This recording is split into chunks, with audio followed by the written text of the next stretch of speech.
Ravaging Demon was injured, but King Elba's item had managed to stabilize his condition and wake him up. The other powerhouses couldn't understand how weak he was, but there was a constant in the battle that made them realize how powerful the Elbas family was. King Elbas appeared prepared for anything. It didn't matter if it was countering an individuality or healing a rank 6 cultivator in a matter of seconds. The patriarch of the Elbas family had an inscribed item ready for that. Every major asset in those mortal lands had always known that King Elbas was an astonishing existence. After all, the dimensional portal had shown that his expertise in the inscription field surpassed any school in possession of other organizations. Yet, Chasing Demon and Great Elder Diana felt that they had underestimated him after seeing him in action. Holding him in high regard wasn't enough to evaluate the kind of threat that he could pose to them. King Elbas and Ravaging Demon floated closely in the air.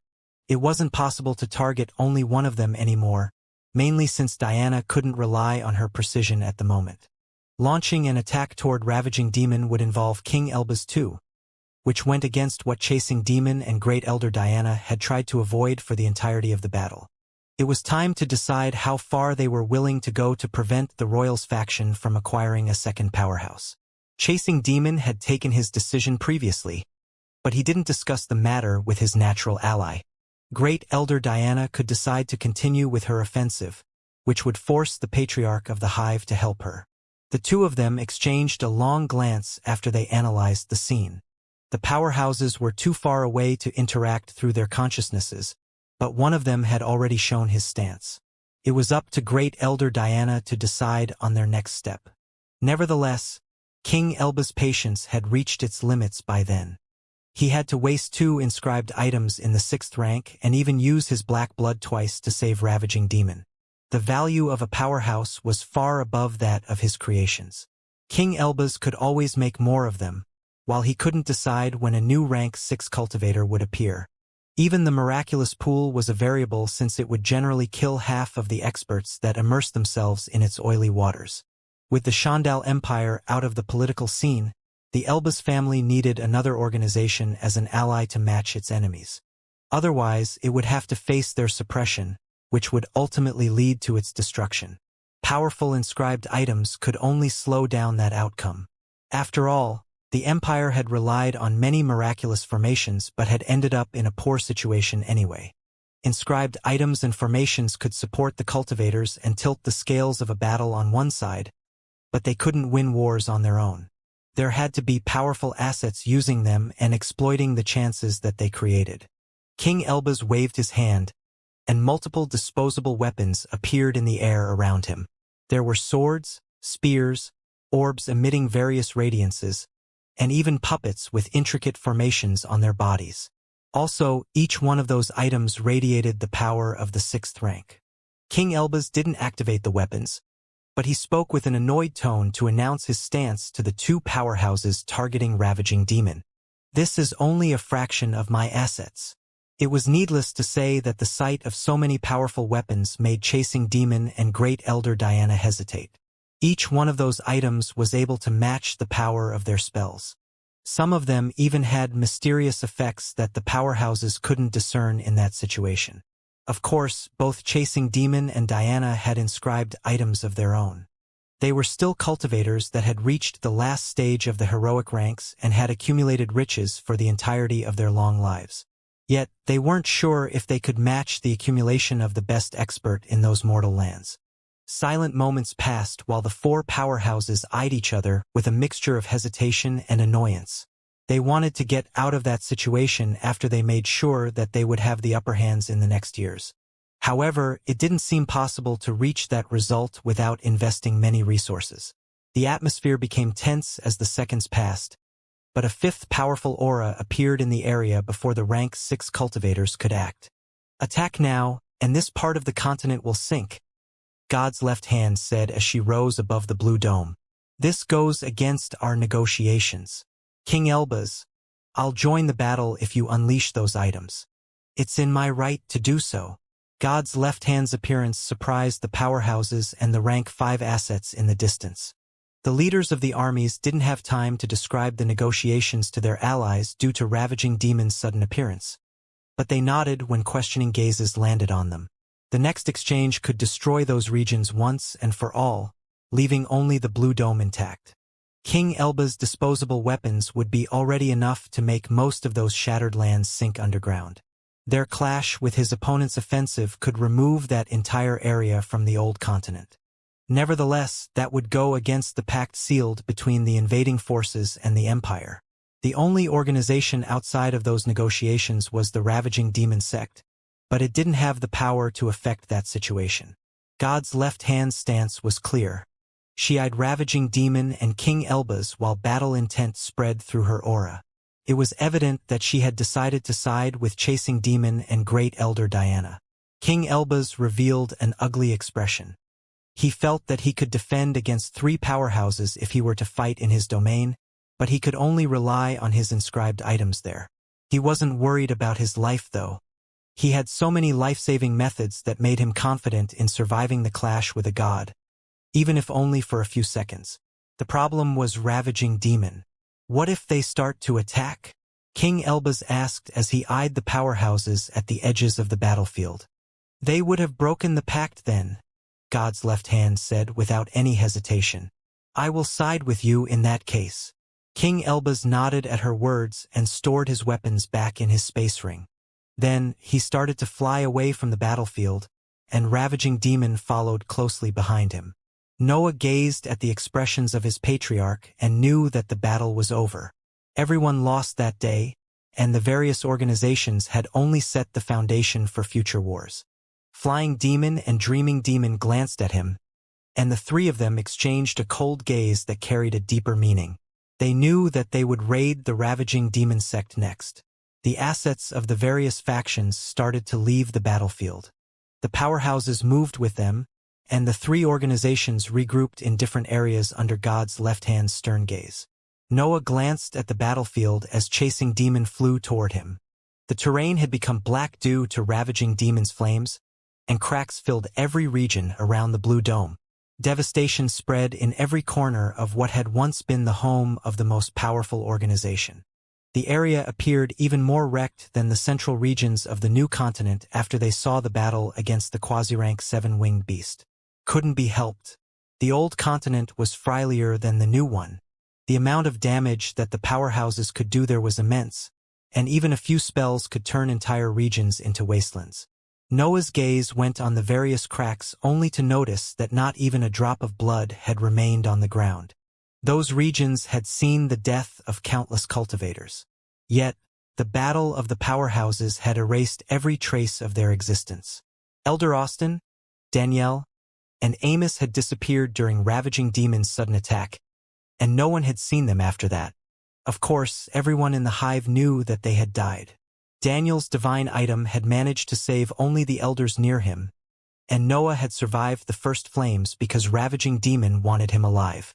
The fact that he had suffered fewer injuries than expected was just a case. After all, no one could even begin to predict that he had a blood companion made only of higher energy. Noah had never been the sentimental type. Even Lily and William's deaths couldn't make him mourn. He had become more open to his human side across the years, but that aspect of him had never changed. Death happened more often than anyone liked it, especially when it came to the cultivation world. Natural catastrophes or the whims of powerful existences could take the lives of beings that had trained for centuries in less than an instant.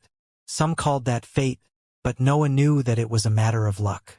Cultivators could train as hard as possible and prepare for every eventuality. But there was always something that could take their lives if they didn't stand at the top. The recent battle was the proof of that thought. Chasing Demon and Great Elder Diana had done their best to kill Ravaging Demon, but King Elba's interference had ruined their plans. One being at the top of the world had been able to turn the tables of an otherwise helpless battle. That was how influential the strongest cultivator in those mortal lands could be. Still, Noah thought as he moved his gaze away to join his allies in their retreat. Even he couldn't do anything against the leader of the winged beasts. The peak doesn't exist here. We are just ants trying to raise our heads for the first time. The death of those rank 5 assets put him in a sour mood. In the travel back to the territories of the hive, Noah's mind wandered among his plans to become stronger, even if a few memories appeared from time to time. Those memories mostly belonged to his interactions with Elder Austin. Noah remembered their battles in the new continent when the Hive had yet to claim some territories under its banner. He recalled the lessons concerning the individuality and the times when he had needed to hurt his hybrid body. There were memories about Danielle too. Noah didn't forget how she had forsaken her pride and her faith toward her ancestors to grant a better future to the natives of the other mortal lands. They were both dead now, but they had managed to affect Noah's cultivation journey, even if only in a small part. Mourning for them was almost a waste of time in his view, but forgetting them would deny the benefits that Noah had gained thanks to them. Silence reigned among the assets of the Hive as they reached the Coral Archipelago to return to the southwestern coast of the new continent. Chasing Demon disappeared while the survivor used the teleportation matrices on the islands, and he didn't leave any order behind. Everyone understood that the time for words would come after they had recovered from their injuries. Their focus had to be on sorting their gains and return to their peak. The rank 5 cultivators dispersed when they reappeared in their respective domes and regions. Noah and the 2 demons reappeared together in the central territories of the continent, but they only exchanged a nod before separating. Noah turned in the direction of Divine Market City after the demons left. He didn't know how the recent events would affect the political situation there, but it wasn't his problem anymore. There was only one thought in his mind now. He wanted to become able to survive the attack of a powerhouse. Ravaging Demon had left with King Elbaz, but he was too eccentric to remain behind the protection of the royal family. He was bound to expose himself at some point, and the Hive had to be ready for that chance. After all, King Elbaz's inscribed item had stabilized his condition, but he had remained injured. Noah didn't know how long it would take to the demon to heal, but his wounds would delay his hunt for the divine deduction technique. Noah had a rank 6 cultivator targeting him now. His mental state was in complete battle mode, even in the safety of the Hive's domain. The other higher-ups would handle the meetings with the council, and the 2 organizations would create strategies and plans to deal with the new powerhouse. Yet, Noah had to make himself able to stand against him or at least survive one of his attacks. "Starve them," Noah said in a mental message directed toward 37. It was time for the hybrids to join the political struggle and help the Hive in its wars. The fastest method to achieve that was to stop the growth of their bodies and focus only on enhancing their minds. His second rune would help in the process, but many of them would go crazy. Still, he didn't care since he could turn every failure into materials for the living weapons. Noah returned in the separate dimension after settling the matters with the hybrids. His consciousness went on the large wounds on his body, but his intentions had nothing to do with the healing process. Noah remembered the flames burning his flesh. He used his connection with Snore to revive the sensations that had filled his blood companion's body during Ravaging Demon's attack. He felt the intrinsic destruction of the flames. They had carried a suicidal feeling, a desire to burn everything that existed, even themselves. A destruction so pure that it doesn't fit the cultivation journey, nor any living being, Noah thought as he meditated in his mansion inside the separate dimension. His remaining hand opened at that point, and a black flame appeared in his palm. The flame trembled violently in Noah's palm. It radiated destruction that wanted to affect the entirety of the world and the same fuel that was creating it. Of course, Noah was restraining its destructive effects and letting it affect only the air around it. The flame was a copy of Ravaging Demon's individuality, so it shouldn't create primary energy with its aura. Yet, the fact that the dark matter was an evolution of Noah's darkness made primary energy appear nonetheless. The output of primary energy was inferior to his other abilities, though. The fire was different from his lightning bolts. Its destruction spread even on the primary energy that it created, diminishing its quantity in the air. What a troublesome individuality, Noah thought as a small spark appeared next to the flame. Seeing the product of Ravaging Demon's existence up close gave him ideas on why the powerhouse had taken so much to reach the 6th rank.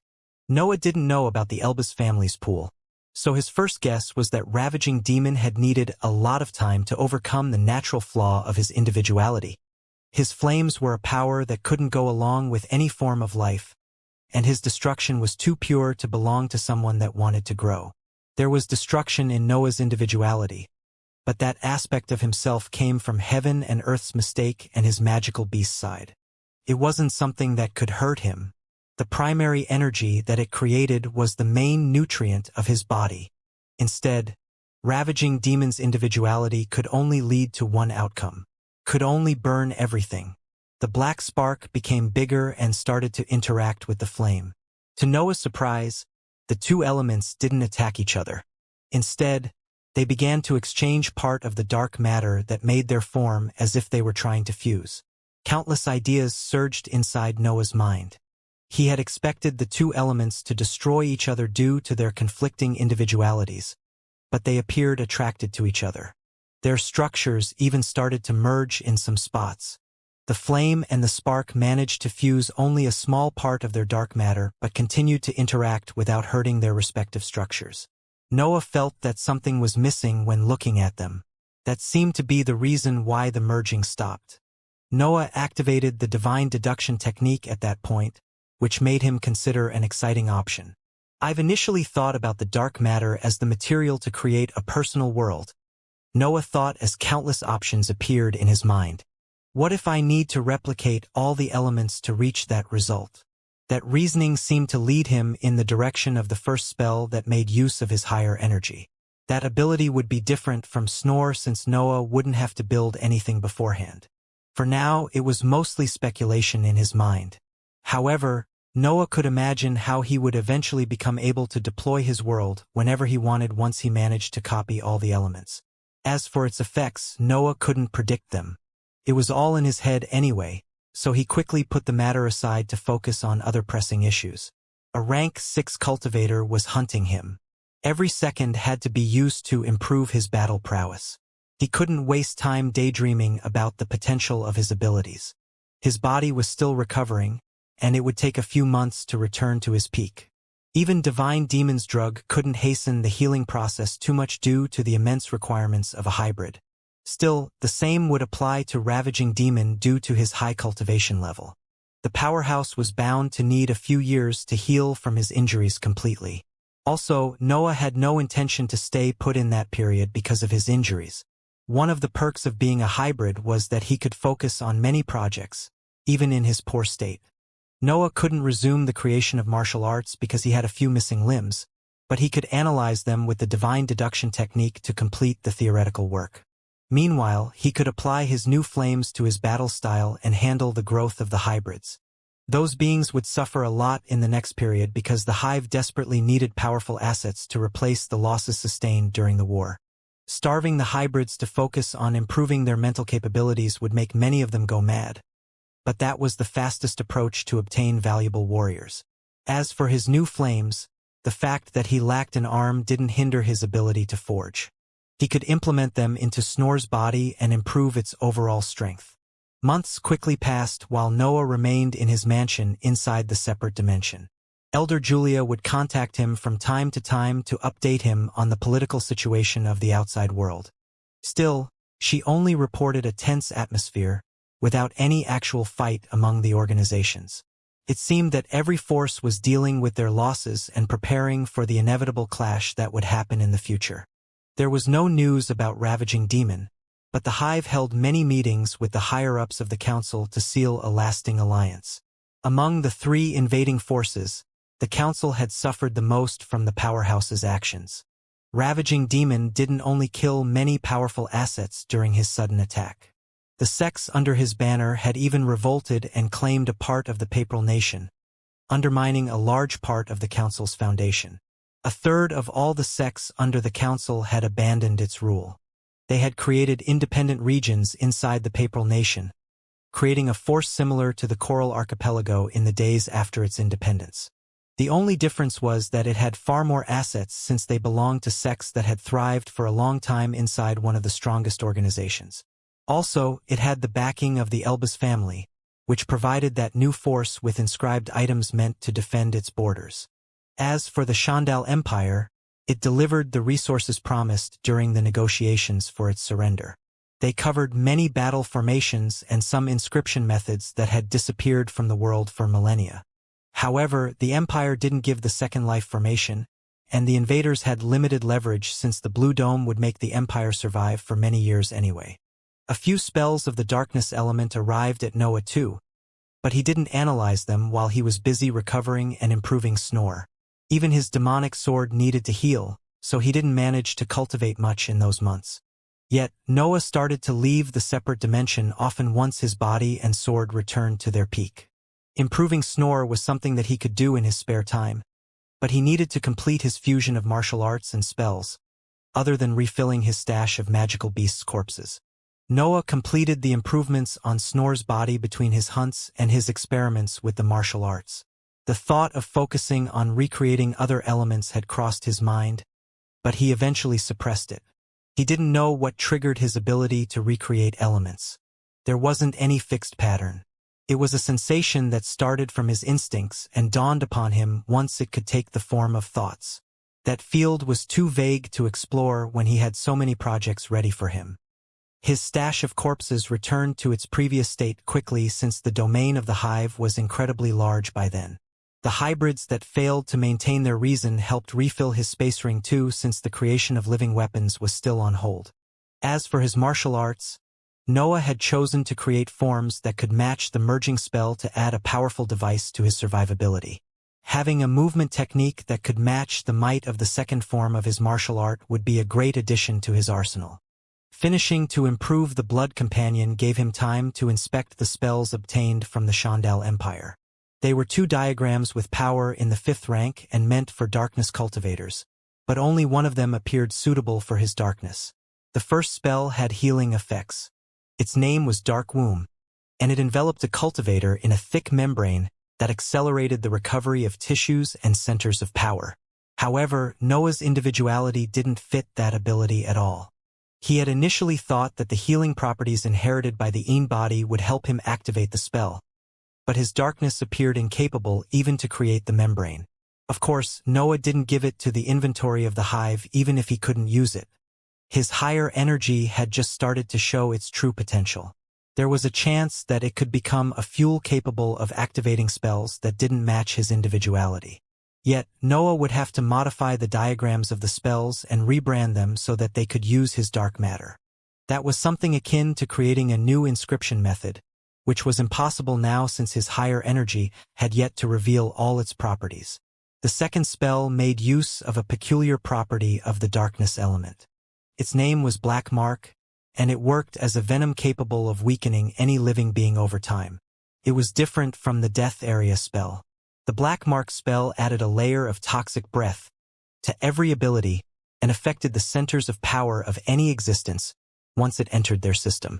Noah had fewer hopes for that spell, but it turned out that the destruction of his individuality suited the venomous properties of the Black Mark perfectly. It changed the structure of the actual venom, but it kept its insidious power. The spell required a few modifications to express its full potential when paired with Noah's darkness, but it was a useful ability that would make his attack far more dangerous. That even applied to his mental attacks since the venom had ethereal properties. The tests with his martial arts went well. Noah eventually created forms that could express his physical strength and match the effects of the merging spell. The process took 2 years, and there were still a few adjustments that he needed to complete before he could use it in battle properly. However, the most challenging phase was over. Noah had almost taken the first step toward the creation of his school. Meanwhile, he increased the pressure that the second rune in his mind applied to its walls. A headache was nothing compared to the threat of a rank 6 existence aiming for the divine technique inside his sea of consciousness. Faith reappeared in that period, and she managed to visit Noah a few times since she knew about the separate dimension. She used those visits to give him a complete overview of what she had discovered about the ravaging demon sect in those years, and what she found sounded problematic most of the time. Ravaging demons' followers had roots everywhere inside the Papal Nation and in a few regions of the new continent. The damage that their betrayal had done to the Council was immense, especially since they didn't limit themselves to leave. Many of the rebels were experts that covered essential roles inside the Council and owned secret information.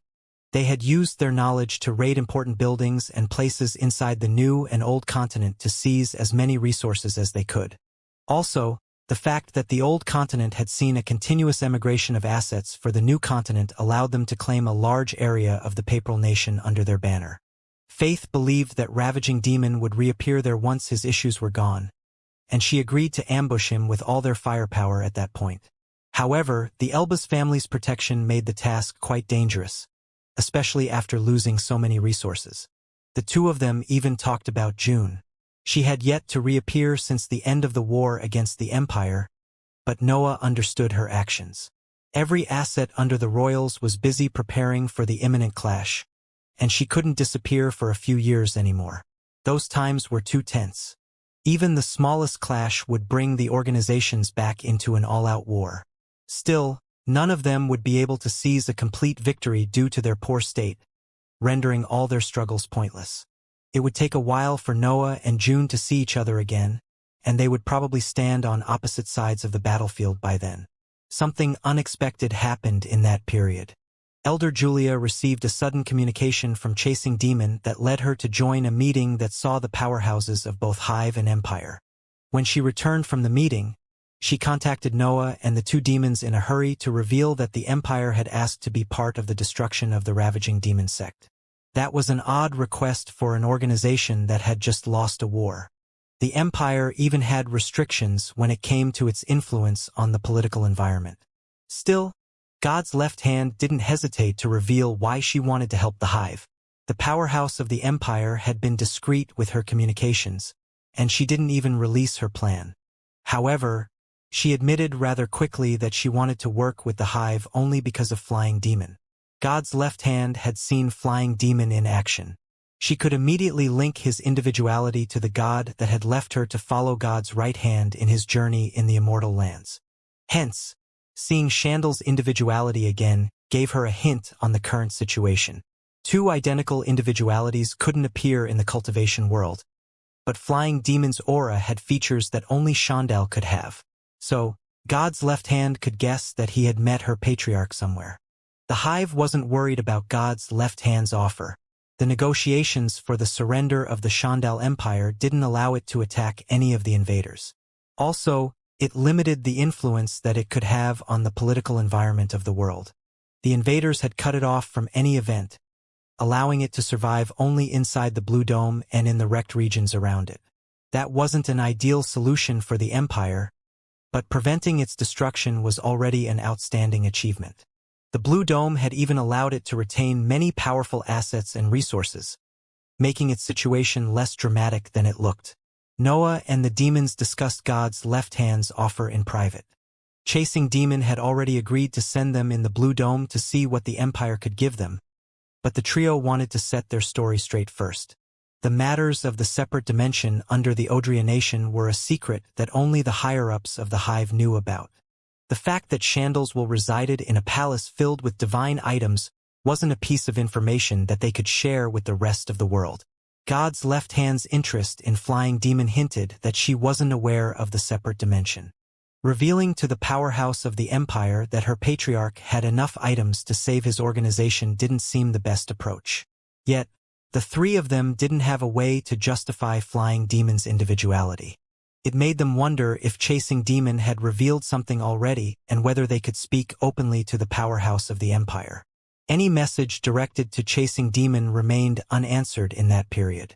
Noah and the demons had a special relationship with him, but it seemed that he was too busy to handle those small matters. His silence was a sign that he trusted the three of them, though, so they prepared for their trip back in the old continent. The truth was that the Hive would accept any help at the moment. Even dealing with the organization that they had fought only recently was better than remaining alone to see the Elbas family growing thanks to its alliance with the Ravaging Demon sect. The alliance with the Council would eventually arrive too. Still, that matter was more complicated since there were grudges between Chasing Demon and the organization in charge of his old home. Both of them needed to look past their old conflicts if they wanted to focus on the Ravaging Demon sect. There was someone else willing to join Noah and the demons in the trip to the Blue Dome. About half of assets salvaged from the Audionation had remained behind during the war against the Empire. They wanted to enjoy their well-earned break from the struggles of the battlefields. All of them had benefited from the resources of the Hive, reaching the heroic ranks in no time and managing to heal injuries that they had carried for decades. However, there was a loud question in their minds that no resources and techniques could silence. They wanted to know why they had to suffer for so long if their patriarch had died more than 50,000 years ago. Noah didn't tell them about Chandal's separate dimension, but the libraries of the hive described how the empire had fallen and reappeared across the years. That inevitably left the citizens of the Nation full of questions that undermined the very foundation of their determination. They eventually felt that their struggles to survive had been pointless. Disheartened cultivators would lead to stagnating heroic assets. Those experienced soldiers couldn't explore the depths of their individualities if their minds were stuck on existential dilemmas. Noah had given a vague explanation to the citizens of the Nation once he learnt about their problems. It was in the hive's interest to remove their bottlenecks, but Noah intended to make them drop their desire to join the meeting with the empire. That negotiation was too important to let cultivators full of anger and hate join it. Any outburst wouldn't endanger their lives because of the pacts in place, but it could affect the meeting negatively. Nevertheless, the cultivators of the Nation didn't want to drop their requests. They had already figured out that Chandal had something to do with their prolonged imprisonment. They could find peace only by meeting those responsible for their suffering. Noah eventually agreed to let a few of them join him and the demons in their trip to the empire. Lisa's familiar face soon appeared in the area of the separate dimension that the trio was expanding to reach the regions near the Blue Dome. She had managed to become a heroic cultivator in the years after her liberation. Yet, she was still at the bottom of the 4th rank due to her past injury. There were 2 men with her. They both were rank 4 cultivators in the liquid stage of the 4th rank, and their stern expressions showed how determined they were to hear the Empire's version of the story. Noah's gaze went on one of those men. He was tall, with bulging muscles visible even if he wore a loose robe. His skin was dark and he had short curly hair. Still, his facial features were soft and reminded Noah of a woman from more than a century in the past. Lisa couldn't help but avoid Noah's gaze when she sat at some distance from the 3 rank 5 cultivators. Her behavior made him understand that the man had some connection with Nina and that Lisa had probably brought him along to appeal to Noah's goodwill. "You can speak," Noah said when he noticed that the man stared at his back with an intense expression. The man's eyes widened, and he fell to his knees to kowtow toward Noah. Lisa and the other cultivator did the same when they saw him leaving the demons to near them. "Lord Demon Prince," the man said as he raised his head to look at Noah's floating figure. "I'm Luke, Nina's grandson." Noah didn't answer but continued to inspect Luke with a cold gaze. "Why are we dealing with the Empire?" Luke eventually asked when he saw that Noah had no intention to help him through his questions.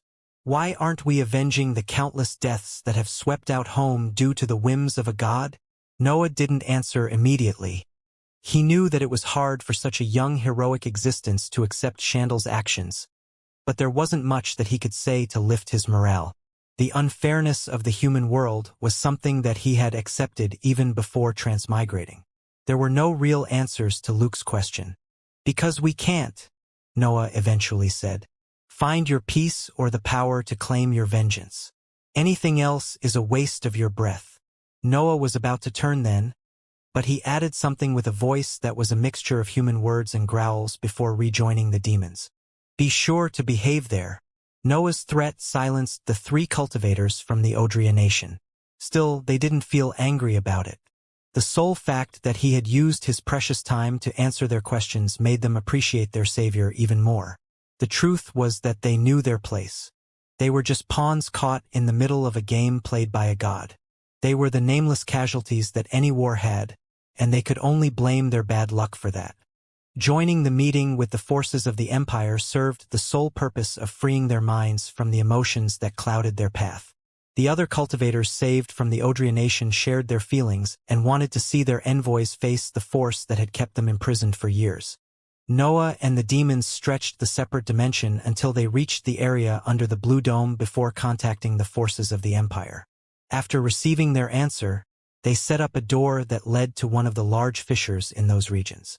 The world suspected that the Hive had a secret method to transport its troops. The other organizations couldn't explain the events in the Nation otherwise. Also, there had been many occasions where the timing of its reinforcements was off.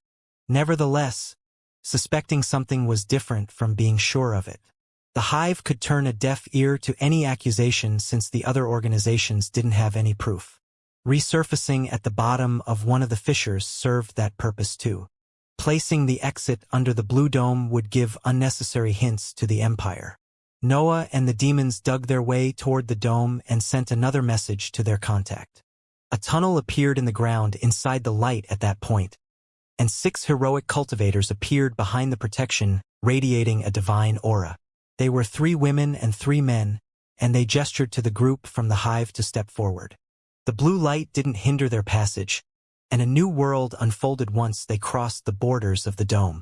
Countless presences appeared in the range of their consciousness, and the noise caused by the cultivators training on the surface reached their ears even if they were underground. The demons and the trio from the Nation marveled at the properties of the blue dome.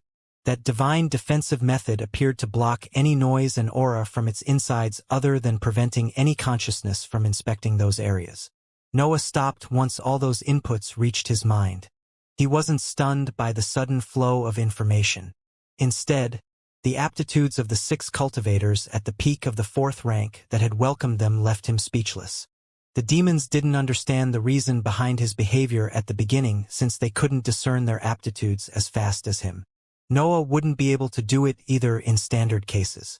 Still, that situation was anything but ordinary. Noah could feel a sense of familiarity coming from 3 of them and a conflicting sensation from the others.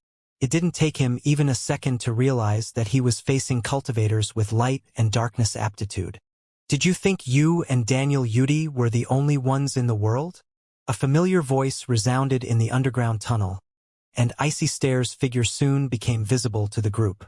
After fighting with her so many times, Noah didn't feel any danger coming from her. Icy Stare had been a worthy opponent when he was in the gaseous stage, but he had eventually outclassed her. Noah had fought against a rank 6 cultivator and could express the battle prowess of an expert in the solid stage of the 5th rank. He had entered a world that she couldn't even hope to reach with her current power.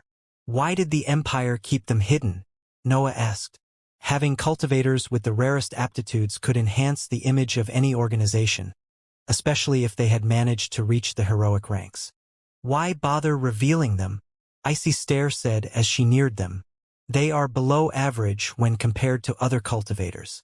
All their power comes from techniques and spells created by others, which is why they are stuck at this level. It's not worth to invest more resources on them. Noah could understand her point of view. Spells and techniques of the darkness and light element cost a lot, and those expenses would be pointless if the nurtured cultivators didn't become stronger than experts with common aptitudes. Failing to create a unique cultivation technique in the human ranks was a common occurrence. Yet, those 6 cultivators couldn't make it even when they were at the peak of the 4th rank. That put them below the average of the cultivators approaching the 5th rank. The experts that had hopes to grow on that level were existences that had started to explore their individualities and were developing their power alongside them. As for how did the Empire get 6 cultivators with the rarest aptitudes, Noah didn't even need to think about it. Most citizens of the Empire were cultivators, so spotting commoners with those aptitudes was easy. Why showing them now then? Noah asked. He couldn't understand why the Empire would welcome them in that way. To make you understand that we are far from doomed, Icy Stare said as she gestured to the groups to follow her. The cultivators exited the tunnel and resurfaced in the district that had generated the blue arrows during the last battle. The 6 cultivators with rare aptitudes dispersed at that point, but the group from the Hive was too focused on the floating structure to care about their departure. The Empire still thrives, Icy Stare said as she rose in the sky to fly toward the floating structure. We expected you to give up once you saw our divine defensive item, but ravaging demon's appearance has taken us by surprise. Now we need more territories to stop our decline. Noah and the others followed her, but their eyes remained on the large landmass floating in the sky. It was as if an entire region had gained the ability to fly and didn't want to return to the ground. Luxurious palaces and tall castles appeared on the surface of the floating structure. Countless shining lines filled its barren ground, which created a multicolored scene that made the base of the buildings shine with blinding light. God's left hand is waiting for you in that castle, Icy Stare said, while pointing at the tallest structure on the right side of the flying region. Follow me. The group followed her and moved toward the tall castle. Noah's gaze often went on the center of the region to inspect a towering structure that resembled a mountain. That was the only spot in the entire area where there weren't inscriptions. Icy Stare noticed his gaze and spoke while wearing a proud expression. That's the throne of the Almighty. When he sits there, his divine aura spread through our regions and enlightens the path toward the higher ranks.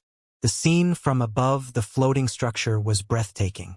Every building in that area was a training area suitable for beings near the peak of the heroic ranks. It was as if the Empire had converged the riches accumulated through the years to build a paradise for cultivators. The air there even resembled that of the piece of immortal lands. The breath in the environment was so thick that the formations on the ground remained active without a power source.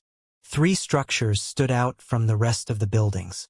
There was the tall castle on the right side of the floating region, the mountain-like building at its center, and a dark tower on its left area. The castle and the tower leaked a powerful aura that carried a violent feeling. Noah felt as if he was in front of natural calamities, ready to unleash their blind rage to the world. Instead, the mountain gave off a static feeling. Everything around its area appeared motionless, as if stuck in time. The only word that Noah could find to describe its aura was eternal, but he wasn't sure that his consciousness could comprehend the true might of that structure. Icy Stare landed on the surface of the flying structure when the group drew near God's left-hand's castle. They walked on the shining lines that filled the ground and among the luxurious buildings meant for the best heroic cultivators of the Empire. It was needless to say that living among the powerhouses was a big deal for the citizens of the Empire. Icy Stare gazed at those buildings with reverence and envy, revealing that even someone on her level didn't have access to those areas. Dreaming Demon didn't care much about the structures. Her attention was on the shining lines under her, which she studied as they walked through the floating region.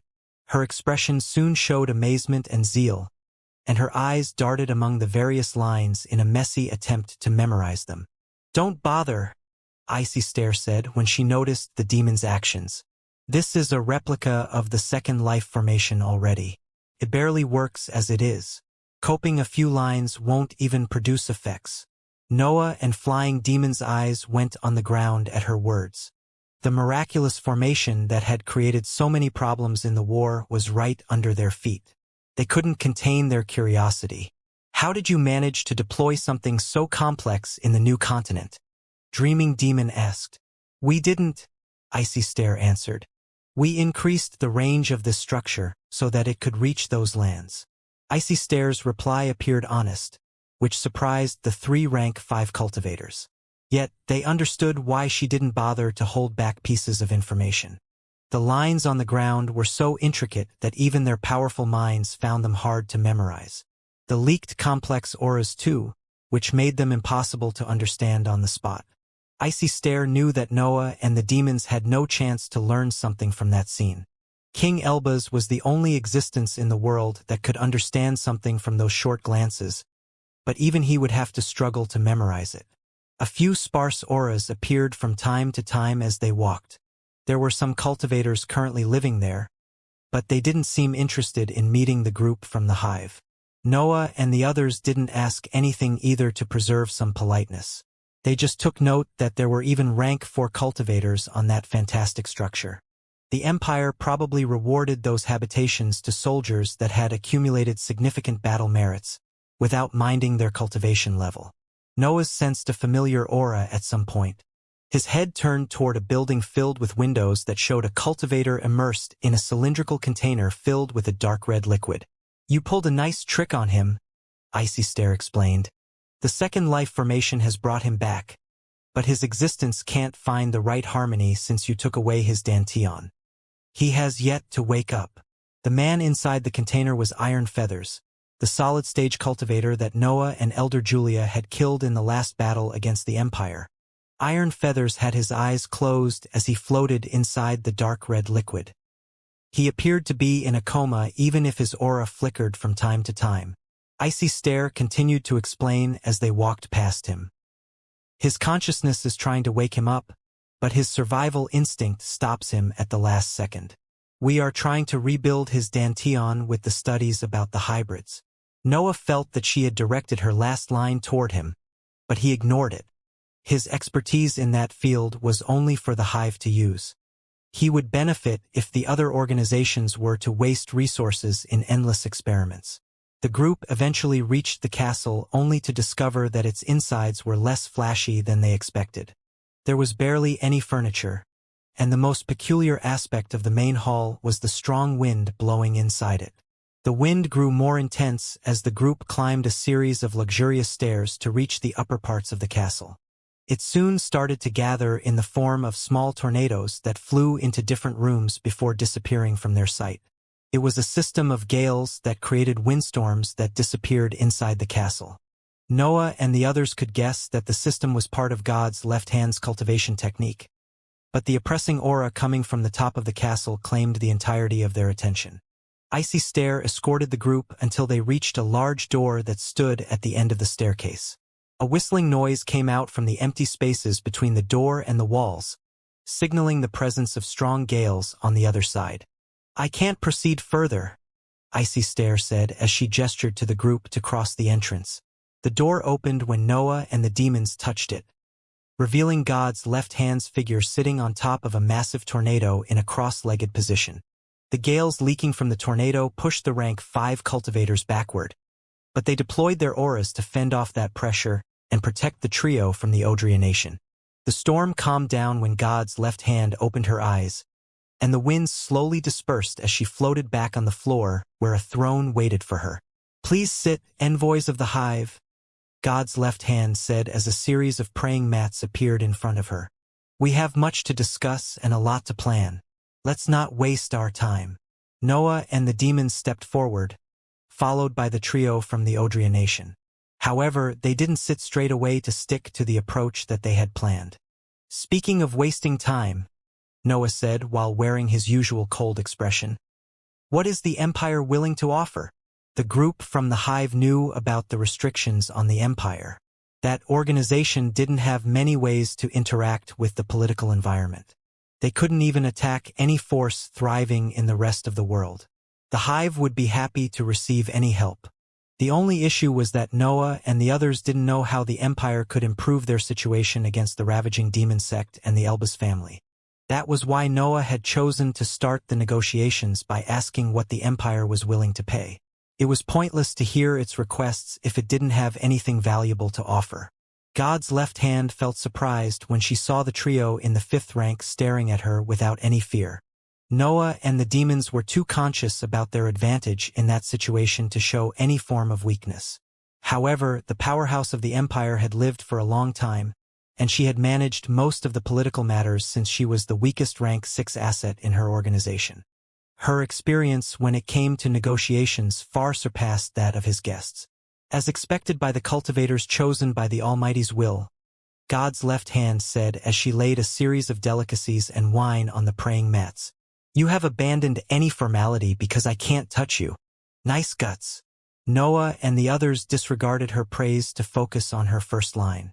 God's left hand had admitted that she was aware of the presence of Chandels while somewhere in those mortal lands. "I understand your confusion," God's left hand said when she saw the expressions of her guests. "The Almighty has tried different approaches across the millennia. Me and Right Hand have been informed of his mission since we reached the 6th rank. Why didn't you save the Empire with his dash?" Dreaming Demon started speaking, but the powerhouse's aura suddenly spiked and cut her question short. "I don't want to know where his will is," God's left hand explained. "I don't want to know what his separate dimension contains. I don't want to know anything at all. Are we clear?" Her aura kept on increasing in intensity after she finished her question. Her veins bulged as her pressure almost hurt the cultivators in front of her. A few drops of blood came out of her eyes too. The fact that she threatened her guests' lives had activated the restrictions on her, causing internal injuries. However, God's left hand didn't appear to care about them. She wanted to show her determination when it came to her previous statement, and the group from the hive could only nod to answer her. Her pressure dissipated when God's left hand saw that gesture, and she resumed to speak in a calm tone. The Almighty suspects that a large number of cultivators outside of heaven and earth system will rise to the immortal lands. Making the Empire survive is my challenge, my struggle to reach the sky. I can't receive his help. The cultivators from the Audionation didn't understand what she meant with her words, but the trio in the 5th rank felt conflicting emotions surging inside their minds. On one side, they found God's left hand's decision idiotic. After all, her patriarch had so many divine items that the entire world would collapse under their might. No cultivator could resist that temptation, especially those labeled as demons. On the other, the powerhouse's faith in Chandal's mission left them speechless.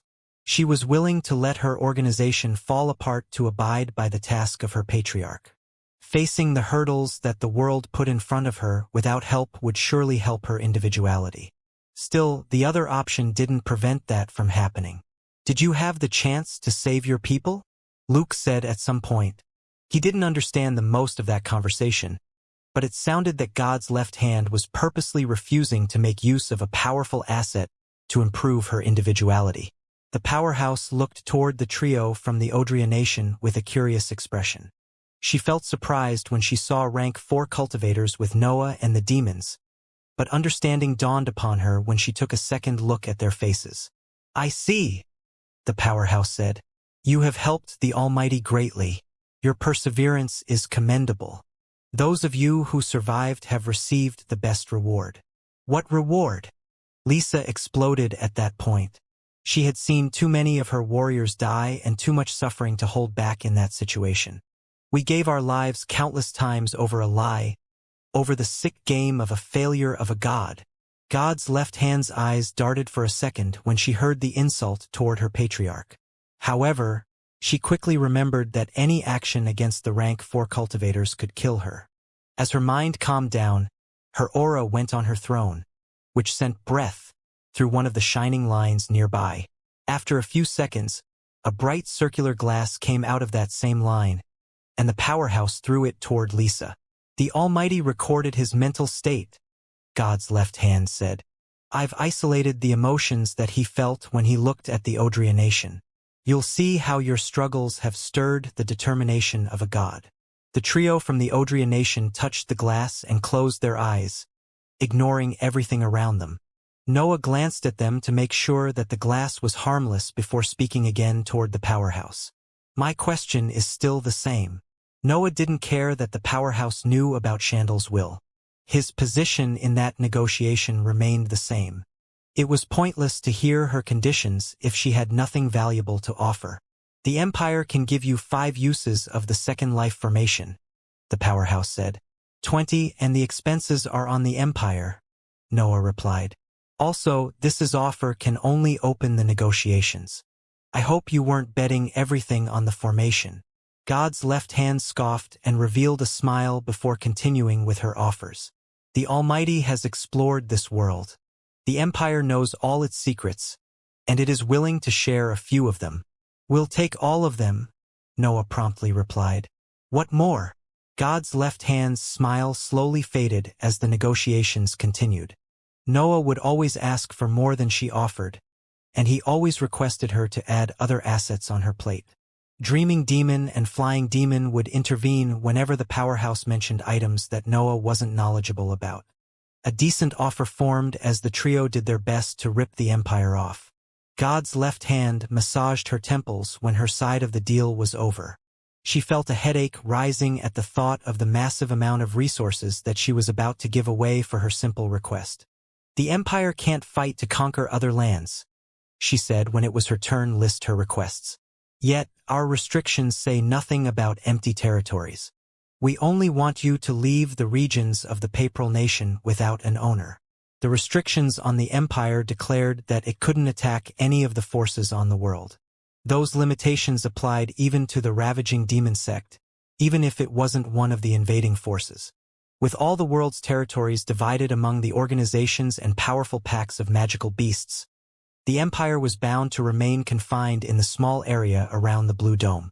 However, the restrictions said nothing about ownerless regions. God's left hand's request saw the hive leaving some regions empty once the attack on the ravaging demon sect began. That would allow the Empire to expand and leave the territories in the old continent's central area. Anyone could understand that it would take centuries for the territories around the Blue Dome to recover from the powerhouse's battle. The amount of damage that they had suffered went far beyond what conventional methods could fix. The Empire would need to invest resources that it didn't have to accelerate the restoration of the ground. It would need to pour breath and other nourishing substances before seeing something growing in those lands again. Those expenses would slow down its already endangered growth. It was more reasonable to migrate somewhere else. However, the southern side of the old continent had the dimensional portal turning the area into a wasteland, and its central regions were either destroyed or under the invaders' control. The negotiations for the Empire's surrender had even taken away its domains in the other mortal lands, leaving it only a few choices available. The new continent was entirely under the control of the three invading forces.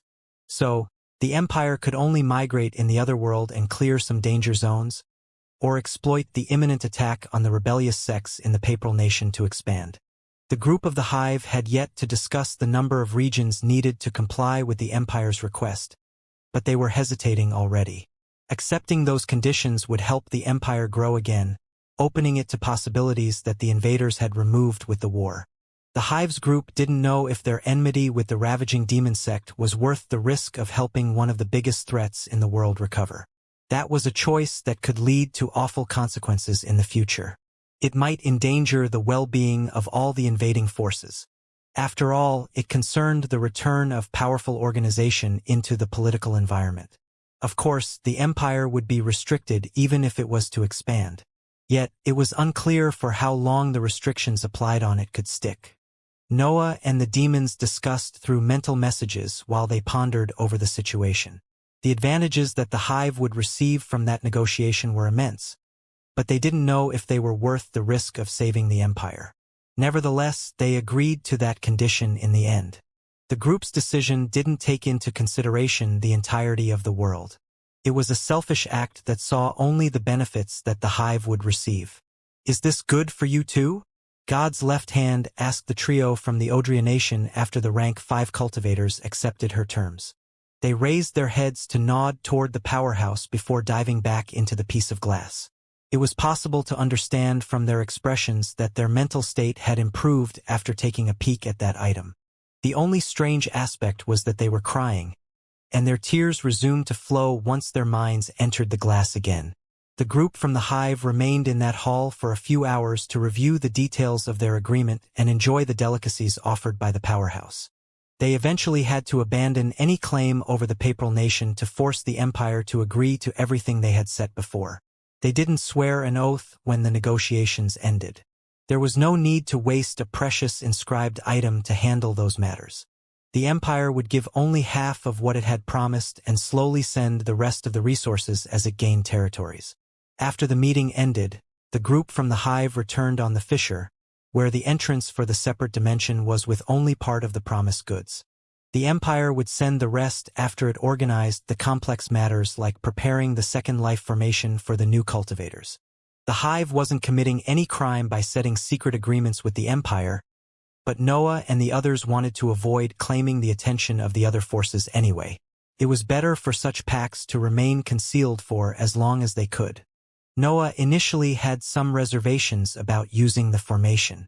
The powerhouse had explained that it needed a link to the cultivators' existence to bring them back. That would make them lose part of their individualities during the rebirth, which caused their loss in terms of cultivation level. Also, the number of resources required to bring the cultivators back depended on the energy contained in their beings. Noah soon found out that hybrids weren't eligible for the formations, which made his hesitation vanish. According to the powerhouse, reconstructing an entire hybrid body was something that the second life formation couldn't do. It worked for humans since it preserved their minds and most of their individualities with its connection, but it wasn't meant to do the same with the bodies. It was as if the formation could work only when there were two significant variables. couldn't function when the body became a major aspect too. Noah took the piece of glass in his hands during the trip back to the new continent. A series of images and emotions filled his mind when his mental energy entered the inscribed item. He felt hopeless, lost, and without any will to live left inside him. Yet, the Audionation entered in his vision at that point, and many images scrolled past his eyes. They had a chronological order and showed multiple battles fought by the inexperienced soldiers of the Empire. The helpless struggles of the citizens of the Audionation seeped through him and made him feel as if something in the world could reflect his mental state. However, their determination to survive rekindled his will to defy heaven and earth and proceed on living through his cursed existence. The emotions were so vivid that Noah had almost forgotten about himself. He felt and saw as Shandal when he looked at the glass, and the sensations of a god were enough to make even his cold existence struggle to remain calm. Of course, Noah didn't care about those images. His only interest was in the point of view of a god, since it could reveal hints concerning the world of the laws. His decision turned out to be correct since he entered that peculiar mental state when he sensed the laws. Noah was in the liquid stage of the 5th rank now. His path toward the 6th rank required him to learn how to wield the laws to aim to become one eventually. However, the laws were elusive, and Noah couldn't touch their world whenever he wanted. He had interacted with them far more than other cultivators at his level, but he wasn't able to control them yet. His abilities made use of his understanding already, but it wasn't a proper control. It was only a natural consequence that came with his improvements. That was why he would seize any chance he found to make contact with the world of the laws. He managed to reach that state more often since he had improved his 2nd rune, but those moments were still sparse and unpredictable. Seeing the world through Shandal's eyes gave him a vague idea of the mindsets that divine entities had when interacting with matter. They didn't think. Their whole beings appeared made of emotions. That realization matched his leading theory about the laws, even if he knew that Shandal didn't put all of himself in those memories. Noah saw the laws as soft instincts that helped any cultivator in matters involving their individuality. They were something that experts could wield and turn into weapons, but they were mostly passive knowledge about a specific field. Noah's understanding of his creation had increased while he built Snor's body. The laws of that path had fused with his Danteon and were part of him now. That improved his ability in his inscription methods even if he didn't deploy the laws to help him. It was as if he could suddenly understand and predict more when it came to creating. Noah didn't use the laws to become better. The laws were part of him, so he was better. The same went for his destruction. The battles fought in the last period, and his exchange with Ravaging Demon had improved his understanding of the laws relative to that part of him. His abilities grew stronger because he knew how to destroy better. That improvement even increased the amount of primary energy created due to the influence of his individuality. Abilities meant for destructive purposes came to his mind too. It was as if his mind had tuned with that aspect of his individuality and helped him find better ways to put it into use. Also, his projects required the entirety of his individuality. Noah destroyed and created at the same time, and the relative laws helped him through an endless cycle of passive knowledge and enlightenment. That was why his project with his school of attacks saw so many successes in such a short time. Noah was becoming able to create stronger abilities faster, which most cultivators in the liquid stage of the 5th rank couldn't even come close to do. Of course, those advantages had drawbacks. Noah could fight stronger cultivators when he went all out, but his individuality also required more time to grow. That affected his overall growth as a cultivator. Noah's improvements were by no means slow, but they weren't as monstrous as before. His individuality was too vast to resume his old standards.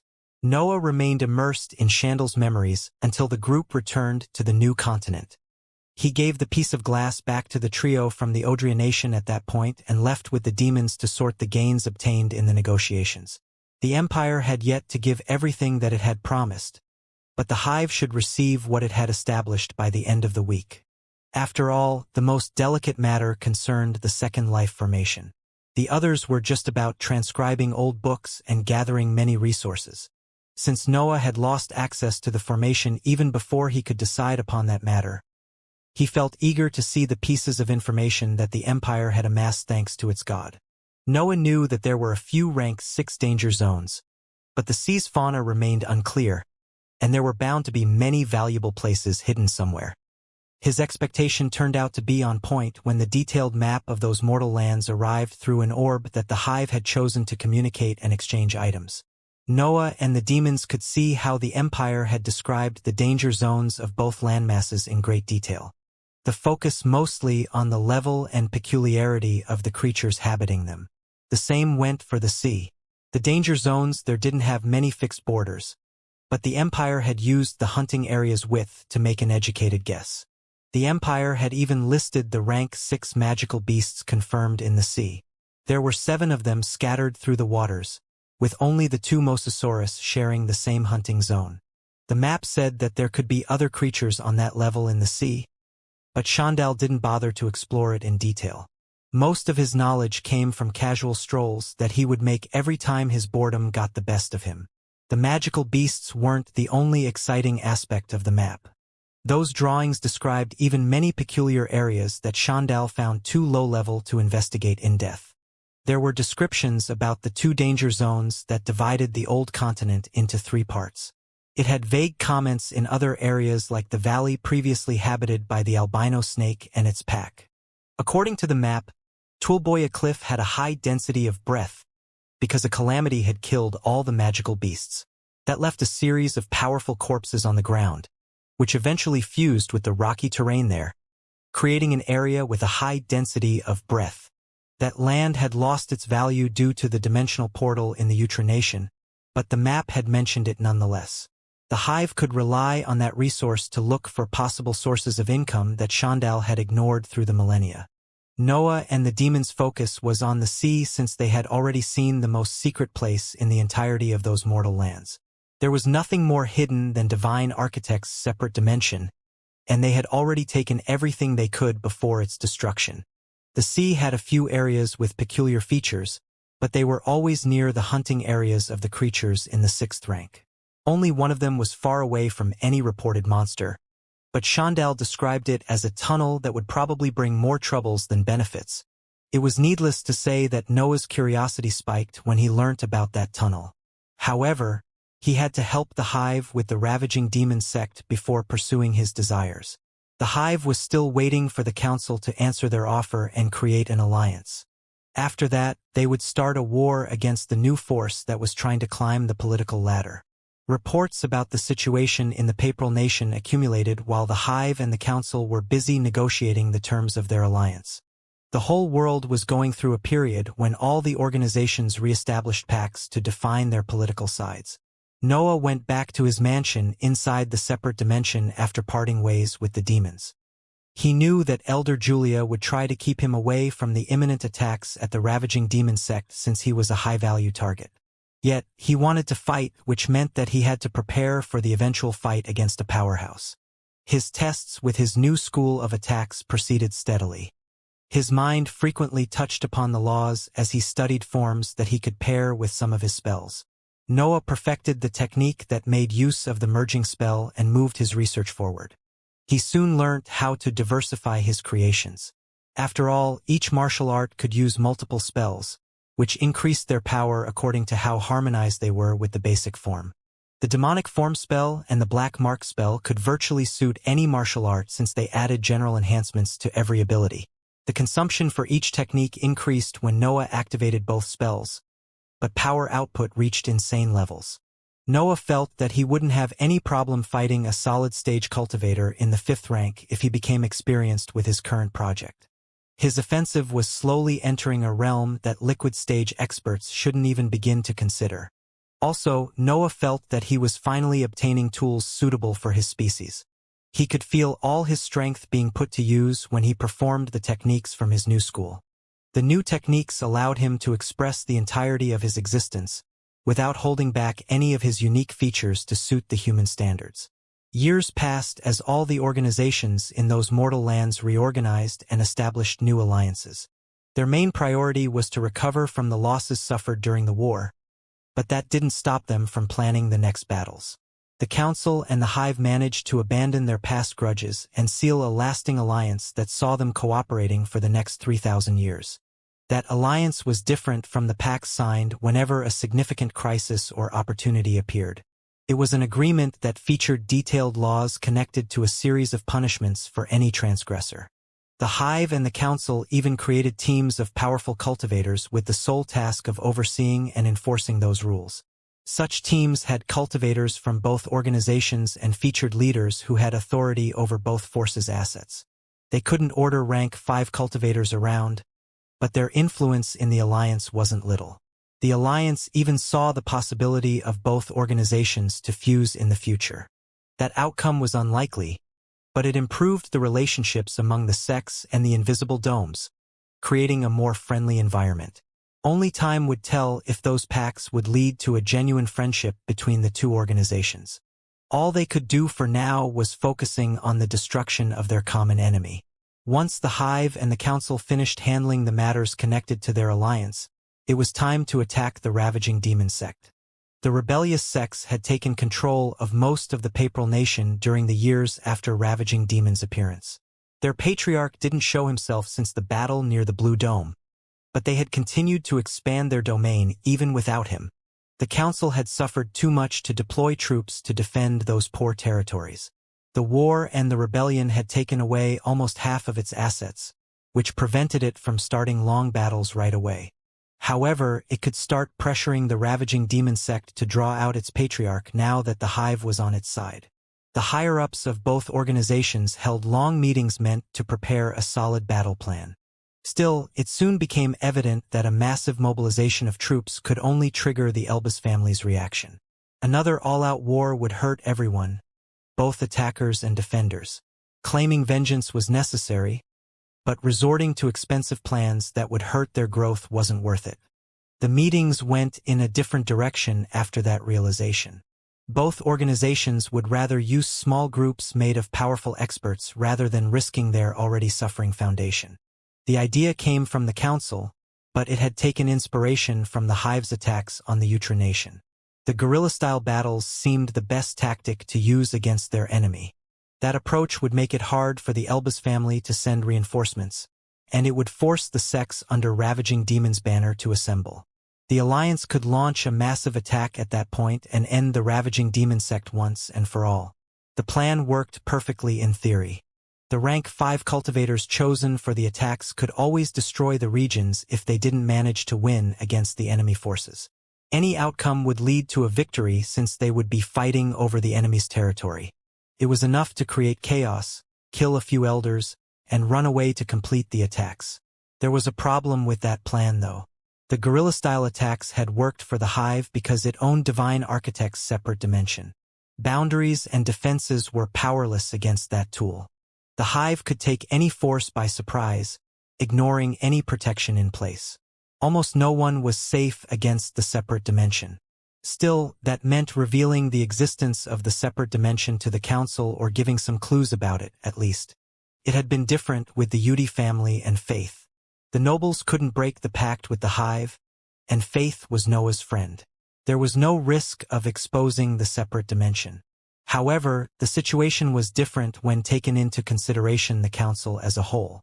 Great Elder Diana alone would manage to get that information from any elder involved in the attacks.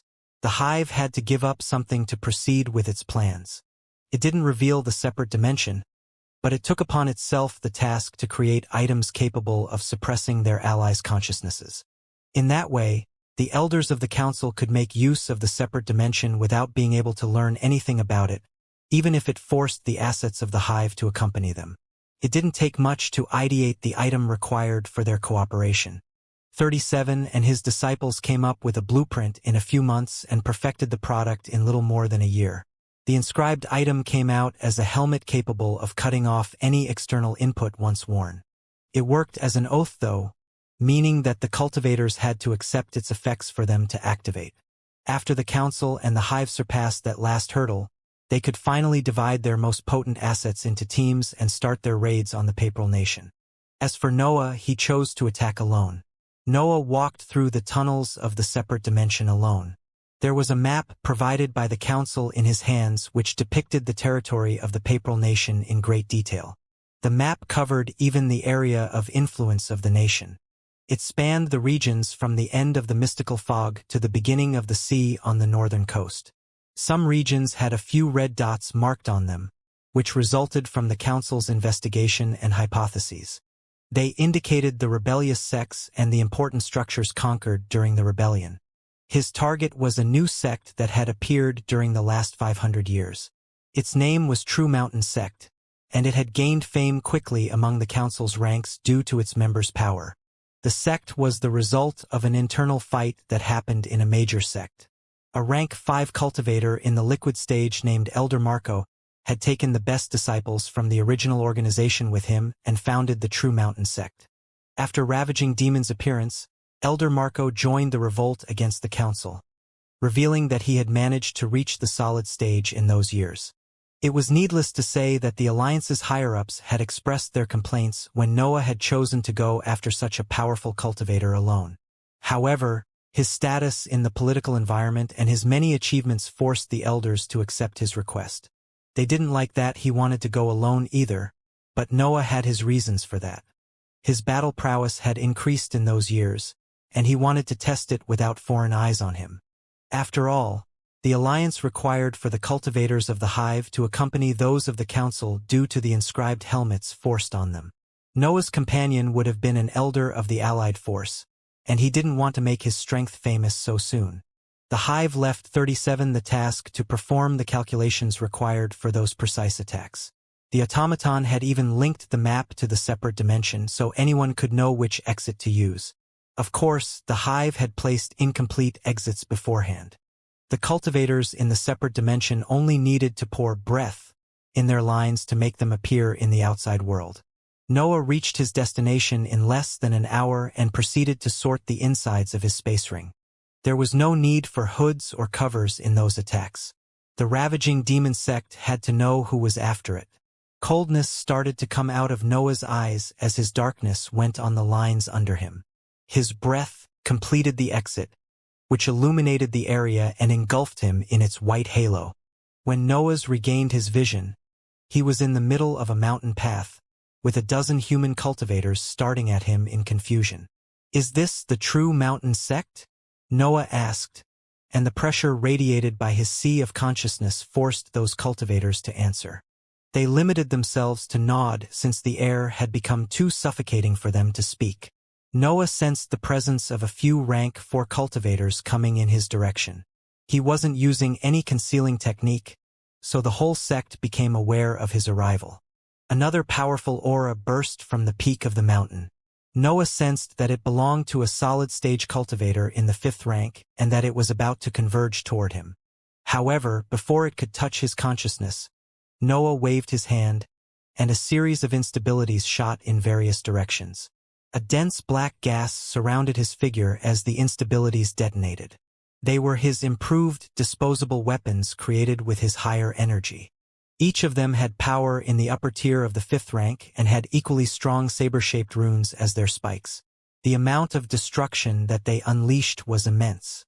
All the buildings on the path fell apart under the might of the explosions. The same road cracked and sank downward, toward the base of the mountain. The detonation of the instabilities affected even the mountain in its entirety. An earthquake swept the area, and large fissures appeared on its rocky sides, making boulders fall toward the ground.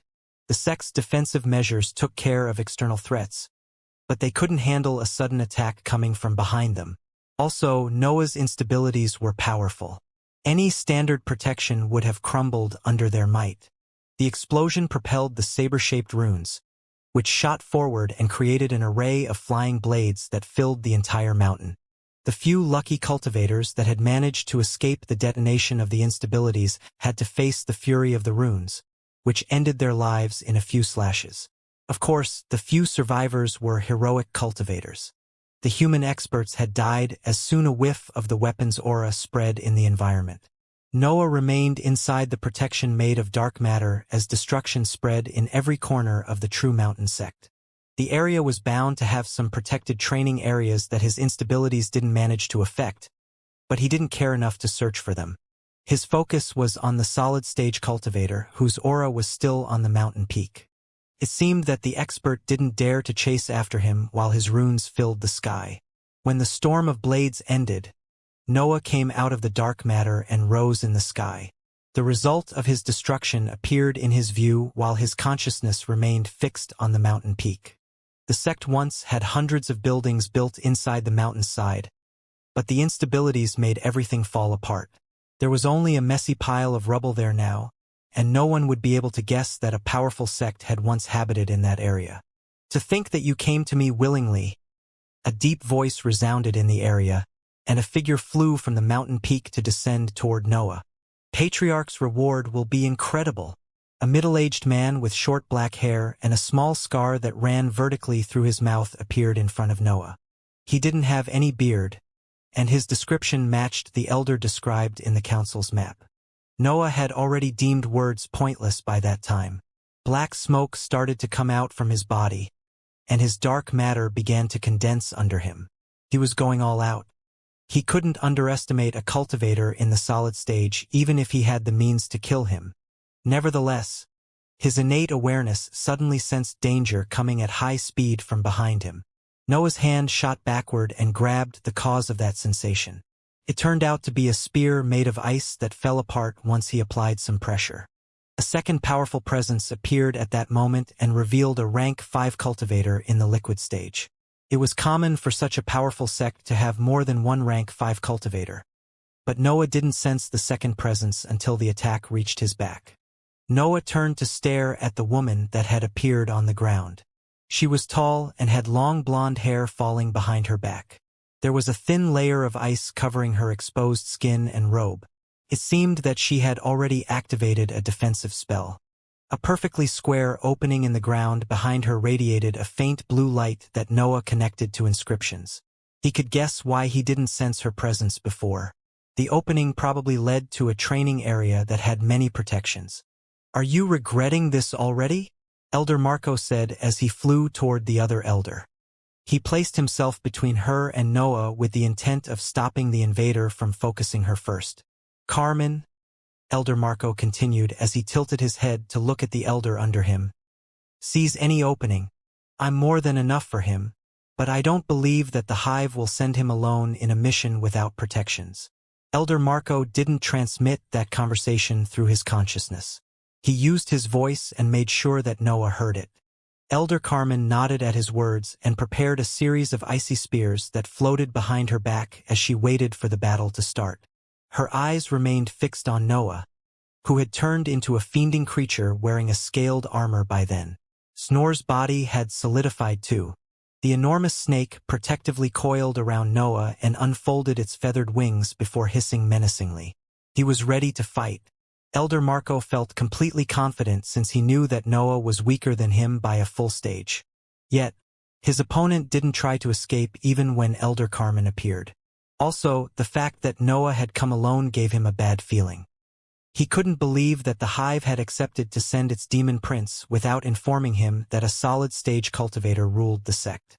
Of course, Elder Marco couldn't imagine that Noah had chosen him as a target to test his strength. There had never been a cultivator on a lower stage treating a more potent existence as a training dummy. He guessed that the hive had messed up when it planned its attacks and had sent Noah into a location far more dangerous than expected. Noah's aura didn't reveal anything. There wasn't his usual violence, nor the coldness that preceded his battles. Elder Marco expected to see at least a faint trace of fear, but it seemed that Noah's mind had become blank. Elder Marco gave up on making that battle more satisfying at that point. His patriarch's target was right in front of him. There was no reason to delay his capture further. The air above him condensed and took the form of countless needles. A barrage of sharp spikes filled the sky and tilted toward the massive figure of the snake. A sudden danger sensation surged in Elder Marco's mind right after he deployed his spell. Noah's figure became blurry and black cracks appeared in the sky between him and Elder Carmen. A faint dark shape preceded the cracks. It was as if something was moving so fast that it destroyed that part of the sky with its passage. Elder Marco was a solid-stage cultivator that had trained for a long time. He recognized a movement ability when he saw one. Yet, he didn't have time to warn Elder Carmen since his consciousness had perceived the attack too late. His mind wasn't at fault. He would have sensed that attack an instant before if Noah targeted him. However, the black shape went after Elder Carmen, meaning that his mind didn't register it until it perceived energy release. The black shape was too fast for him to do anything about it. Elder Marco could only see the cracks in the sky spreading until they reached Elder Carmen, where they suddenly stopped. The black blur stopped moving after it crossed Carmen and took the shape of a fiendish form donning a scaled armor. Noah had reappeared wielding the demonic sword with one hand and while releasing dark matter. Elder Carmen had remained stunned for the whole duration of the event.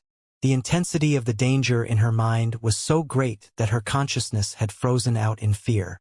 Only her right hand moved, and she used it to point toward Noah's previous position. Noah and Snor's previous figures vanished into a cloud of black smoke. The speed that he had reached was so high that he had left after images in the sky. The cracks in the air soon closed, until all the sky returned to its original state. The only difference was that Noah now stood motionless behind Elder Carmen. Elder Marco saw the scene unfolding in slow motion. It was a red line at first. A long but superficial wound appeared on Elder Carmen's body and traced a diagonal cut across her torso and waist. Then, blood started to come out of her wound, but its quantity was too high for the kind of injury that she appeared to have received. In the end, the entirety of her upper body exploded into a rain of blood and internal organs, leaving only Elder Carmen's waist and legs behind. Elder Marco felt amazed.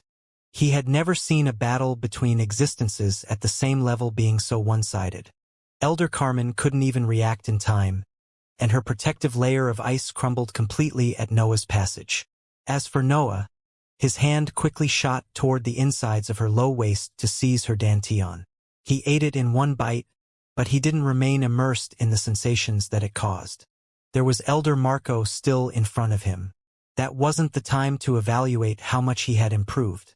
Noah had always known that creating an individual school would make his prowess reach unseen levels, but he had been surprised too. Elder Carmen couldn't even react when it happened. "You think you can come into my home and destroy anything that you like?" Elder Marco shouted at that point. Refilling the assets in the 4th rank was already a troublesome matter, but Noah had killed the only other rank 5 expert of the sect. The true mountain sect was no more, destroyed in a few exchanges against the demon prince of the hive. That realization made him snap. It was as if he had wasted the last 500 years of work. The spikes in the sky began to fall. They pierced the air, creating large areas where the world's fabric broke and connected it with the void. Nevertheless, Noah stared at the incoming needles without any fear. He knew exactly how to block that attack. Snore raised its reptilian head and spread its maws to release a series of black flames. When they reached the spikes, a sea of fire appeared in its place, destroying many of them. The sea of flames radiated a feeling of pure destruction while it spread in the sky and engulfed the barrage of spikes. The fire devoured most of Elder Marco's spell, protecting the part of the terrain where Noah was standing. The rest of the spikes crashed on the terrain and destroyed most of the environment. Large cracks spread around Noah, who didn't move his eyes from the cultivator in the sky. He could see Elder Marco's expression turning into one of pure astonishment at the sight of those flames. The attack that had destroyed his spikes was almost identical to that of his patriarch. His surprise didn't stop there. Seeing that Noah owned flames capable of imitating ravaging demons' individuality was already incredible. Yet, the fact that they could match a spell cast by a solid-stage cultivator made them even more impressive. Snore let out a proud hiss and rose in the sky to face Elder Marco. The cultivator was about to prepare another spell when he sensed danger coming toward him. The blood companion's body turned into smoke, and a black shape pieced it to shoot toward Elder Marco. Cracks spread in the sky at the shape's passage, and part of the dark matter fell into the void among them. The attack aimed directly at Elder Marco at that time, so his mind could sense it in time to deploy countermeasures. The air in front of him hardened and formed a series of spiked shields with the same shape. Noah crashed into the spiked layers and stopped after breaking through them. However, Elder Marco had already left his previous spot. The broken shards of condensed air began to take the form of a sphere meant to trap him at that point. Yet, four additional arms rose from his torso and wielded the copies of the demonic sword that had appeared next to him. Elder Marco prepared an offensive spell high in the sky when another incoming danger forced him to dodge again. A fissure appeared right next to him, and the condensed air that he had prepared before disappeared without leaving any trace. The Elder was about to turn toward Noah, but Snore had reformed in the meantime. Black sparks filled the Blood Companion's horns and condensed between them to create a massive lightning bolt that shot toward the solid stage cultivator. Elder Marco couldn't believe his eyes. A liquid stage cultivator was able to corner him. Nothing like that had ever happened in the history of the world.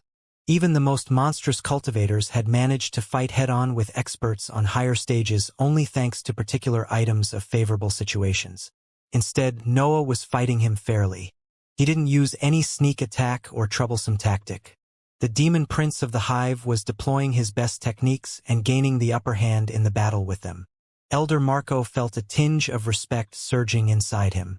Noah was even better than what the reports said. He was a real monster capable of ignoring the common sense at the foundation of the cultivation world. However, pride soon suppressed that feeling. After all, Elder Marco was still an expert that had reached the solid stage. He couldn't let a junior think so poorly of him.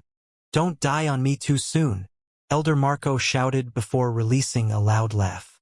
The air in a large area of the sky became still, and the lightning bolt flying toward him slowed down, hindered by the dense atmosphere. Noah's eyes sharpened at that sight.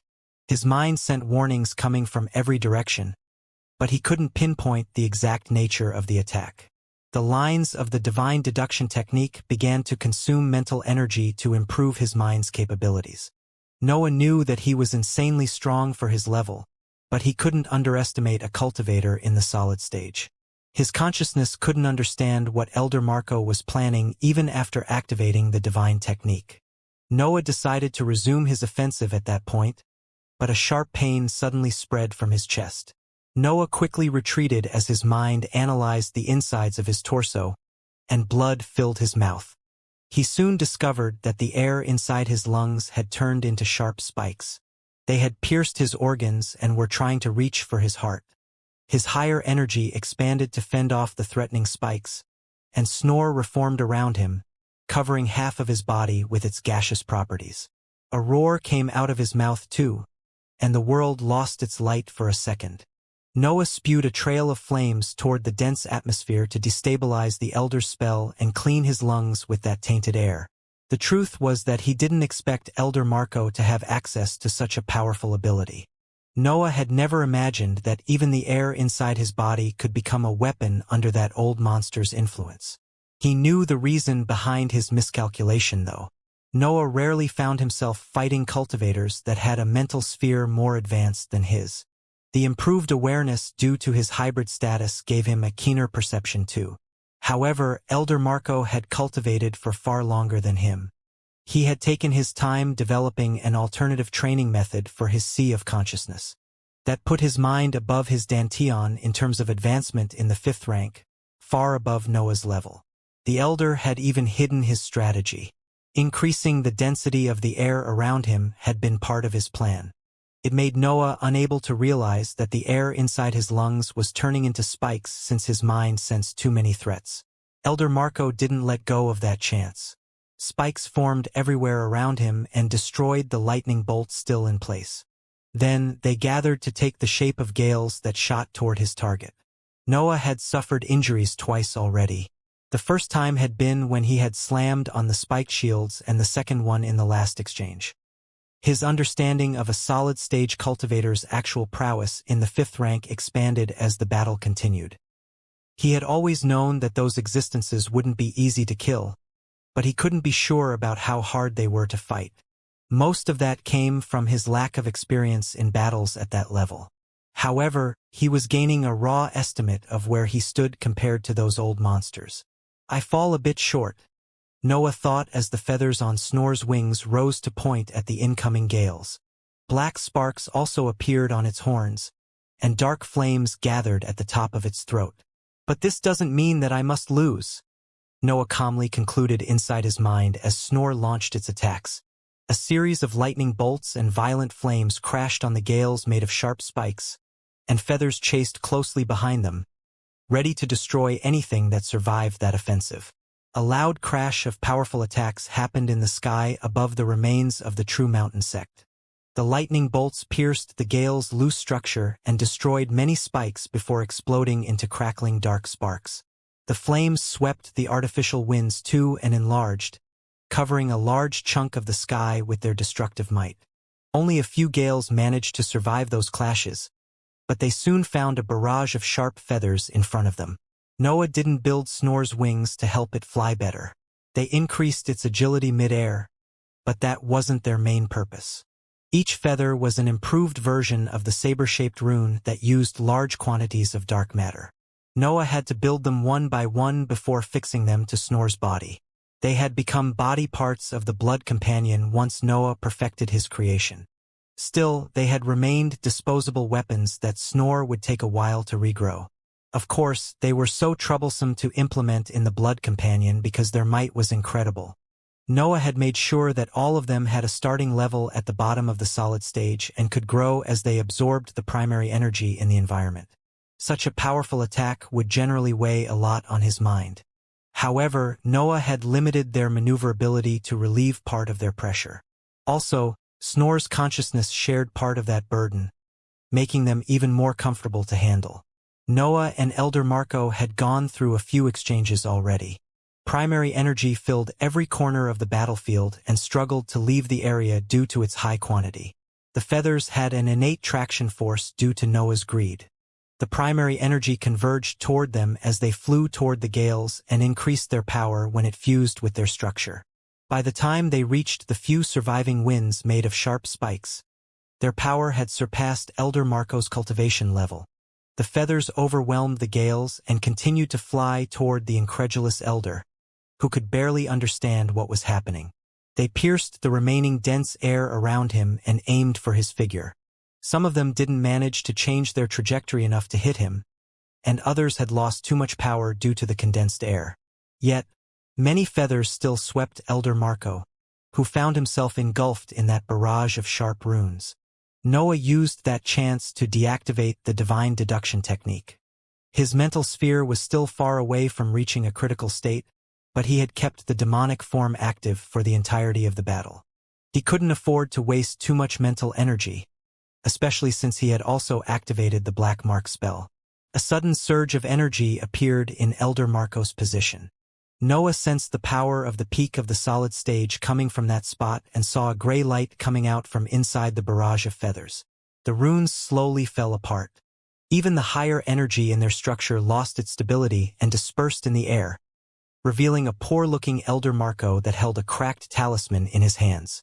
The cultivator had resorted to a disposable inscribed item to fend off Noah's attack, but his condition appeared terrible nonetheless. His robe was full of holes, and black spots filled the skin underneath them. His legs were nowhere to be seen, but there were only superficial injuries on the rest of his body. It seemed that he had managed to activate the talisman right before the feathers could reach his internal organs. An ugly expression lingered on Elder Marco's face. He could now understand the real power of the hybrids and why they were so troublesome to face. The superiority of the magical beasts when it came to their bodies was one of the cultivation world's pillars. Yet, that feature became almost unfair when existences paired them with the abilities of a cultivator. Elder Marco had hit Noah twice with abilities fueled by his breath in the solid stage. On the other hand, Noah had landed only a blow on him. That would typically give the upper hand to Elder Marco in a battle between humans. However, the actual damage suffered by him and Noah differed in severity. Noah had taken Elder Marco's legs and poisoned him with one attack.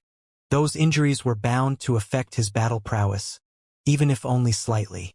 Instead, Noah had a few cuts on his body and injured lungs, but those wounds didn't affect him at all. The resilience of a hybrid was showing its importance in the battle. Humans were too frail to endure the same powerful attacks repeatedly. Elder Marco understood that he needed to end the battle quickly. Otherwise, Noah's incredible body would slowly tilt the scales of the fight in his favor. Noah felt able to read what was happening inside the Elder's mind. He knew that the next exchanges would decide the battle's outcome, so he had to prepare for anything that the old monster had in store for him. "You know," Elder Marco said, "my individuality isn't related to spikes and needles. It's about control over the air. I make it take that form because it's easier to turn it into a weapon, but it seems that it won't be enough against you." Elder Marco's aura spread, and a sense of stillness filled the world. His consciousness affected the air and tried to reach for Noah, but the dark matter of Snor's body fended it off. Noah could see some similarities with Dreaming Demon's individuality. The difference was in the subtlety of their mental waves. Dreaming Demon took control of the matter of the world delicately, while Elder Marco's approach was forceful. That led to a difference in what they were able to obtain through their influence. Dreaming Demon could even fuse with heaven and earth's will and predict future events with her individuality. As for Elder Marco, Noah had yet to see the full potential of that unique existence. Noah didn't wait for the Elder to complete his preparations. Additional arms wielded copies of the demonic sword to perform the second form of his martial art. Snor spewed flames and launched lightning bolts too. The attacks struggled to fly through the condensed air. They managed to cross a large chunk of the sky thanks to their might, but it seemed that Elder Marco had paid particular attention to the space between him and his opponent. Meanwhile, his control over the sky expanded and reached the air behind Noah, affecting even his movements. It was as if the air had turned into a dense liquid that hindered anything trying to move inside it. "Let's see how you handle the fall of the sky," Elder Marco shouted as he raised his hand before swinging it down with a sharp movement. Noah didn't even know what to look for since his mind sensed danger everywhere around him. However, when the Elder completed his gesture, he felt the entirety of the sky weighing on his back and flinging him on the ground. Noah felt an immense force weighing on his shoulders and pushing him at high speed toward the ground. There was nothing that he could do to stop himself. Even his hybrid strength enhanced by the demonic form spell couldn't stop his fall. The large area of the sky condensed by Elder Marco slammed on the ground, crushing the already broken mountain and leveling the terrain. The dense air didn't stop there. It continued to descend, creating a rectangular hole that kept on becoming deeper. The region occupied by the True Mountain sect had become unrecognizable after the battle had gone on for a few exchanges. Noah's sudden arrival and consecutive attacks had already ruined the scenery significantly. Still, Elder Marco's last spell was causing cracks to appear in the entirety of the region. The condensed air began to disperse after it had dug a hole a few hundred meters deep. Its disappearance left a space where the debris accumulated at the sides of the rectangle could fall. Noah was at the bottom of the hole when the debris began to fall over him. His body felt sore, but it was in one piece. He had a few broken bones, but the demonic form and Snore had managed to absorb most of the spell's power. Elder Marco coughed a mouthful of black blood as he admired the result of his spell from high in the sky. That attack had required a great deal of focus from him, so his suppression on Noah's poison had wavered for a few seconds. That massive display of power wasn't efficient to use. It consumed a lot of energy, and it didn't focus its damage on one point. It could be perfect against large magical beasts, but it was a bit wasteful against cultivators. The spell was by no means weak. Its large size made it unsuitable for targeting cultivators due to their small bodies, especially in a 1-versus-1 battle. The actual area that would hit them was only a minute part of the attack, which meant that most of the condensed air would end on the ground. Nevertheless, that was the safest and most challenging to avoid attack in Elder Marco's arsenal. He could cast it from a safe position, and it worked as natural protection while he prepared it. Even the joint attack of Noah's second form and Snore elements wasn't enough to pierce it. Can he do it again? Noah thought as he rose in the sky. Yet, the same dangerous sensation as before filled his mind before a massive weight fell on his shoulders again and pushed him back on the ground. Noah felt his bones crackling during the impact. Elder Marco had launched another one of those large spells and had flung him on the ground again. The hole became more profound as the area of condensed air continued its descent. It leveled the previous debris that had fallen inside the rectangular chasm and dug for a few more 100 meters. Elder Marco spewed another mouthful of black blood.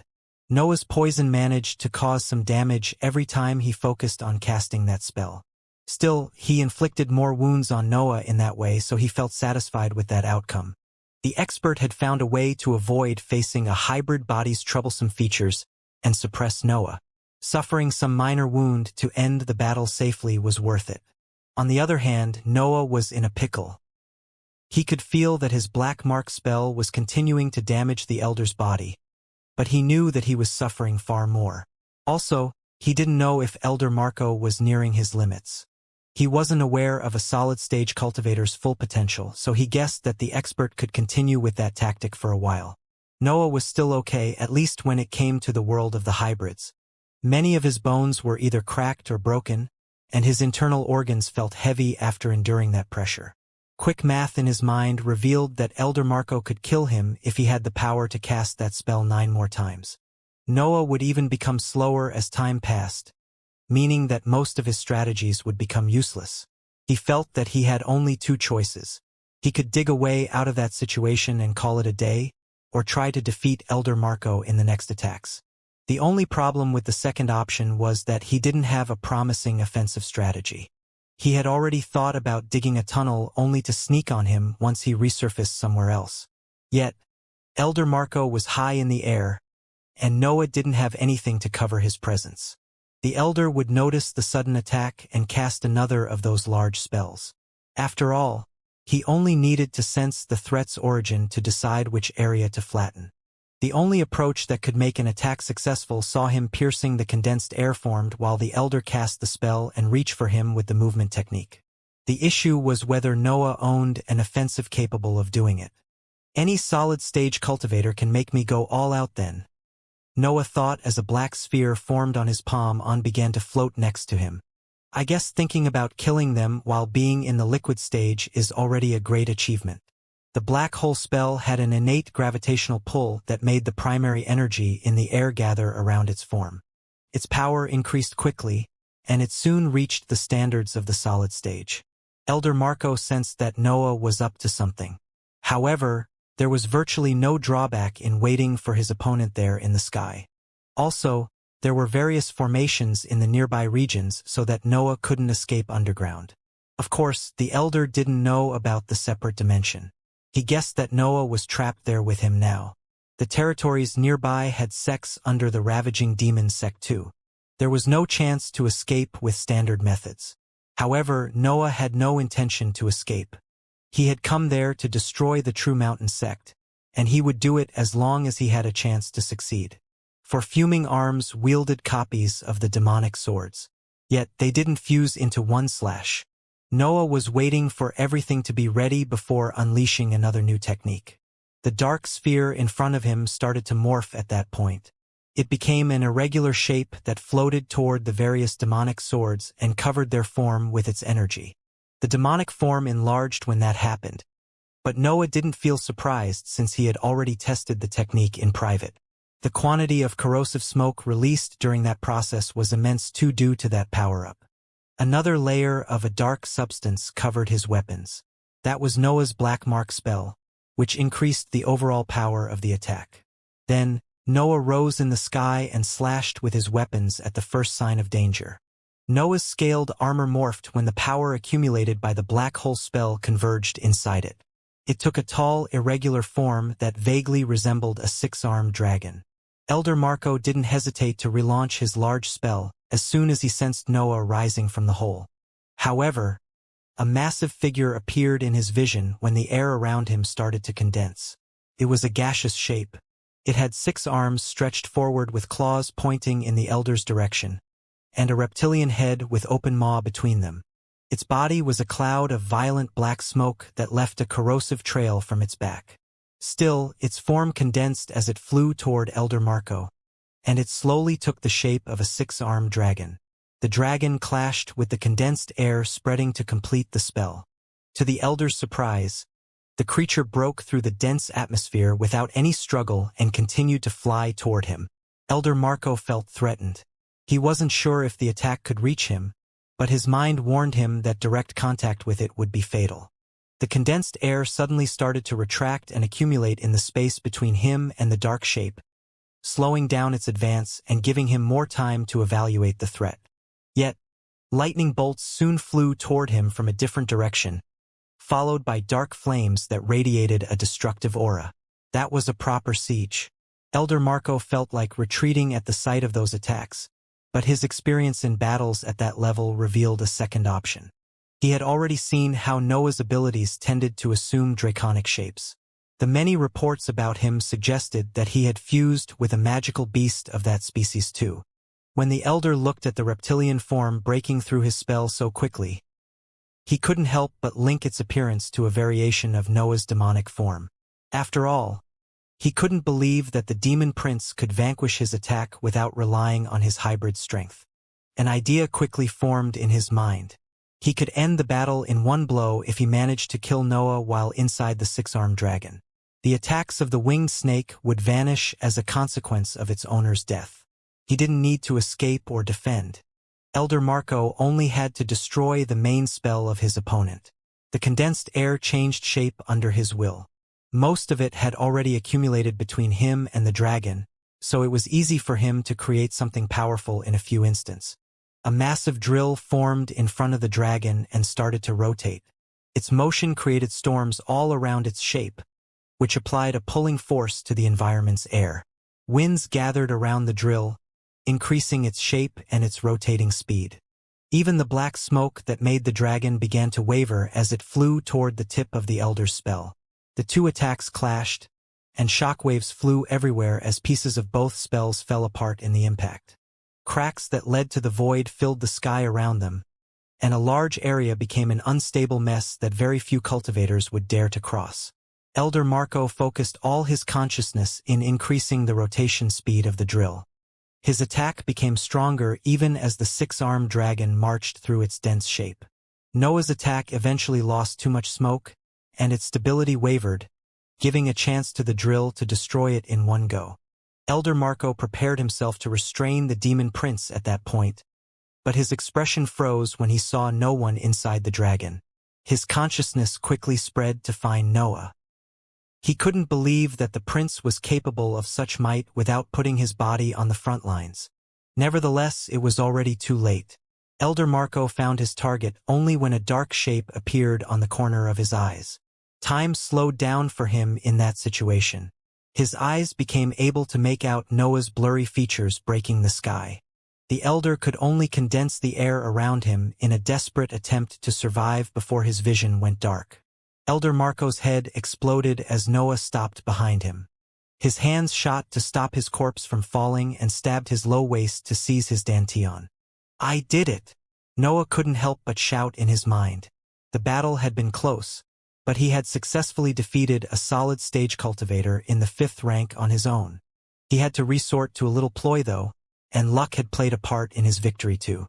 Noah had planned to use the destruction generated by the two attacks to take his opponent by surprise. Yet, he didn't expect the Elder to focus all his consciousness on the drill.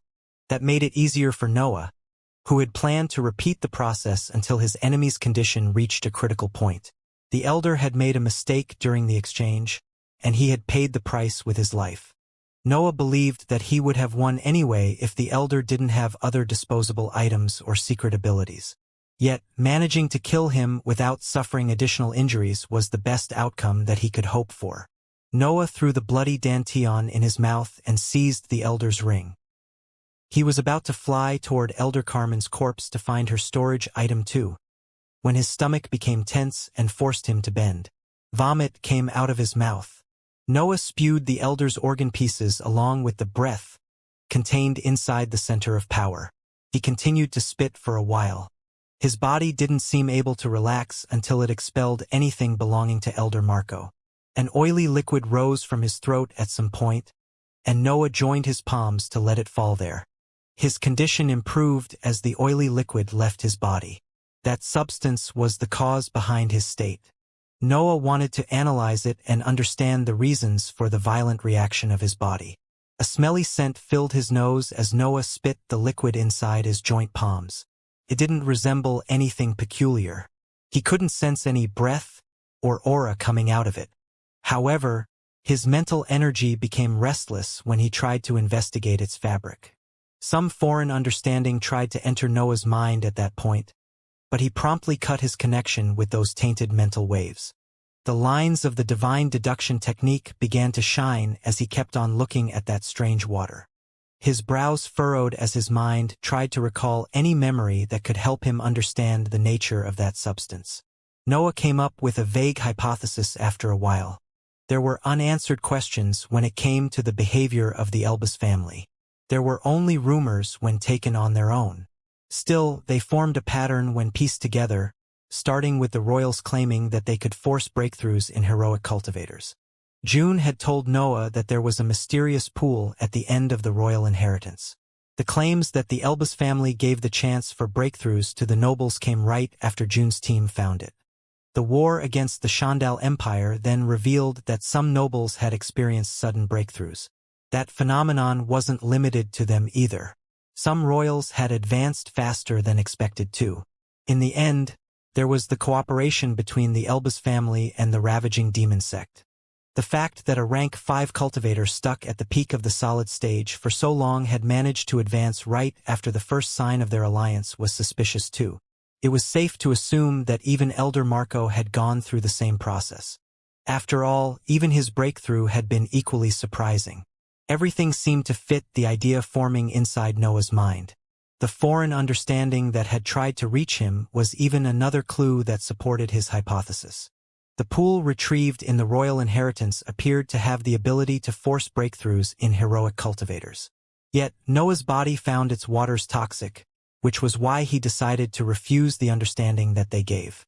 There were some dark areas in his reasoning. Except for the actual proof that the oily liquid had some connection with the pool, Noah was unaware of its drawbacks. Such a miraculous item was bound to have massive repercussions on the centers of power of the cultivators. Even the natives' transformation forced them to abandon their individualities, and that process was less invasive. Some nobles have never reappeared, Noah thought, as the divine deduction technique helped him gathering all the pieces of information that he could find. And my body rejects this liquid, meaning that it can't be anything good. I've never seen a magical beast being picky about food unless it has evident negative effects.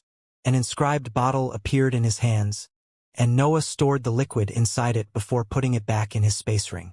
He wasn't qualified to analyze that substance. It was better to leave the matter to 37 or Daniel.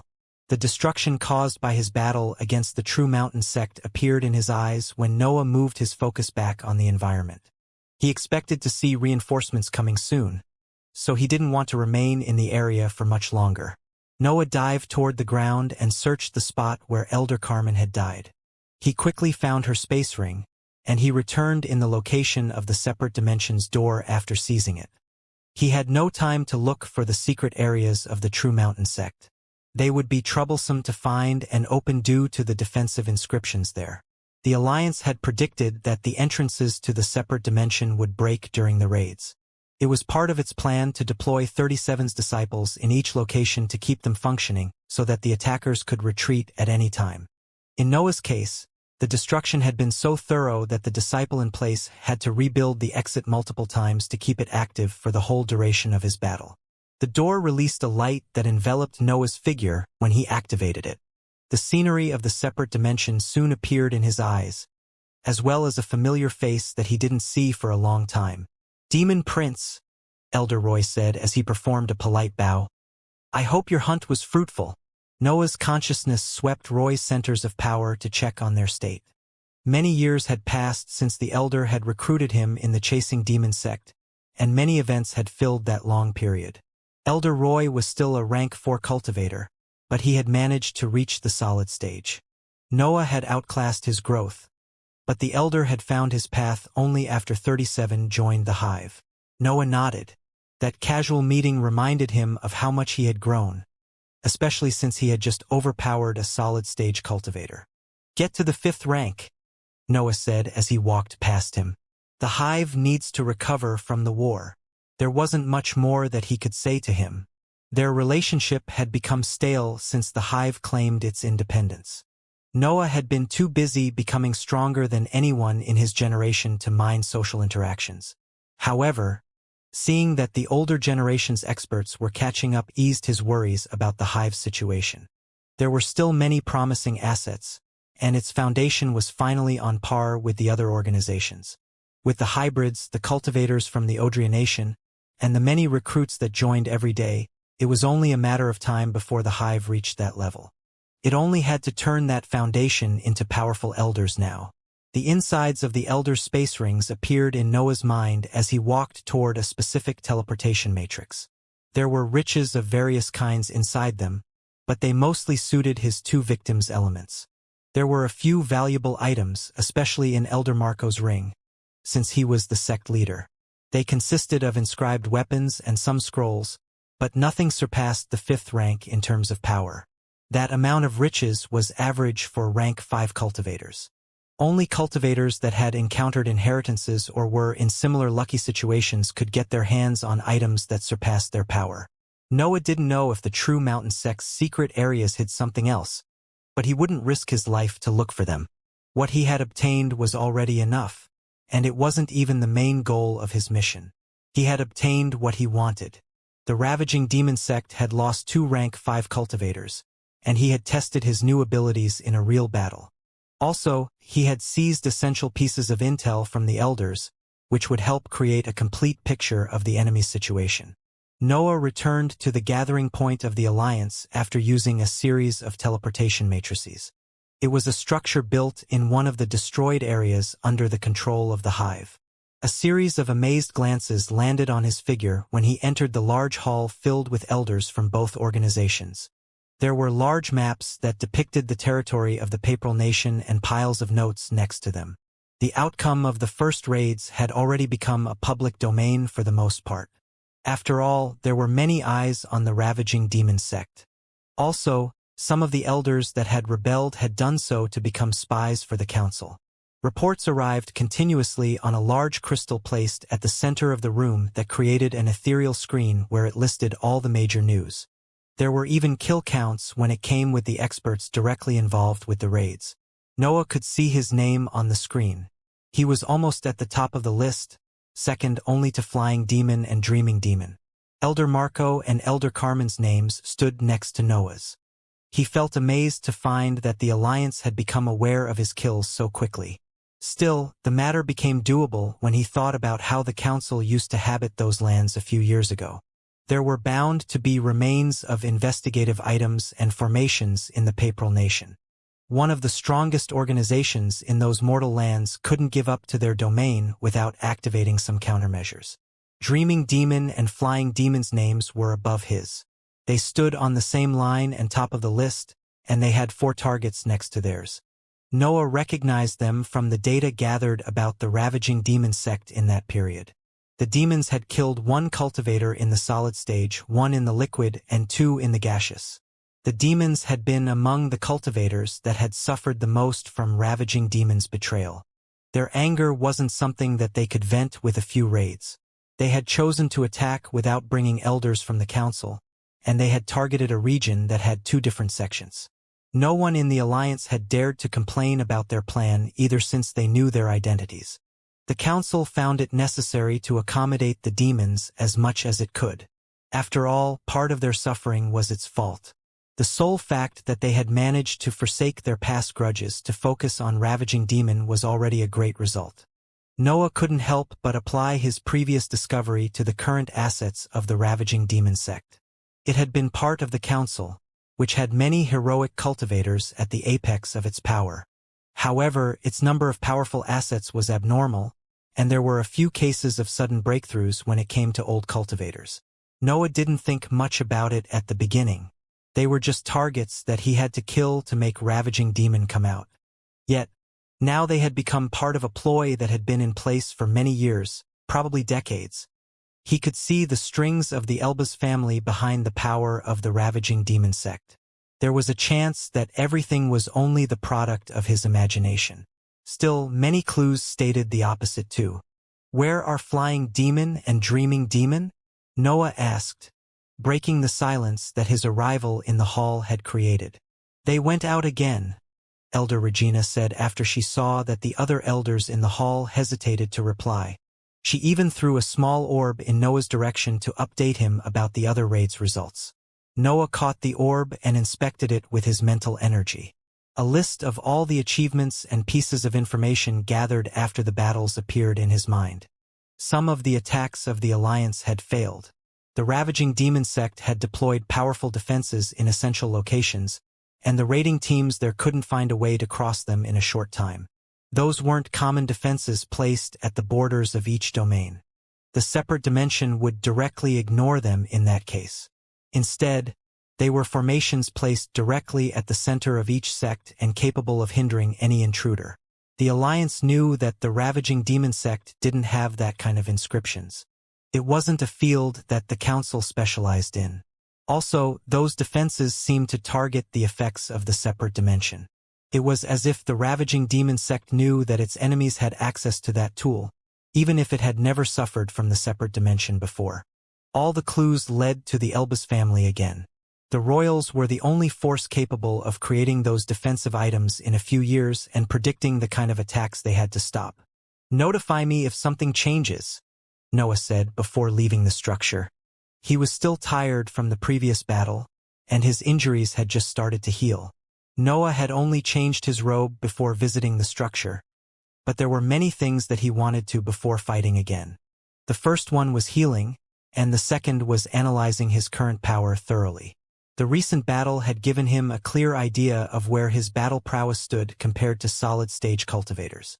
Noah had used all his abilities against Elder Marco, and the fight had been close nonetheless.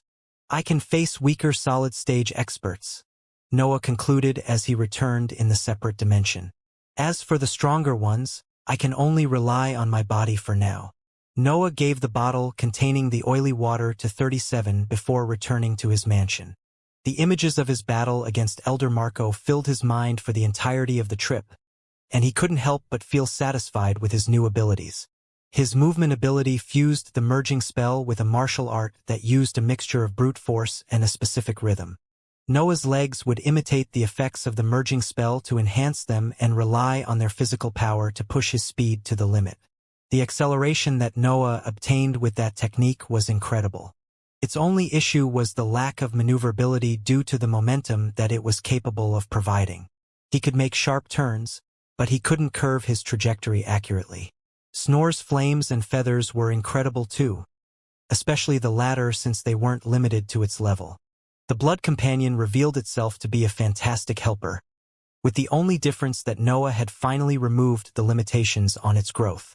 As for the ability that had given him the chance to win, Noah found it even more potent than he expected. Using the Black Hole spell to overcharge the demonic form spell gave birth to the third form of the Dragon's Claw martial art. Noah slashed his 6 arms without fusing them and threw all the black smoke around him along with the attack. That gave birth to a gaseous shape that took the form of a 6-armed dragon. Its power was immense since it fused all the second form's strong points with his other spells. The only issue was that the scaled armor would disappear after launching that attack. The same went for the copies of the demonic sword and all the black hole spell's energy. Noah remained defenseless for a few seconds after using the third form of his martial art, but its power made it worth it. After all, Elder Marco had used the entirety of his consciousness to focus on his drill, but Noah's attack had managed to match it for a few seconds. That was enough to prove how powerful it was. "I've obtained these results by creating martial arts for pre-existing spells," Noah thought as he meditated while his body absorbed nutrients to heal. "How much power can I obtain if I create specific spells?" The rounds of raids on the ravaging demon sect's territories eventually ended. All the experts involved in the battles held a series of meetings to summarize the situation. The battles of the Alliance in the Papal Nation had been mostly successful. The only failures happened whenever the raiding teams met formations and inscribed items that targeted some of the separate dimensions' capabilities. The Alliance's kill count had reached 11 rank 5 cultivators of various stages and multiple assets in the 4th rank.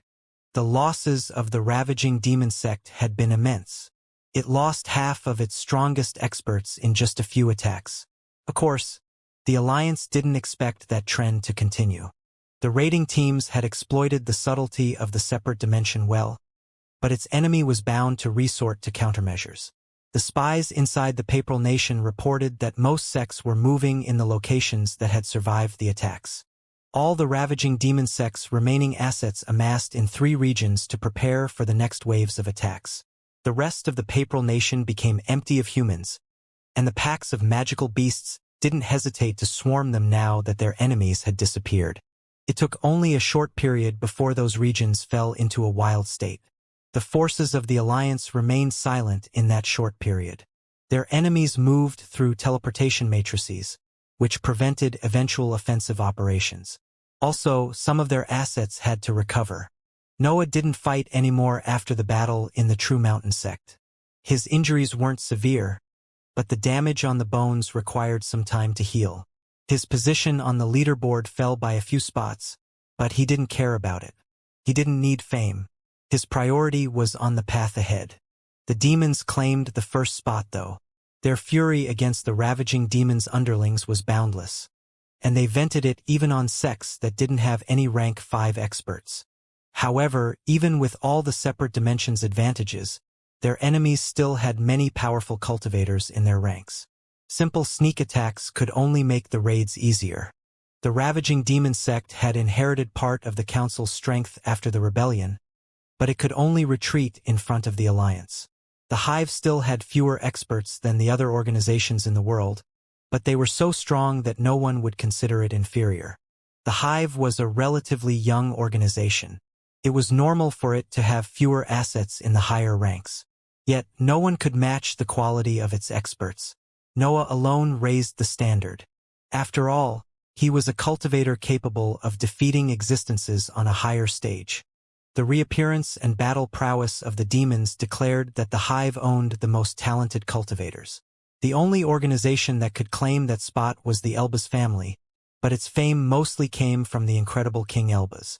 The Alliance observed the ravaging demon sect's behavior for a while and kept part of its attention on the territories of the Elbaz family. Ravaging Demon had yet to show his face again. No one had seen him after the battle above the Blue Dome, and even the recent raids didn't make him appear. A peculiar event happened in that period, though. The Alliance was still deciding on its next step when cultivators started to clear and habit the peripheral regions of the Papal Nation. They were nothing more than settlements with only human cultivators led by a few experts in the 4th rank. The Alliance didn't mind them since they appeared as nothing more than hunting parties. Only the Hive knew that they had come to conquer some regions once the situation stabilized. The Alliance had yet to divide those territories, and it wouldn't do so until the threat of the ravaging demon sect vanished. Also, it was in no hurry to conquer them since they were part of the old continent. Only the most affectionate assets of the Council wanted their old home back to restore their face. After all, the ravaging demon sect's rebellion had been something unexpected, but that they could prevent in many ways. Still, Ravaging Demon had helped the Council claiming the entirety of the Papal Nation in the past.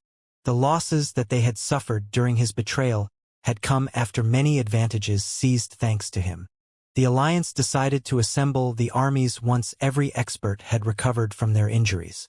Nothing peculiar had happened in those regions, so the attacking forces felt the need to pressure the Ravaging Demon sect before it came up with other countermeasures. They didn't opt for the separate dimension, though. That had to be a frontal attack that saw the Council and the Hive going against their common enemy. All the world had to see that scene. 3 armies formed. The plan was to apply pressure on all the crowded areas at the same time and see if they could force Ravaging Demon's hand. Of course, the powerhouses of both organizations would lie in wait for him. Noah and the demons became the army's leaders tasked to attack the Four Sigils sect, which was the new name given to one of the crowded areas. Some assets of the Council would join them, together with weaker cultivators from both organizations. There were even human cultivators, although not as many as during the war against the Shandal Empire. They were mostly assets that showed no talent or determination for the cultivation journey, and experiencing a battle could help them. How do you want to drive them out? Flying Demon said as he stared and the array of tall structures under him from the sky. Prince, do you have something to throw at them? Dreaming Demon asked as she turned toward Noah. There were assets of the council among them, so she preferred to use his title when talking with him. The army had gathered in the region occupied by the Four Sigil sect, and the heroic assets were analyzing it from their position in the sky. Their target appeared as a marvelous city. It had four huge pagodas on its corners and a series of peculiar buildings among them. A series of mountains encircled those structures and worked as natural protection. They had faint traces of inscriptions on their rocky surface, meaning that they were part of the sect's defensive formations. The council's intel had revealed that the Four Sigil sect had 4 rank 5 cultivators in its ranks, but only one of them was in the solid stage. With Noah and the demons there, that threat was manageable. The only problem was its defenses. They could tilt the scales of the battle in favor of the sect. Noah shrugged his shoulders before waving his hand. Dozens of spiked spheres appeared in front of him and began to fall toward the mountain chain. Those instabilities were all inscribed weapons with power in the 5th rank. Their tier varied, but there were a few of them in the upper level. Noah's body was in the upper tier, and the demonic sword was still in the middle tier. Both of them required a large number of nutrients, but they had also become picky about them. Magical beasts in the lower tier of the 5th rank could barely satisfy their hunger. They preferred to hunt powerful prey to keep their carvings in check for more extended periods. However, there was a limit to how many powerful creatures habited the territories of the hive. Noah had managed to refill his stash thanks to the hybrids, but he often had to rely on weaker beasts to satisfy his hunger. That made him gather many corpses belonging to weaker creatures. They were mostly big beasts though, which gave Noah enough materials to spare for some side projects, namely his disposable weapons. His higher energy improved the final product's quality, allowing him to use many weaker materials to create valuable items. Noah could use many peak rank 4 body parts to mass-produce instabilities with power at the bottom of the 5th rank.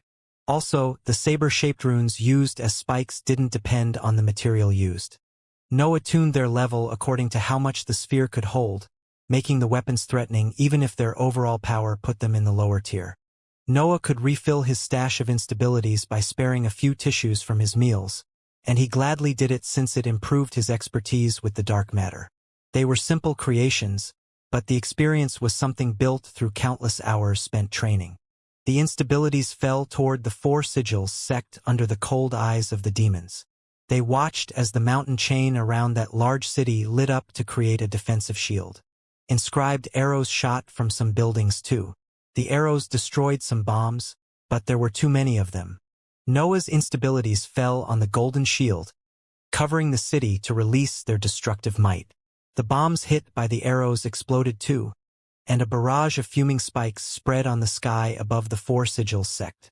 Of course, the assets in the 4 rank on the scene had retreated a bit when they saw that the demonic prince had taken the initiative. They didn't want to be too close when rank 5 cultivators acted. The light radiated by the golden shield flickered under the assault of the instabilities. Each one of them was similar to a spell launched by a rank 5 cultivator, and more than 40 bombs were exploding right above its surface. Cracks appeared on the shield, and golden shards fell on the city.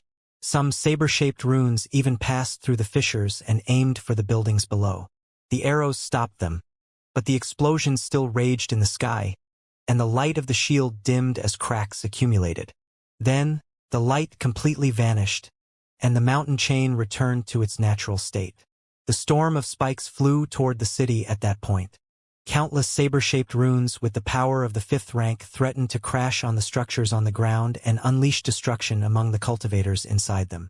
Nevertheless, the pagodas lit up, and a wide array of inscriptions spread from them to cover the entire city.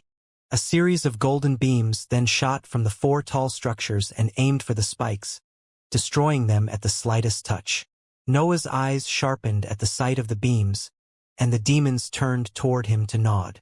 He had shared his theory about the Royals' pool with the hive's higher-ups, and their opinions matched his.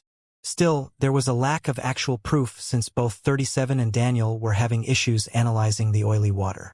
The quality of the defenses of the ravaging demon sect's regions though showed how comprehensive its cooperation with the Elbas family was. The Four Sigils sect should only have a few defensive formations according to the Council's intel. Instead, it had inscriptions capable of countering multiple kinds of threats. The lines on the ground probably had the purpose of defending from the separate dimension. Something like that wasn't something that the ravaging demon sect experts could have built in a short time. Only the Elbas family had inscription masters with that level of expertise. The nods of the demons meant that there might be more surprises once the attack started. The golden beams destroyed the saber-shaped runes before they could even touch the ground. Some of them managed to make a few buildings crumble, but that amount of damage was negligible. The demons acted after the destruction stopped. Flying Demon deployed a layer of ice at the base of the mountains that spread over them as it made its way toward the city's insides. Dreaming Demon closed her eyes, and the light of the formation dimmed as her consciousness invaded it. They had to take down those defenses before diving toward the city. They couldn't barge in recklessly now that they suspected that the Elbas family had been there. The pagoda's light fought against the spreading ice, but the latter seeped in some blind spots anyway. A few buildings started to freeze, and ice flowers grew on their surface. The flowers radiated Flying Demon's individuality. They worked as the cores in a formation, giving more power to the ice that continued to reach the city's center. The golden beams struggled to escape Dreaming Demon's control. Yet, they only managed to bend their light without succeeding in reaching for the layer of ice. Panicked human cultivators began to exit their habitations and assemble in a battle formation at the center of the city. A few rank 4 experts also came out in the open to avoid the effects of the demons' attacks. Noah observed the scene with the utmost attention. The higher-ups of the ravaging demon sect had to appear soon. Otherwise, he and the demons would level that city before the battle even started. As he had predicted, 4 figures suddenly shot in the air and stopped at some distance from the trio in the 5th rank. They were the 4 experts reported by the council. The demons continued to attack the city even after those enemies appeared. They had to damage its defenses as much as they could before the rest of the army invaded. However, their enemies couldn't let them continue. There were 2 elders in the liquid stage, one in the gaseous and one in the solid. They were barely a threat in front of experts that had managed to survive the attack of a powerhouse. Yet, a series of inscribed items soon appeared in front of them and radiated auras with power at the peak of the 5th rank. The 2 cultivators in the liquid stage even started to execute strange forms to activate a battle formation. Noah didn't fear any of those enemies.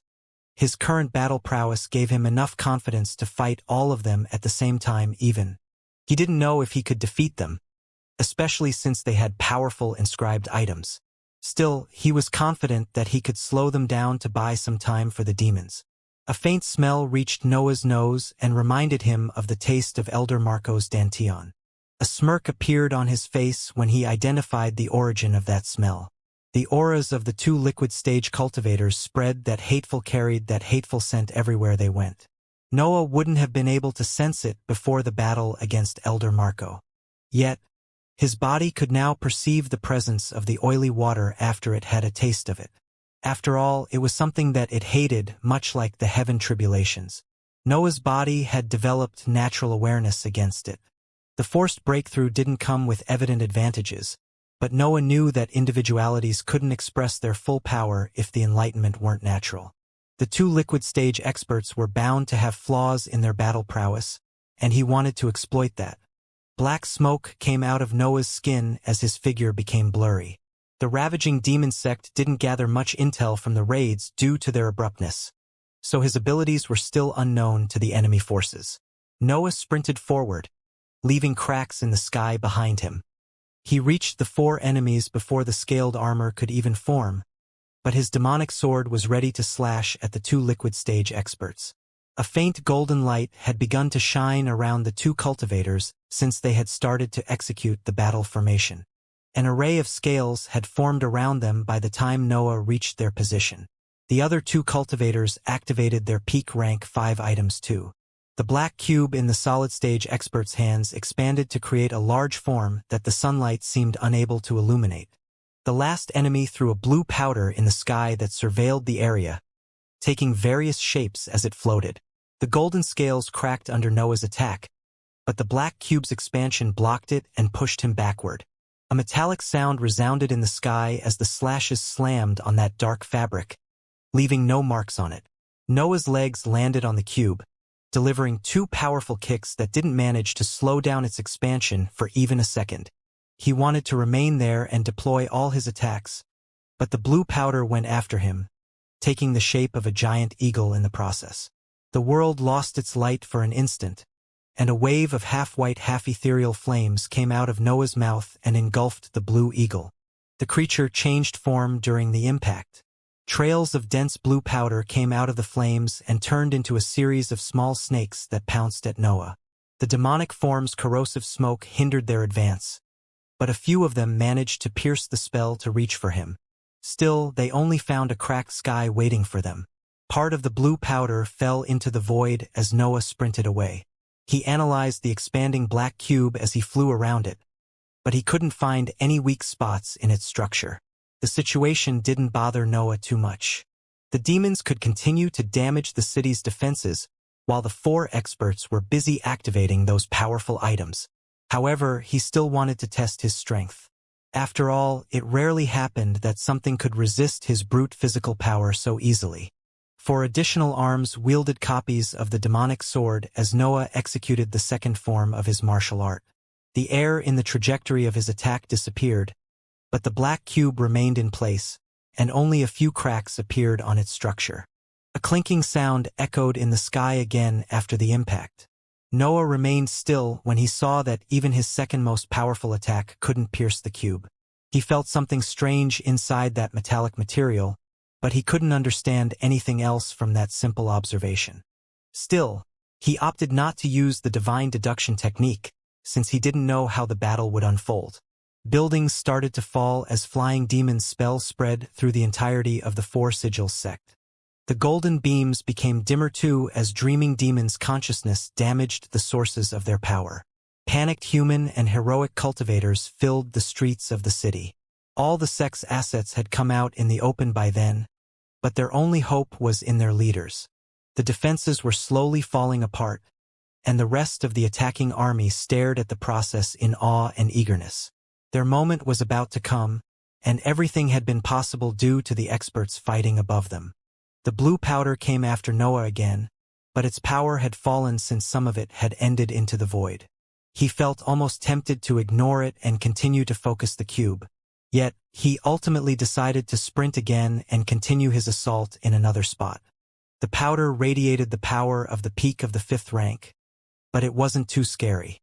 It was annoying to deal with. Noah didn't want to waste time with that troublesome item. He preferred to find a way inside the cube to hunt the experts before they prepared their countermeasures. The entirety of the sect became a frozen scenery in the next few minutes. No more lights came out of its buildings either, and the heroic cultivators on the scene had to use defensive spells to protect the human assets. Even the slight contact with the ice could freeze their entire figures. Flying Demon was a solid-stage cultivator, though. There was a limit to how much those weaker assets could fend off the ice. A series of cracks soon spread on the surface of the black cube, and a golden light came out of its insides. The item eventually fell apart to reveal a massive golden Tyrannosaurus. The ravaging demon sect's solid stage and gaseous stage experts stood side by side with the giant creature as they retook control of their inscribed items. Surprise spread among the attacking troops. That golden figure was too similar to the battle formation of the Shandal Empire not to notice the backer of those rebels. All three invading forces had obtained the teachings of that battle formation, but there was only one force that could modify and deploy it in such a short time. It became evident to everyone that the Elbas family supported the demon sect with its experience in the inscription field. Noah stared at the Tyrannosaurus and recognized the troublesome wings behind its back. However, its power didn't reach the 6th rank. It only lingered in the solid stage. "I'll take the big guy," Noah said, and the demons revealed a cold smile as they glanced at the remaining two enemies. Noah had chosen the Tyrannosaurus as his enemy mostly to test himself, but there were other reasons behind his decision. The demons were the perfect experts to deal with any eventual defense deployed by the Elbas family while the allied forces regrouped. It was better if Noah took care of the most troublesome enemy while they managed the rest. After all, only one of their opponents in the 5th rank was in the solid stage. They had plenty of room to focus on the entirety of the battlefield. The Tyrannosaurus was different from the battle formation deployed by the Shandal Empire. It wasn't only the different color of its light. Its form appeared far denser, and it only had a pair of arms and wings. It didn't even require the same number of heroic assets. Only 2 rank 5 cultivators in the liquid stage had been enough to summon it. The power of the Tyrannosaurus appeared different too. Noah didn't feel as if he was facing a formation. His senses told him that he was facing an actual magical beast. Noah's eyes sharpened as he sprinted toward the tall beast. Pieces of information resurfaced in his mind as he tried to remember anything connected with that ancient species. He had the faint sensation that the Elbas family had deeply modified the battle formation, making it resemble the beast that it tried to reproduce. That meant that he could use the legends and old reports studied by chance when he was in the academy or searched for creatures suitable for the fusion. As if to prove his instincts wrong, the Tyrannosaurus spewed a golden beam aimed at the dark shape reaching for it. Its arms also slashed the air and released golden blades that flew toward the same target. Those were the same attacks used by the Empire's battle formation. It seemed that the Royals' version of the technique didn't abandon those features. Noah ignored the incoming attacks. He was far faster than them. By the time they reached his position, he had already moved forward, leaving only a trail of cracks waiting for them. The cracks expanded once he reached the belly of the beast. A large patch of the sky fell apart as he made a sharp turn upward while releasing 2 quick slashes. The slashes slammed on the creature's golden body, but they were unable to do much damage. Only a few deep marks appeared on its belly, but the wings promptly absorbed the energy still lingering in the environment to heal them. Are my instincts wrong? Noah thought as he rose above the Tyrannosaur's head to prepare another attack. However, the tail of the creature suddenly appeared on its path and cracked at him. The scene seemed to freeze for a moment. The cracks in the sky stopped spreading, and most of the black cloud around Noah vanished during the impact. They weren't wrong, Noah thought as he looked above his head. His hand kept the golden tail stuck in an immovable grip, and his fingers had stabbed that dense light, creating cracks through that body part. After making direct contact with the creature, Noah could sense that the Tyrannosaurus' physical prowess was on par with magical beasts near the peak of the 5th rank. It's as if I'm fighting a proper hybrid for once. Noah revealed a cold smile as he thought that. I should let it know why a human form is the best for this strength. Noah didn't feel any fear. Instead, his pride as a creature on the same level spiked when he found an opponent that could take his blows. He had found some of them in the other mortal lands too, but they were hybrids that could barely maintain their sanity. They were no more than beasts once they suffered a few injuries. However, there were 2 experts in the liquid stage controlling that powerful body now. Noah knew that there wasn't the risk of them losing control of their mental faculties. He couldn't help but feel excited at the thought of measuring himself against something that resembled him. The Tyrannosaurus spread its maw as golden light gathered in its throat. It was about to tilt its head to aim toward Noah when the latter abruptly pulled. The cultivators on the scene had begun to fight after the demons destroyed the defenses of the city. Both humans and heroic cultivators had engaged in messy battles in the mountains around the city. Yet, the golden light above them suddenly started to shift, which created rotating shadows under them. Many couldn't help but stop their battles to stare at the sky, and what they saw made them forget where they were. It seemed that the massive Tyrannosaurus was flying in circles. Nevertheless, they soon noticed that something was off. Its tail remained tense and pointing at the center of those circles, where a small fiendish figure was filling the environment with black smoke. It took those assets a few seconds to realize that the demon prince of the hive was flinging the Tyrannosaurus around as if it was a small creature. Noah pulled the beast's tail as he rotated on his position. The force that he applied was so intense that the Tyrannosaurus didn't have the chance to stop its motion. It would have been different if the creature was a real magical beast or a hybrid. Still, two cultivators were controlling and creating that huge body, and they couldn't find their balance while also keeping the battle formation active. Their expertise in that technique was minimal too, so they didn't want to risk the golden beast's integrity to attempt to restore their balance. Noah rotated to build momentum before throwing the Tyrannosaurus toward the four-sigil sect.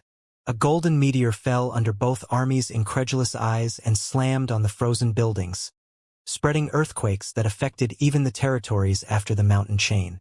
The dust eventually settled, but tremors continued to spread through the lands. The Tyrannosaurus fall had affected even the environment under the city, which continued to experience earthquakes. The demons had fought against the other two experts in the meantime. They had the upper hand through the entirety of the battle, but their opponents had a series of peak rank 5 items that prevented them from expressing their full power. The black cube had reformed after the Tyrannosaurus appearance, and it had kept the duo from the ravaging demon sect safe. Instead, the blue powder had become a pile of ice shards after only a few exchanges. The gaseous stage cultivator, though, had deployed a series of whips that could act on their own and a dozen puppets with the shape of armored knights to replace it. Using so many items at the same time strained its mind to no end, but they allowed the duo to match the two demons who assaulted them relentlessly. The Tyrannosaurus fall diverted their attention from their battle and made them stare at the destruction unfolding in the city. When the dust settled, they could see that the golden creature was at the bottom of a series of caves dug under the city. The light radiated by the tall beast illuminated the tall caves that made the city's underground world. The area was vast and polished, which hinted that they weren't simple tunnels dug to transport items. An eerie aura came out of that cavity too. The demons couldn't help but notice that panicked expressions had appeared on their opponents. The human cultivators and experts in the 4th rank resumed their battles, but the higher-ups remained still. Noah and the demons seized that chance to send a series of mental messages to their allies in the council to question them about the underground structure. However, they received conflicting answers. As cultivators who had lived through many ploys and near-death experiences, Noah and the demons could guess when someone was trying to hide intel from them. The alliance between the council and the hive had set the basis for mutual trust, but they didn't have to reveal everything about their organizations.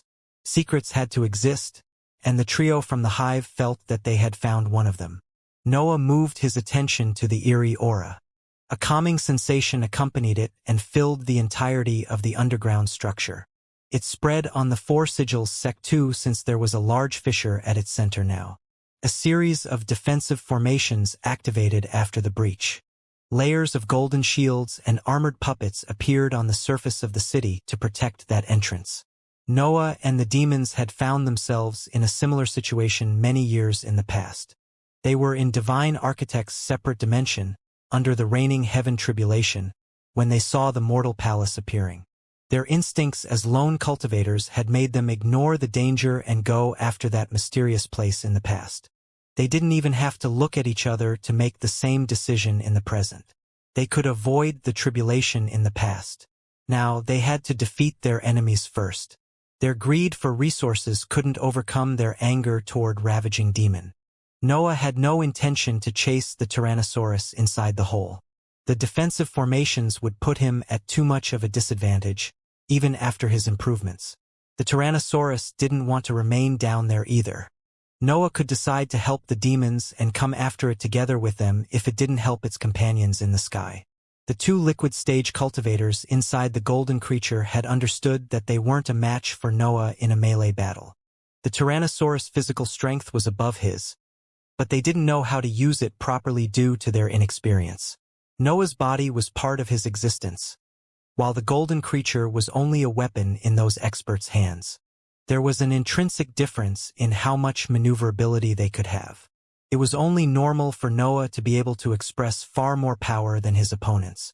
The demons resumed their fight while Noah watched the Tyrannosaurus crossing the golden puppets and rising in the sky again.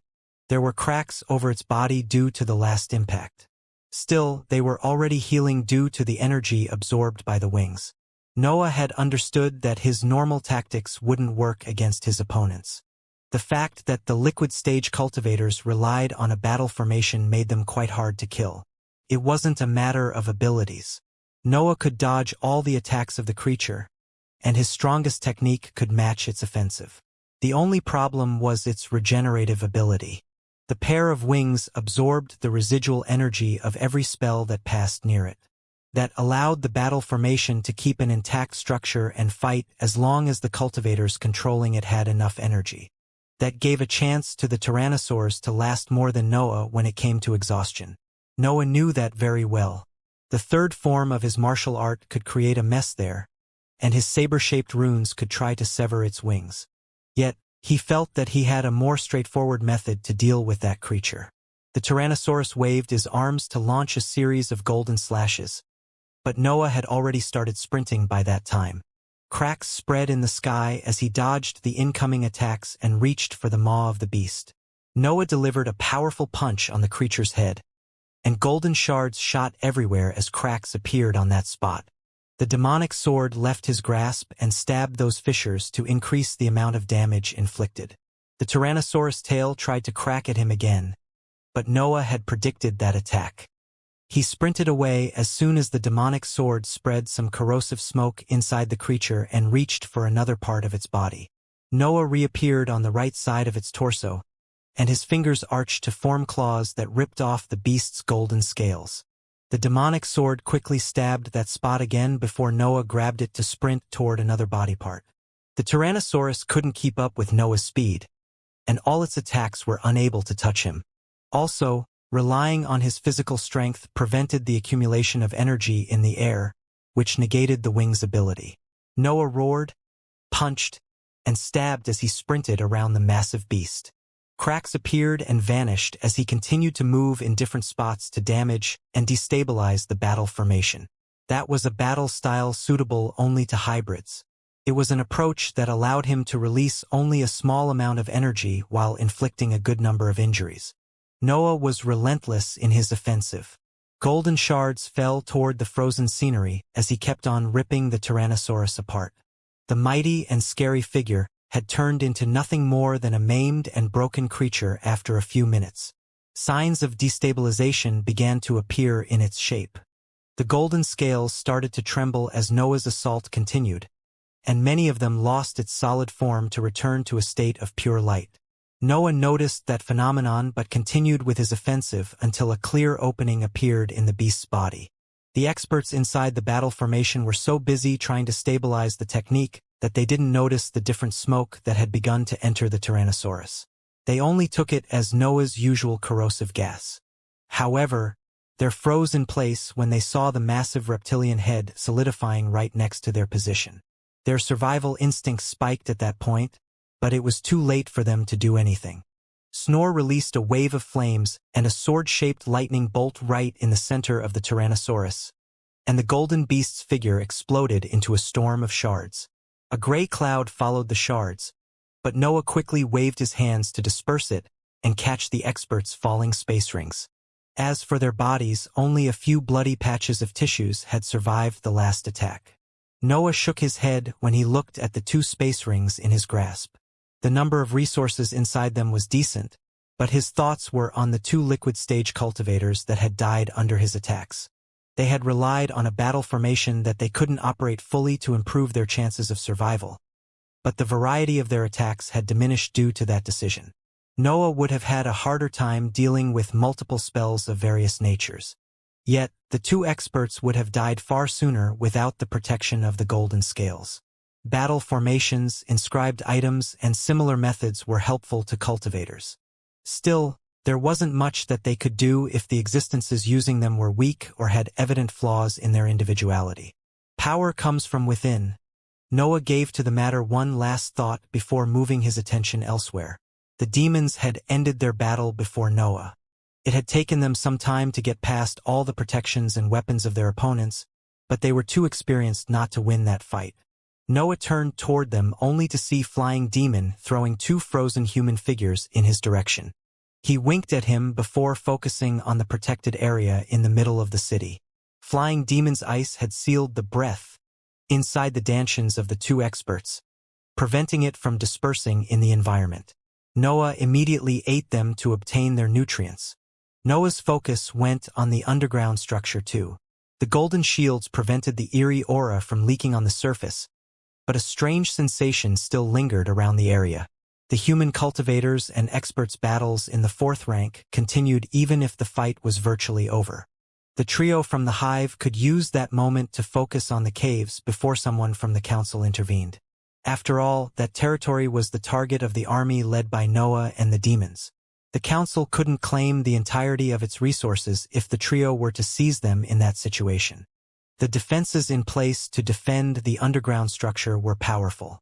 Their level lingered in the space between the 5th and quasi-6th ranks, which showed how important those caves' contents were. Noah and the demons took their time to destroy the defenses without wasting too much energy or endangering themselves. Dreaming Demon hindered those formations' responsiveness, creating opportunities that her companions exploited to destroy those inscriptions. The armored puppets fell apart without even being able to attack once, and the golden shields eventually followed that trend. The eerie aura resumed to spread in the city when the protections vanished, and the trio began their descent toward the caves. There weren't many things that could surprise Noah and the demons. They had dealt with gods rising into the starry sky and explored the researches of experts capable of probing other mortal lands with their creations. However, being immersed in a divine aura gave birth to mysterious and deep sensations even in such seasoned cultivators. Noah and the demons could sense the trace of divine once they touched the eerie aura. Their minds began to wander in the world of the laws on their own. It was as if they had entered a realm close to those profound rules. Nutrients filled Noah's body, but he couldn't pay attention to them in that situation. His mind was lost as understanding dawned upon him.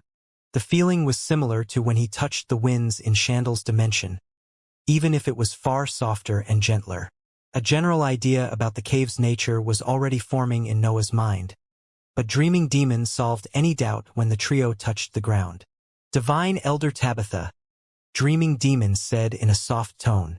Flying Demon nodded at her words, while Noah inspected that aura with a newfound interest. Even if the demons had lived in that nation more than 1,000 years ago, they didn't know where Divine Elder Tabitha had placed her inheritance. It wasn't a surprise that the forces of the council didn't want to give a clear answer. That place was the foundation of their power, as well as the reason behind Ravaging Demon's betrayal. Noah could see how the cold expressions of the demons softened as memories resurfaced in their minds. It wasn't easy for them to suppress their emotions in that situation. Still, they had endured a lot already. Falling prey to their emotion would only threaten the stability of the alliance and endanger the position of the hive in the world. "Let's steal from a god," Flying Demon eventually said as he steeled his resolve. His lover caressed his shoulder before walking in front of him, toward the cave where the eerie aura was more intense. Noah didn't speak and left the demons handle their mental state. He was their friend, but only they could know the full extent of the scars that still burdened their minds. It wasn't his place to say anything. The best he could do was to cover for their lack of focus. The trio advanced through the cave, paying the utmost attention to their surroundings. Those tunnels had a rectangular shape and sharp corners. Also, it seemed that they underwent constant maintenance since there wasn't even a slight crack or trace of dust inside them. The aura intensified as the trio moved forward. They soon reached a large underground area where a series of columns surrounded a tall statue built at its center. "It's her," Dreaming Demon said as the statue appeared in their vision. It depicted a woman dressed in a long robe that covered even her hands. Her eyes were closed, and she had long hair that reached her waist. Her face expressed a peaceful feeling, capable of calming down even the most violent of the beasts. Even Noah's hunger dispersed in front of the aura radiated by the statue. Noah couldn't help but think about Faith for a second. She didn't resemble Divine Elder Tabitha, but their auras were similar. That could have been the reason why the council wanted to keep her on its side even after her unruly behavior had come out. Her organization probably saw her as the rightful successor of its divine matriarch. "You came?" A voice suddenly spread in the underground hall, and the trio quickly prepared themselves to fight. That voice belonged to Ravaging Demon, but the three of them couldn't sense his presence anywhere in the area. "Can't you see it?" Ravaging Demon said as he walked from behind the statue. He appeared as an average human in that situation. There wasn't any sign of his mighty cultivation level. I thought that my flames would be able to burn too after I reached the 6th rank. Ravaging Demon said as helplessness appeared on his expression. I failed. Ravaging Demon sighed and gestured to the trio to follow him as he flew toward the ceiling of the hall. Noah and the others didn't even bother to look at him before contacting the Alliance's powerhouses. Chasing Demon and Great Elder Diana had been ready for the eventuality of Ravaging Demon's reappearance since the beginning of the attack. As soon as the trio in the underground structure gave the signal, they moved in their direction. A series of shining lines appeared on the ground of the hall, and a blinding halo filled the area for a few seconds before Chasing Demon's figure appeared on the scene. A lightning bolt pierced the ceiling of the hall and stopped mid-air. The sparks condensed on the spot and took the form of Great Elder Diana's figure. The two powerhouses had arrived in only a few instants. Ravaging Demon looked at the two powerhouses with a plain expression. It was as if he didn't care about the threats that had appeared with the only task of killing him. You failed to see the biggest flaw in your plan, Chasing Demon said as he rose into the air toward his sworn enemy. You have never been worthy of the immortal lands. Ravaging Demon snorted when he heard that remark, and his sharp words followed it. I don't base my individuality on a dead lover and call it life at least. There is only one rule in the cultivation world, Great Elder Diana said as she joined the conversation. You know that very well. Power is right. Weakness is wrong. Power? Ravaging Demon said in a soft voice before exploding in a laugh and resuming to speak in a loud tone. I stand here at the last stage of the heroic ranks, and you dare to talk to me about power? I seized every chance just like all of you did. Don't lecture me about the cultivation world. I'm the embodiment of its true aspect. The trio from the hive listened attentively to the discussion, but an awful smell reached Noah's nostrils as they remained on the floor of the hall. In his mind, he could now confirm that Ravaging Demon had made use of the royals' pool. Any small advantage could determine the outcome of a battle. That was true at any rank, especially when the mindset of a cultivator directly influenced the individuality. Noah knew that Ravaging Demon had no chance against those two powerhouses, but the Elbas family's backing worried him. He couldn't believe that the royals had let them come so close to their target without preparing some traps. That was the reason why he sent a message to Chasing Demon, explaining the secret behind Ravaging Demon's breakthrough. He didn't dare to say it publicly because that could reveal his relationship with June, and he was sure that his patriarch would be mindful of that too. Chasing Demon revealed a smile when he heard Noah's message, but his expression soon turned sour. No one could understand his thoughts until he began to speak. You betrayed everything and everyone for what? You ended up cheating your way to this level anyway. How can you even think that you can compare yourself to us? Ravaging Demon's laugh froze when he heard those words. He had no idea how Chasing Demon had learnt that information, but he had exposed the biggest flaw in his individuality. After all, Ravaging Demon truly believed that he was the perfect demon and the only cultivator worthy of that title. The fact that he didn't manage to improve on his own was a crack in his belief that had haunted him since he reached the peak of the 5th rank. He had initially thought that his individuality was too vast and required more time. Yet, that belief had slowly turned into delusion after he spent hundreds of years stuck at his previous level. Ravaging Demon could only blame heaven and earth at that point. Changing path would probably kill him since his entire existence had destruction as its foundation. He had to cling on every other explanation to maintain his sanity. Still, the flaw remained there, and it became heavier inside his mind as time passed. It continued to grow even as he spent decades immersed in the oily water of the royals' pool. Now, Chasing Demon had given voice to his flaw, making it more real than ever. Ravaging Demon's body began to tremble, and small pieces of his skin turned into flames as they lost their harmony. Even his face suffered from that destabilization, and his frozen smile deformed further during that process. You can't even handle failures, Chasing Demon said after heaving a helpless sigh. All his hatred seemed pointless when he saw how fragile his sworn enemy was. However, the hatred didn't disappear. Ravaging Demon had to die. It was a vital matter for him. Chasing Demon reached forward, but a confused expression appeared on his face. His breath came out of his hand, but it refused to form violent spells. "You can't fight here," Great Elder Diana said, as she created a platform made of breath to lift Ravaging Demon through the fissure in the ceiling. "No one has ever managed to fight next to Divine Elder Tabitha." Chasing Demon nodded, and the three powerhouses flew outside of the underground hall, leaving Noah and the demons alone. The three of them exchanged a glance and hesitated before deciding to follow the rank 6 cultivators. They were inside Divine Elder Tabitha's inheritance ground, but the council had owned that place for more than 1,000 years.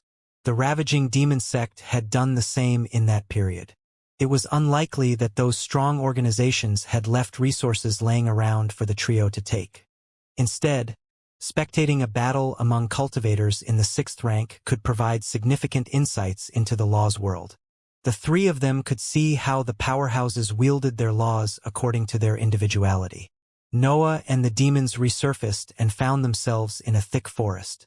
Noah could sense how the area's lifeforms had fled due to the three powerhouses in the air. The trio flew away too, but only to find a safe spot to inspect the powerhouses' battle. After all, even they couldn't do anything when it came to fights on that level. Chasing Demon and Great Elder Diana circled the motionless Ravaging Demon and prepared their offensive spells. That resembled an execution since their enemy didn't appear willing to react to those threats. Nevertheless, a fourth powerful presence appeared in the sky above them and claimed their attention. "I wouldn't do it if I were you," King Elbas said as he spread his aura to announce his arrival into that battle. The four powerhouses had converged into the same battlefield once again. "You," King Elbas said as he eyed Ravaging Demon, "I'll help you become a god. Now fight." Ravaging Demon's figure stabilized when those words echoed in the environment. He didn't care if King Elba's promise sounded absurd. He was willing to cling to anything as long as he could hope to reach the immortal lands.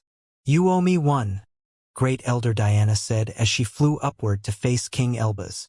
Chasing Demon limited himself to nod before focusing on his opponent, who had started to laugh again. Ravaging Demon laughed and exploded into a sea of flames. An intense sense of destruction filled the area and created large patches of void in the sky. Chasing Demon didn't move. The flames engulfed him, but a metallic membrane came out of his skin and covered his entire body.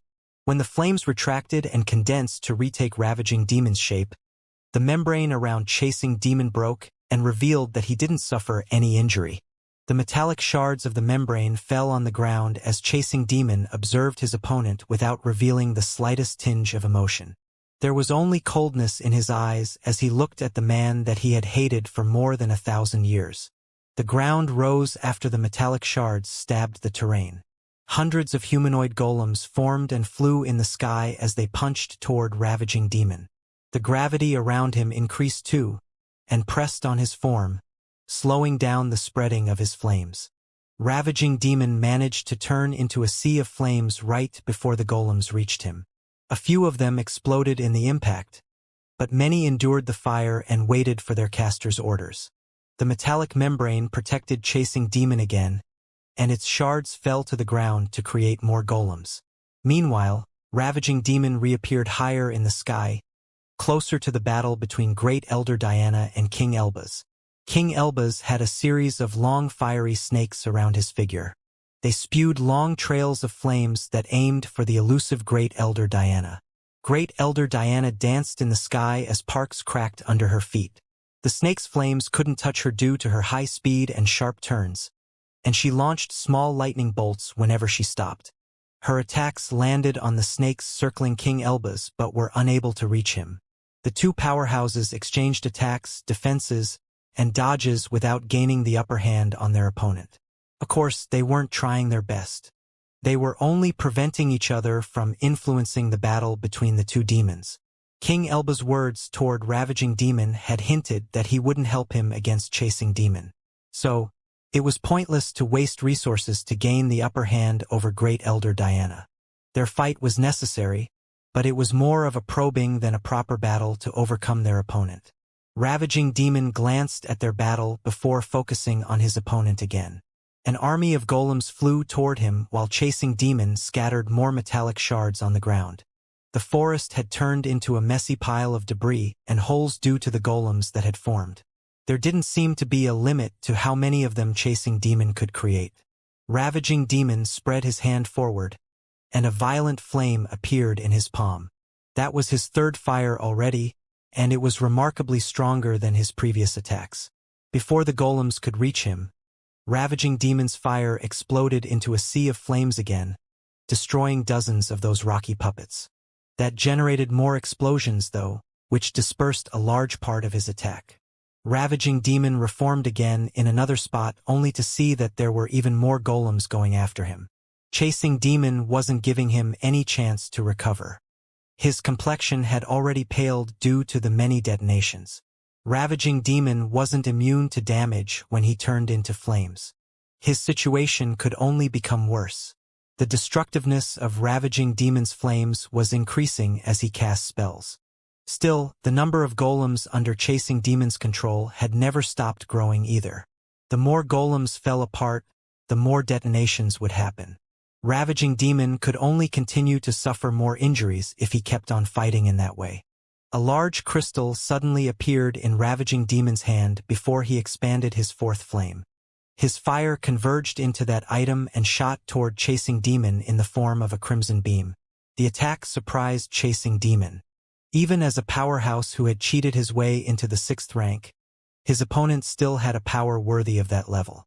A normal rank 5 item wouldn't be able to endure his breath. The crystal had to be an inscribed weapon in the 6th rank, and there weren't any doubts concerning its origin. Chasing Demon suppressed a curse aimed at King Elbaz and controlled the golems so that they would amass on the trajectory of the beam. The condensed flames had an incredible piercing power and destroyed hundreds of puppets as they tried to reach their target. Yet, the detonations that followed the golem's destruction depleted their energy, making the beam unable even to come close to Chasing Demon. Ravaging Demon summoned his 5th flame, which burned with even more intensity than the previous one. Its destructiveness was so unruly that even the skin of his palm began to burn. Chasing Demon had no intention to lose the upper hand in the battle. The remains of his golems and the other intact puppets began to converge on a spot right above his opponent to form a massive hand that closed on him. The hand trembled, and crimson light shone from the fissures among the fingers. Tongues of flames came out of them, but the grasp held strong and continued to squeeze the cultivator inside it. The crimson light eventually vanished before a red brilliance seeped out of the palm again. Some flames managed to come out from the small cracks on the rocky fingers, but the hand was as stable as a mountain. It seemed that nothing could make it move. Ravaging Demon had to resort to his 7th flame since both the 5th and 6th had failed. The massive fingers trembled slightly at that point, and some cracks spread throughout the hand. Yet the grasp remained closed. Only the spreading of the 8th flame managed to destroy the hand and release Ravaging Demon, who revealed his maimed state to the world. His body was a mess of bruises, broken limbs with bones coming out of his skin, and blood. The pressure that he had to resist inside the hand had hurt him badly, and it would have reduced him to a pulp if he didn't manage to escape in the next seconds. However, as soon as Ravaging Demon's sight focused, 2 massive pouches slammed on him and destroyed the entirety of his lower body. Chasing Demon didn't stay still while Ravaging Demon was trapped. He had created 2 massive titans that had punched his opponent as soon as he freed himself. A cloud of blood and flames spread after the impact. Ravaging Demon spewed blood as his upper body flew higher in the sky. He had been too focused on getting out of the hand that he didn't notice the 2 titans. Those massive puppets now stood with their right fists connected to his previous position, but their heads tilted to follow his figure. Cracks spread on the giants' faces to form huge mouths at that point, and their insides began to tremble to prepare a loud cry. Noah and the demons observed the battles with the utmost attention. They didn't let even the slightest detail escape, and they made sure to memorize every exchange among the powerhouses. The 4 of them appeared able to move the laws without thinking. Their hands moved, and the world acted according to their will. King Elba's flames burned more brightly after every attack blocked effortlessly. The more his figure gained importance, the more intense his fire would become. Great Elder Diana was untouchable. She danced in the sky, launching precise lighting bolts whenever she found an opening in her opponent. Space itself seemed to bend whenever she moved, as if trying to give her the chance to attack. Ravaging Demon was a true embodiment of destruction. Large pieces of the sky fell apart every time his flames spread, and even the air burned due to the effects of his individuality. His flames didn't leave even him unscathed. There were patches of burned skin on his upper body, and smoke came out of his hair. Chasing Demon appeared majestic. His mental waves gave birth to humanoid lifeforms, and every piece of the terrain took life whenever his individuality swept them. All four of them acted normally, as if casting those powerful spells didn't require the slightest effort. They willed, and the world reacted. Even their expenditure of breath appeared minimal since the environment helped them. They were existences able to wield the laws, but that had yet to become one of them. Noah could vaguely guess what the four of them were aiming for. Ravaging Demon was easy. He just wanted to burn everything and become a more profound type of destruction. King Elba's was the same. His arrogance pushed his bloodline to become the best possible fuel for his flames. His value as a material increased, which allowed him to give birth to stronger reactions. Great Elder Diana was strange. Her individuality expressed her complete control over the lightning element, but it also affected the space around her.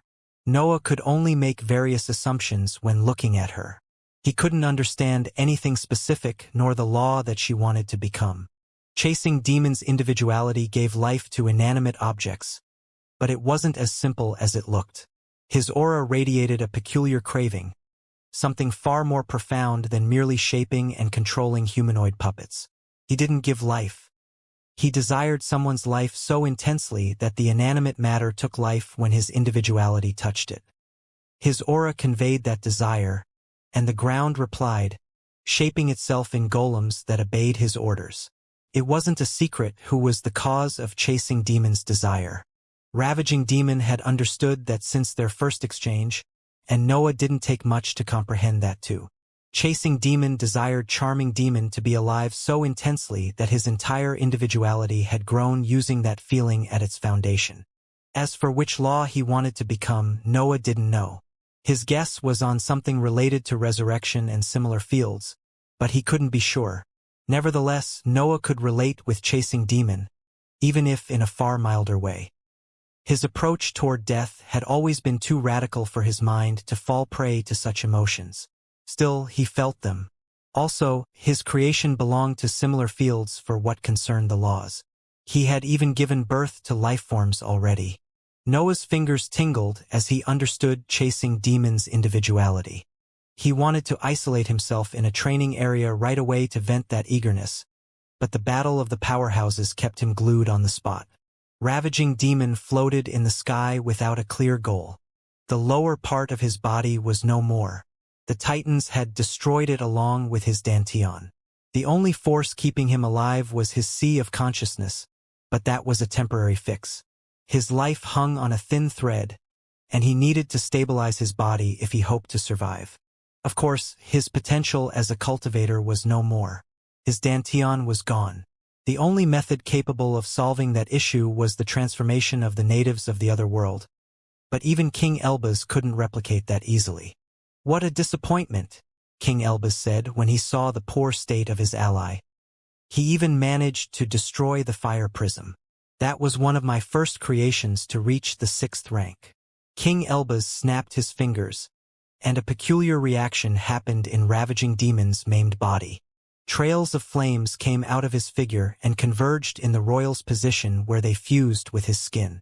King Elbaz's flames became more violent as the process continued, and Ravaging Demon became thinner as his ally sucked his existence away. "You could have killed me when I was at my peak," Ravaging Demon said as he exploded in a vulgar laugh. "You won't be able to absorb even half of my power now." King Elbaz shook his head, uncaring that Great Elder Diana's attacks were slamming on the fiery snakes around his figure. An arrogant smirk appeared on his face before he replied to his ally. You need to invest resources in every experiment. Trust my words when I say that this is only another failure in my eyes. Chasing Demon suddenly arrived in front of the thinning, ravaging demon and grabbed his head with both hands. There was only hatred in his expression. The sole thought that someone could take away his target had made him abandon any composure. You thought that you could play around because you had nothing to lose, Chasing Demon said in a deep tone. You made a mistake. King Elba's smirk froze when he saw a black sheet appearing next to the demons.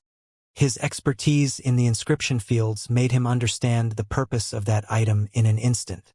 You made the demon sects suffer their greatest loss. Chasing Demon continued to speak as his grasp tightened, cracking his opponent's skull.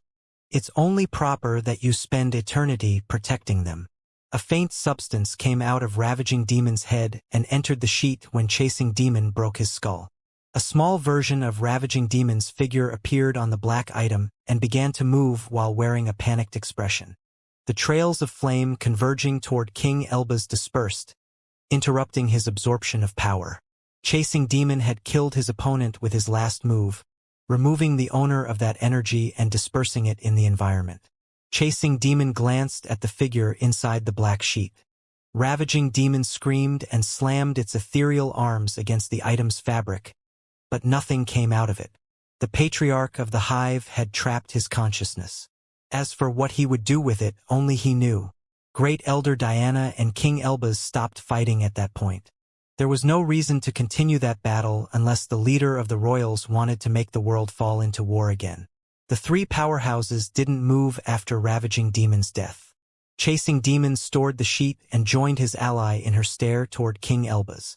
The leader of the royals' behavior would decide how the situation would unfold. They could have an all-out battle there, or retreat and return to their respective domains. Of course, the leaders of the alliance didn't want to fight there. King Elbaz was a formidable opponent, and his stash of inscribed items would most likely keep him alive against the joint offensive of his two enemies. That was the best outcome that Chasing Demon and Great Elder Diana could picture in their minds.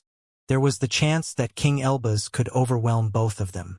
Moreover, the council and the hive would gain the most out of a break in the hostilities. They could slowly suppress the Elbaz family in the safety of their domains and eventually launch a war once the royals declined. King Elbaz' flames showed signs of instability from time to time. Absorbing the dying Ravaging Demon wasn't a natural process, and any sudden increase of power usually required a period of cultivation to stabilize the improvements. The leader of the royals couldn't suppress that instability. No matter how hard he tried, some of his flames would flicker, exuding Ravaging Demon's destructiveness in the process. The Alliance's powerhouses didn't overlook that, and they tried to memorize the instability's rhythm to use it to their advantage in case a battle happened. King Elbaz noticed their attentive gazes, and his expression became pensive as mysterious thoughts filled his mind. He seemed busy performing profound calculations in the span of those short instants. Then, he abruptly turned and left to fly in the direction of his domain. Chasing Demon and Great Elder Diana heaved a sigh of relief at that scene. The sole fact that King Elbaz had considered the idea of fighting both of them was a sign that he could do it. The two powerhouses couldn't possibly guess the real value of the assets created by the existence known as the best inscription master in those mortal lands. They didn't know what he had managed to build in the years spent ruling his family. The two of them flew toward each other and exchanged a few words that the trio on the ground couldn't hear. The war against the Ravaging Demon sect was virtually over, so they needed to discuss how they would divide the gains. The terms of the alliance would typically force them to divide everything equally, but those territories were the council's home. The hive could give them back in exchange for more assets and some concession. Many cultivators of the Ravaging Demon sect had survived the battles. They were too valuable to be executed. It was better to turn them into manpower that could slowly gain the trust of the victorious organizations. Great Elder Diana left first, and Chasing Demon neared the trio on the ground. There was a complicated expression on his face. Part of him appeared happy, but there was helplessness behind his smile. The demons wore a similar expression when they looked at their old friend. The pain that had festered for 1,000 years was still there, but they had managed to find closure in the end. Their emotions surged as they reunited, and Noah distanced himself from them out of respect for their sorrow.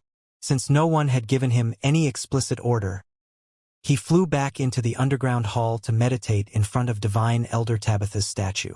Noah reviewed the images of the powerhouse's battle as the eerie aura helped his mind explore the world of the laws. His thoughts felt smoother near the statue, and understanding soon dawned upon him. The rocky ground around the statue trembled slightly as Noah's consciousness expanded, carrying the understanding he had just gained. The dark matter came out of his heart and fused with part of the terrain before two golems grew out of it. The golems initially had vague facial features, but they became clearer as Noah lost himself in his craving for life. Details appeared on both of them, and even robes soon shaped around the two rocky figures. Noah opened his eyes when he felt that the process had ended.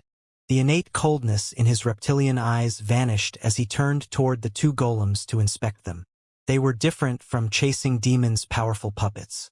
They were golems that depicted two crucial figures that Noah had lost during his cultivation journey. One of them depicted Lily, whom Noah still remembered down to the slightest detail. The puppet had managed to represent her delicate features and caring gaze, and it even showed some of her usual bruises. The other depicted a young William Chally wearing a sleepy expression but with an expression similar to Lily's. Noah stared at them without showing any emotion. He knew how heaven and earth handled the souls of living beings, so he was sure that a proper resurrection was impossible. Yet, looking gave birth to a soft sorrow inside him. Noah didn't forget that the two of them had been essential at the beginning of his cultivation journey. Without them protecting and training him, Noah's power would have never grown so quickly. Anger appeared inside him too. Part of him regretted the aloofness that he had carried with him from his past life. Lily and William had given him nothing more than love and care, but Noah had rewarded them with coldness and death. Couldn't be helped. Noah could only think about his power back then, and it had taken him a long journey to accept his human side. He had to spend decades fighting, betraying, and escaping to awaken that part of him, which culminated with his love for June. Noah's stare toward the golems became intense. Understanding of the laws of creation became clear in his mind as his emotions surged. He knew he could turn those puppets into proper life forms now. There was little that he couldn't do in that particular mental state. He could even copy their personality, making the golems resemble those two important figures quite vividly. The past can only drag you down. Chasing Demon's voice suddenly echoed in the underground hall. Noah didn't need to turn to sense that the three demons had entered the area. "I know," Noah replied as his hand rose to point at the two golems. "This feeling can force life into inanimate matter, but it can never bring what you lost back." Chasing Demon sat next to Noah, and the other demons did the same. The four remained silent, lost in their thoughts and emotions as Divine Elder Tabitha's statue enhanced their mental capabilities. Noah slowly closed his hand after a while, and the two puppets crumbled. His emotions became sable again, but that craving for life remained and became part of him. Noah and the demons remained in the underground hall while the battles on the other two crowded areas ended. The terms of the alliance between the Hive and the Council covered the division of the gains already, but Chasing Demon and Great Elder Diana had made private pacts too. Most of the Papal Nation's territories would return to the Council, which would compensate the Hive by giving it a larger share of the gains. Moreover, the Council would share the training areas in Divine Elder Tabitha's inheritance ground. The war against the ravaging demon sect had established a new political environment that saw the Elbas family as the strongest force in those mortal lands. Still, the royals had powerful enemies who had even allied to control them. As for the Shandal Empire, its troops spread through some empty regions in the Papal Nation and settled in its peripheral areas. The Council noticed their invasion only after the war was over, but there wasn't much that it could do at that point. The Council had suffered countless losses after battling the Empire and the rebellion of the ravaging demon sect.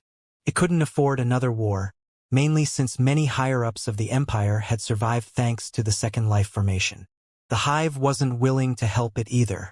The Council didn't know that it had sealed a secret pact with God's left hand, but its decision appeared reasonable. There had been too many conflicts in the span of a few decades. All the organizations in the world had yet to recover properly. It was time to enter a long period of peace and make the best out of the new political environment that had formed. Peaceful years passed. The political borders of the various domains remained the same due to the absence of any significant conflict. The only battles happened among human cultivators, but they could not affect the world's forces relationships. The Shandal Empire and the Elbas family went utterly silent in those years. They both focused on reinforcing their domains and restore a positive trend in their growth, without interacting with the other organizations. Instead, the Hive and the Council began to interact often. They deepened their relationship by creating events meant for the promising human cultivators and organized meetings among experts in various fields.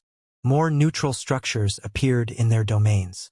The Alliance created sects that shared disciples from both forces and buildings meant for research and investigation. The Hive and the Council began to share techniques too.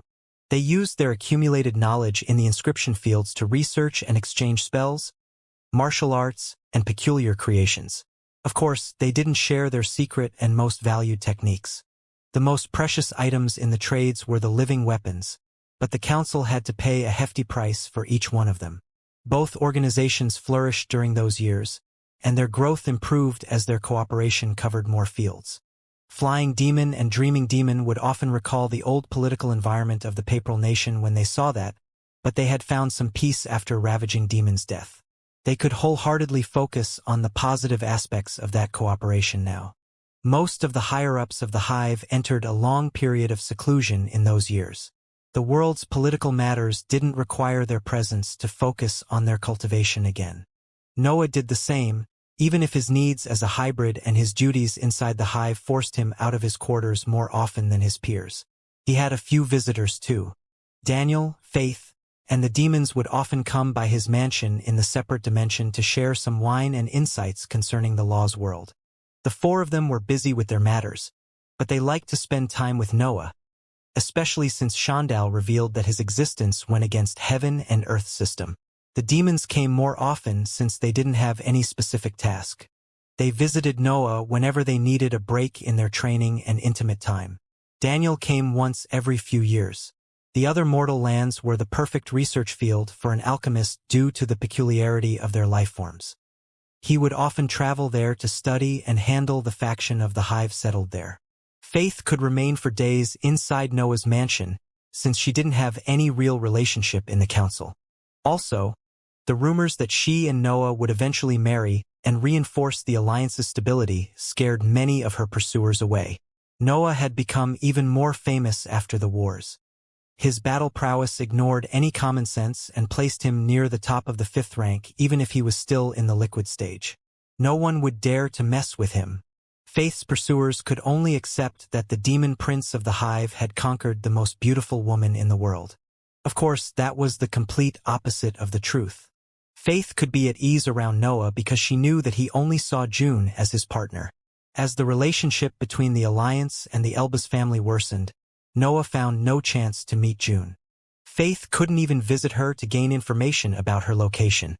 So the couple remained separated in those years. The Elbas family would still respect the pacts sealed before the recent chaos. The Council and the Hive could use the dimensional portal and rule over Divine Market City. However, they didn't interact anymore, and they avoided themselves even when they were in neutral areas. Noah didn't mind that at the beginning. He and June had spent years away from each other for many decades without endangering their relationship. Nevertheless, the peaceful period continued for decades, and the weight of those years began to accumulate on Noah's mind, forming a constant longing that couldn't go away. Noah still trained and experimented like a madman in those years. Yet, June's face appeared often in his mind whenever his thoughts wandered. The peaceful period brought only positive events inside the Hive though. Many cultivators of the old generation managed to catch up with the talents that had outclassed them and reinforced their organization's higher ranks. The various techniques retrieved along the years and created by the new generation of inscription masters gave birth to multiple experts too, reviving schools that were thought to be lost. The old leader of the Thieves faction of the Chasing Demon sect, Bruce, managed to reach the 5th rank after applying the enduring demon sex methods to his cultivation technique. Allison managed to use the teachings of the charming demon sect to improve her illusions. She reached the 5th rank, and she even healed her revolting body in the process. Elder Roy reached that level too, but his focus remained on the inscription fields. His battle prowess was negligible even as a rank 5 cultivator. Noah managed the hybrids too, creating an elite force that the world was still unaware of. However, he grew restless with each passing year, and his eyes soon landed on the sea as he craved for new journeys. The growth of the hive didn't concern only the old generation of elders. Too many forces had gathered there in the last years, and they were finally showing results in that peaceful period. The soldiers from the Odria nation had accepted their past after God's left hand gave them access to Shandal's emotions. Their anger wouldn't vanish quickly, but they took pride in their determination. After all, they had been able to stir the feelings of a god. That achievement was worthy of being recorded in the historical records of the world. Many human cultivators reached the heroic ranks too. The hive had countless methods to stimulate the growth of its assets, and the alliance with the council gave them a friendly opponent to surpass. The copying formation taught them how to fight in life-threatening situations, and the events with the assets of the council provided experience in battles against cultivators. The hive gave them access to various cultivation techniques, and 37's disciples held many classes that covered multiple inscription methods. The rivalry among the domes and the sects of the council gave them another reason to improve.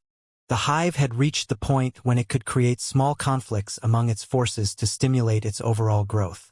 Noah benefited a lot from that peaceful period. His power grew smoothly, and his experiments increased his understanding of the world of the laws. He had also started to learn how to endure his hunger to improve his control over his instincts. Noah would purposely starve himself from time as a form of training, and the results were more than satisfying. His body slowly changed as it harmonized with the dark matter in the heart. Noah was already a unique existence since his hybrid status came from a technique, but the presence of a 4th center of power modified him further. The only problem was that his breakthroughs were far away. His mind had been in the 5th rank for a while by then, but the 6th rank appeared unreachable. His improved spherical rune kept enlarging his sea of consciousness, but Noah had yet to sense the arrival of a limit. His dantian improved quickly since his expertise with the world of the laws improved day by day. He wielded them with every new creation and destructive ability, and his cultivation level benefited from that. Yet, he wasn't even halfway through the liquid stage. That wasn't surprising since cultivators usually spent centuries at those levels. But Noah felt eager to become stronger. His body's growth slowed down in that period, and his starving sessions had nothing to do with it. There were fewer targets that could nourish it enough to cause substantial improvements. There was a limited number of creatures in the upper tier of the 5th rank in the world, and eating weaker beasts barely satisfied his hunger. The dantians of the ravaging demon sex experts had given a boost to his body, but everything had proceeded slowly after that. Even the hybrids had started to behave, so Noah didn't have any reason to eat them or turn them into materials. He had reached the point when he needed to move his attention away from the landmasses if he wanted to find suitable prey. Noah wasn't too worried about his cultivation level. He knew that he was already growing as fast as he could. The only issue was the boredom that came with spending decades repeating the same training. He loved growing stronger, but he had never spent such a long period secluded in his training area. His mind was becoming tired of the pale environment of the separate dimension. He wasn't keeping track of it, but he felt that he had spent a century there already. Having power was great, but using it felt nice too, especially when the experience gained in adventures could further push his improvements. Noah had a map that depicted various areas of the sea laid on the floor. Elements floated on his spread palm as he inspected the locations that could provide him with a fruitful journey. The hive had never been better, and he didn't need to pay attention to his tasks anymore since there were a few trusted leaders among the hybrids now. Only the creation of living weapons would stop, but Noah had created many of them already. He could leave without looking back. The political environment was stable anyway, so the elders didn't need him there. The elements in his hand exchanged part of their fabric among themselves as if they wanted to fuse. There was a black spark, a violent flame, a breathing rock, and a drop of dark water that changed form continuously. Noah's dark matter had managed to copy the water element in that long period of training. Still, the enlightenment didn't come from Faith's individuality or other cultivators with that aptitude. His understanding had come from the divine steel. Noah had studied it for a while when he tried to copy the remaining elements, and he found a match with those divine remains. The individuality described in the steel was all-encompassing and boundless. It didn't have specific features because it could take any form. That matched Noah's ambition and his vast individuality. Water that could be anything had identical qualities with his dark matter. As for the other elements, Noah didn't have any luck with them. Nothing inspired him when it came to the wind aptitude, and he loathed the light radiated by Daniel. He needed different inspirations, and he couldn't find them if he remained in the Alliance's territories. He intended to set off on his own. Noah missed the freedom that he had when he was a lone cultivator, and he wanted to revive that feeling now that his power allowed him to go almost anywhere in the world. The only one he would accept in the journey was June, but they couldn't even talk, let alone travel together. The tunnel outside the hunting areas of the 7 confirmed rank 6 creatures inhabiting the sea often appeared in his eyes. Not even Shandal had explored that location, but it seemed the only possible target for Noah. Everything would be more accessible if he could hunt those powerful creatures, but he had to stick with beasts in the 5th rank for now. His breakthrough to the solid stage might give him a chance to fight them, but it was too distant to think about it. Noah memorized the layout of the bottom of the sea and began to make his preparations once he set his mind. He was going to explore that tunnel and cultivate in the open. The sole idea that he could ignore the political limitations for a while already cleared his mind, and the elders approved his decision when he notified them. Noah filled his space ring with resources that could help him in the journey, but he didn't request any life-saving item. He did get another ring, though. He needed that to store the beasts killed as he traveled. After he settled and prepared everything, Noah left the separate dimension to venture through the sea. Noah's awareness sent mixed messages as he flew above the surface of the sea. He was in the areas west of the new continent, and he would reach the eastern coast of the old one if he continued in that direction. According to God's left-hand's map, the tunnel was somewhere in that part of the sea. The fall of the piece of immortal lands had changed the seabed's layout, so Noah had to explore a bit. His consciousness couldn't quite perceive the amount of danger hidden in the depths of the sea. The fauna there had innate hiding capabilities, and the dense waters at the bottom helped in covering the presence of powerful creatures. There was a chance that Noah wouldn't be able to sense certain species specialized in ambushes, but his instincts would cover for most of the fauna. He was still a hybrid.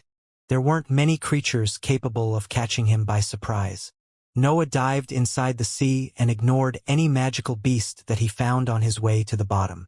That area wasn't the hunting zone of any known rank 6 creature, but it didn't hurt to be careful in such a mysterious environment.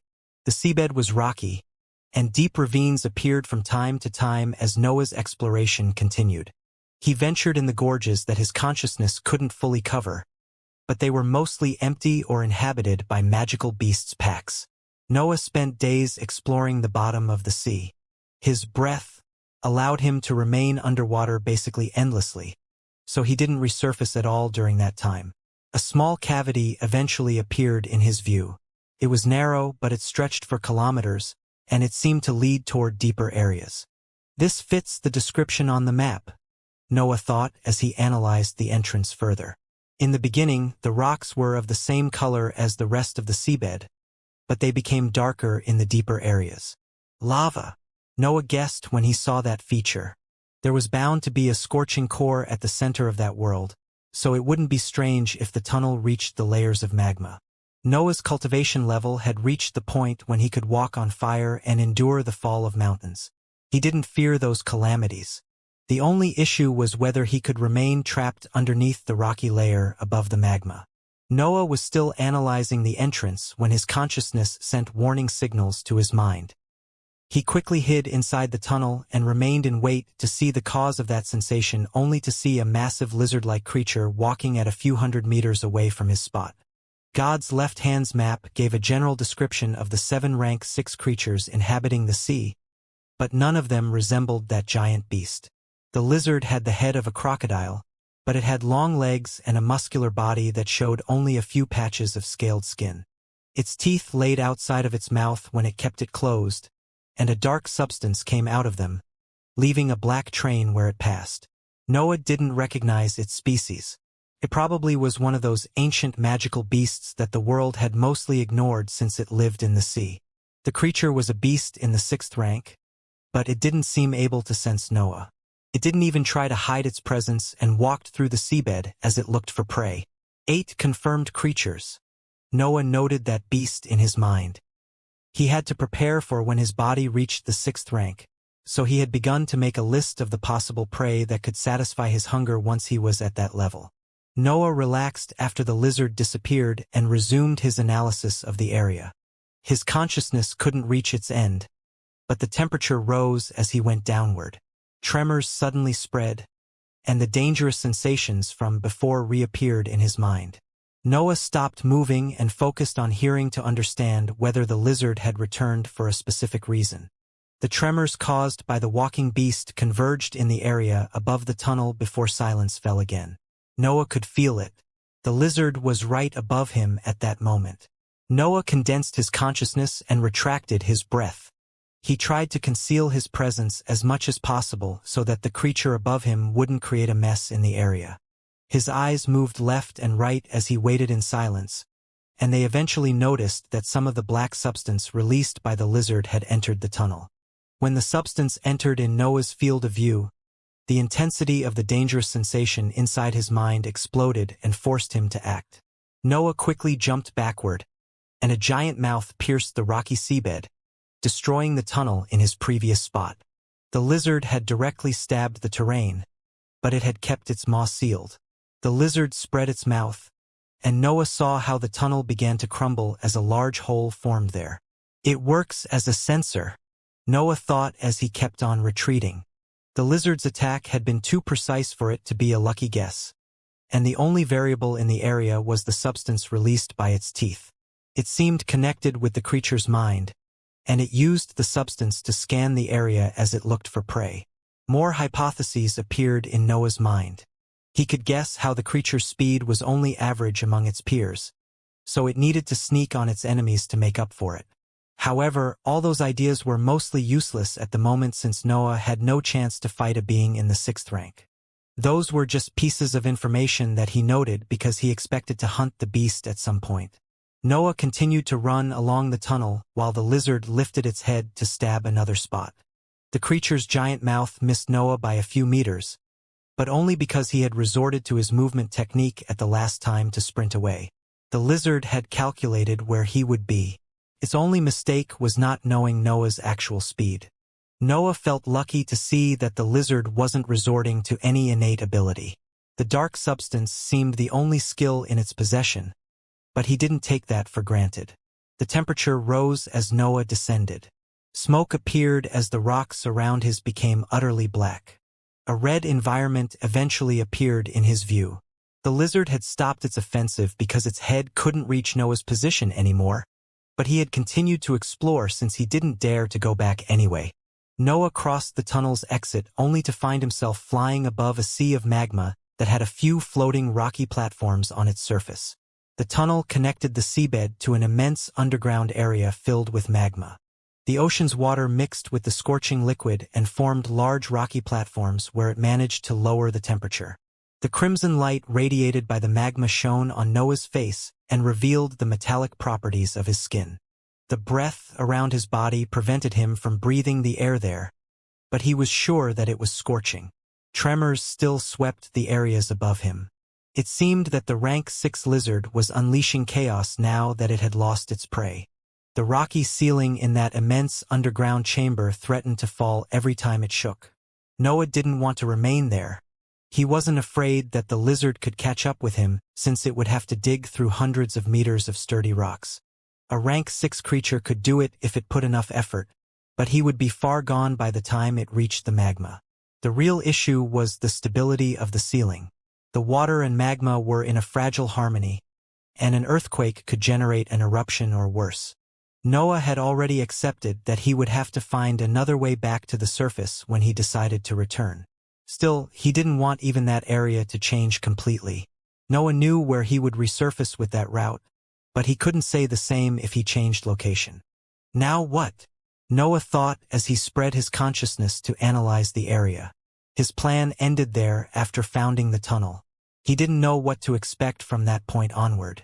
Another series of tremors swept the rocky ceiling, and a few large boulders fell through the waters to enter the layers of magma. Trails of bubbles expanded in every direction as soon as the harmony between the two liquids broke, and large black platforms formed everywhere. It was as if a large patch of the Red Sea was solidifying right in front of Noah's eyes, creating instabilities that altered that already unstable environment. Some pillars rose from the magma and swam through the water to move toward the ceiling, creating cracks that tried to reach the seabed. It was only a matter of time before the entire area crumbled. Noah couldn't help but curse the lizard in his mind as he dived toward the magma. He couldn't let that his only way downward became another layer of rocks. His journey would be over before even starting otherwise. The dark matter came out of his body to protect him from the magma. Noah dived toward the crimson depths, ignoring the chaos that was spreading around him. Noah eventually managed to leave the chaotic area behind, and the crimson sea around him returned to a peaceful state. The magma became denser though, which made him feel like he was moving through a scorching jelly. Nevertheless, his mind was calm. That environment would be deadly for any human cultivator and even from many experts in the fourth rank. Yet, it was nothing worth considering for him. His instincts didn't even react at the dangerousness of the magma. They did react at some point. Noah was descending slowly now that the lizard's threat was gone, so he didn't fail to notice the signals sent by his consciousness. Noah stopped and released his aura. The fierce pride of a hybrid in the upper tier of the fifth rank spread through the Crimson Sea. Generally speaking, his aura was enough to scare away most magical beasts. However, the beings sensed by his mind didn't seem to mind it and continued their march toward his position. Noah could see those creatures with his mental waves once they entered in their range. They appeared as large fishes with a black skin that carried metallic properties. They swam through the magma quickly, and their mouths drank that scorching liquid as if it was nothing more than water. They had sharp fins, which Noah identified as their main offensive method. That simple inspection made him recognize their species. They were fire-eater carps, and there were 5 of them converging in his direction. Their level varied among the 5th rank, and 2 of them were near the peak of the upper tier. Still, it seemed that the carps had dull senses since they often readjusted their trajectory as they became closer to Noah. They probably didn't see prey in centuries, Noah guessed in his mind as the dark matter around him expanded to take Snor's form. He didn't want to go all out in that unstable environment. There was a chance that he could cause intense currents that would drive him back on the seabed. Still, battling against those beasts without unleashing some intense shockwave was impossible. After all, that was a fight among creatures in the 5th rank. Corrosive smoke came out of Snor's massive body as the carps neared Noah. The blood companion released a wave of black flames before eating one of the weaker creatures with a quick bite. The snake had formed too quickly for that beast to change direction in time to dodge the attack. Noah had exploited their weak senses as soon as he had the chance. The black flames burned the magma and spread toward the other carps. Even that scorching liquid couldn't do anything against the destruction radiated by Noah's attack. Large patches of empty areas appeared in the Red Sea, but more magma quickly refilled them. The movement of that immense mass of dense liquid made the environment unstable and spread its effects toward the surface. Only the 2 carps in the upper tier had resisted the black flames, but their metallic skin showed cracks in some spots. Noah's destruction had reached insane levels of power as his connection with the world of the laws became tighter. His flames had become able to hurt even living beings that lived among magma. Snor, Noah, and the remaining 2 carps exchanged a couple of attacks, but the latter eventually died under his fierce offensive. They didn't manage to land even one attack on him. The area around him kept on trembling for a while due to the shockwaves still lingering in the area. They reverberated through the Red Sea before shooting upward, toward the surface. Noah noticed something strange in their movements. It seemed that the shockwaves vanished when they went downward. His curiosity peaked at that point, and he resumed his descent at full speed. It didn't take much before his consciousness found a metallic surface that locked the magma in that area. Its fabric appeared incredibly sturdy, and the material that made it was something that Noah had never seen before. Further inspections revealed that it was more resilient than anything used by the organizations. Moreover, that black, metallic layer spread for countless kilometers in every direction. It was a proper membrane that isolated the Red Sea in the area under the seabed. Amazing, Noah thought before exploring the area. He didn't know what he was looking for, but he felt intrigued when he found deep holes in that metallic layer. Magma flowed in the holes, indicating the presence of empty spots in the areas under them. Its quantity in the sea didn't diminish though, confirming the existence of a source somewhere in the ocean. Noah felt intrigued as he analyzed the holes. The metallic layer wasn't the end of his journey anymore. There was something else hidden in the depths of those mortal lands. Noah didn't know what to expect. The geology of his previous world didn't have the breath in its system. That layout was already strange if he tried to apply the common sense of his past life. Still, that only made him more curious. The metallic layer was already a useful discovery. It appeared as a material suitable for defensive items, and its durability surpassed anything on the surface. Moreover, there was tons of it. Mining it would be troublesome due to the dangerous environment, but it was something worth considering. Noah descended in one of the larger holes after he concluded his inspection. The black material's fabric appeared softer as he reached for its center, but its value would still be high in the markets on the surface. Magma flowed endlessly, and Noah descended along with it. Yet, the black layer ended at some point, and Noah found himself in a red waterfall. His consciousness had kept his consciousness spread during his descent. He became aware of the environment on the other side of the hole as soon as he came out of it, and what he saw left him speechless. There was air around the waterfall. It had a sulfurous smell when it entered Noah's nostrils, but that wasn't even the most surprising feature of that area. The magma fell on a large red lake, but it didn't increase its width.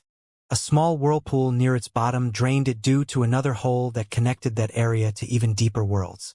A few fire-eating carps inhabited the lake, but they were simple creatures in the human ranks. The most outstanding feature of that place was the environment outside of the lake. Noah found himself in a green world. Grass grew everywhere he looked, and mountains showed their tall figures in the distance. The sun's light didn't reach that place, but there were many holes in the black ceiling that acted like the sky of that place. Multiple waterfalls and lakes filled the environment and illuminated it with their soft red light. Noah could sense magical beasts in the distance. There was a proper fauna there, in a world that existed under a sea of magma. How isn't all of this destroyed yet? Noah couldn't help but question himself. The fact that there was even air under the ocean and the sea of magma was already miraculous. It wasn't hard to find a quick explanation. The holes in the metallic layer were narrow, and the magma at that depth was dense. There was a limit to how much of it could invade that area. Also, there were other holes in that green environment too.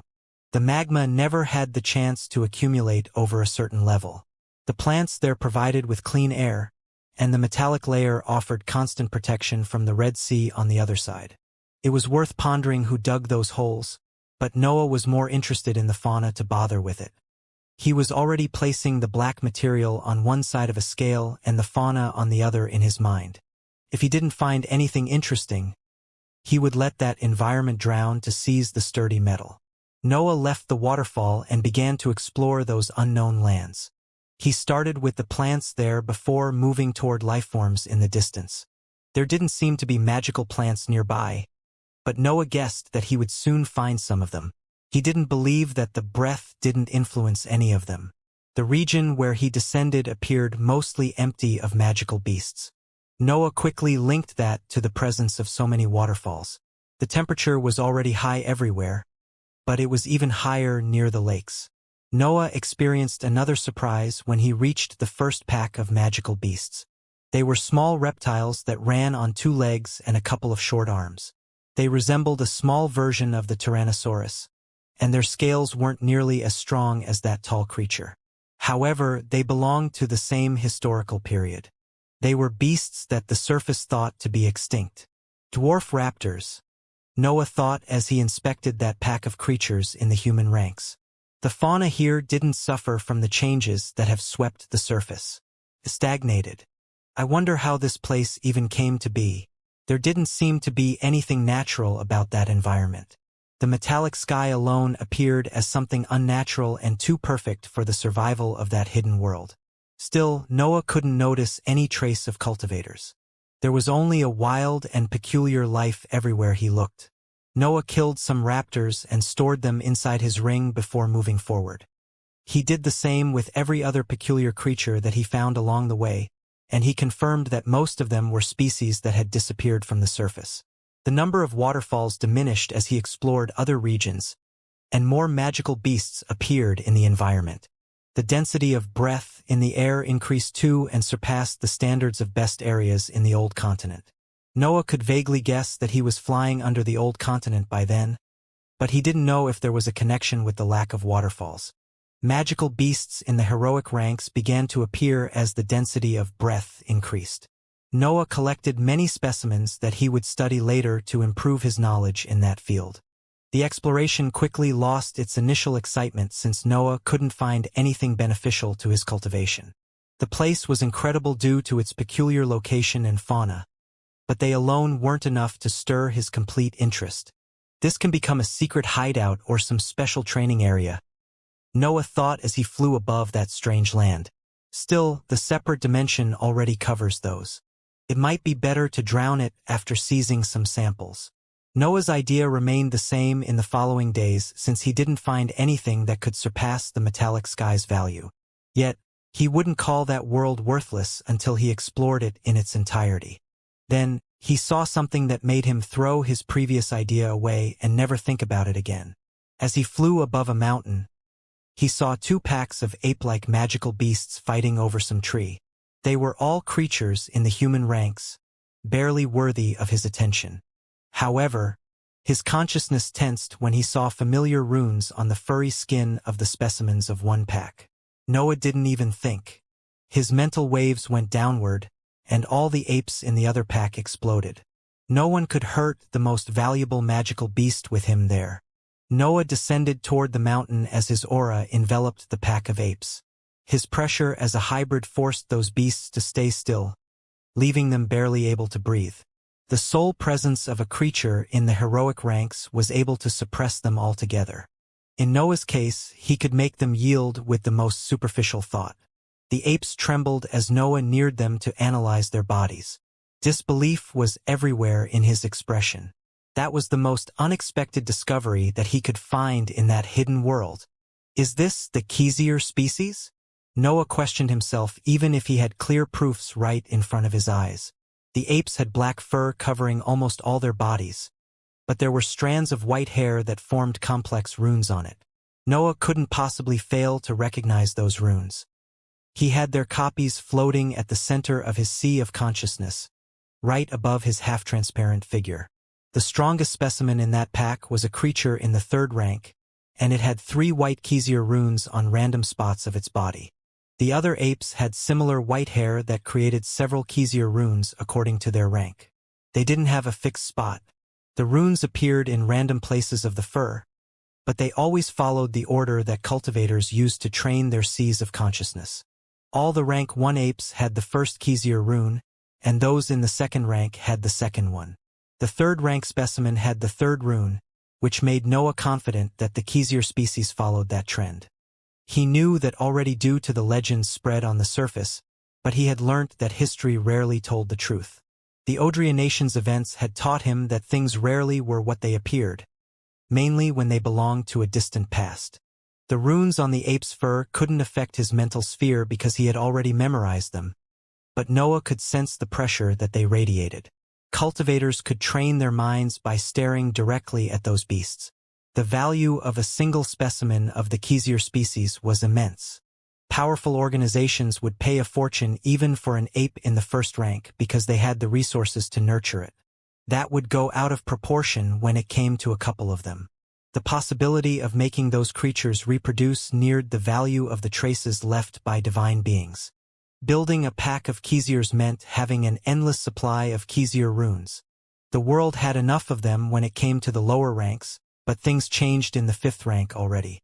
Whether the organizations could nurture a beast until it reached the divine ranks and contain it, Noah didn't dare to imagine it.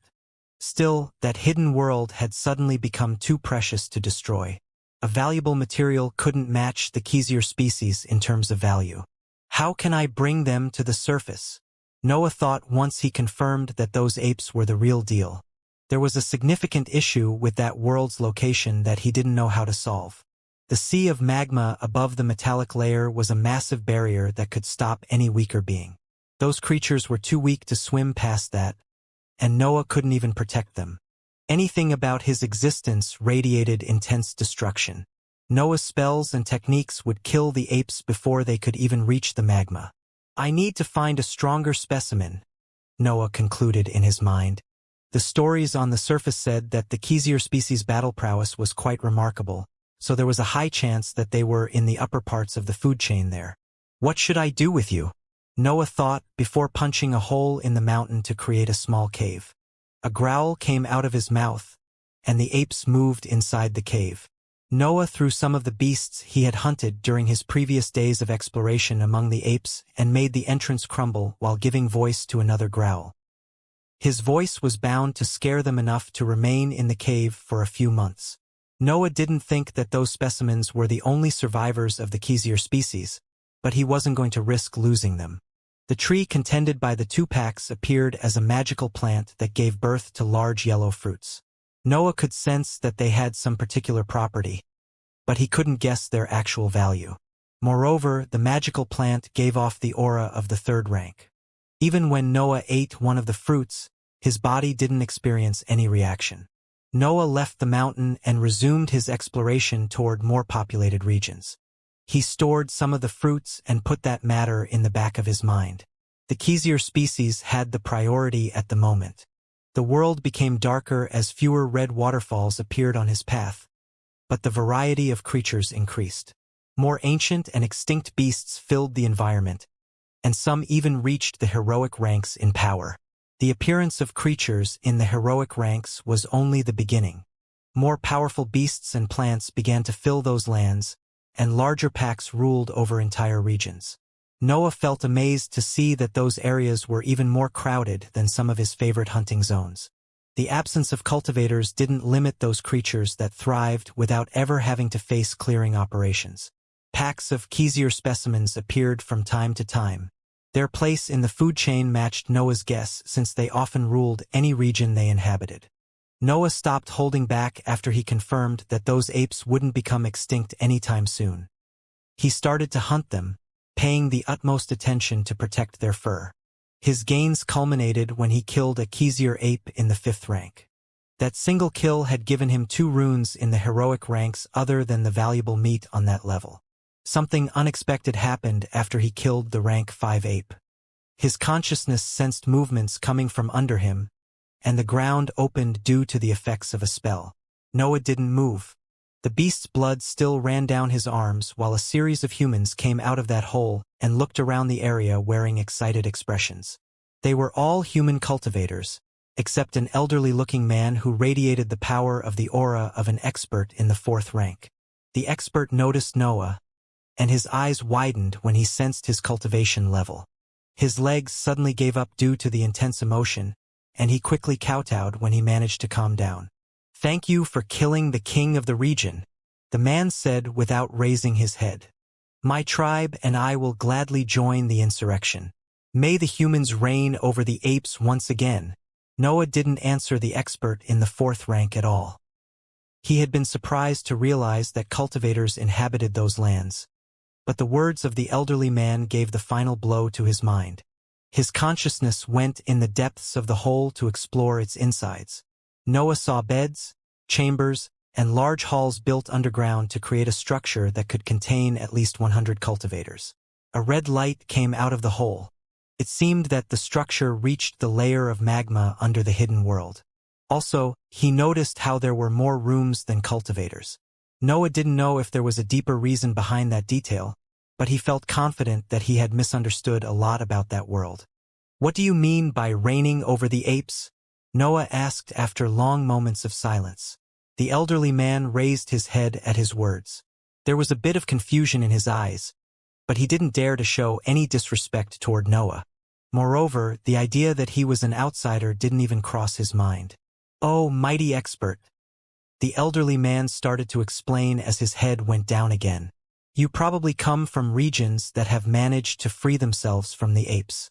Ours was still in their control before you came and killed the king. It's thanks to you if my tribe can breathe clean air again."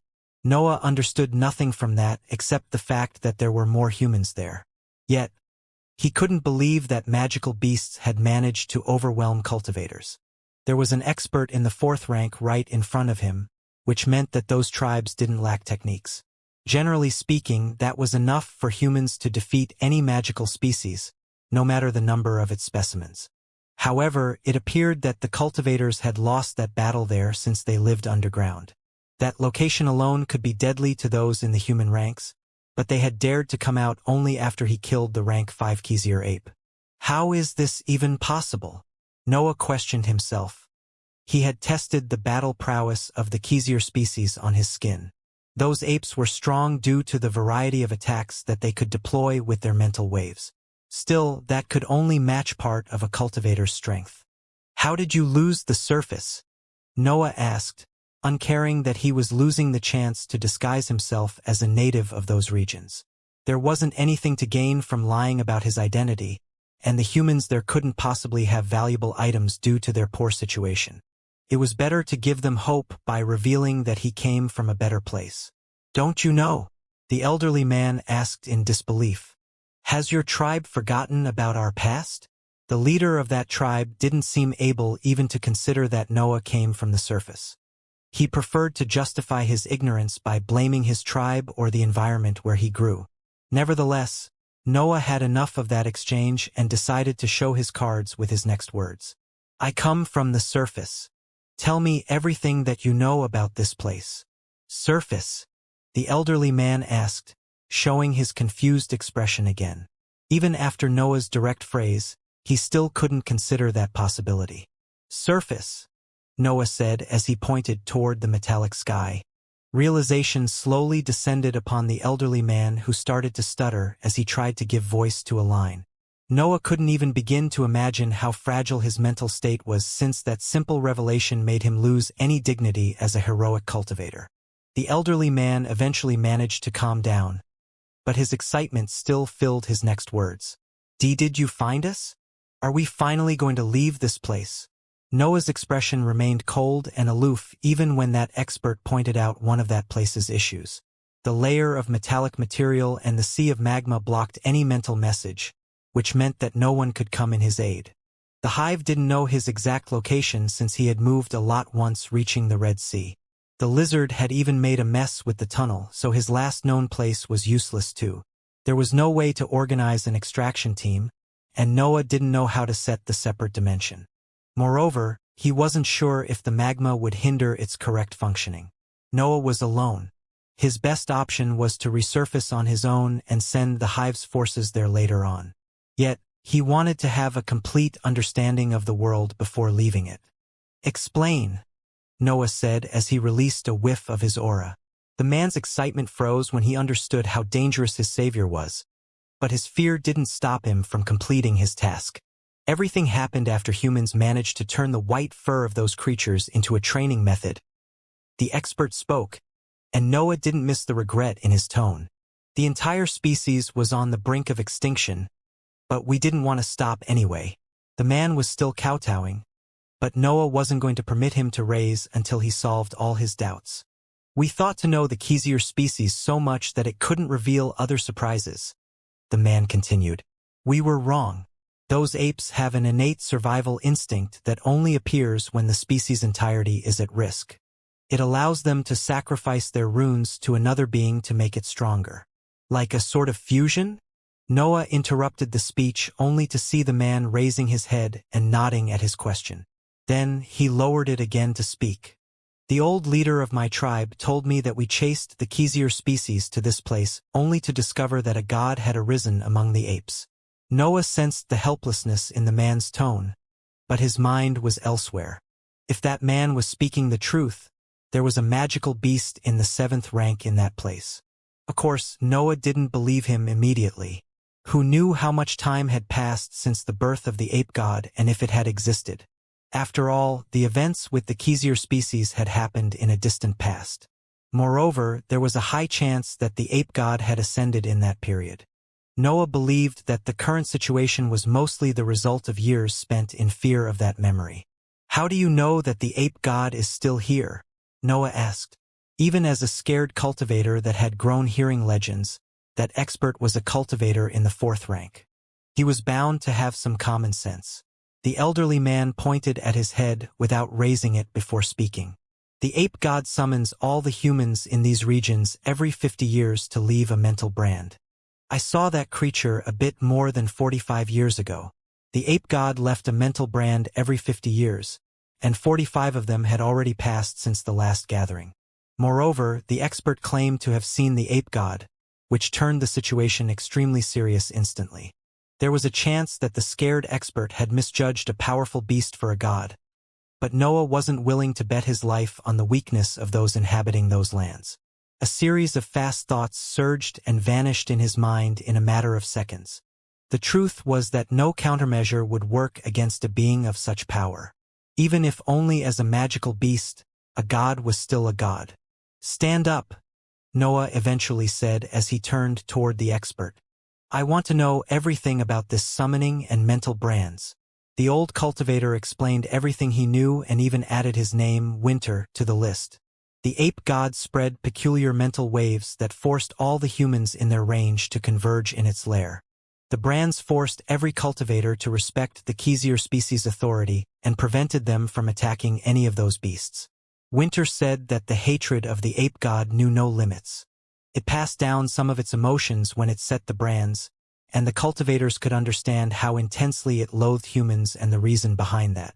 The ape god wanted to make those that had hunted its species pay. It forced them to a life of hiding underground, ruled by the same Xianxia species that they had almost exterminated in the past. "Why isn't anyone trying to leave?" Noah asked. It was possible to skip the summoning if he returned to the Sea of Lava and remained there for a few months. The orders of the Xianxia species specimens were absolute for the branded cultivators, but some of them didn't have them. Noah didn't, but others had managed to remove it. Winter didn't know much about that topic, but he claimed that experts roamed through those lands and prepared the ground for a revolt. Still, the issue with that piece of information was the same as the others. Came from an unreliable source. "You can, some can, most can't," Winter replied with a helpless tone. "The ape god only needs to brand you once to prevent you from leaving. Those who can escape the summoning have learnt secrets that they are slowly spreading through the world." Noah couldn't understand if Winter had reached an unfixable state of delusion or if he needed to believe in those things to keep living in that world. His knowledge came from reports left behind previous inhabitants of the underground areas that his tribe occupied after the summoning. That was the only way to communicate through tribes, which meant that they exchanged information only every 50 years. That wasn't enough for Noah. It barely reached an acceptable level when it came to the reliability of the source of those reports. He needed far more if he wanted even to consider facing a god. "Let me in," Noah said as his consciousness enveloped the rank 4 cultivator and seeped inside his mind. That process would typically hurt Winter, but he was allowing the inspection of the foreign force. Noah could see the insides of Winter's sea of consciousness. For Xianxia runes floated above his half-transparent figure, but the rest of the sphere was empty. There was only a shining azure mark lingering at the top of its walls. The light of the mark flickered rhythmically and radiated a pale halo that spread through the mental sphere. The halo seeped through the sea too, affecting Winter's thoughts and limiting his mental energy usage. Noah had never seen anything like that. It was rare for a technique that affected the free will of a cultivator to be so harmless. Winter appeared completely fine in the end. No one would notice anything strange in him unless they inspected the insides of his mind. Moreover, he could confirm that one of Winter's beliefs was on point. Noah could not accurately evaluate auras far above his level, but he recognized the divine presence, especially after his trip to Chandal's separate dimension. The mark and the light that it radiated were definitely above the heroic ranks in terms of power. Noah didn't know if the ape god was a proper divine existence or a being that was only half-step inside that realm. Still, sensing the divine made him abandon any intention to test its call. Now he had a serious choice to make, and there was even a time limit to it. Where can I find those that have managed to escape the branding? Noah eventually asked. Winter knew too little, and there was no point in making decisions with that bit of information. It was better if he directly questioned the experts that were already able to dream about an insurrection. Of course, Winter didn't know anything about them either.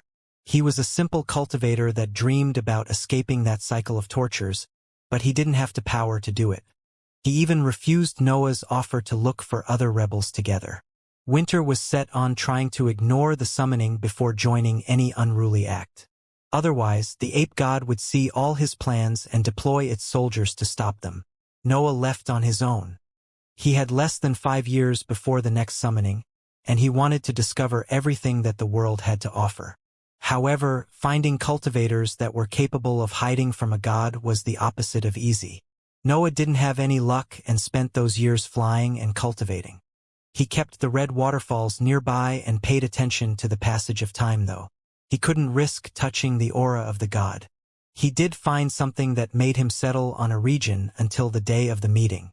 Noah had found a solitary mountain inhabited by a member of the Xianxia species in the 6th rank. Approaching that creature was impossible, and the same went for thinking about defeating it. Still, Noah only needed to have direct contact with its 6th rune to train his mind, and that was doable if he played his cards right. It took him a bit of work and some planning, but he managed to force the mighty ape out of its lair multiple times a week. He only needed to prepare a series of traps that made use of the instabilities. The traps wouldn't inure the rank 6 ape, but they could force it on a pre-planned route that allowed Noah to stare at its 6th Xianxia rune from a hole in the black sky. He had to waste many resources, but his mind improved quickly due to those investments. The summoning day eventually arrived then, and Noah returned to the Sea of Magma to escape the range of the ape god's mental waves. 5 years weren't enough for his plans, but maybe he could do something in 50. Noah didn't want to abandon that hidden world, but he didn't like the idea of involving other organizations in the matter. That was supposed to be his journey, so he didn't want to contact the demons either. Still, it was evident that he needed some help. There wasn't only the ape god as a threat. Other rank 6 specimens of the Xianxia species filled those lands and acted as captains of multiple regions ruled by apes in the 5th rank. Their political structure was very human-like, even if messy at times. They were doing well for a pack of intelligent creatures, but they remained magical beasts with apparent limits. Why every 50 years? Noah questioned himself as his dark matter prevented the magma around his from hurting him. I understand that it is torture, but there must be some other reason. Maybe the brands have a time limit and need periodic maintenance. He was cultivating among the sea of magma as he sat cross-legged on the metallic layer. The area turned out to be a good training zone since it forced him to use multiple abilities at once to protect himself, putting his mind under some stress. The recent experiences with the rank 6 Xianxia ape had further pushed his sea of consciousness. Noah didn't even deactivate the spherical rune in his mind when he stared at the creature's white hair. It had been a while since he had made use of the properties of his mental energy. He could devour the wills of the magical beasts now that the walls of his sphere had become far sturdier. He desired a breakthrough now more than ever. Anything improving his current battle prowess would make him take a step into the next realm. From being able to fight only rank 5 cultivators, he would look at the beginning of the 6th rank, even if from a distance. A soft sensation spread in the hidden world, and Noah sensed its expansion through the metallic layer. He had been initially worried that the ape god's mental energy could have seeped through the black sky, but the sea of magma turned out to be a safe area. Noah didn't dare to return to the hidden world in the weeks that followed the god's call. He didn't know if the lingering laws moved by its thoughts would be enough to make him join the summit. He felt that the situation under him had calmed down only after 3 months had passed, but he still made Snore check the environment on the other side of the hole anyway. The blood companion didn't sense anything out of the ordinary, and its mind remained calm, indicating the absence of the ape god's laws. Not all the cultivators found some underground structures to inhabit, and Snore could see some tribes escorted by Xianxia apes of various ranks. According to what Winter had said, those beasts would become the leaders of specific regions and rule over the humans inhabiting them. That seemed a good chance to free some tribes and gather as many reports as possible, since the strongest apes were in the upper tier of the 5th rank. The only issue was that there were 7 creatures in the 5th rank, and 2 were in the last tier. The Xianxia species had access to mental waves due to their innate ability. They had a sea of consciousness, but its purpose was mostly belligerent. Their thinking capabilities weren't the first aspect that improved when their minds grew. Moreover, their seas of consciousness weren't separate centers of power. Their power depended on their bodies. They were similar to the claws and scales of other creatures, nothing more than weapons that improved alongside the body. Of course, things weren't so simple with the Xianxia species. Having mental energy as the primary offensive gave birth to dangerous and hard-to-track attacks. There were other apes in the 4th rank behind the rank 5 specimens, but Noah couldn't bother to consider them. They escorted weaker tribes, but he didn't mind them either. He had a target, and he couldn't lose it because a few humans couldn't endure his attacks. 7 pillars made of black flames appeared near the specimens in the 5th rank. The beasts reacted quickly, and an invisible force tried to disperse that fire. Some apes attempted to compress it to take control of it even. Yet, a series of black slashes came out of them and crashed on the beasts. Those were Noah's most simple attacks. Their power came from the warp spell and the improvements that his mind had done. The 2 apes in the lower tier died on the spot due to the violence of Noah's blow. The 3 in the middle tier suffered grave injuries, while those in the upper tier managed to block the attack altogether. The human cultivators near the battle couldn't withstand that pressure. Their minds exploded, and they fell lifelessly on the ground right after the first exchange. More black flames appeared, and more black lines came out of them. The 3 creatures in the middle tier were the first to give up, and they died one by one as Noah's offensive continued. The apes had yet to find him, but they had already lost half of their power. Another pillar of flames appeared between the 2 remaining creatures. They gathered their mental energy to create shields meant to block piercing attacks, but they suddenly expanded. Only then did the Xianxia apes notice 2 figures above them, a human and a tall snake. The human wore a relaxed expression. It was as if that battle didn't worry him at all. On the other hand, the snake had its mouth open as it continued to spit black flames. The apes had to retreat due to the danger radiated by Noah's flames, but a series of humanoids' puppets rose from the ground, and a barrier made of black water surrounded the 2 of them. The poor beasts lifted their head only to see Noah holding copies of his weapon with his fuming arms and Snore generating lightning bolts with its horns. The apes couldn't do anything once that strong offensive fell on them. Even their strongest defense couldn't do anything against that. Noah cleaned the battlefield and saved every body part that had survived his offensive. Meanwhile, the surviving cultivators from the tribes stared at him with a mixture of awe and admiration.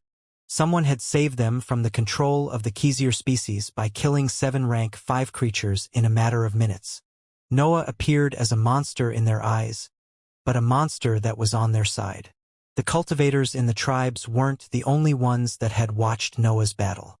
A few figures had appeared in the distance right after the fight started and couldn't help but feel surprised about his battle prowess too. Noah waited to scour the entirety of the battlefield before turning in their direction and replying to their stare. There were 4 figures there, and all of them were rank 5 cultivators. "You are the rebels, I presume," Noah said. "I have a few questions for you." Of the 4 rank 5 cultivators who had watched Noah's battle, one of them was in the solid stage, 2 were in the liquid, while the last was in the gaseous. Noah's words surprised them. especially since he didn't show the slightest amount of respect for their power. It was as if he had already decided that he was their superior. One of the liquid stage experts, a middle-aged woman with short black hair, dark eyes, and pale skin, stepped forward while giving voice to a reply. "And who would you be? I never thought tribes would have the time to experiment with clothes." Noah's robe came from the hive, and it was quite luxurious for its kind. It was black with an icy blue octopus draped on its back. On the other hand, the secret world's inhabitants had shabby and torn clothes, which had endured the passage of time. "I come from the surface," Noah said while pointing at the black sky. "I am the most talented cultivator in history." The four experts wanted to laugh, but they couldn't. The pride carried by his words and the battle that they had just witnessed made them wonder whether he was speaking the truth. Noah had defeated 7 beasts in the 5th rank in a few minutes. That accomplishment was something that belonged to the realm of the solid-stage cultivators. Still, the 4 of them didn't feel like focusing on his ego since he had disclosed something more critical. Someone from the surface had managed to reach that hidden world after countless years. "Let's get out of here," the woman said while her companions shot forward to gather the rescued cultivators. "The god knows that its underlings have died. An army will be here soon." Noah didn't fear the arrival of the army. He would take that as a chance to hunt more beasts. However, his priority was to establish a relationship with the rebels, so he flew after the departing woman. "Noah Bulvin," Noah said when the 2 of them started to fly in the distance. "Anna," the woman said as she led the way. "Are you an important figure on the surface?" "Yes," Noah replied without showing the slightest shame. "But I can't contact them. The sea of magma is too thick, and this metallic layer stops most mental messages." "It's not surprising once you know its origin," Anna said as she revealed a sly smile. "The ape god created this metal when it isolated this world. The bastard made a paradise for its monkeys." Noah didn't manage to hide his surprise at that revelation. His cold expression broke as disbelief filled his face. He had seen the might of the divine beings once, and he knew that they were able to affect entire continents with their spells. Yet that place was immense. Noah wouldn't be surprised if it covered half of the surface. "Are you already trusting me?" Noah asked. Those pieces of information were something that cultivators would usually value a lot. He couldn't understand why Anna gave them away so quickly. "There are no sides here," Anna said. "You are a human, so you are my ally." Noah didn't bother to correct her. He only took the chance to question her about the secrets of that world, since she didn't intend to hide anything. Back when humans discovered the miraculous qualities of the Xianxia runes, Anna began her explanation. All the forces of the surface were busy in a worldwide hunt of the Xianxia species. These monkeys couldn't do anything against the world's cultivators' effort and tried to escape in the sea, but humans followed them there too. The hunt lasted for years and continued even when they found a path for the core of this world. Yet, no one could predict that the Xianxia apes could sacrifice themselves to boost their leader's power. The ape god appeared that day over than 100,000 years ago when the humans suffered their first defeat against that species. The members of the tribes followed closely behind Noah and Anna. No one seemed to mind that he had killed some of their companions during the attack. Their eyes only showed gratitude when they looked at his back. "The god killed most of our leaders and fused its mental energy with the magma, creating a safe area in the middle of the burning core of this world," Anna continued. "It molded the earth and created a suitable environment where life could thrive, sacrificing cultivators whenever it needed to nourish it. Humans have been slaves since then." "How can I believe in any of this?" Noah asked. Anna's story was majestic, something that any organization would teach to instill modesty in their cultivators. However, Noah had never heard of it. "Those on the surface saw it as a natural catastrophe," Anna explained. "The actual core of the world went through massive changes. I'm surprised there is even a surface left at all." Noah remained doubtful, mostly since she had spoken about events dated more than 100,000 years in the past. Simple rank 5 cultivators couldn't live that long, even if they used unorthodox methods to prolong their lifespan. Anna seemed able to understand his doubts and continued. This story comes from a direct witness of the birth of the ape god. We are on our way to meet her. Noah's eyes widened at that point. Cultivators had long lifespans, but surviving for that long would require a divine power or countless unorthodox methods to preserve their lives. Red waterfalls appeared more often as they proceeded onward. They soon began to fill the environment, creating long streaks of crimson lakes that illuminated the area. The black sky had large cracks in those regions, and Noah even saw a large chunk of its metallic structure fall while the group proceeded through the heat. Noah couldn't help but link that area to a possible weakening of the ape god. It was even older than Shandal, and the lower plane wasn't a place where divine beings could improve. Anna noticed his interest in the cracks in the sky and revealed an excited smile before speaking again. We think that the god is losing power. This world is slowly falling apart since its mental waves can't reach these areas anymore. The time to strike back is close. Noah didn't share her excitement. No matter how weakened it was, a god was always a god. Also, he had another impelling doubt. Why didn't you leave? Noah asked. Why do you prefer to go against a god rather than escaping? Anna wore a pensive expression as she gazed upward. Cultivators soon appeared among the waterfalls. They used black drills to expand the sky's holes and increase the magma that poured into the world. They stopped their work for an instant to wave at Noah's group, but they resumed their drilling immediately after. Noah could vaguely guess why they were expanding the holes in the sky, but Anna replied before he could ask anything. We are born as slaves. Don't pretend to understand what we want. Noah stopped asking questions after Anna's reply. The truth was that he still thought like a lone cultivator. He had a few people that he cared about, some even deeply, but he was still unable to see his organization's well-being over his. Instead, the cultivators of the hidden world were different. The new generations were slaves since birth, and they had lived through a pain shared by all their peers. Moreover, escaping the summoning and obtaining the power to travel through the sea of magma wasn't easy, especially in their condition.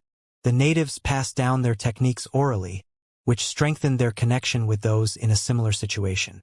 If cultivators were to leave en masse, that world would soon be devoid of cultivators.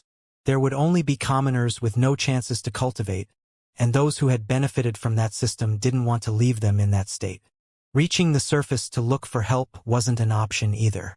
No would be willing to face a god, and the inhabitants of the secret world didn't have anything valuable to offer. The magma and sea were dangerous too. The inhabitants of the hidden world couldn't be sure that they would reach the surface at all. Also, the seabed changed continuously. They might never find their way back even if they succeeded in finding reinforcement. Are you telling me that no one has ever left this place? Noah asked. He knew that he was different, but it wasn't easy to silence the cultivator's innate ambition. Some did, Anna explained, but we aren't sure that they made it to the surface. It's not easy to cross the sea of magma with our shortage of techniques. We have been trying to build an inventory for a while, but our leader gets more tired every day, and she is the only one who can use inscriptions. The trails of magma on the ground soon became massive lava lakes that fused.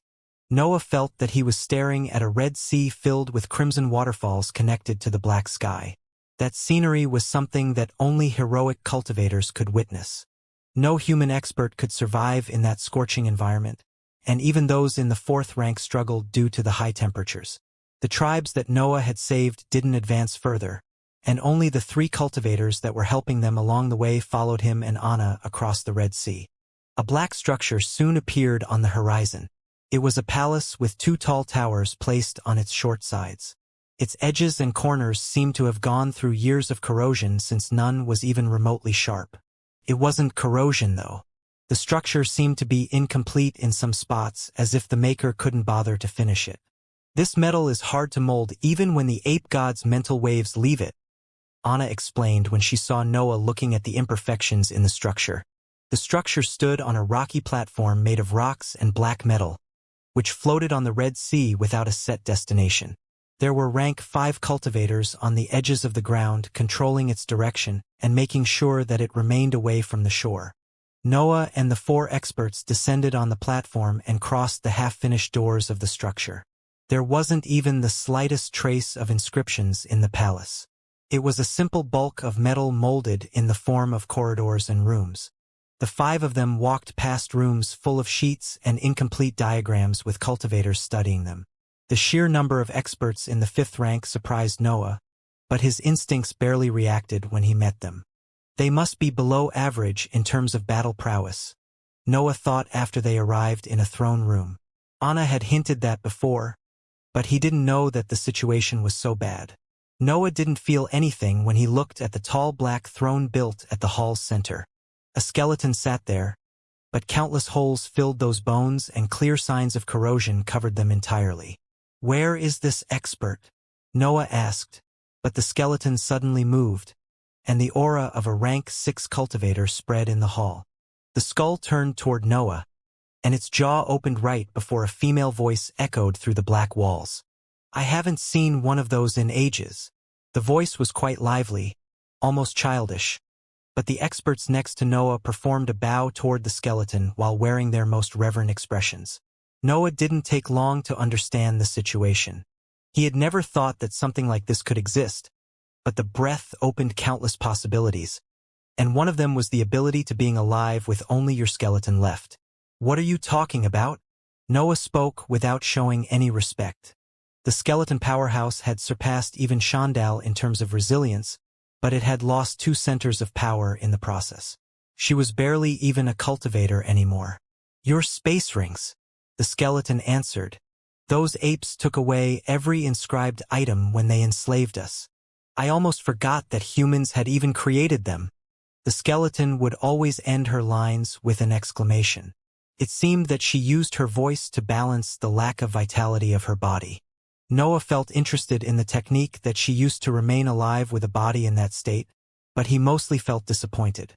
He didn't see any other powerhouse on his way to the throne, and the only one was a bag of bones. The war against the ape god was only a pointless dream. The citizens of the hidden world had no chance to win.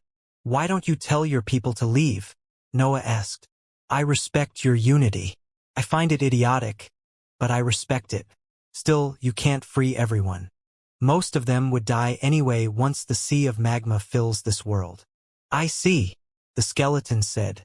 "You people on the surface are different from us, but you seem strong, so I order you to help us."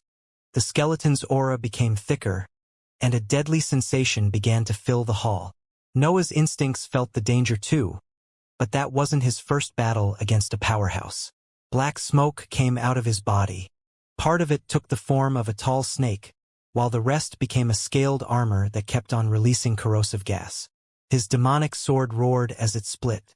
Noah wielded the 2 parts and summoned 4 additional arms to prepare one of his most potent attacks. Snore spread its wings and opened its mouth. The sharp feathers began to tremble, and fire accumulated at the bottom of its throat. A rocky armor appeared above its skin too, and black sparks spread on its horns. The blood companion's breath released a chilling air, and a trail of black ice appeared on the metallic floor of the hall. "Come!" Noah shouted. "I'm dying to see where my power stands." It had been too much. Since Noah stepped into the heroic ranks, the world's political environment had limited most of his actions. An organization was stronger than a single cultivator. That was impossible to deny. However, those high enough in the cultivation journey could reach the point where they could ignore any limitation and threaten entire forces with only their power. Noah wasn't there yet, but the situation in the hidden world was different. The cultivators there were scattered and enslaved, and their leader was nothing more than a bag of bones capable of releasing a powerful aura. An attack with power in the 6th rank was a threatening ability, capable of reducing into ashes virtually any existence in the lower ranks. Yet Noah wasn't a simple no one. His hybrid state gave him the best natural defense in the world, and his techniques put him in a realm of his own. The experts in the 5th rank around him felt the need to help their leader, but Noah's sudden reaction made them take a step back. They couldn't even begin to understand how a liquid stage cultivator could have access to so much power. The black metal that made the palace bent and screeched as the powerhouse's aura tried to suppress Noah's techniques. Snore's figure became smaller under that pressure, but its body turned into smoke that protected the parts casting the attacks. Noah felt no pressure at all from inside the demonic form and his blood companion. His 6 blades were steadily held above his head, ready to unleash the second form of his martial art. "You sure are strange." The female voice resounded again in the hall as the rank 6 aura became more intense. Rank 5 cultivators must have become so delusional on the surface. Noah didn't even mind those words. He had understood long ago that powerhouses didn't care about anyone in the lower ranks unless they needed something. The skeleton would have already attacked Noah if she didn't need anything from him. However, her aura didn't even take the form of a spell. It was only becoming more intense, as if she was trying to scare him into submission. Noah activated the divine deduction technique and observed the flow of the breath in the area. The inscriptions on his mind's walls helped him evaluate the situation more accurately, which led him to a simple conclusion. "You can't cast many attacks, do you?" Noah asked in a rough voice mixed with growls. There had to be limitations due to the powerhouse's poor state. Unorthodox techniques usually had harsh repercussions and endangered the overall power of a cultivator when abused. The skeleton had abused anything that could prolong her life, which probably left her with little more than a trace of her hold aura. The natives of that world exchanged glances before assembling in a battle formation around Noah. A few more cultivators arrived and joined the technique as soon as they understood the situation. Noah ended up surrounded by 8 rank 5 cultivators of various stages, but his eyes never left the skeleton. He didn't tilt his weapons either. His sole stance was a threat against the seemingly powerless powerhouse in front of him. "You'll die," the skeleton said with her usual childish voice. "Kill me in one blow," Noah replied, "or his pretense of a revolution of yours will end once for all." Noah and the skeleton didn't back off and remained in that stalemate as they analyzed each other. Meanwhile, the cultivators surrounding him remained still as they waited for the situation to evolve. Their unwillingness to attack made Noah crack a smile. Their hesitation was proof that they feared what he could unleash on their leader. The powerhouse found it hard to believe that her instincts told her to avoid a direct contrast with Noah. She knew that her condition was beyond what the word poor could describe, but she still had access to attacks with power in the 6th rank. Something on that level should be unreachable for cultivators in the lower ranks. She could understand that existences at the peak of the 5th rank could give her the feeling of having a chance to survive, but that sensation was astonishing when it came from Noah. "What are you?" The female voice echoed again, but it sounded far more aged at that time. There weren't the childish exclamations anymore, but only a deep and profound tiredness. Noah didn't answer. There was only one way to give hints about his species in that tense situation, which wasn't through words. A crack appeared on the fuming helmet as Noah spread his mouth and lifted it to the ceiling. The world lost its light for an instant before revealing a column of ethereal and pale white flames. The natives almost broke their battle formation at that sight. They could accept that the giant snake had access to different kinds of attacks, but the ethereal flames came directly from Noah. They had understood by then that Noah had a darkness aptitude. Yet, those flames made them aware that there was far more about his power that they didn't know. Moreover, there was one existence in the hall who recognized that fire. "How can you possess the fire of the light-devouring dragons?" the skeleton said in her aged voice. "A giant snake as a puppet, darkness with various structures, and flames coming out of your lungs. What are you?" Her aura slowly dispersed during her words, and her underlings broke the battle formation when they saw that. It was clear that their leader had silently decided to talk with the foreigner. Noah inspected the experts around him and dispersed the demonic form when he sensed no more danger. Snore retracted its attacks too, but it resumed a solid form and coiled itself around Noah in a protective stance. "Light-devouring dragons," Noah said as he sat cross-legged on his blood companion. "I didn't know the name of their species. Heaven and earth cursed them so many years ago that there aren't record about their past might anymore." The skeleton and her underlings remained silent as they watched Snore lifting Noah in the air. "I fused with one of their kind," Noah revealed to make his figure as an inscription master more appealing to that force.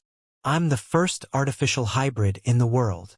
Those mortal lands had never been aware of hybrids before King Elbaz opened a portal to the other world. It was only normal that the cultivators trapped in those regions would have never thought that something like that was possible. Yet, someone among them could immediately understand the benefits behind a hybrid body and how it could improve her situation. "Can you fuse me too?" the skeleton said a few instants after Noah revealed his hybrid status. "We have plenty of beasts here, and there isn't much left of me to fuse."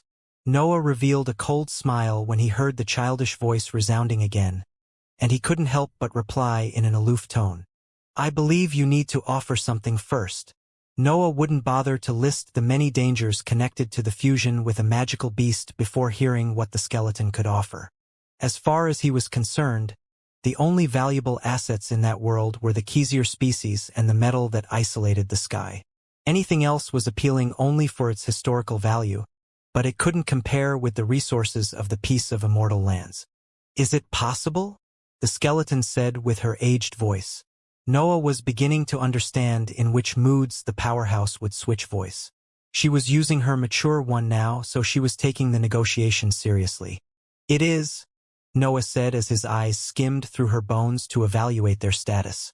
"But I think you understand the dangers connected to such procedure. Your status will make it quite dangerous." "It's fine," the skeleton said with her childish voice. "Take out everything from our inventory and show it to our guest." The cultivators shot a warning glance at Noah before leaving the hall to follow their leader's orders. They didn't want to leave him alone in the throne room, but they were too loyal not to follow her directives. They came back a few minutes later, carrying a pile of sheets and broken inscribed items with various power before laying them next to the throne. Noah didn't ask for their permission. He patted Snore that lowered its body to encircle the goods and give him a better view. The divine deduction technique activated as his eyes skimmed through the pile of items. He didn't want to miss anything valuable due to his lack of expertise or the goods' poor conditions. Nevertheless, he didn't find anything worthy of his attention even after a few hours of thorough inspection.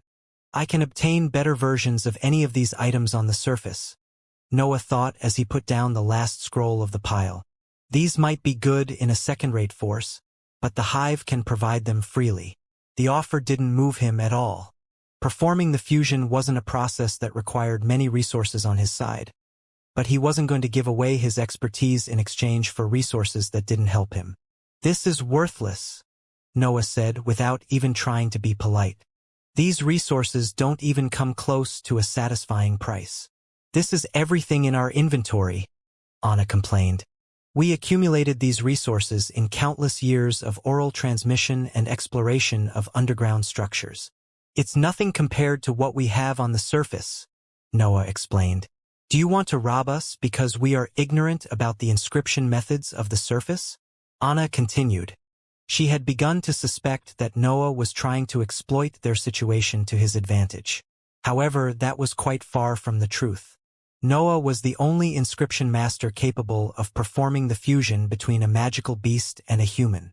Every other organization had even asked for his advice when they were approaching that specific field. He didn't perform the fusion to anyone other than himself.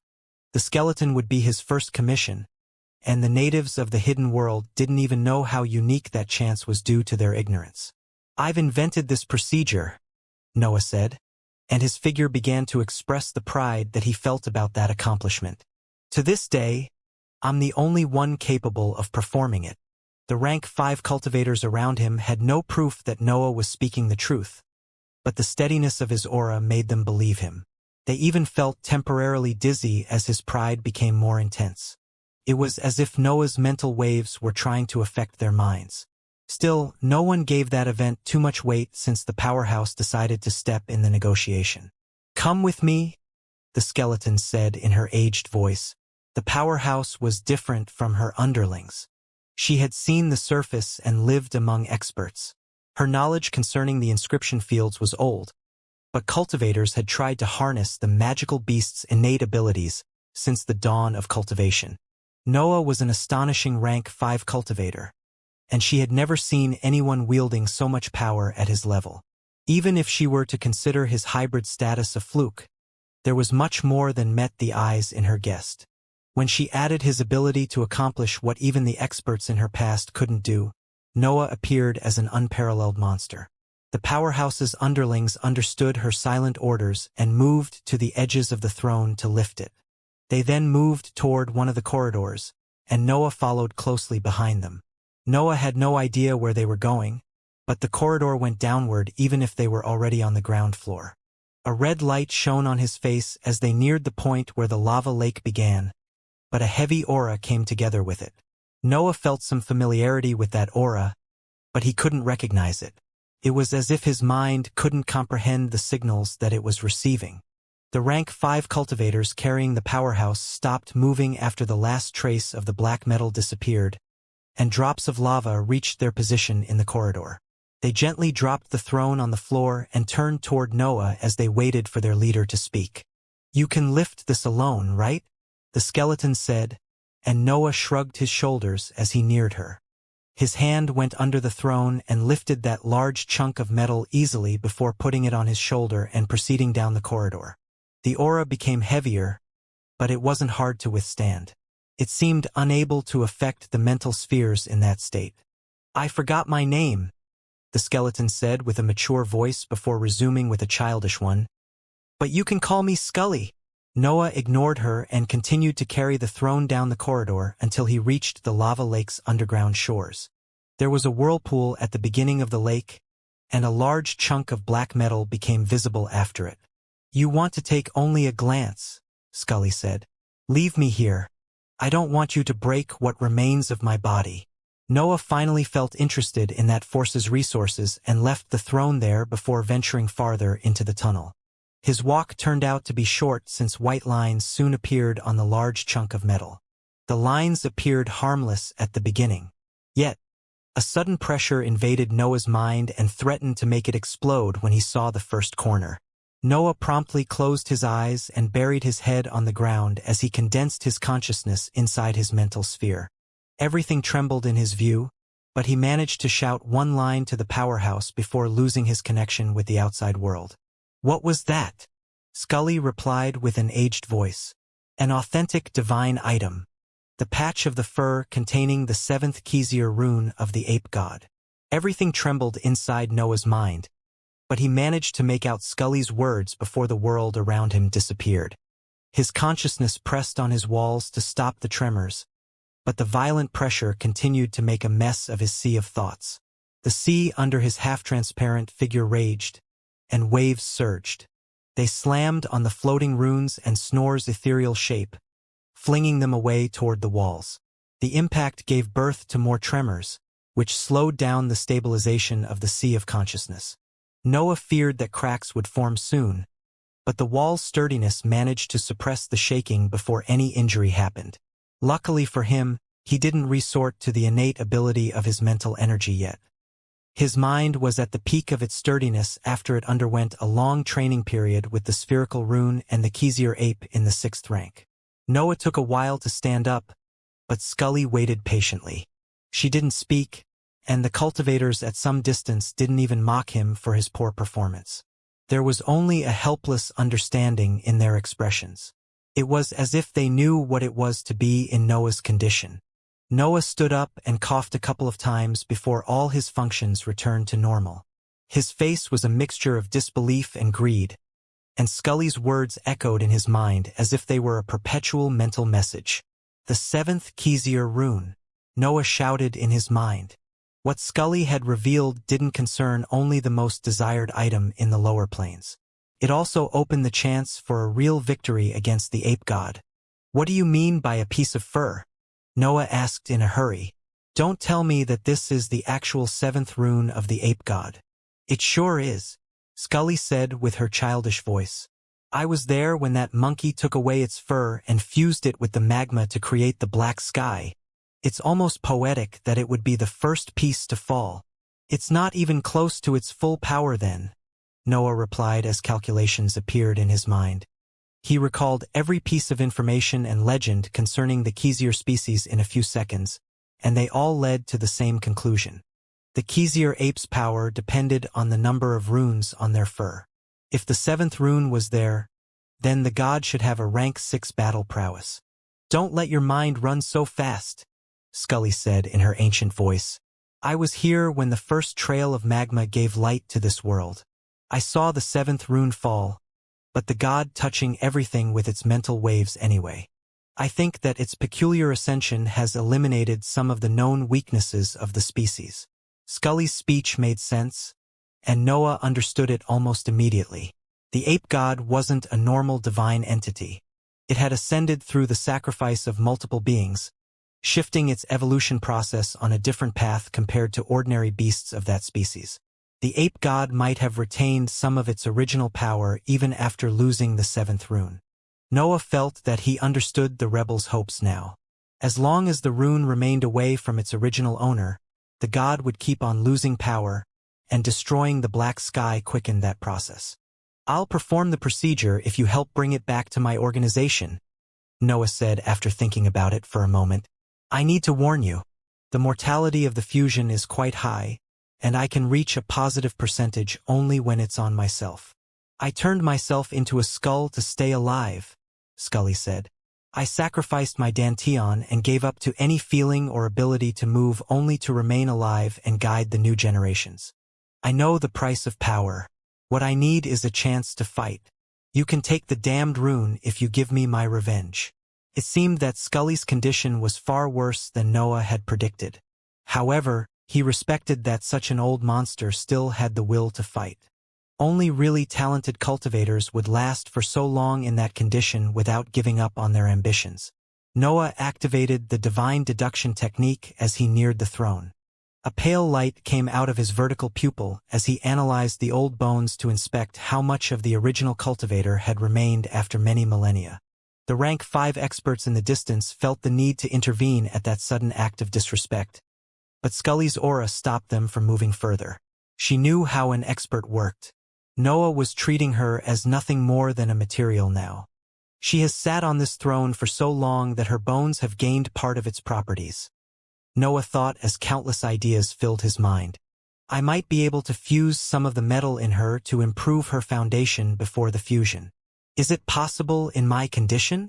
Scully asked in her mature tone, but her voice carried a hint of worry. She feared that the only hope found in so many years would fall apart so soon.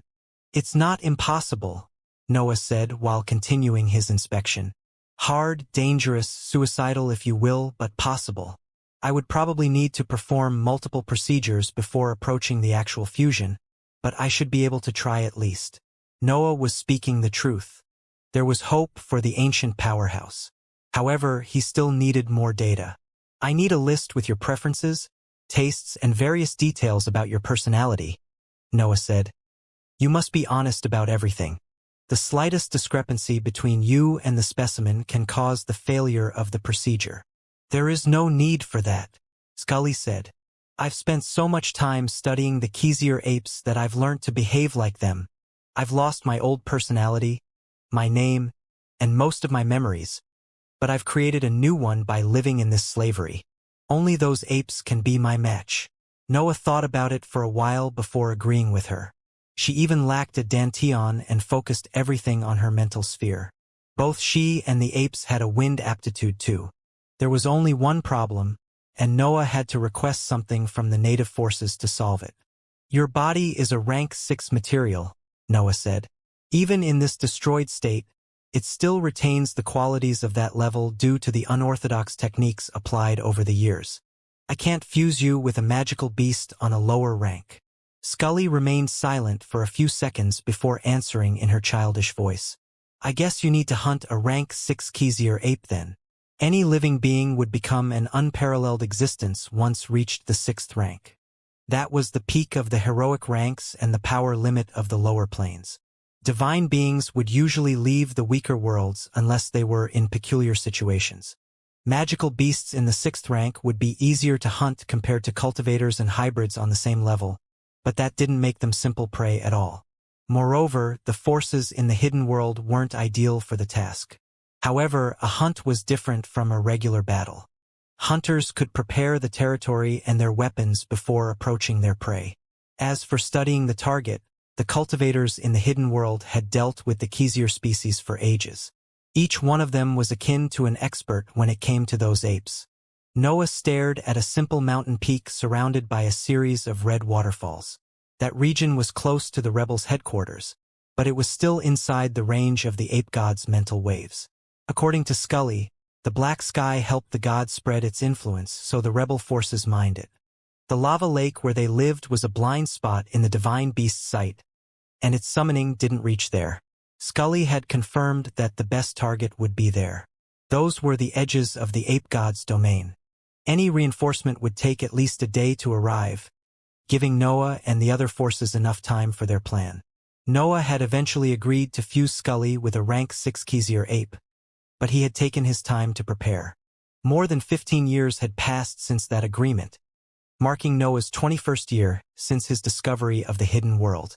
That period had been necessary to complete all the preparations needed to hunt a magical beast in the 6th rank. Yet, Noah didn't feel confident even after 15 years spent plotting and training. A rank 6 Xianxia ape in the lower tier lived in the mountain, and Noah had studied its habits and the terrain for almost 5 years by then. The creature was a perfectly healthy female specimen that came out of its lair twice a month. Planting traps with such a predictable schedule was easy, but Noah knew that they wouldn't be enough to kill the ape. The plan saw him and other cultivators at the 5th rank's peak exploiting the traps to attack the creature. Still, their target was a magical beast in the 6th rank. They had to consider themselves lucky if they managed to hurt it. The real killing force was in 3 disposable weapons that Noah had managed to create in those years. He wouldn't even have agreed to actuate the plan that day if it wasn't for them. I hope they are enough, Noah thought as he stared at the mountain. I almost emptied their stash of black metal to complete these 3. 3 needles appeared in his hands, and Noah inspected them with the utmost attention. He had done that multiple times already, but he never felt that it was enough when it came to facing a creature in the 6th rank. The needles were quasi-rank 6 items that Noah had forged after years of failures. Their core material was the black metal imbued with the ape god's mental waves and processed for months in Noah's dark matter. They were the best that Noah could do with his current expertise and power. His darkness needed to reach the solid stage for him to do better than that. Of course, Noah was ready to fail. Yet, there was a slight chance that the plan could work. The only issue was that their strategy saw the ape eventually getting tired, which was one of the most unlikely outcomes when dealing with a magical beast. I was wondering, Carl, one of the peak rank 5 cultivators that had joined the mission, said, "Do we have to be careful of its runes?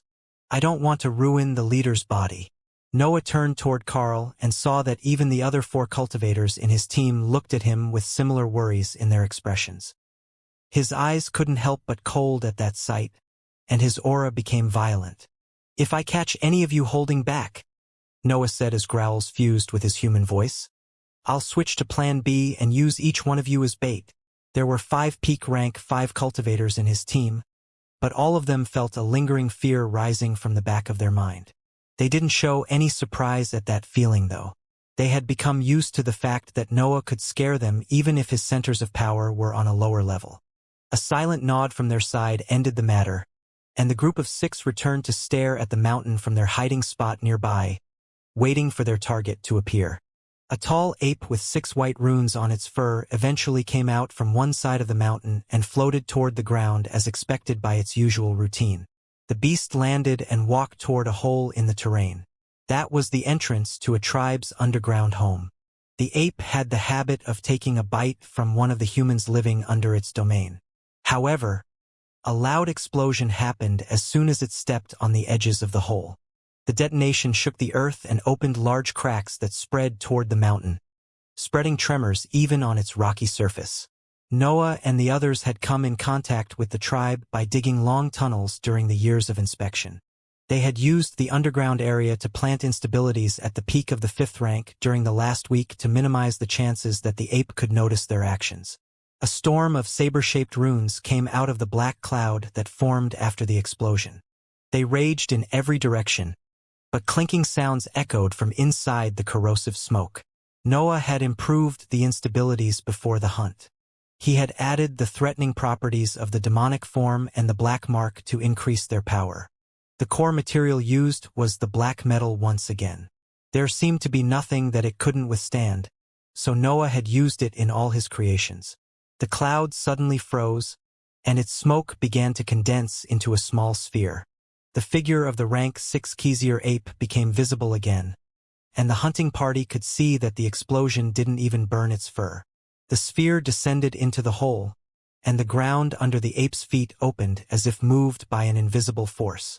The beast wanted to punish the humans that had dared to rebel, but it soon discovered that there wasn't anyone in the underground structure.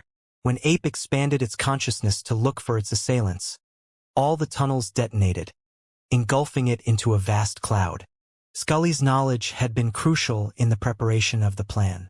She knew how the Xianxia apes acted better than anyone else. She had even memorized the layout of their packs and the exact range of their consciousnesses. Through the years, Scully's forces had come in contact with multiple tribes and had learnt how their rulers acted. In Noah's target case, the ape didn't even bother scanning the region while remaining on the mountain. Noah and his team had been able to plant many traps between its strolls. There were disposable items hidden everywhere and in numbers that could make any force flee in fear. Carl nodded, and the group stood up to launch a series of long-range spells toward the massive cloud. The attacks didn't have any offensive property. They aimed to lock the ape in place so that the smoke could affect it. Ethereal barriers, walls, tall magical beasts, and puppets of various elements appeared around the cloud and isolated its form. Seconds of silence passed among the hunting team. The 6 of them remained still as they waited for the powerful creature to show signs of life and reveal if it had suffered any damage. The various spells around the cloud broke as an invisible pulling force made the smoke converge in another dark sphere, revealing the rank 6 Xianxia ape. Noah's eyes scanned the creature, analyzing its body down to the smallest detail that he could see at that distance. His vertical pupils constricted as soon as he noticed the detonation had burnt some of its black hair. There was a small black spot on the skin under its fur too. The black mark spell had managed to infect the creature, but it seemed unable to spread further. That result made Noah happy. He had finally confirmed that there was hope in defeating that creature. The hunting team had revealed their position during the last attack, and the rank 6 ape didn't fail to sense the origin of those spells. Its head turned in the direction of the group, and it took a step on the air toward them as the 2 spheres floated behind its back. Noah and the others felt their instincts screaming in fear when the ape's focus went on them. There was a rank 6 creature coming in their direction, and all they could think about was to escape. Noah had it even worse than his allies. Magical beasts had innate respect toward the power hierarchy, and sensing the aura of the ape made him want to kneel. However, his mind was superior to both human and magical beasts. That pressure wasn't enough to make him crumble, especially since he knew what the ape would experience. The Xianxia ape stepped on the ground once it crossed the hole formed after the detonation, but that action triggered another explosion. An even vaster cloud appeared in that spot, and a storm of saber-shaped runes filled the area. Again, Noah shouted, and his companions relaunched their restrictive spells, constricting the corrosive smoke in a fixed form. The spells remained in place a few seconds longer at that time. Yet, a cry suddenly resounded from inside the cloud, and both ground and smoke shot in every direction. Noah felt his ears ringing as he stabbed his hands on the ground to resist the shockwave. The cultivators next to him used spells or clung on trees nearby to prevent losing their foothold. Their hiding spot was a small patch of short trees near the mountain, but the shockwaves eradicated most vegetation between the group and the creature. Another black spot had appeared on the ape's skin, and another small patch of its fur was gone. The group's traps were slowly affecting the mighty creature, but they had made it furious in the process. Not yet, Noah thought as Snore materialized behind him. The blood companion launched flames, sword-shaped lightning bolts, and a chilling gale as its wings unfolded and started to absorb the primary energy accumulated in the area. Power at the peak of the 5th rank wouldn't be enough in that situation. Noah needed to push the limits of his mind and puppet at least half a step above that level. Snore's attacks fell apart as they flew toward the ape. An invisible force made the flames disperse and changed the trajectory of the gale. Only the lightning bolts managed to move a bit further and catch the beast in their range when they exploded. The ape barely noticed that some black sparks landed on its fur. Snore's attacks didn't follow the usual ranking due to the higher energy in their structure, but they could only reach the solid stage in terms of power. A being in the 6th rank barely had to act to fend them off. Yet Noah didn't attack to hurt the creature. He aimed to trigger the other traps in the area. The destroyed ground lit up when the black sparks landed on it. Noah and the others had planted layers of various disposable items in the area. The bombs had different effects too and targeted multiple parts of the ape. The cloud that filled the region after the sparks triggered the explosion appeared different from the previous ones. The smoke flew in a circular motion and created a condensed area of destruction in the form of a sphere. Noah had hidden a weapon capable of unleashing the black hole spell's effects among the various improved instabilities. The smoke could focus on a smaller area in that way, and its density would increase, enhancing its destructive properties. The experts at the peak of the 5th rank reinforced the black sphere with their spells and waited to see the result of that offensive. There was hope in their expressions since they could understand how many weapons the sparks had detonated in that spot. Noah had mass-produced disposable weapons in the past years because he knew exactly the kind of threat that he was going to face. He had emptied the rebels' stash of black metal, but that had allowed him to create countless items. The sparks had triggered more than 200 disposable weapons at the peak of the 5th rank at the same time. The amount of power amassed in the rotating sphere was immense and shook the entirety of the region. The restrictive spells slowly crumbled after a while, and the sphere began to show signs of instability. Another beast cry then sounded in the area and dispersed the entirety of the smoke. The Xianxia ape reappeared in the open, and anger was everywhere on its face. Its expressions were remarkably human-like, so everyone on the scene understood the intensity of its emotions. A series of sharp feathers shot out of Snore's wings at that point. Most of them had power at the peak of the 5th rank, and only a few of them gave off the feeling that they had taken a step toward the next level. The ape roared in anger again, and an invisible force slammed on the incoming feathers, crushing many of them in the impact.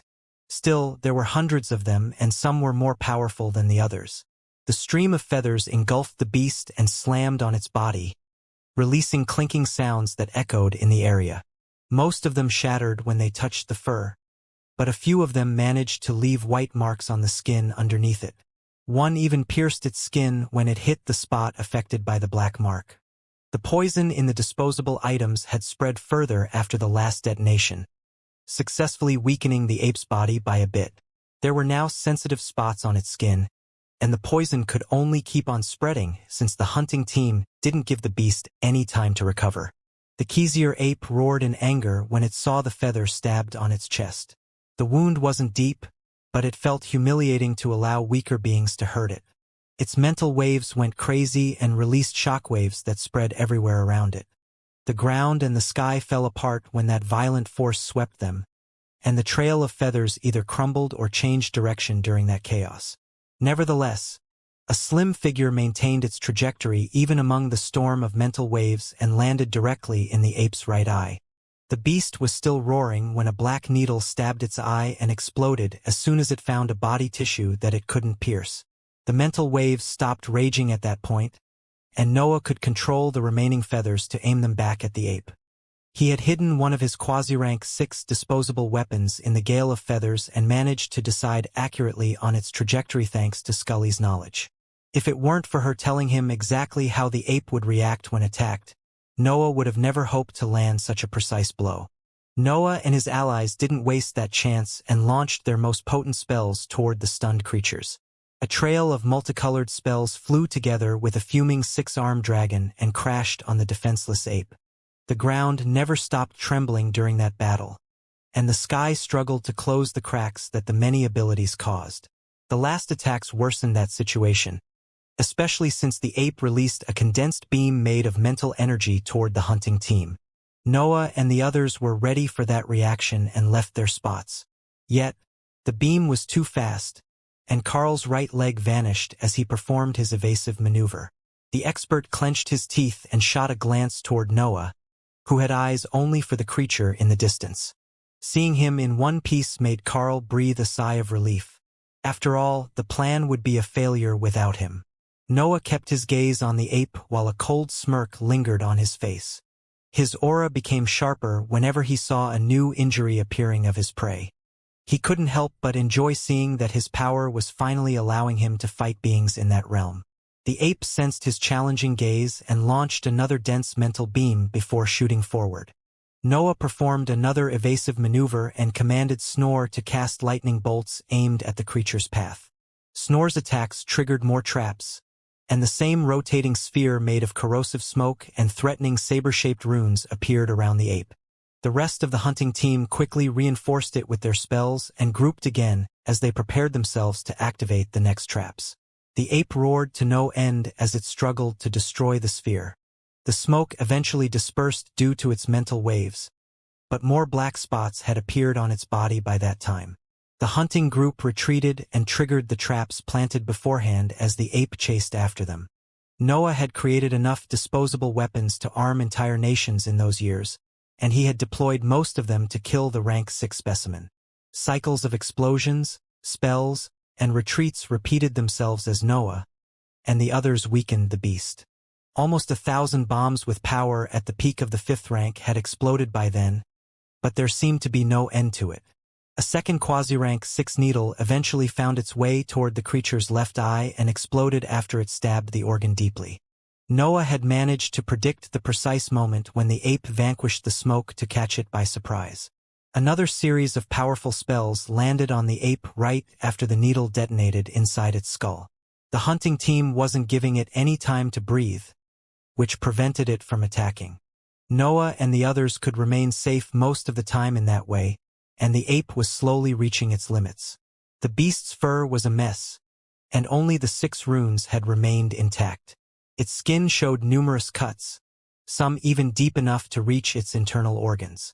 However, the vitality of a beast in the 6th rank was immense. The ape still charged and destroyed attacks without the slightest effort.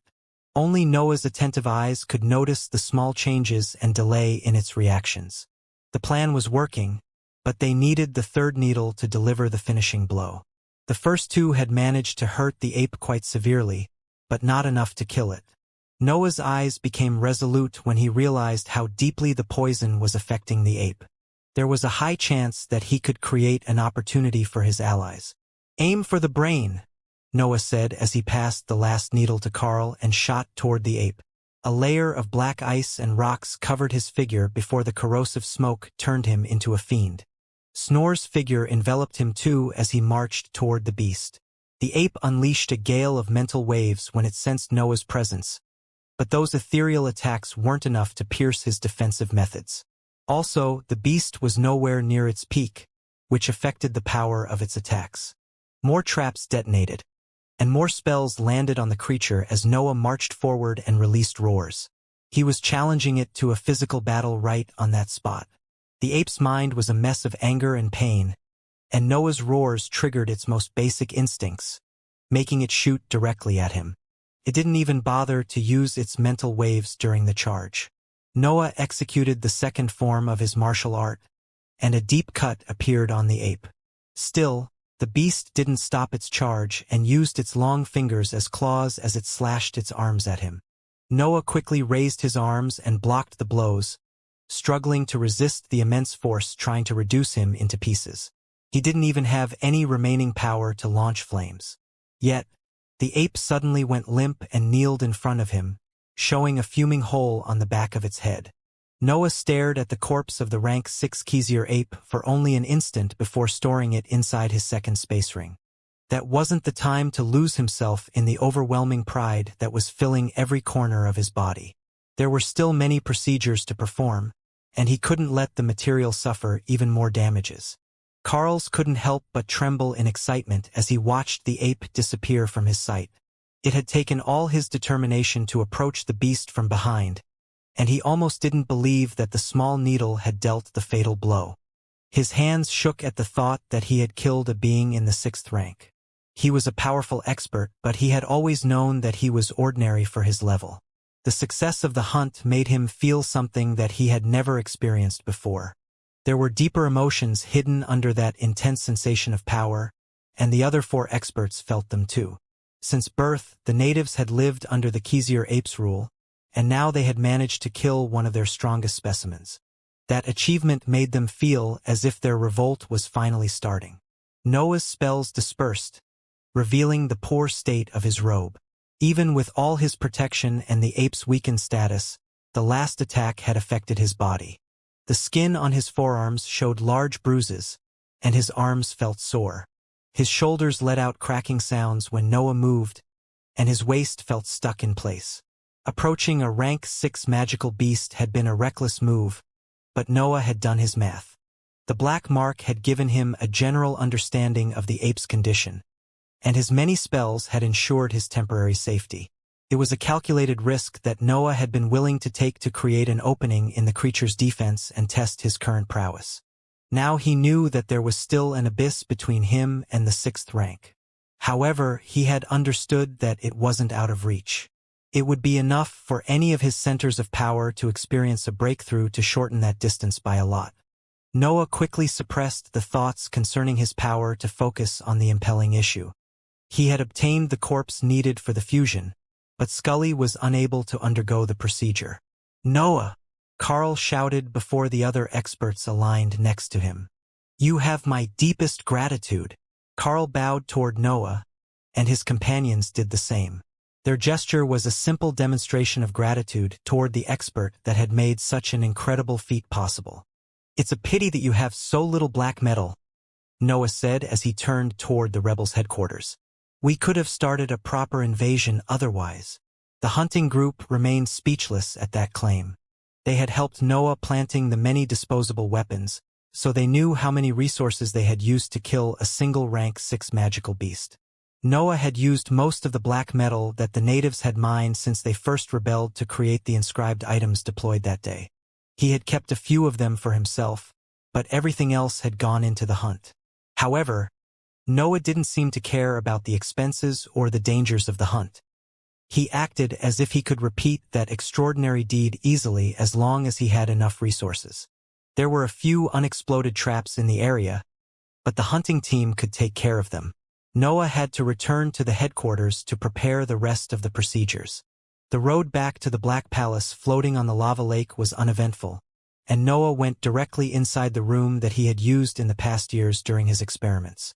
It was one of the palace's sturdiest areas, and the black metal that made its walls managed to absorb any shockwave caused by Noah's experiments.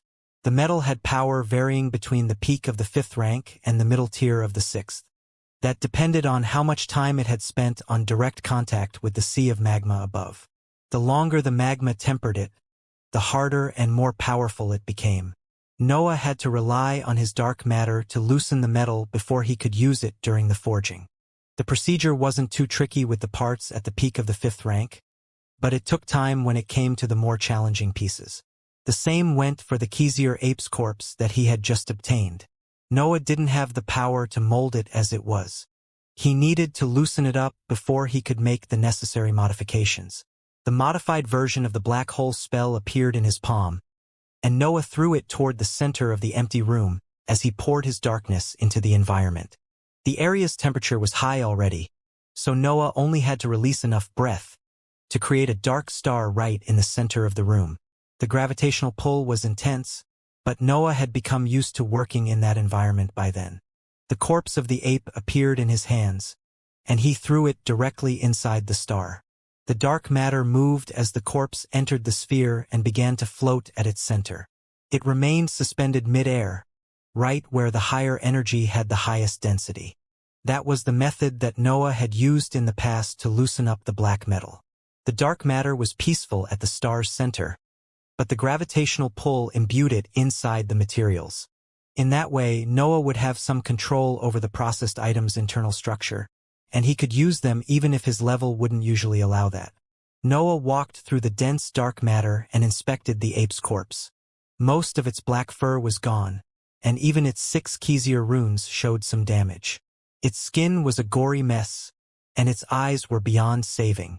The brain had suffered heavy damages too, but the higher energy was already filling the hole on the back of the beast's head. Noah's dark matter was a pure expression of his creation.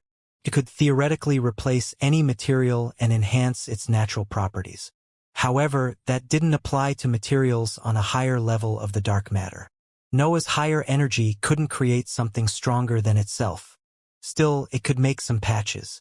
The patches had to find harmony with the material structure, which was harder to do when it came to something as complex as a rank 6 magical beast. Noah didn't know how much the dark matter could fix those injuries, but he had another pressing issue now. He had to prepare Scully's body for the fusion. "So," Scully said as Noah inspected her bones from various angles, "I won't be able to see with my new body." The two of them were alone in the throne hall, and Noah had just finished explaining to her the damages that the rank 6 Xianxia ape had suffered during the hunt. Organs as the eyes and the brain were above the dark matter patching abilities, and Noah couldn't recreate them at his current level. Scully would have to adapt, but he knew she wouldn't complain at all once fused with the ape. Noah had to fix the frailty of what remained of her body before approaching any form of fusion. Still, his inscription methods were too harsh for her, so he had to find a way to make the process more natural. Luckily for him, he had already found a material that worked perfectly for her, which could help in the forging. Scully had sat on that throne for who knew how many centuries. Her mental waves had interacted with it for so long that its black metal was part of her. She had used the other mortal land's natives' inscription method unconsciously, and had turned the entire throne in a material that reflected all her shades. Noah couldn't imagine using anything else to improve her skeleton's structure. "Your mental abilities will be stronger," Noah said as he distanced himself to get a clear picture of her overall condition. "I'm quite curious to see by how much. Yet, you might take a while to get used to it since we destroyed the ape's brain."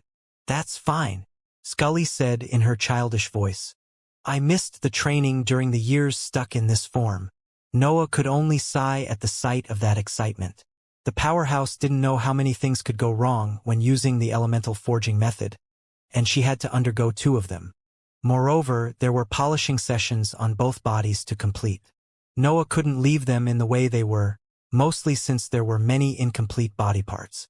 "Carl," Noah said in a soft tone, and the expert in the 5th rank limped inside the hall.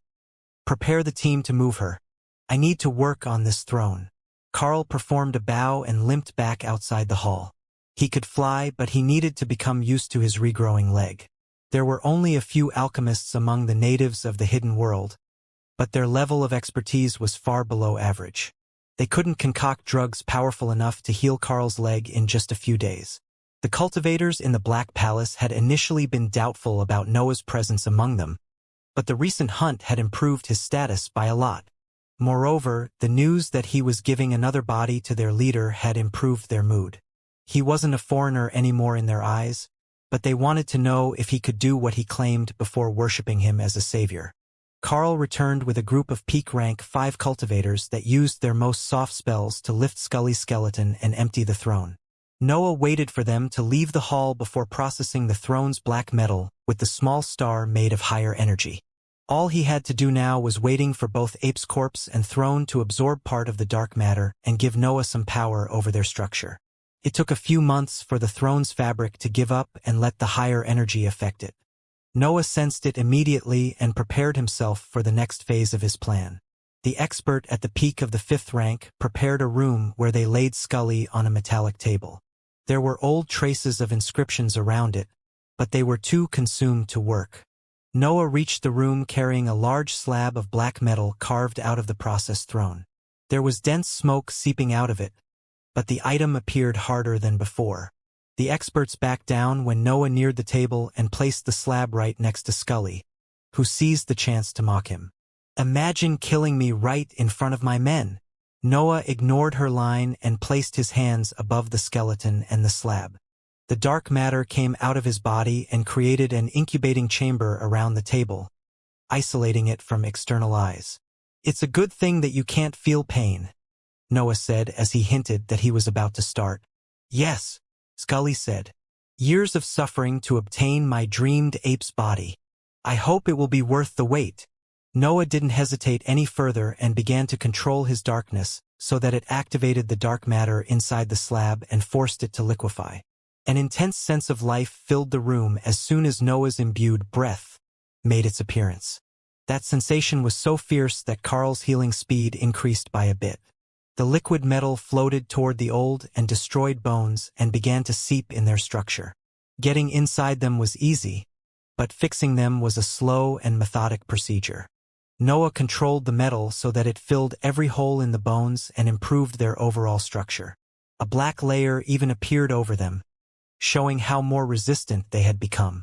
That part was relatively easy. The only side that could cause Noah any problem was the skull due to its sensitive matter inside. There wasn't a brain there. Scully had replaced it thanks to one of her unorthodox techniques. Yet, it was a sensitive spot, and Noah had to pay his utmost attention when fusing it with the metal. Noah continued until all the slab ended. He had done his math and knew that the ape's body could withstand the skeleton's new weight without getting affected by it. The process ended smoothly. Scully survived the procedure, and Noah found himself closer to the laws of creation after he had done all that work. There had been times when he had to recreate entire bones to give stability to Scully's overall structure. The skeleton was too old, and it had lost most of its original power. Scully ended up in a coma. The new bones and the different substance inside her had to find some harmony, especially since she would have to endure the fusion. Noah wouldn't have forced her to undergo another fusion even if the ape's body was ready. Even a few years might not be enough to make Scully gain some stability with her new skeleton.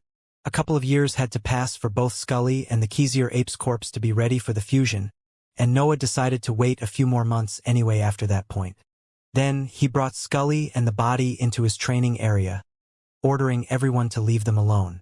He was going to create the second artificial hybrid. He couldn't have an audience. Noah had turned himself into a hybrid when he was only a human cultivator. His mind had reached the heroic ranks before the experiments back then, but he didn't have to face all the issues connected with individualities. According to his own words, it was impossible to find a magical beast that suited the individuality's uniqueness. They didn't exist in nature, so no other creature could imitate them entirely, not even if planned. However, Scully had lost her dantian long ago, and her personality had fallen apart in those millennia spent trapped under the rule of the ape god. Her entire existence had become an empty vessel filled with pieces of information regarding the Xianxia species, and she had acquired some of their peculiarities too. She was the only cultivator who could claim to be entirely in tune with those beasts. Noah would feel like fusing two magical beasts with a similar species due to the absence of individualities and Scully's connection with the apes. The only issue was with her sea of consciousness.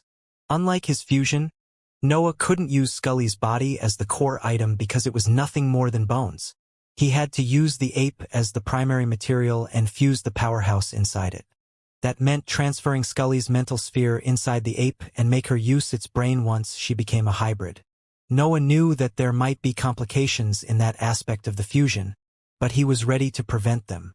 The procedure had required him to eliminate heaven and earth's will before fusing the dragon's tissues back then.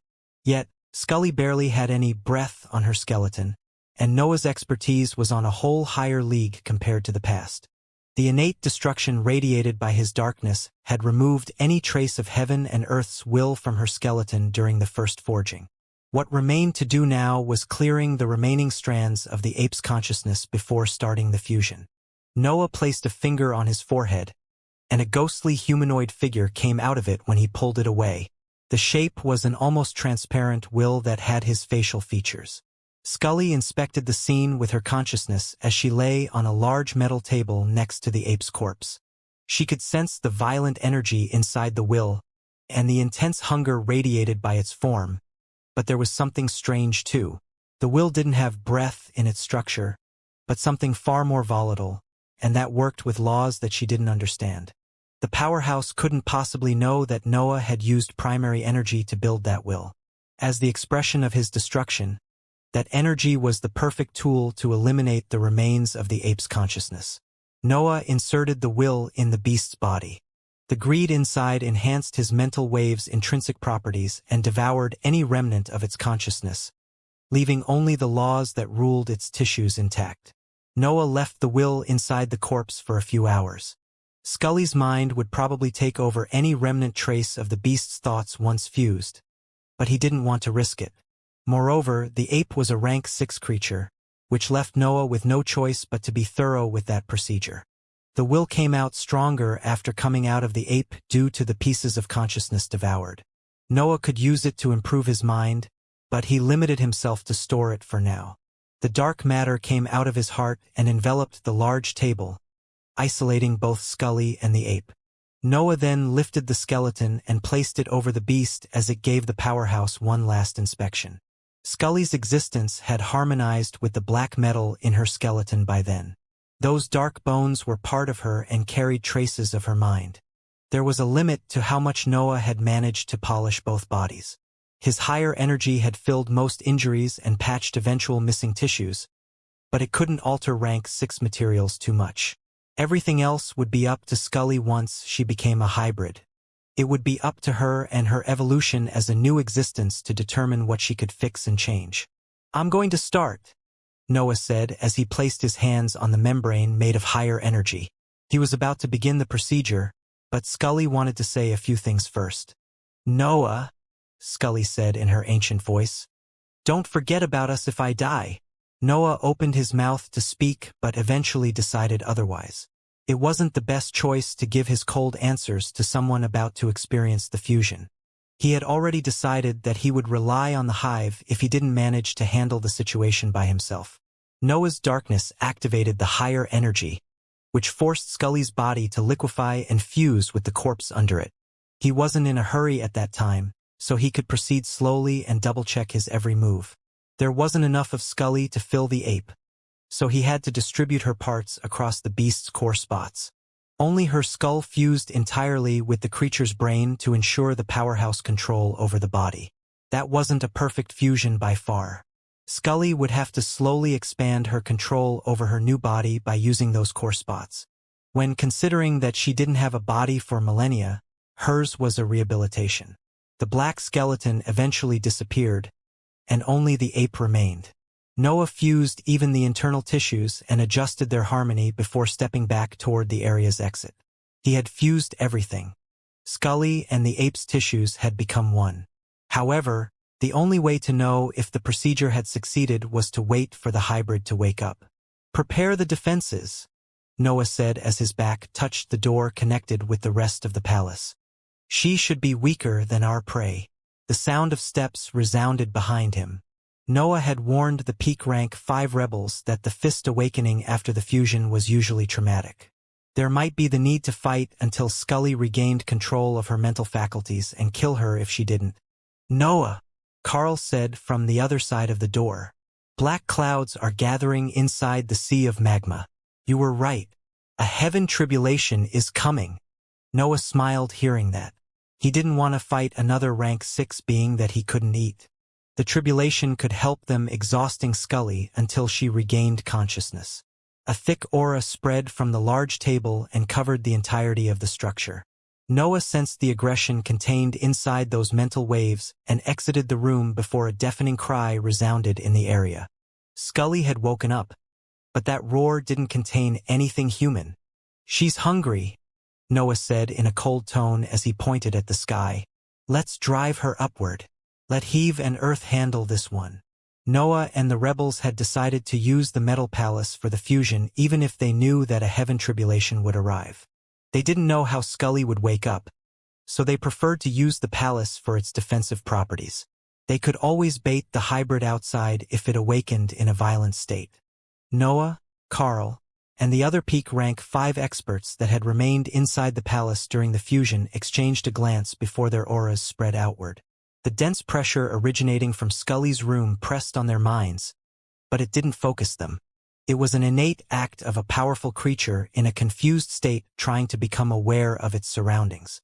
The cultivator's auras made it concentrate on them and press on their minds with even more intensity. Noah and the others struggled under that pressure, but they promptly retreated to escape from its range. Another angry roar resounded from Scully's room as the consciousness of the hybrid chased after the escaping cultivators. Loud stomps soon echoed through the palace, emitting the unmistakable sound of a massive creature walking on sturdy metal. The hybrid opened the room door and found a large hall with a broken throne placed at its center. A wave of confusion made it stagger for a few steps, but anger soon filled its mind again. Some memories tried to take over its instincts, but they made it lose control of its body whenever they resurfaced. The creature didn't like that sensation, so it suppressed them and continued to march toward the escaping presences. The chase eventually brought the ape outside of the palace, but a dangerous sensation quickly enveloped its mind when it felt the outside world's fresh air. Its reactions were slow though, so it didn't manage to escape the lightning that fell directly on its head. The ape fell on its knees, and blood started flowing from its head. The lightning bolt had managed to hurt it, but that pain felt strangely refreshing. The beast touched its head and sensed that a long cut had appeared on top of it. Moreover, there was a spot on its nape where the skin felt different. Memories resurfaced as the sensation piled in its mind, but the danger of the tribulation in the sea of magma above made it suppress them again. The survival instinct surpassed every other feeling in intensity. Noah watched the scene from inside one of the red waterfalls that filled the area. He saw the ape shooting in the sky and aiming for one of the larger cavities in the black layer as it went after the origin of the tribulation. It's quite weak, Noah thought when he focused on the sparks accumulated inside the sea of magma. Noah had created a hybrid in the 6th rank, so it felt only normal that the heaven tribulation would have a similar strength. However, those lightning bolts were at the bottom of the 6th rank in terms of power. It seemed that the location of the hidden world interfered with the laws imposed by heaven and earth. Even their tribulations found it hard to express their full power there. Moreover, the black sky blocked many lightning bolts, and only those that aimed for the holes in the metallic layer could hope to hit their target. Noah didn't find anything on the expressions of the peak rank 5 experts hidden in waterfalls near him. They showed awe and fear toward that lightning storm, meaning that they didn't find anything strange with that level of power. Maybe the god has something to do with this. Noah glanced at the palace before focusing again on Scully. There was a proper divine item in that world that had to affect the laws meant for heroic cultivators. The ape floated in the sky before a few lightning bolts slammed on its body. Wounds opened on its chest and shoulders, and dense black smoke came out of them. The tribulation was threatening that newly created body stability, dispersing part of the dark matter that had patched its previous injuries. The impact flung the hybrid back on the ground, but it quickly stood up and relied on its innate ability to defend against other incoming lightning bolts. An invisible barrier formed around its figure as it shot again in the sky. The tribulation's attacks created ripples in that shield made of mental energy, and they managed to crack it only when the ape was about to reach the sky. The ape fell toward the ground again, ending directly inside the lava lake where the palace floated. The scorching sensation couldn't do anything against its powerful body, but Noah felt worried when he saw the amount of dark matter dispersed after the impact. This won't do, Noah thought as he stepped out of the red waterfall. The pride carried by his aura intensified as the images of his battle against the rank 6 Xianxia ape resurfaced in his mind. That feeling peaked when he recalled the sensations felt when he managed to block its physical attack with his arms. Carl and the others felt that Noah had suddenly become more dangerous. It wasn't his power to have changed, but the violence of his aura. They felt as if a magical beast had suddenly replaced their ally. Noah released a roar, and the world lost its light for an instant. A pillar made of transparent white flames spread horizontally and affected some of the lightning bolt's trajectory. The pressure radiated by the tribulation focused on Noah at that point. He had interfered with someone else's test, so he had become a target too. Nevertheless, another roar resounded in the area before the sparks in the magma could create attacks aimed at Noah. The cry was long, and its tone became clearer and more human as it continued. Noah had put all his pride as a hybrid in his last cry, and he had even ordered Scully to wake up. He was weaker than her when it came to the food chain, but there was a chance that his roar could awaken her human mind. A whirlpool formed in the lava lake after the cry, and a large empty area formed right in the middle of those red waters. A figure slowly flew out of it, and Carl's group couldn't help but rejoice at that sight. Noah saw the Xianxia ape sitting on a floating throne made of lava. The beast sat in the same position that Scully had maintained for millennia, which confirmed that the powerhouse had gained control of her new body. Scully appeared unable to move, but she was using her innate ability quite skillfully. Her mental waves kept the throne solid, and she floated without using breath. "Thank you, Noah Bulvin," Scully said in an ancient voice mixed with growls. "You can step back. I have too much to remember about being alive." As she finished speaking, Scully shot upward, protected by an invisible barrier that the tribulation didn't manage to pierce. Then, she crossed one of the cavities and dived in the sea of magma, disappearing from Noah's sight. Noah climbed the red waterfall next to him and sat on the other side of the black sky once he reached the sea of magma. He wasn't going to miss Scully's battle. She was a rank 6 existence other than his second artificial hybrid. Scully sat on her throne as she floated directly toward the sea area filled with orange sparks. She didn't seem to care about her safety at all as the barrier around her fell apart, and her bare body dived directly into the heaven tribulation. The sparks crackled with more intensity and released thick lightning bolts that landed directly on the burnt fur. Large wounds appeared on Scully's body, but her face showed only an ecstatic expression. Scully looked no different than an injured Xianxia ape. Only her skeleton had fused with the creature, so no changes happened on the core body. She was 5 meters tall with long arms and legs. Her mouth was big, and her jaw covered more than half of her face.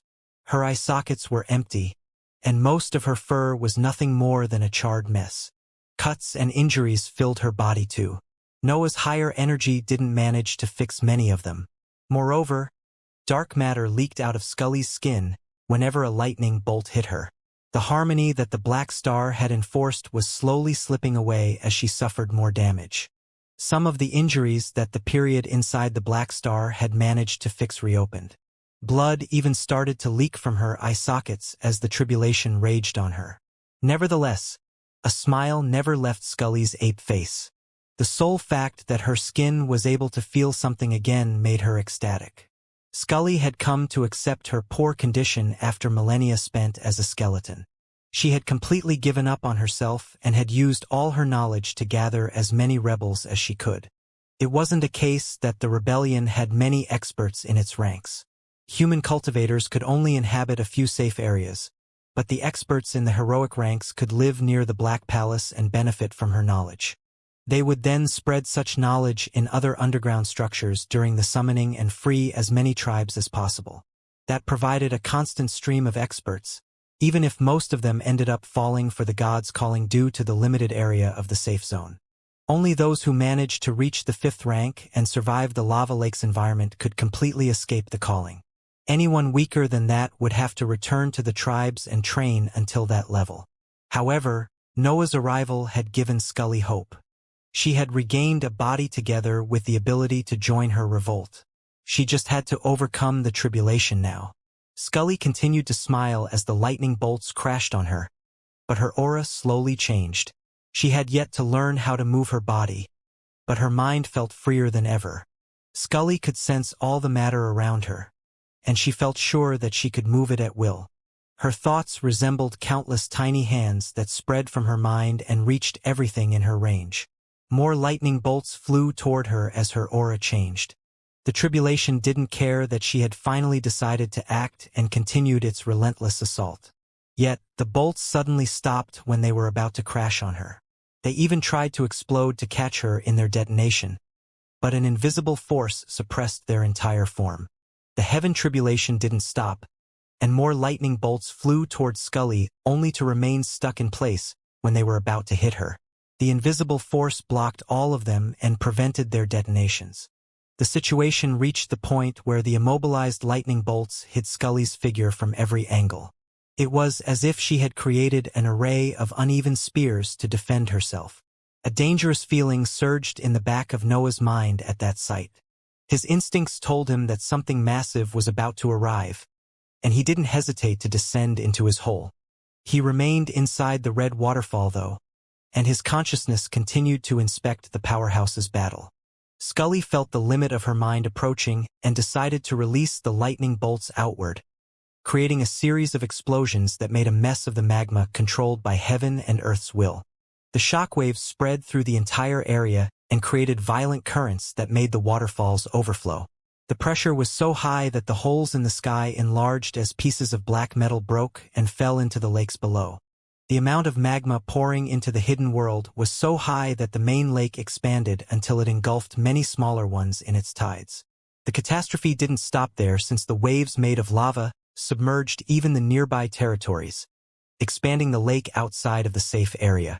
Noah and the other experts dodged the many black metal pieces falling from the sky as they remained in the air to probe the tribulation status. It seemed that Scully's attack had defeated all the sparks, which meant that she had earned her right to live as a hybrid. One of the biggest waterfalls opened and revealed Scully's injured figure floating on a throne made of lava. Blood flowed everywhere, but a smile never left her face. Noah noticed that faint trails of black smoke came out of her injuries to patch them. His higher energy focused on the most destabilizing wounds and aimed to enforce some harmony in that body again. "You have ruined years of work," Noah said before heaving a loud sigh. All the time spent patching the ape's body up had been wasted by her reckless behavior. With the tribulation being weaker than her actual level, Scully could have defeated it as soon as she gained control of her mental faculties. However, she had preferred to bathe in her newfound sensations before facing the challenge seriously. That decision led her to suffer multiple injuries and reopen old ones. Moreover, the stability of her body had been endangered, which would make her healing process longer. Noah neared her to inspect her conditions. The magical beast's innate resilience was already working on fixing her body, but she lacked proper nutrients. She must have trained with the 7th rune for a long time, Noah thought as he glanced at her empty eye sockets. Scully didn't show any instinctive behavior, which was rare for hybrids. Her mental sphere was far stronger than her body, which allowed her to remain in control of her faculties. "I think I'm hungry," Scully said as she expanded her consciousness to look for enemies. The breath released by the tribulation didn't satisfy her. She needed prey to hunt. "I'll explain everything on the way," Noah said as he sat on the air behind her back to stare at a white rune on her shoulder. "Be sure to remain still." Scully flew above the nearby regions, destroying any pack of magical beasts that she could find and feeding on them to satisfy her hunger. Yet, she avoided going for the specimen in the 6th rank since her situation was still unstable. Noah followed closely behind her, together with a few rank 5 cultivators that wanted to follow his example. They knew that the miraculous events in the last period had happened because of him. They felt that imitating his behavior could make them as unique as him. Scully had now become a portable training area for the seas of consciousness of various levels. It was too dangerous for weaker cultivators to stare at her due to her runes. Still, she was perfect for those in the 5th rank. Noah and the others could train their minds while she was busy feeding herself. Her runes seemed to have a better effect too, since they weren't copies placed on standard sheets. The number of nutrients that a rank 6 body needed was immense, and the fact that she was injured didn't improve her situation. Scully hunted rank 4 and 5 magical beasts of various species for an entire month before she could feel the slightest satisfaction. Her power didn't increase after those meals, but her existence solidified as she became used to her new body. She had yet to walk, but she had started to move her fingers. The magical beast's innate resilience was even pushing away Noah's higher energy to make room for a normal healing process. Noah followed her closely while the other experts respectfully alternated turns to occupy the spots behind him.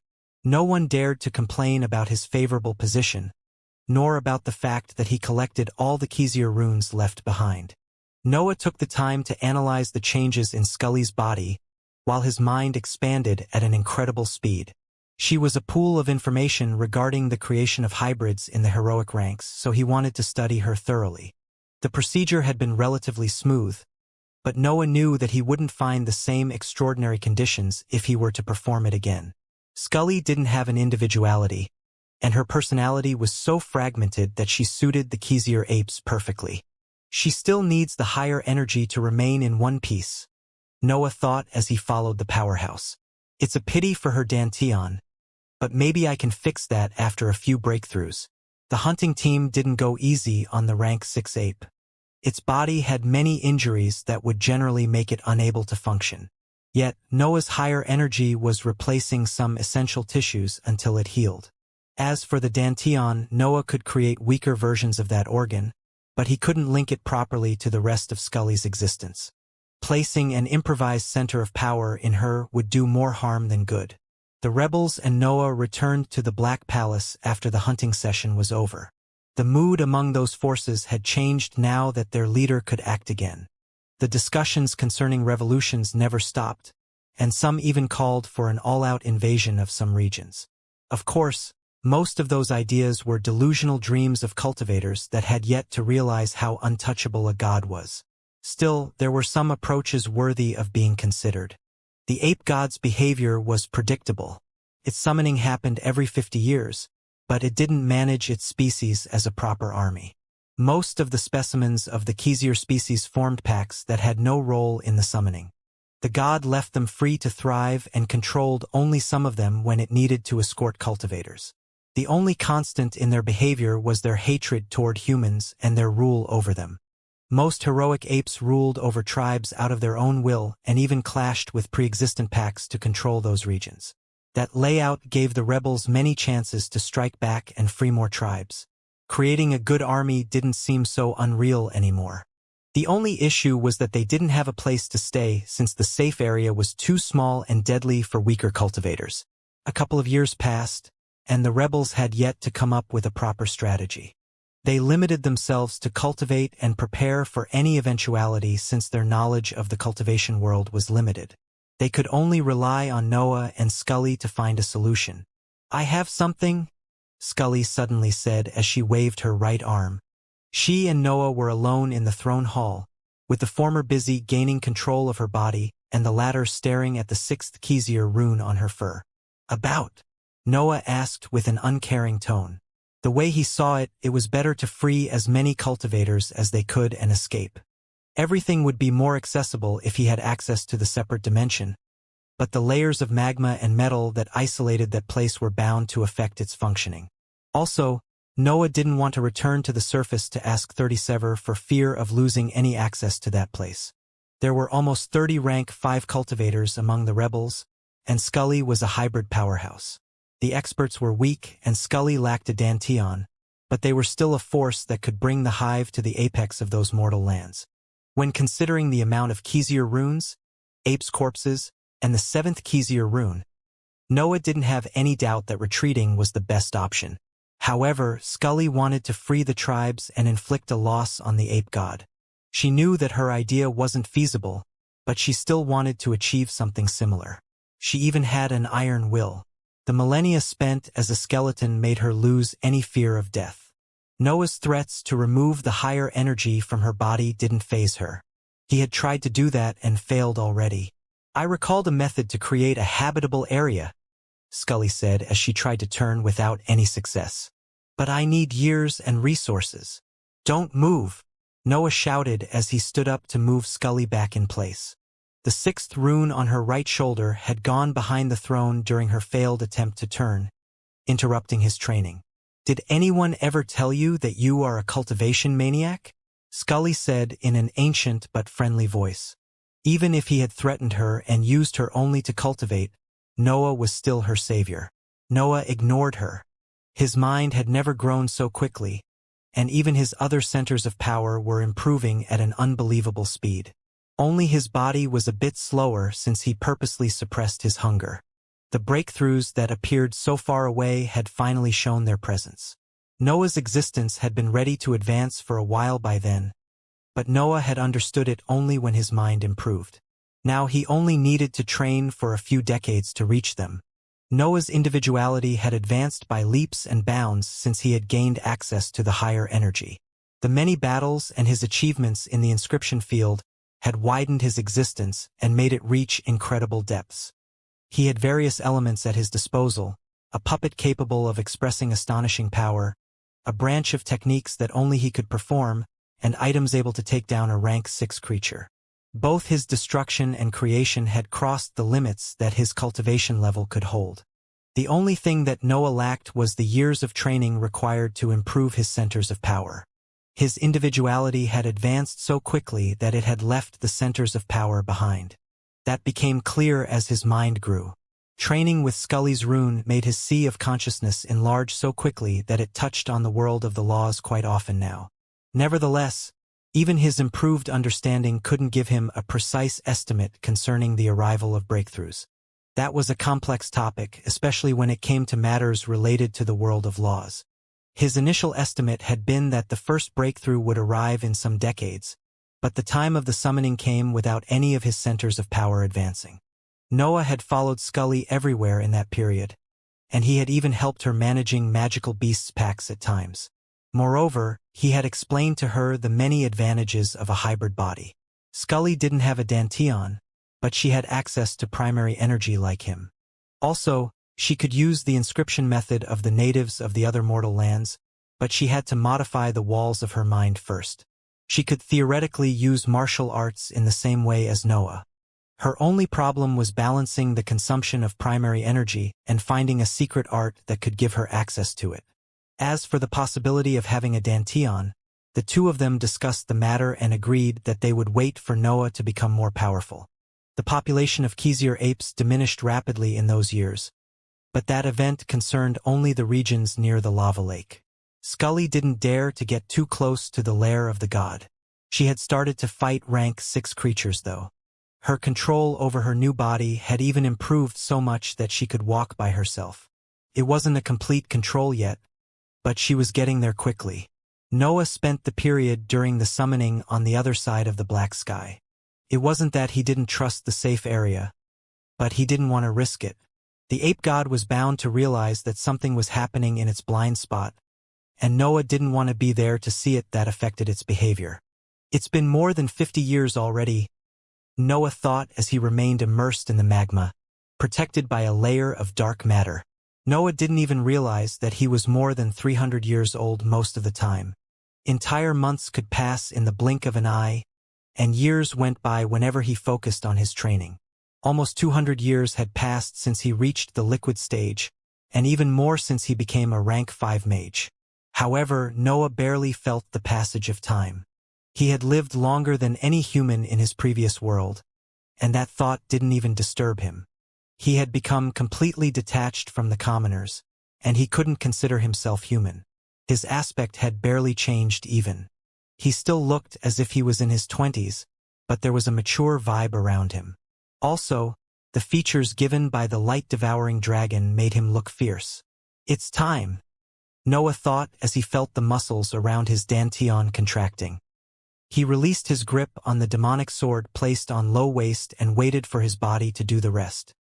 He had returned inside the metal palace and was cultivating in one of the training areas when he sensed the breakthrough coming.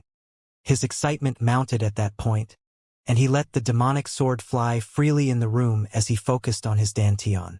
The muscles around his center of power contracted and pressed on its walls, increasing the density of the liquid breath contained inside. Noah felt his darkness becoming hotter as it started to take a solid form. Waves of power surged inside him as his cultivation advanced. His darkness soon took the form of a minute shining crystal with the shape of a saber. Noah bathed in the sensation of power that filled his body. His mind automatically reached the world of the laws and made him understand more about his current situation. The 5th rank solid stage was the phase when heroic cultivators had to perfect how they wielded laws. The next step would see them striving to become a law, which was more an elevation of their existence than a learning process. Noah felt the sharp, destructive force contained inside the crystal and its capability to become a material for his creations. It was a fuel that carried both aspects of his individuality, which he had to perfect if he wanted to step on the 6th rank. The demonic sword flew back into his grasp and resumed its functions as the core item of his cultivation technique. The dantian that had returned to its smallest form began to expand again, and a second crystal soon appeared inside it. As breath flowed inside his center of power, his heart began to beat faster until the higher energy compressed inside it applied a pulling force on his energy. Noah saw pieces of his solid breath coming out of his dantian and reaching his heart, only to enter the valve that contained the higher energy. The process happened on its own, and Noah had no control over it. It seemed that his body had automatically connected those centers of power and was working to restore some balance. The dark matter inside his heart became denser, raising his organ's temperature and increasing the gravitational pull that it applied to its surroundings. The black star there became even smaller, but its form started to grow unstable. Small flares appeared and released large quantities of dark matter outside of his heart. The flares became more prominent, and the stability of the star fell apart. All the dark matter expanded, creating a large sphere that had Noah at its center. Damn it! Noah cursed in his mind as he felt the walls of his heart stretching. His center of power wasn't meant to endure the higher energy in that form. The dense waves floating outside of it threatened its stability. There wouldn't be any problem if his body had already fused his heart and the other valve, but there were instabilities solvable only during a breakthrough. The situation was quite dangerous now. Noah feared that his heart could suffer if he continued to let his dark matter run wild.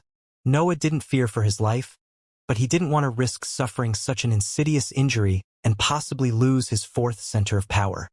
His healing abilities were off the scale, but the heart was too delicate to ignore the danger. The demonic sword roared as it understood his intentions. The weapon was still in his grasp, so Noah only had to place it on his dantian to resume cultivating. The black star in his heart had become unstable because his darkness's structure had changed when it reached the solid stage. The old harmony didn't work anymore now. The solid breath was heavier and required a higher density to evolve. The only solution for the current situation was to pour more energy inside the dark star until it found new stability. However, Noah had just advanced, so his dantian was mostly empty. He had to cultivate before he could fill his burning heart. Breath gathered on the blade of the demonic sword, which turned it into primary energy that the rune on Noah's waist transformed into darkness. His dantian had long since created a connection with the rune, so the breath was in the solid stage when it reached the center of power. The gravitational pull then forced the darkness away from the dantian and added it to the black star, increasing its width and traction force. The sphere kept on expanding, and it soon reached the walls of the room, bending the sturdy metal as it pressed on them. Small bumps appeared on the walls, but they held on against the pressure. Noah's training area had always been extremely resistant in the end, and he had even created a black star there before. Noah felt his heart expanding as the dense area of the star became wider inside his organ. He had already surpassed the past density, but the harmony seemed still out of reach. More breath became darkness, and more darkness became dark matter. Cracking sounds came out of the walls of the room, but nothing broke. Yet, the pressure began to go back at him and weigh on his body. Noah could sustain it easily initially, but it became harder to hold his weapon correctly as time passed. Noah didn't stop filling his dantian with as much energy as he could. He didn't want to get rid of the higher energy for even a second, and he was too eager to see the new power that he would obtain to stop now. The temperature rose beyond what the lava lake could do, and small cracks appeared on the walls. It seemed that the old structure was about to give in to the relentless pushing force.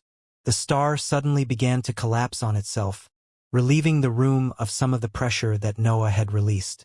The dark matter converged toward Noah's heart and amassed inside his fourth center of power. Noah's breathing became ragged as his heart became hotter. The tissues of his organ expanded to make room for the new dark matter. His dantian never stopped absorbing breath, but the process appeared to be ending. The dark matter disappeared from the room and gathered inside Noah's heart, creating a small black sphere that his organ compressed further. His fourth center of power had a star again, but it was brighter. It was a shining blackness that could blind any human. Noah cultivated until his dantian began to expand at a slower pace. He then switched to training his mind using the sixth Xianxia rune obtained from one of the rank 6 apes hunted before the summoning. He inspected the changes with his higher energy only after all of that. His fourth center of power needed to stabilize itself anyway, so an early analysis would have given false results. The dark matter was the same as before, except for its unusual brightness given by its newfound power. The higher energy was at least twice as dense than before, and containing so much power eventually gave birth to that strange phenomenon. Noah could create all his previous elements with his new higher energy, and Snore had its agenda. The Blood Companion was already benefiting from the improvement, but Noah intended to review its structure after it evolved independently. I wonder what will happen when I become a rank 6 cultivator, Noah thought, trying to suppress the imagines of an actual black hole from appearing in his mind. The reaction would be too dangerous at that time, and it could kill him. However, his body would already be in the 6th rank, meaning that the burning heart would be part of him. Noah came out of his room with the intent to test his new power and found Scully inspecting a rune with the entirety of her consciousness. She could take her of herself, but the rune in her hands was the first Xianxia rune. He couldn't possibly understand what she was doing with it. His doubts didn't last much because the powerhouse noticed Noah's presence and decided to speak to him. Do you remember the secret ability of those apes? I should be able to do the same. Noah understood her point, but he knew her potential better than anyone. The only problem was whether there were conditions to meet for the activation of that ability. You are a Xianxia ape, Noah began to explain as he strolled across the room. You have that ability in you. Still, you once said that the other beasts had sacrificed willingly to the god. Noah's reply gave Scully an idea. She had tried to make a connection with the rune until then, but she had never tried to force the process. After all, her roars could make any existence in the human ranks bow. Scully's aura changed as she tried to absorb the first Xianxia rune. It became more domineering, but it had some subtle mental waves among them. They worked as orders disguised as angry reprimands of a more powerful existence. To her surprise, his domineering cry affected the rune. The patch of white fur in her hands began to emit a faint light, and an instinct surging from the back of her mind made her place the shining hair on her forehead. The whiteness in the piece of fur disappeared at that point, and Scully released an excited growl when she understood that she had succeeded. She had managed to activate the secret ability of the Xianxia apes, even if only on the first rune. What about you? Scully said once she suppressed her excitement. My underlings told me to watch over your room for fear that something could explode. Noah knew that the destabilization of his dark matter had probably scared all the cultivators inside the palace. Yet, he didn't expect that Scully would come to prevent any harmful repercussions. I think it's time to understand how strong the ape god is, Noah said as battle intent filled his mind. It was time to understand how strong he had become. The hidden world was an environment filled with ancient species and forgotten creatures, but it wasn't useful as a territory. Nothing could beat the peace of immortal lands in terms of resources and density of breath. Noah had been ready to leave that place as soon as he restored the powerhouse's body. Still, the rebels had no intention to leave before saving as many tribes as they could. Since Noah wasn't willing to leave without the 7th Xianxia rune and those heroic assets, he decided that it was time for him to help them properly. That wasn't his first rebellion, and he had become used to wars throughout his life. His experience in battles of that kind and his prowess could help the rebels end that matter faster. Noah went on a solitary exploration once his Dantian reached the solid stage. He had yet to adapt his techniques to his new power, but the process would be faster if he had opponents that could endure his blows. Scully had defeated most of the packs around the lava lake, so he had to venture in farther territories to look for worthy opponents.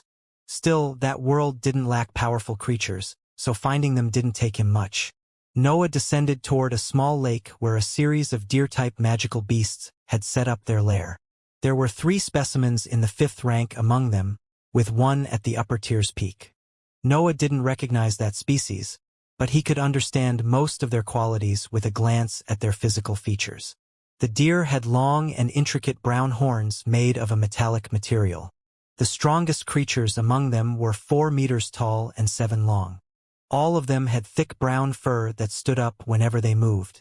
The air around them was tense. Noah could easily guess that they had a lightning aptitude, but that didn't affect his plan. After all, their power couldn't faze him. Let's start with the basics, Noah thought as the demonic sword flew in his palm, and he performed a casual slash. The solid darkness in his dantian moved together with his arm, completing the first form of his martial art. The black line that came out of it was a massive slash that divided the lake into two halves and spread a vast cloud of corrosive smoke. Noah had purposely missed all the beasts, but every specimen in the fourth rank or lower died when the shockwaves released by his attack spread in the region. Even the casual slash of a hybrid on Noah's level was too much for them to handle. The entire region trembled after the attack, and the underground structure of the area destabilized as the slash dug in its depths. The simplest of Noah's gesture was akin to a natural calamity in a mortal plane. The three surviving rank 5 deer let out angry cries as the ground trembled under their legs. Yet, they went silent when they identified the existence that had dared to invade their lair.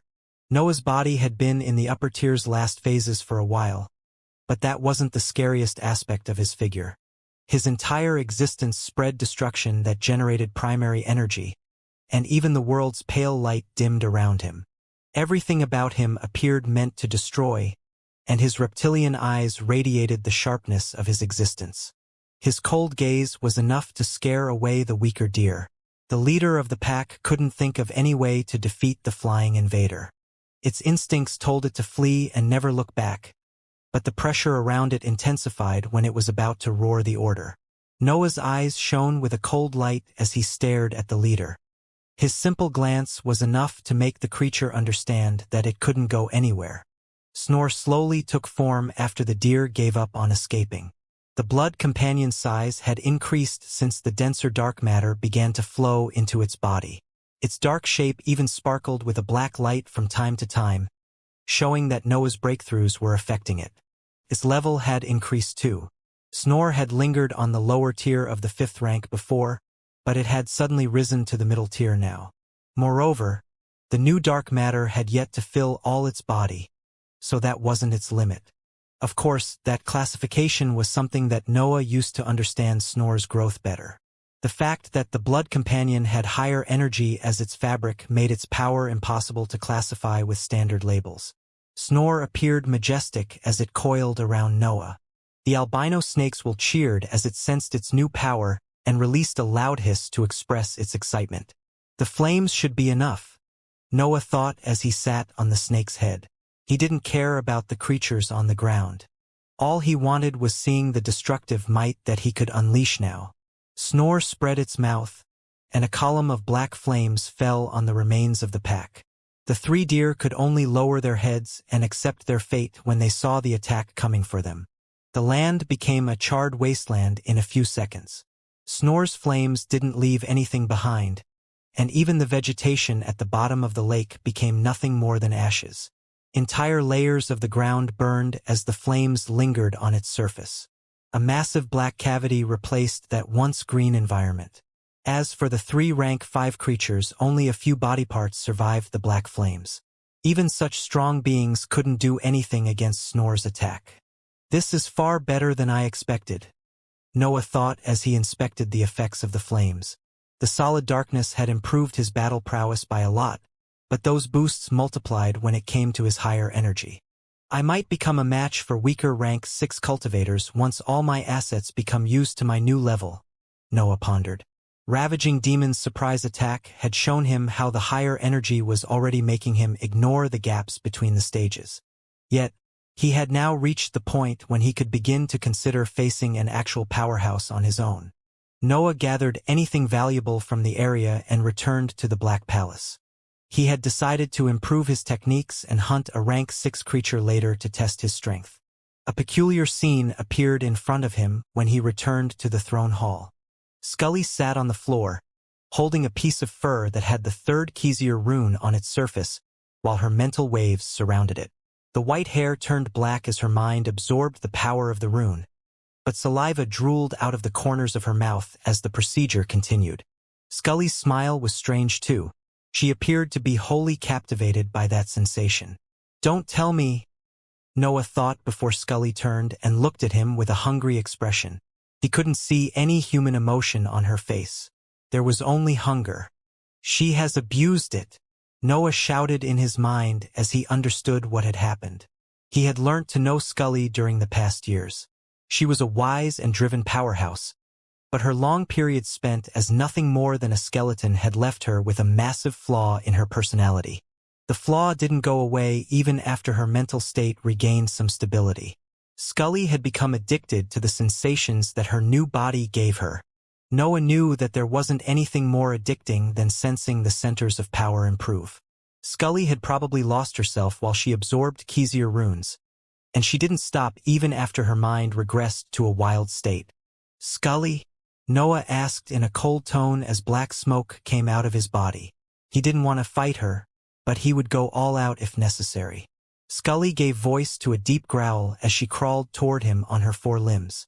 She moved slowly as if she was taking her time to inspect a powerful prey. Noah's pride surged, and he released a roar that echoed through the entirety of the metallic structure. He even relied on his control over the dark matter inside her body to weaken her during her crawling.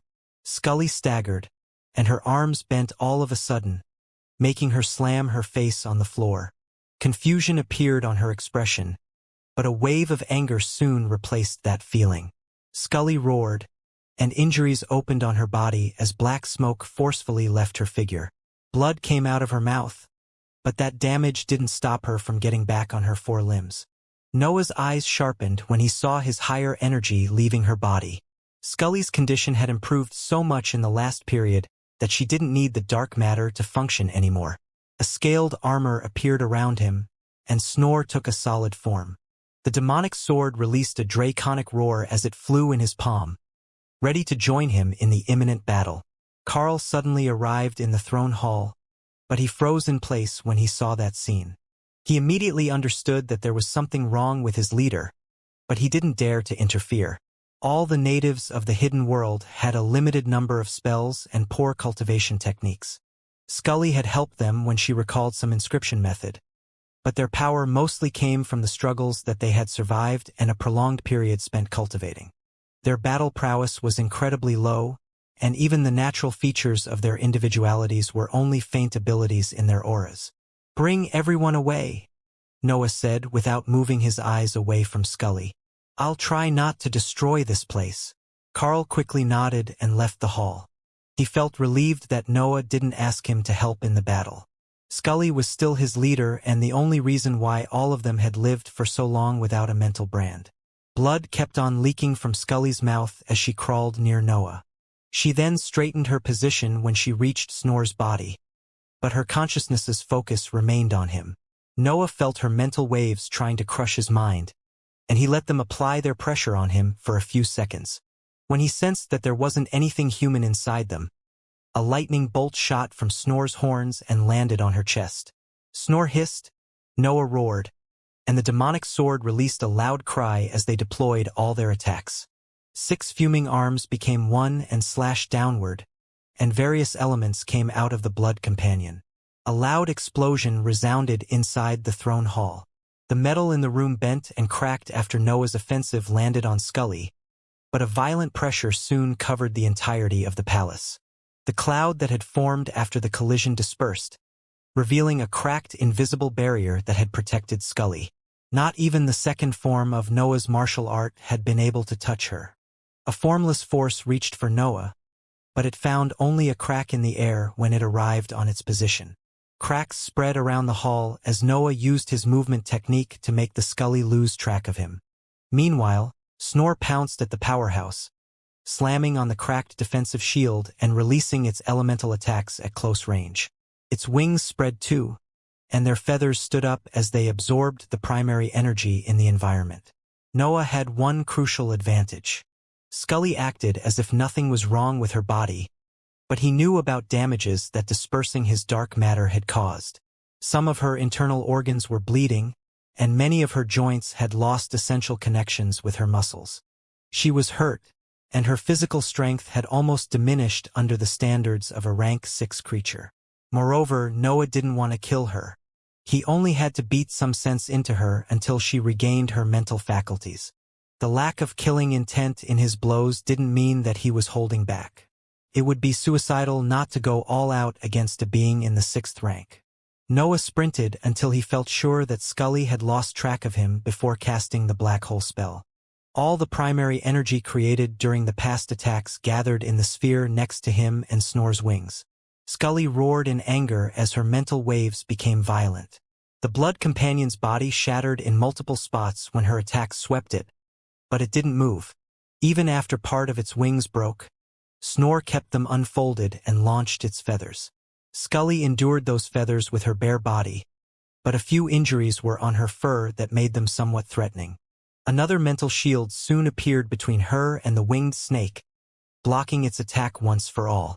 The powerhouse was about to use her thoughts for offensive purposes again when a six-armed dragon slammed on her shield. The third form of Noah's martial art and the barrage of feathers slowly pierced the defensive shield and hit Scully, who could only endure the blows.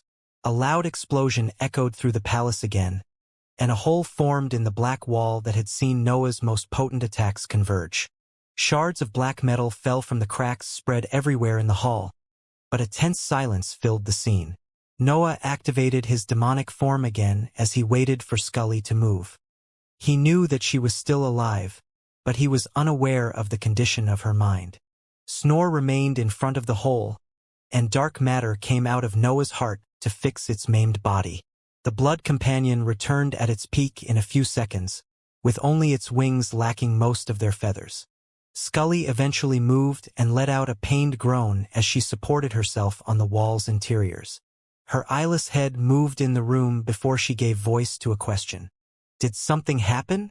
No more rune absorption until you learn how to be alive again, Noah said as he scolded the sour Scully, who was evaluating her injuries. Most of her cuts came from when she had forcefully removed the dark matter inside her. However, there were some deep wounds that she couldn't link to that event. The memories from when she had lost control of herself were slowly coming back, but they returned in the form of intense sensations that her hybrid brain turned into confused images. There was something that she couldn't explain. Scully only recalled a fiendish figure and a tall winged snake when it came to her other injuries, which meant that Noah had managed to suppress her on his own. That wouldn't be so surprising if he relied on his disposable items. Yet, there were no signs of his instabilities in the throne hall. Moreover, Noah didn't suffer any injury, meaning that the battle had been utterly one-sided during those short minutes. "Are you hiding a powerhouse somewhere?" Scully asked. Noah was only a newly advanced cultivator in the solid stage. Even if he was the best expert to have ever existed, no one should be able to ignore the barrier between the 5th and 6th rank. "No eating either." Noah ignored her as he continued with his directives. "Focus on training your mind. There might be a chance to overcome your stagnation since you'll be staring at a divine item." Scully had to stop training in the past because her body was too frail to endure an even more powerful consciousness. Her mind would have reached the divine ranks by then otherwise. Carl was in the back of the broken throne hall together with a few experts. They stared at the interaction between their leader and Noah with wide eyes. They would have never expected to see a similar scene in their life. A cultivator in the 5th rank was scolding a powerhouse. Their respect for Noah increased even more after they saw Scully nodding under his stern gaze. Their leader, who had lived for more than 100,000 years, was agreeing with him. "I'll take care of the rebellion for a bit," Noah eventually said after he finished giving Scully directives. The summoning had just come, so that was the perfect moment to free more tribes. Meanwhile, Scully could focus on recalling some techniques and inscription methods to teach to her underlings. Noah took the reins of the rebellion in the next years, but he rarely appeared in the battles. His priority was to let Snore improve and apply eventual modifications when necessary. The natives of the Hidden World expanded the cleared area around the lava lake and invaded deeper territories. They focused on defeating the weaker packs before grouping every team to fight against the strong ones. There wasn't any ape in the 6th rank left near their headquarters, so they could advance steadily and reduce the regions under the control of the god. Noah didn't seclude himself in those years. He still trained like a madman, but he spent some time helping the digging of the sky. The black metal was a valuable material that could work as the core for many weapons. Also, the ape god used the sky to spread its mental waves, so enlarging the holes would hopefully reduce its influence on the world. The demonic sword eventually evolved, reaching the upper tier. Noah's breakthrough had unlocked its path toward the higher ranks. No major event happened during that period. The rebels advanced, the hole in the sky enlarged, and Noah improved. The human side of the hidden world became stronger, while the army of Xianxia apes became weaker. The environment was slowly assuming the trend of the surface, with the magical beasts suppressed by cultivators. However, the rebels didn't believe that God would remain indifferent now that its species slaughter had resumed. The new dark matter pushed Snore to the upper tier's peak, and Noah's body reached the same level due to the hunts in those years. His tissues began to accumulate the energy necessary for the breakthrough in the 6th rank. But Noah suppressed his hunger at that point. He had just seen Scully losing control of her mental faculties. Her situation was peculiar, but nothing stated that Noah wouldn't suffer from the same fate if he advanced before his mind was ready. I can't risk it, Noah thought as he flew toward a red waterfall. Another 50 years had passed, and it was time for the god's summoning. He would spend it above the sky as usual, but he was curious about the situation on the ground at that time. The lava lake size had tripled since the last calling. The new troops in the rebel army and Noah's help had done wonders when it came to enlarging the holes in the sky. A constant red light filled those regions due to the many large waterfalls that poured magma into the lake. Some of it ended up seeping into even lower parts of the world, but no one cared about that since the lakes expanded nonetheless. Noah paid attention to the intact part of the sky as he meditated inside the sea of magma. The ape god's mental waves spread as usual, but they covered only the regions with the black metal above them. Their digging had expanded the safe area. Scully could adapt her plans to that discovery now and build habitations for human cultivators in regions far away from the 7th Xianxia rune. This is a body-tempering technique, Scully said as she showed rank 4 cultivators immersed in the lava lakes. The harsh conditions forced them to fly out of it quite often, but their bodies appeared far sturdier after every session of training. I don't think the surface has them anymore, Noah said. The body-tempering techniques used extreme conditions to improve the bodies of the cultivators. They were akin to unorthodox methods, just slightly less dangerous. Their effects thought were somewhat inferior to what the surface had now. They didn't provide the explosive boost in power of unorthodox techniques nor the safety of body-nourishing methods. Still, any technique was better than no technique. What Scully had recalled was even quite powerful according to the standards of her time. The new generations of cultivators would grow stronger thanks to that. The powerhouse had even begun to build more structures on the lake and made them able to fend off the harsh temperatures. Human cultivators could live there, but they needed heroic experts to return to the land. Noah actively freed more tribes after all his assets adapted to his new power. The might that he was capable of was unparalleled among beings in the 5th rank. Yet, Noah didn't test himself against rank 6 beasts since he didn't want to eat them and let his body improve. His mind was reaching the 5th rank's limits anyway, so he could wait a bit more. Nevertheless, after only 25 years from the last calling, the ape god's mental waves spread again, covering even the safe area. The sudden summoning caught everyone by surprise.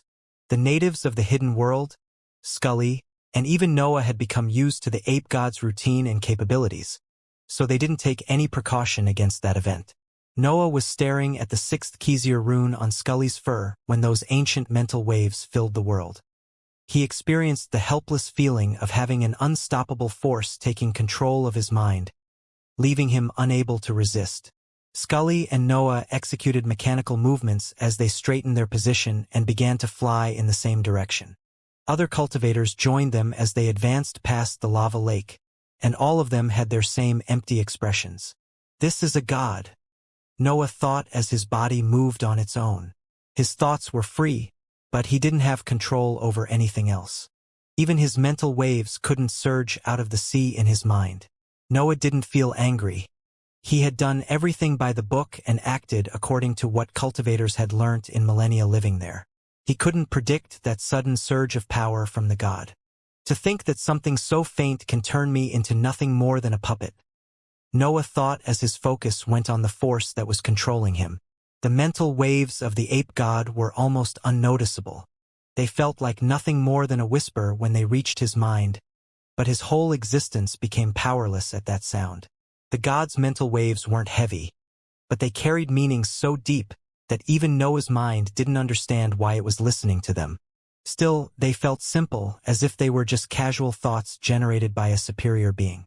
More and more cultivators joined the trail of experts flying in the sky. The calling of the ape god was inevitable, and no human living in that world managed to escape it. Entire tribes came out of their underground homes, wearing the same empty expressions as everyone else. A crowd of human cultivators gathered on the ground too. They were slower than the existences in the sky, and their resilience was lower. However, they kept moving forward even when the travel continued for more than a month. An army of Xianxia apes soon appeared and escorted the crowds of humans through the various regions. Their destination was a solitary mountain placed in the farthest place from the lava lake. Noah didn't dare to imagine how stressful it was to spend an entire life as a puppet, and his respect for the natives of the hidden world increased as he experienced the summoning firsthand. The helplessness that he felt could crumble any cultivator's spirit, making it impossible for them to advance in their journey. Yet, there was an army filled with experts ready to fight back. Their only weakness was their lack of techniques, but that wasn't their fault. They can decide to fight even after experiencing this countless times. Noah thought as his ambition filled the entirety of his thoughts. How can I allow myself to do any less? Noah's change of mindset didn't affect his sea of consciousness, but it made him decide to go all out to avoid the impending crisis. He had a chance to escape that situation, so he would take it. The ape god's mental waves had surrounded his mental sphere and kept on affecting it as he flew together with the other cultivators. His mental energy couldn't move, but it was in direct contact with the creature's faint thoughts. Noah's mental energy had inherited the devouring properties of the magical beasts when he became an hybrid. He could absorb the wills of any living being as long as it came in contact with his sea of consciousness. The thoughts of the ape god carried clear traces of his will. Noah had never seen such purity and intensity even when he used the theory of the body inscription spell on rank 5 beasts to condense their minds. The amount of power that those divine thoughts contained was immense, which meant that they would expand his mind faster than any other drug or Xianxia rune. Noah knew that he could survive that pressure for an instant. The simple glance at the 7th Xianxia rune had made him collapse, but he had survived without suffering any injury. He felt confident that he could do the same with the ape god's thoughts if he managed to devour a minute part of its mental waves. His only hope was that experiencing a breakthrough would temporarily free him and give him a chance to escape. The only issue was that the god's calling was still resounding in the entirety of the hidden world.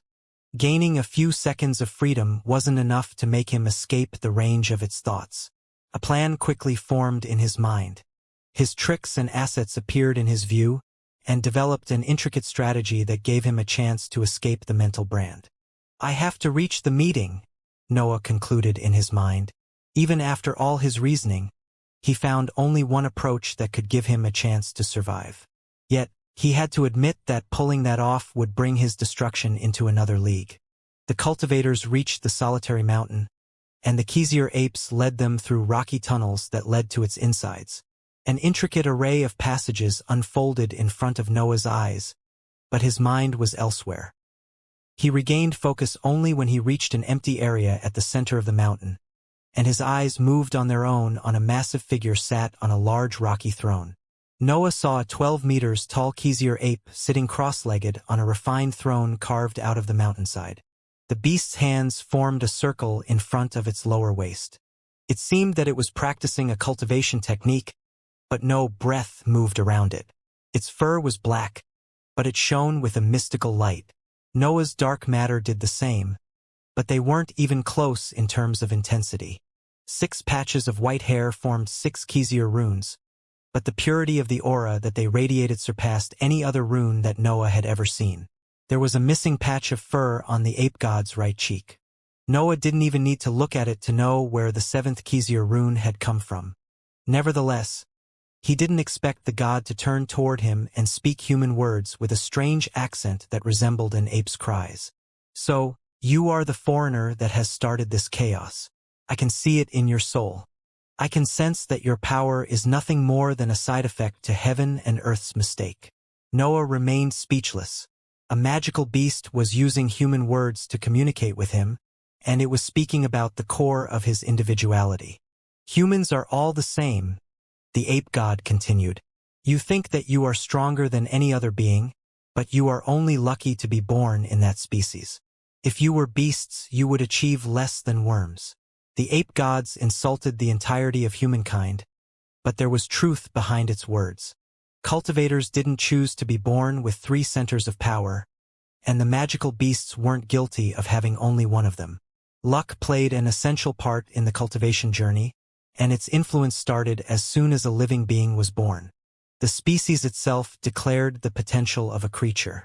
Of course, there were exceptional cases, but the magical beasts had a fixed fate unless random mutations or stronger beings' influence changed it. The creatures of the other mortal lands were the living statement that anything could happen in the cultivation world. Still, those were rare events. Cultivations were stronger than the magical beasts. That was an eternal truth of the cultivation world. Noah wanted to feign interest to gain more time, but his body didn't react to his commands. Luckily for him, the god forced him to stare at its figure, which gave him full access to the 6th Xianxia rune on its body.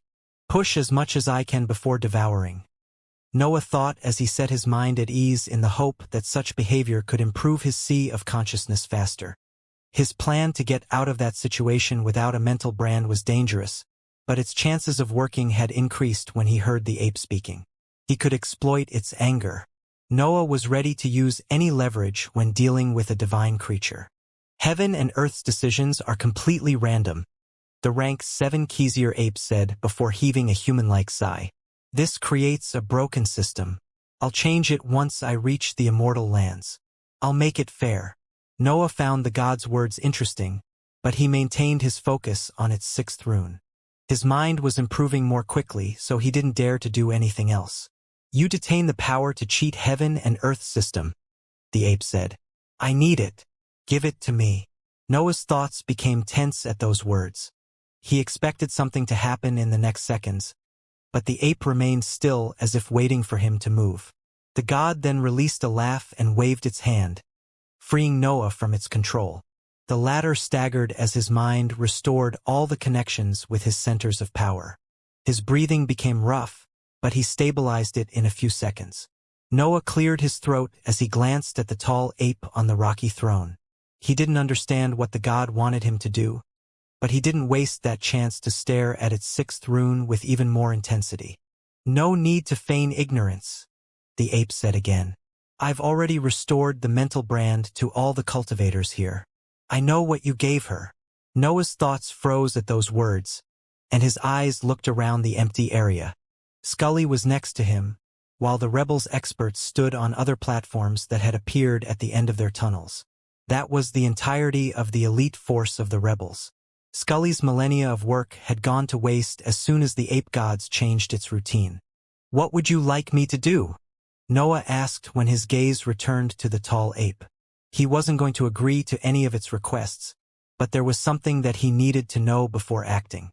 The divine creature's hands closed, and both its forefingers pointed at its low waist before it gave voice to its request. I want that human organ. I need a dantian to compete with the monsters above. What do I get in exchange? Noah asked with his usual cold tone. Your life. The ape god cut the negotiations short. It didn't give him any hope to talk his way out of that situation. I want a story and an answer, Noah's answered firmly, and the ape hesitated before it gestured him to speak again. I want your story, Noah said as he sat on the ground. And I want to know how you learnt about my peculiar nature. The ape's eyes went cold when it sensed that Noah was plotting something. However, it couldn't understand what it was, which eventually convinced him that there wasn't any hidden reason behind his words. Noah had all the hidden reasons of the world. They went from expanding his knowledge about the Xianxia species to understanding the current power of the god. Moreover, he was gaining time for his mind to reach the 6th rank. The divine creature eventually nodded and began to tell its story. I've come here to escape your kind. My brothers and sisters gave their lives to push me to this stage, and I sacrificed their rune to create this sky. This is a paradise for our species. Xianxia apes can live free from any ruler here and not fear for their lives. I've known about the hole in the sky since before the rune fell. Creating a world with an imperfect divine power can only lead to that outcome. This is why I focused on growing a divine rune for myself rather than seizing my lost one back. Noah could say that its speech made sense. He didn't know why, but his instincts told him that the ape god wouldn't have managed to stabilize the black sky even if it took the 7th Xianxia rune back. Creating a world gives you a tighter connection with heaven and earth. The ape eventually concluded. I can understand what sort of mistake you are with a simple glance. I see. Noah thought. A creator knows. More details about the Xianxia species leader became evident in his mind as he kept staring at its 6th Xianxia rune. Once his eyes became used to its divine halo, he could recognize the various flaws that filled its body. Noah could finally see the exhaustion behind its eyes, its inflated belly caused by failed absorption of food, the missing teeth in its mouth, and the slight tremors that swept its fingers from time to time. Time shouldn't affect a divine being, not in such a short period, at least. There was something strange with the ape god, and Noah didn't fail to see it as his mind reached the limits of the 5th rank. What are you waiting for? The ape asked with a tinge of anger in its tone. Noah felt forced to close his eyes to endure the pressure generated by its words, but the violent force lasted far less than he expected. It was as if the ape was becoming weaker as their conversation continued. This is an act, isn't it? Noah asked as a series of items left Divine Demon's space ring and entered his new one. Noah believed that all the cultivators in the area had a mental brand now, but he didn't think that the ape god could pull that feat off every time. It had probably reached its limits since it had shortened his period of rest. Then Noah asked a question that made the divine beast shake. Do you need a dantian to stop yourself from dying? Noah almost found it hilarious. The leaders of both armies had pushed the limits until they were almost about to fall apart. Scully had traded her sanity, body, and dantian for more years of survival in which she could train new generations of rebels. Her efforts had been praiseworthy, but their execution ended up being relatively poor due to her flawed memory. On the other hand, the ape god had given up on its divine status to build a world for its species. Still, the origin of its divine power was flawed and imperfect, which eventually led to the fall of the 7th Xianxia rune. The ape then had tried to reach the divine ranks on its own, but it had failed, falling trap of a constant weakening process that made its power regress back into the heroic ranks. That wasn't everything. The Xianxia species leader still had to restore the mental brands and perform the summoning, which were tasks that required a divine power. Noah could guess how the creature had resorted to any possible method to stall the dispersion of its divine power and continue its unmatched rule of the hidden world. Nevertheless, those methods had their limits, and Noah's arrival forced it to break its routine and perform a summoning far sooner than the previous ones. Its mind had endured that feat, and now its after-effects were appearing on its body. I don't need anything from the humans, the ape god said as it restored its composure. I only want more power. My desire is the most natural feeling in the world. Noah sensed a faint tension in its voice, and its words had become even more similar to ape's cries now. Also, the fact that it wasn't questioning him about his moving of items made him even surer about his hypothesis. The spirit automaton of Divine Demon's ring made the calculations in his place. Noah only needed to tell him what he needed, and the program executed the orders. All the resources that Noah had accumulated through the years went into his 2nd ring. Its width was slightly inferior to the first one, but it was meant to store strong prey, so it performed its task quite well. Noah left the obsidian credits and anything useless in his old ring while moving everything else in his new one. That was true even for the 2 divine and quasi-divine items retrieved in Chandal's separate dimension. He had to throw away many corpses and runes to make room for them, but he felt sure that he'd have more space soon. The ape god didn't flinch when it saw the divine scroll, but its body convulsed when the stuffed quasi-rank 7-winged beast appeared for an instant in the outside world before entering the other ring. The Xianxia species leader began to droll, and its mental waves shot toward Noah once again. He lost control of its body for the second time, but his long speech with the ape had given him the chance to seize as much as he could from the sixth Xianxia rune. Now he could only proceed with his plan and hope that he won't suffer any lasting injury. The ape's mental energy touched Noah's mind, but a minute part of those faint thoughts suddenly disappeared. The quantity was so little that the god didn't even notice it, but it was a massive amount for a rank 5 mage. Noah felt a sudden surge of power coming from the center of his mind and slamming on its walls. It was as if a series of angry wills had taken form and were attacking his mental sphere at the same time. The process was excruciating, and Noah staggered inside the empty area at the center of the mountain. However, the energy dispersed when he devoured the god's thoughts, freed him of its control. Noah heard the sound of glass shattering as the pressure continued to expand his sphere. A series of cracks spread on the ethereal walls of his mind, sending waves of pain that made him feel like puking. Noah had eaten the smallest amount of thoughts that his mind could divide. Yet, even that grain of divine power had been enough to crack his mental sphere. Still, the injury wasn't severe. The cracks weren't deep and only spread in the wall's interior parts, which were the easiest to heal. Noah knew that it would take a long period of nurturing to fix them, but he could only think about their expansion now. Noah's sphere seemed to surpass some natural limits as it kept spreading.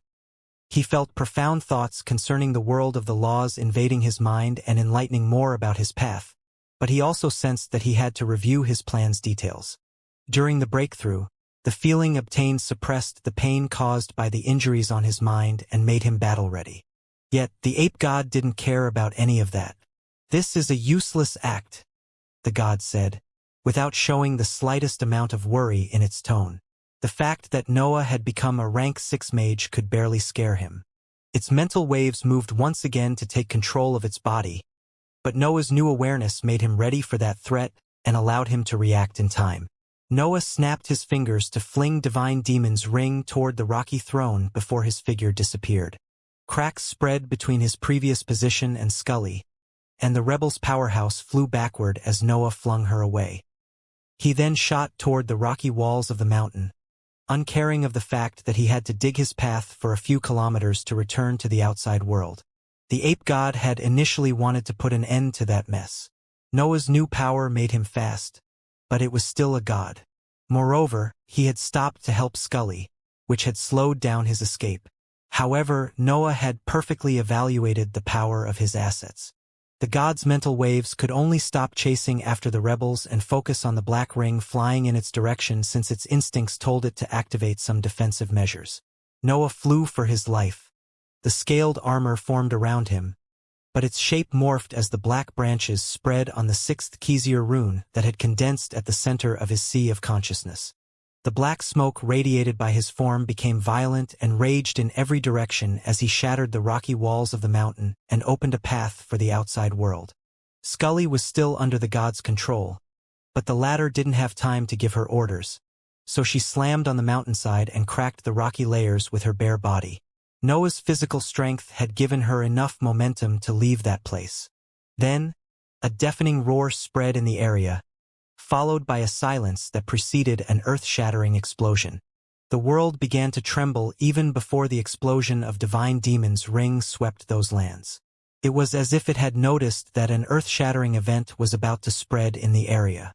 The detonation that followed the silence reduced the entire mountain into ashes, creating a column of fire and smoke that reached the black sky as it spread in the regions nearby.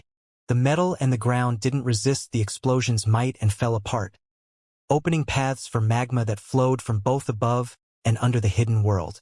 However, even those red rivers couldn't survive the self-detonation of Noah's ring. It was an apocalyptic scene, and cracks that led to the void opened everywhere in the environment. The world was ending, and no one was doing anything to stop that destruction. Noah flew as quickly as he could, but the shockwave released by the detonation swept him anyway.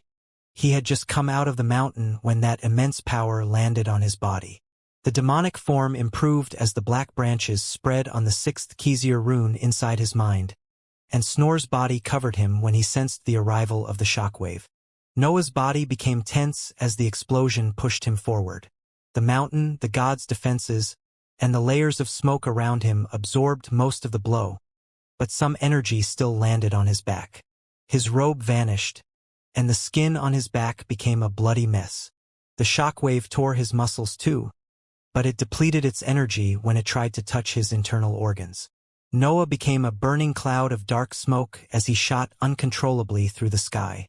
A sea of flames, gray smoke, and lava followed him and continued to pierce his defensive methods. This won't be enough. Noah thought about the rank 7 ape as he tried to suppress the pain that was afflicting his mind. His body's injuries were easy to endure, but the cracks on his mental sphere sent sharp, painful waves that made his mind go dark from time to time. Nevertheless, the constant flow of information obtained after his mind reached the 6th rank kept Noah vigilant. Creation and destruction became clear and expanded as the world of the laws unfolded in his eyes.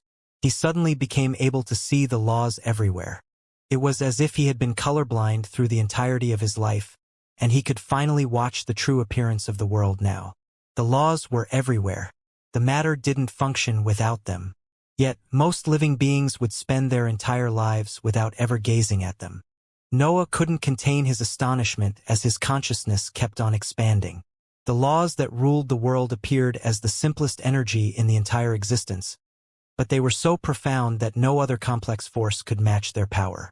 It wasn't a matter of intensity. The law's power came from the true meaning that they expressed, and it varied according to how generic it was. However, that wasn't the time to lose himself in the new capabilities of his mind, and Noah knew that well. His plan had to move forward, and he needed to escape the range of the explosion to actuate it. Cracks spread in the air under his feet as he shot forward to leave the edges of the shockwave. The momentum built during the explosion made him surpass his usual limits, but the injuries in his mind made it harder to endure. Noah held on, shooting as far as he could while keeping track of the expansion of the raging cloud. The explosion had created an unstoppable force that seemed inclined to devour the entire world. The shockwave eventually depleted its power, and the cloud stopped its expansion, giving Noah time to catch some breath. A destroyed world unfolded in his eyes as the gray smoke dispersed. There barely was any living being left in the range of the explosion, and only a few powerful creatures had survived by hiding underground or on the other side of the sky. A merciless calamity had fallen on that paradise, destroying anything on its path. Noah stared at the destruction that he had caused and let his mind wander. Divine Demon's ring wasn't part of his power, but he had been the one to trigger it. That destruction belonged to him. It was something that resonated with his existence.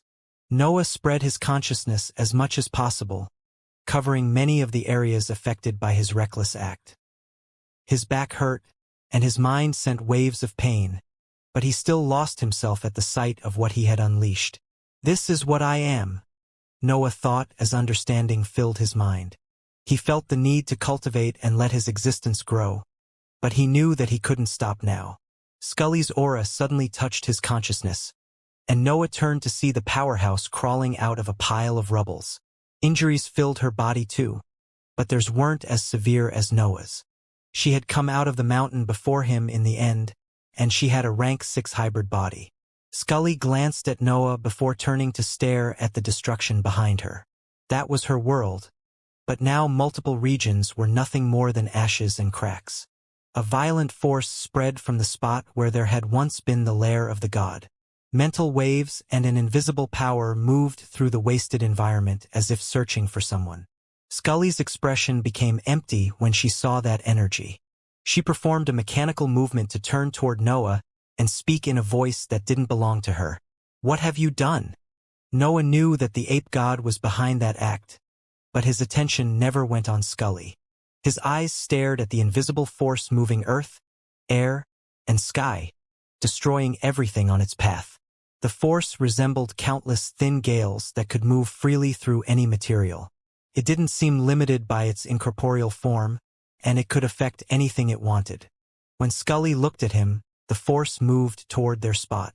The god had found them, but Scully freed herself at that moment, making it unable to use her to hurt Noah.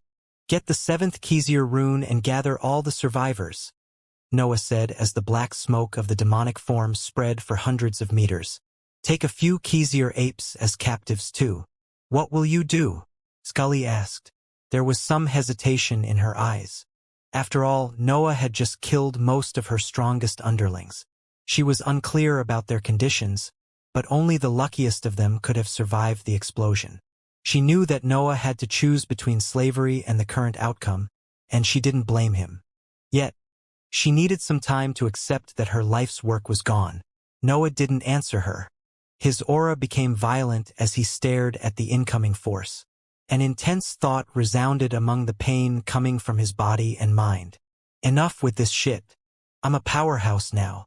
Noah's body and Danteon were still in the 5th rank. But that didn't change the reality of things.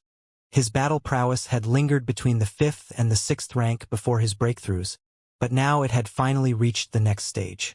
Of course, he wasn't capable of expressing the full power of his mind. Most of his techniques needed modifications and weren't able to use rank 6 mental energy without them. Yet, he had crossed that remaining half-step that separated him from the powerhouses. Noah sensed the power contained in his mind and felt free from the political restrictions that had hindered his actions. He had joined a world of monsters and gods when he reached the heroic ranks, but now he had finally reached the last stage. He had become one of those monsters. Scully shot toward the lava lake when she saw that Noah wasn't paying attention to her. She decided to trust him and his resourcefulness. After all, he had already revealed that he had divine items inside his space ring. Noah's mind wandered as he watched the invisible force drawing near. He felt the pure anger carried by those mental waves, and the images of the light-devouring dragon's heaven tribulations appeared in his view. He had felt the same anger. He had inherited it during the fusion, but it was part of him now. Noah could see himself in that force. His hand rose in the sky, and the air began to churn as his will spread in the environment. His feelings became words that he shouted as black gales took form around him. Enough with the whims of bored gods.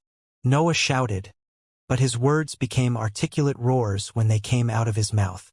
Enough with the limits of politics. Enough with holding back to benefit the weaklings. Let this world crumble. His heavy hair fluttered as the black gales shot forward to meet the invisible force. Their clash created storms that affected entire regions with their destructive might. Noah's attack halted the ape god's offensive for a few seconds before falling apart. The black winds were only a shape taken by the dark matter, while the invisible force was the innate ability of the Xianxia species. Moreover, the ape god still had some trace of divine power in its existence. Noah's attack had no chance to stop his opponent's blow. It was already astonishing that he had managed to slow it down. The invisible force found only cracks when it reached Noah's spot. He had sprinted toward the sky as soon as he launched his attack, leaving no chance for the god to hit him.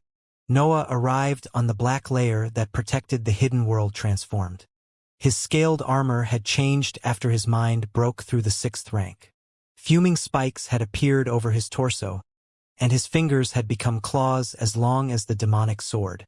A pair of long horns grew from his draconic helmet, and a black cloud formed whenever he stopped. The corrosive smoke expanded quickly and covered large patches of the sky in a matter of instants. Also, holes that led toward the void filled the area affected by the spell.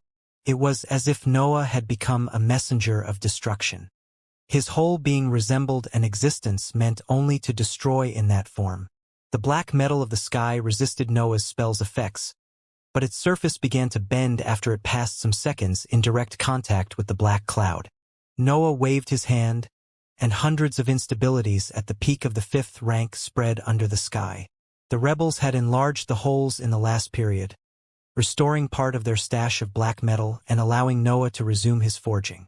The instabilities detonated, enlarging the cracks already in the sky and creating new ones.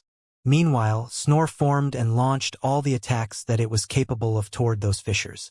Noah's plan was simple. If the ape god didn't want him to escape its domain, he would destroy the sky and let the sea of magma submerge that world. He didn't hope for the event to kill the ape. His goal was to trap it in an environment almost devoid of nutrients, knowing that it didn't have the power to create a new hidden world. There was the chance that it could make its way to the surface and hunt him down, but that creature was intelligent and capable of complex emotions. Seeing its species dying after so many sacrifices would destroy its will and probably its determination. That would be fatal for a creature that already struggled to return to the divine ranks. Still, Noah hoped that it survived the fall so that he could hunt it when his body had reached the right level. Darkness spread under the black sky.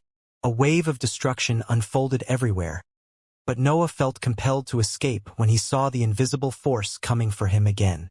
Noah laughed as he sprinted away only to resume his destructive acts in another spot of the sky. He felt happy from the bottom of his heart.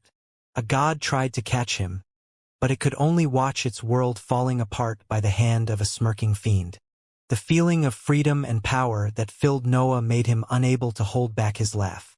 He knew that he wouldn't have a chance against a proper god, but he was unbeatable at that moment. He saw a glimpse of the peak in that forgotten world, and he was going to enjoy it to its fullest. Large blocks of the sky began to fall as Noah continued to run away and unleash attacks. He even had the time to perform his techniques as he went farther away from the lair of the ape god. The amount of solid darkness depleted while he used the demonic form was immense, but Noah didn't care about anything else at the moment. He only wanted to destroy the world. Scully eventually contacted him through her consciousness, telling him that she had gathered everything valuable and everyone that had survived the chaotic summoning. Follow the trail of smoke and bait those apes, Noah replied with his consciousness while he continued to escape in a seemingly casual way. The truth was that his understanding of the laws connected to the destruction of his individuality was telling him where to attack to cause more damage. Scully didn't want to follow the black smoke. Her instincts told her to stay away from that corrosive gas, but she knew that Noah was her only hope to come out of that situation alive. More and more chunks of the sky fell.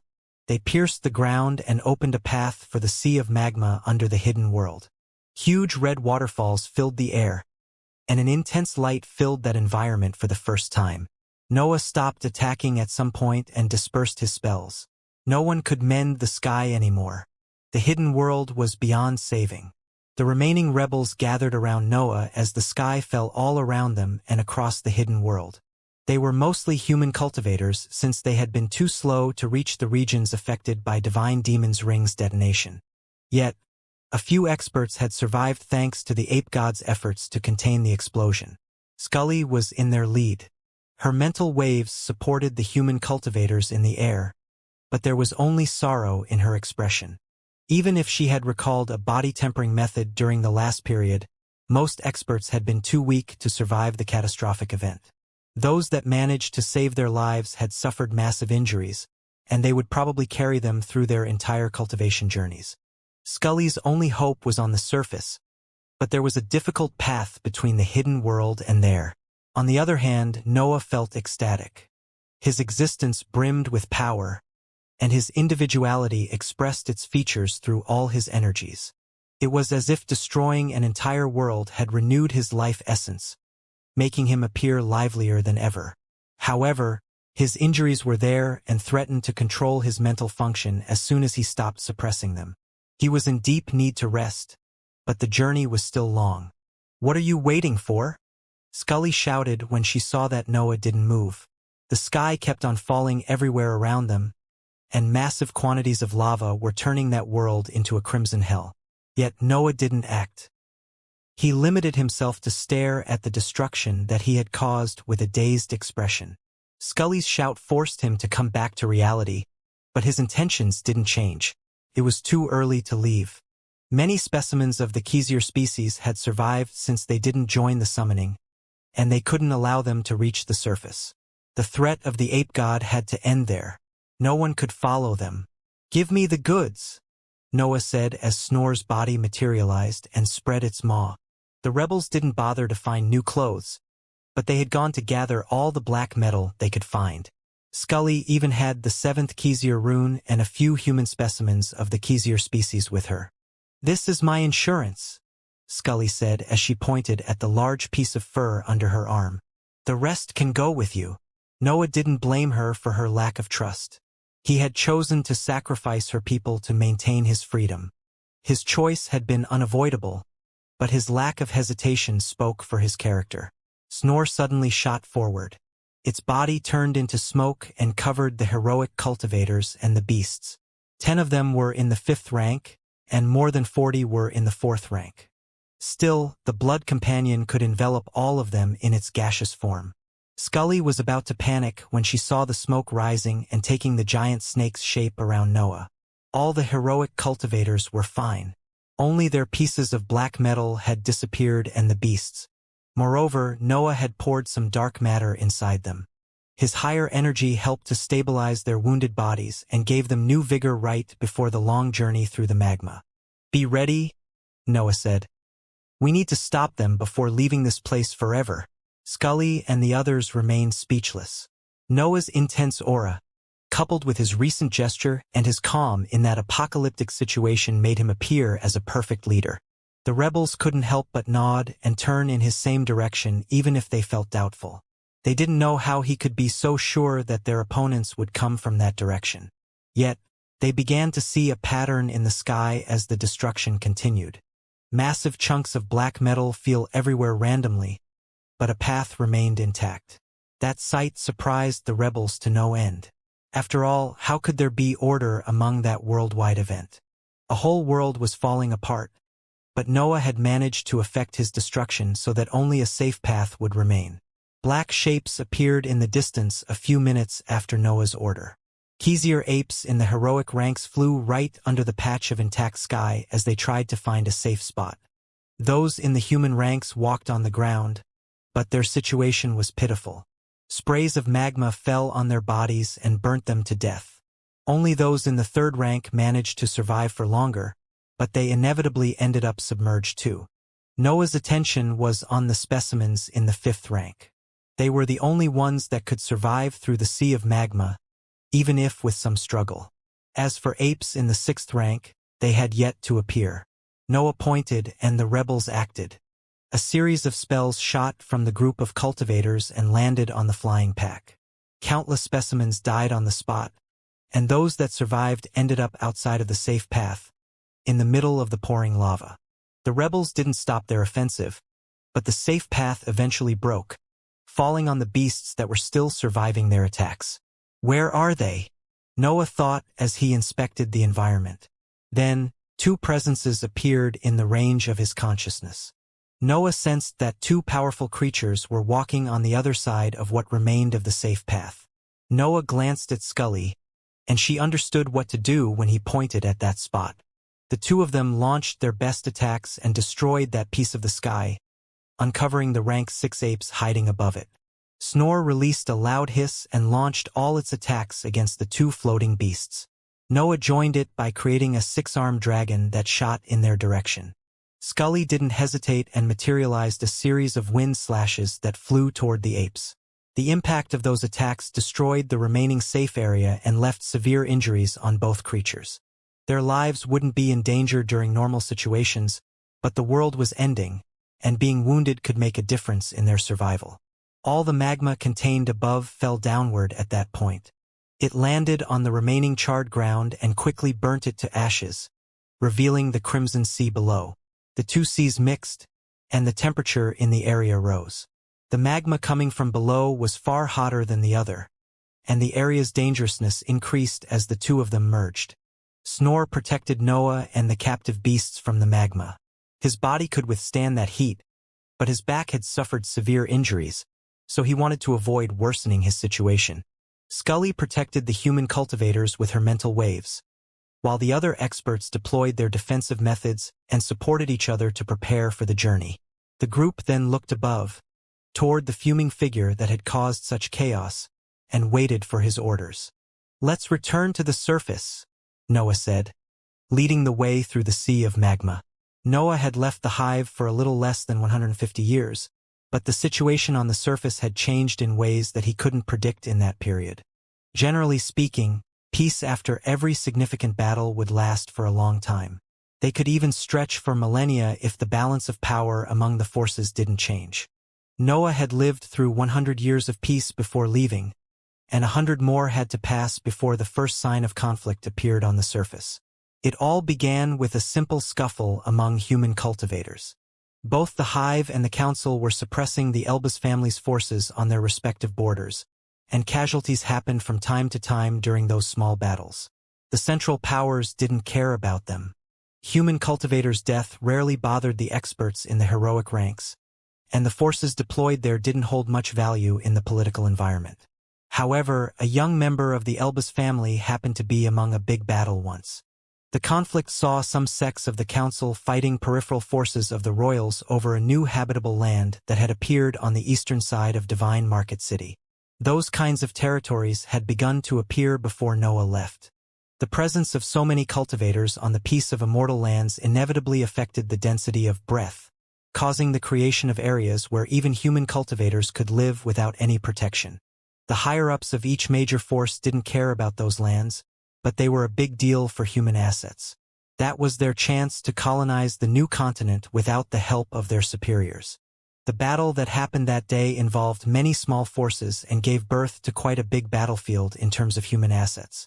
The young member of the Royals had joined it to gain some merits, but he ended up dying in the middle of the fights. The matter would have normally ended there.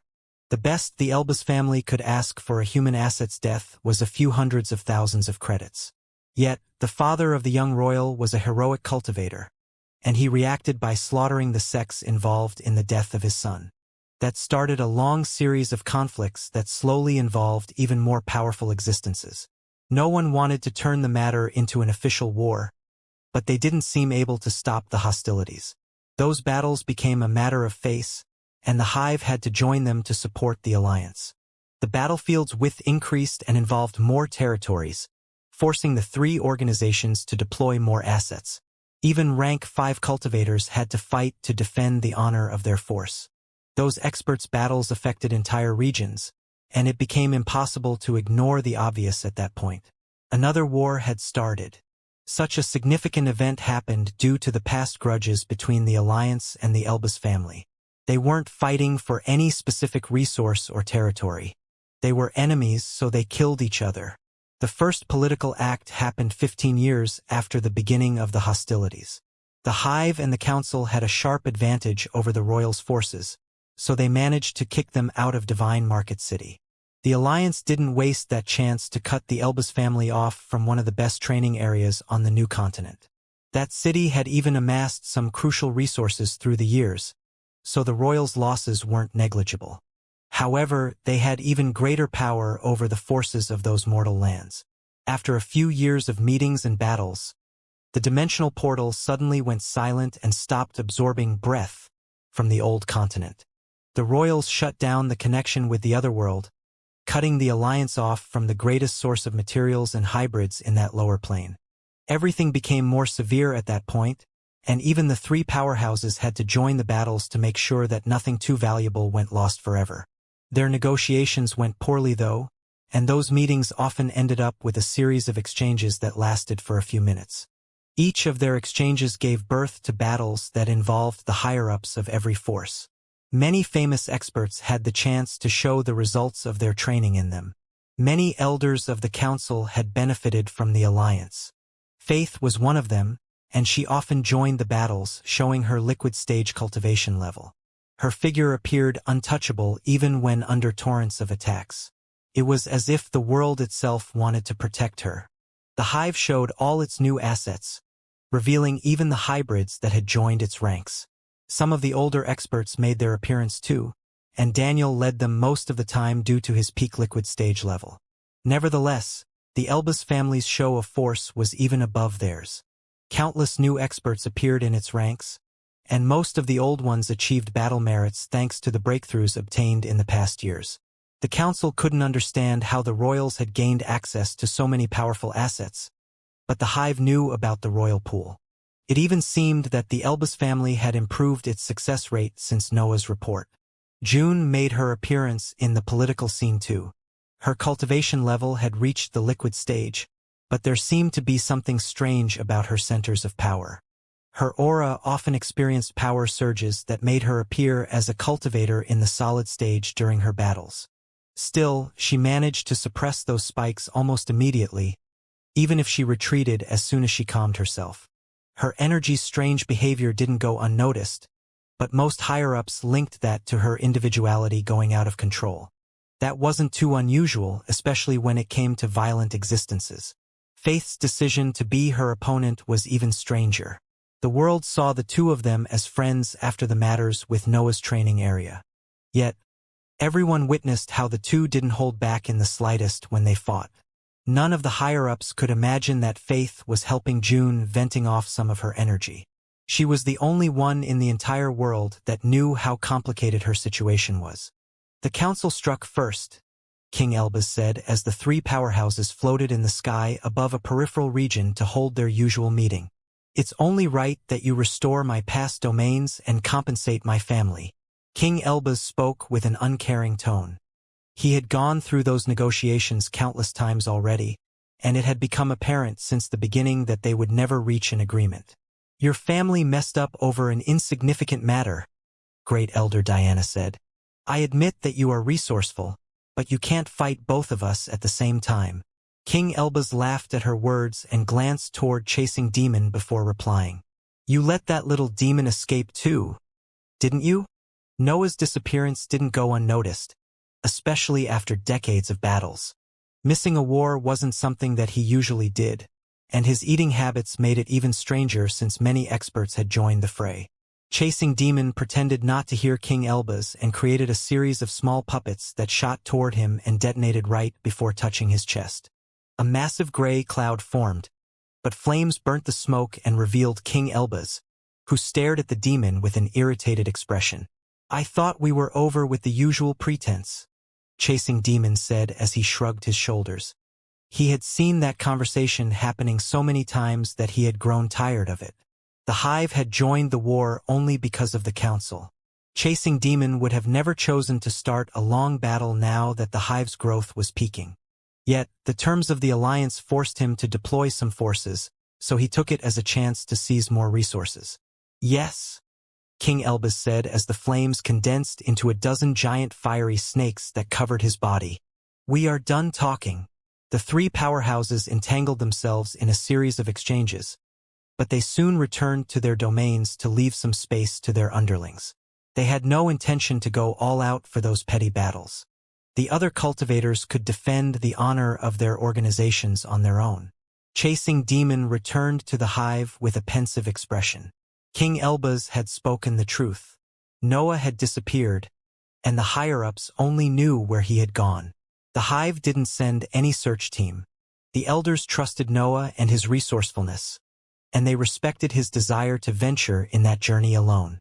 Still, they couldn't help but feel worried about his well-being, especially now that the pride of the Hive was at stake. While the new continent saw large-scale battles happening every month, Noah and the group of rebels were traveling through the sea of magma. Snore carried the black metal and the ape specimens as it kept Noah's protected, while Scully handled the thousands of human cultivators' defenses. The other heroic experts helped each other during the journey back to the surface, but it was evident that they reached their limits after months spent in that state. Noah munched pieces of magical beasts all the time to suppress his pain. The injuries on his back had mostly healed, but his mind's situation had remained the same. The magma's constant pressure pressed on his mental sphere and enlarged its cracks, while his mental energy washed them often to mend them. Noah felt stuck in a cycle of pain and refreshing feelings that had continued since the beginning of their journey through the Red Sea. The only thing that he could do to alleviate his situation was to satisfy his hunger. No one spoke as they explored the rocky ceiling at the end of the sea of magma. The giant lizard had destroyed the previous entry point, so the group had kilometers of rocks that had endured unthinkable temperatures for millennia to cross now. Even Noah's and Scully's physical strength weren't enough to pierce it. Their only option was to continue exploring until they found another opening toward the surface. Noah had memorized God's left hand's map, but there were no other exits on it. He could only float blindly, hoping that something had formed since the last time that Shandal explored the seabed. He didn't even need a complete passage. Just a hole deep enough to cross the initial rocky layer would be enough to make them reach the surface. The group of rebels struggled to continue after more months through the magma piled on the previous ones. The human cultivators were relatively fine since Scully's protection blocked everything. They were only hungry due to the complete lack of food for them. Instead, the heroic experts were about to exhaust their energy. Scully was beginning to consider the idea of letting the human cultivators die and focus her mental energy on the stronger assets when a narrow crack appeared on their path and gave them hope. Noah shot toward the crack and explored its insides. The fissure wasn't too deep, but it crossed the sturdiest part of the seabed, leaving only a small layer of hard rocks in his path. Scully reached Noah and showed an ecstatic expression at that sight. That was the best path to the surface that they had found along their journey. They had to try to pierce it. "Get back!" Noah transmitted through his consciousness. Black smoke began to come out of his body and destroy the magma around him as Scully retreated. Waves of pain spread from Noah's mind as he used mental energy, but he held on and summoned all his strength to launch his best attacks. The second form of his martial art landed on the fissure ceiling, and Snore's elemental offensive followed it. Scully returned to her underlings and deployed her mental waves to protect them. Pieces of the seabed fell as the Red Sea trembled, but Noah didn't come out of the fissure when everything settled. Another tremor ran through the area.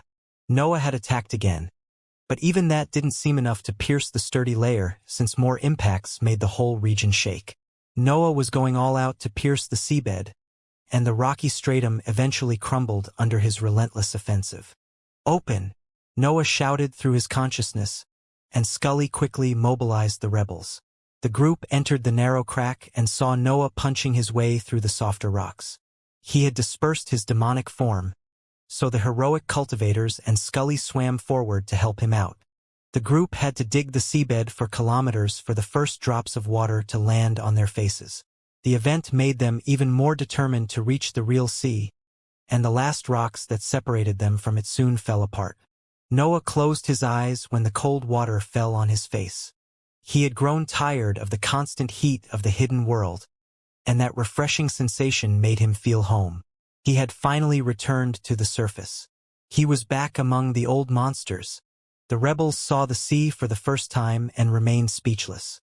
They had only heard about it from Scully's stories, but they had started to wonder if something like that existed long ago. A cold sea was unthinkable for them.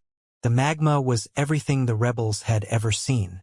Even the few rivers in the hidden world only had hot water that usually burnt their tongues. Scully couldn't contain her emotions.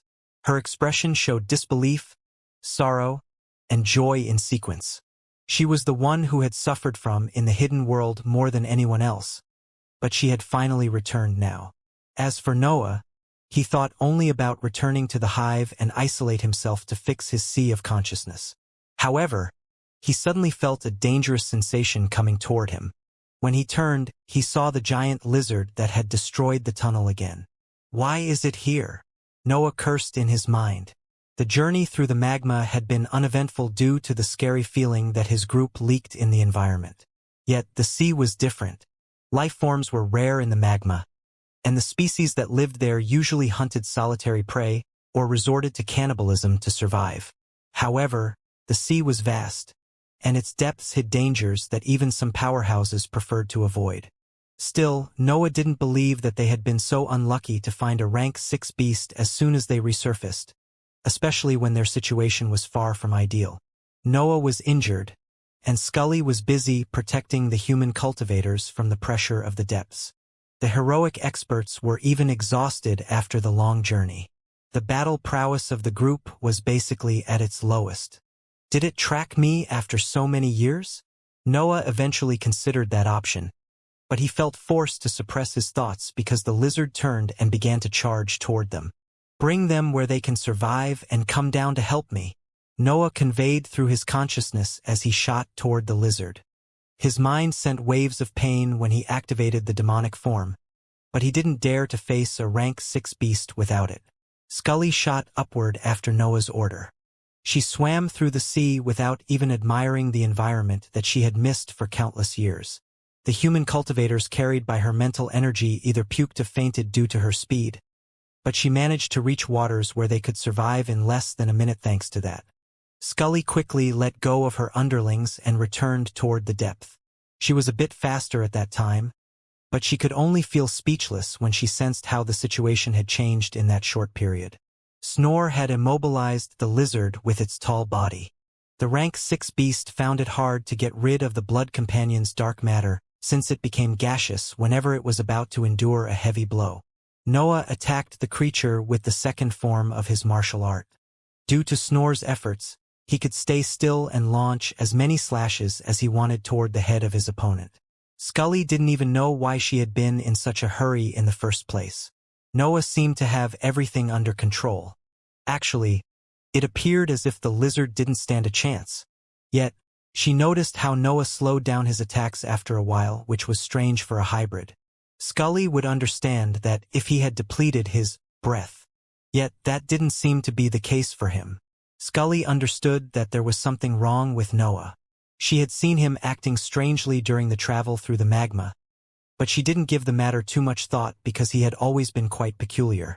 However, it was only natural that his reckless actions in the hidden world had led to repercussions. No one walked away from a god without suffering any injury. The water around Scully churned as her mental energy forced it to take the form of thick spears that shot toward the immobilized lizard. Her innate ability even went to help Snore suppressing the creature. The lizard had many long wounds on its head due to Noah's attacks, and Snore used them as the target for its elemental offensive. The beast roared in pain and struggled with more intensity whenever the blood companion attacked, but the dark matter was difficult to fend off. Snore's body turned gaseous only to solidify after the lizard lost its momentum. The creature never freed itself entirely from the blood companion, and there wasn't anything that it could do in a short time. Noah had noticed since his last meeting with the lizard that it didn't use any specific ability.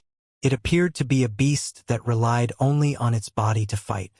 That hypothesis became certainty during that battle. The lizard didn't resort to any ability even after being trapped for so long. Moreover, Noah's attacks never managed to pierce its tissues too profoundly, which confirmed that it was a species that focused only on the body. That went to the advantage of cultivators since they had access to various battle styles. Noah could keep it still and launch a relentless offensive without even risking his life. Scully's return made the situation even more one-sided. There were a rank 6 hybrid and a rank 6 mage fighting a magical beast in the lower tier of the 6th rank. Even with Noah injured, the two were more than enough to take care of the threat. Killing such a strong creature took time, especially when it came to a species that focused only on the body. Noah, Scully, and Snore had to resort to countless attacks to kill it. Scully used her mental energy to suppress it and deal blows in sensitive spots like the eyes and wounds.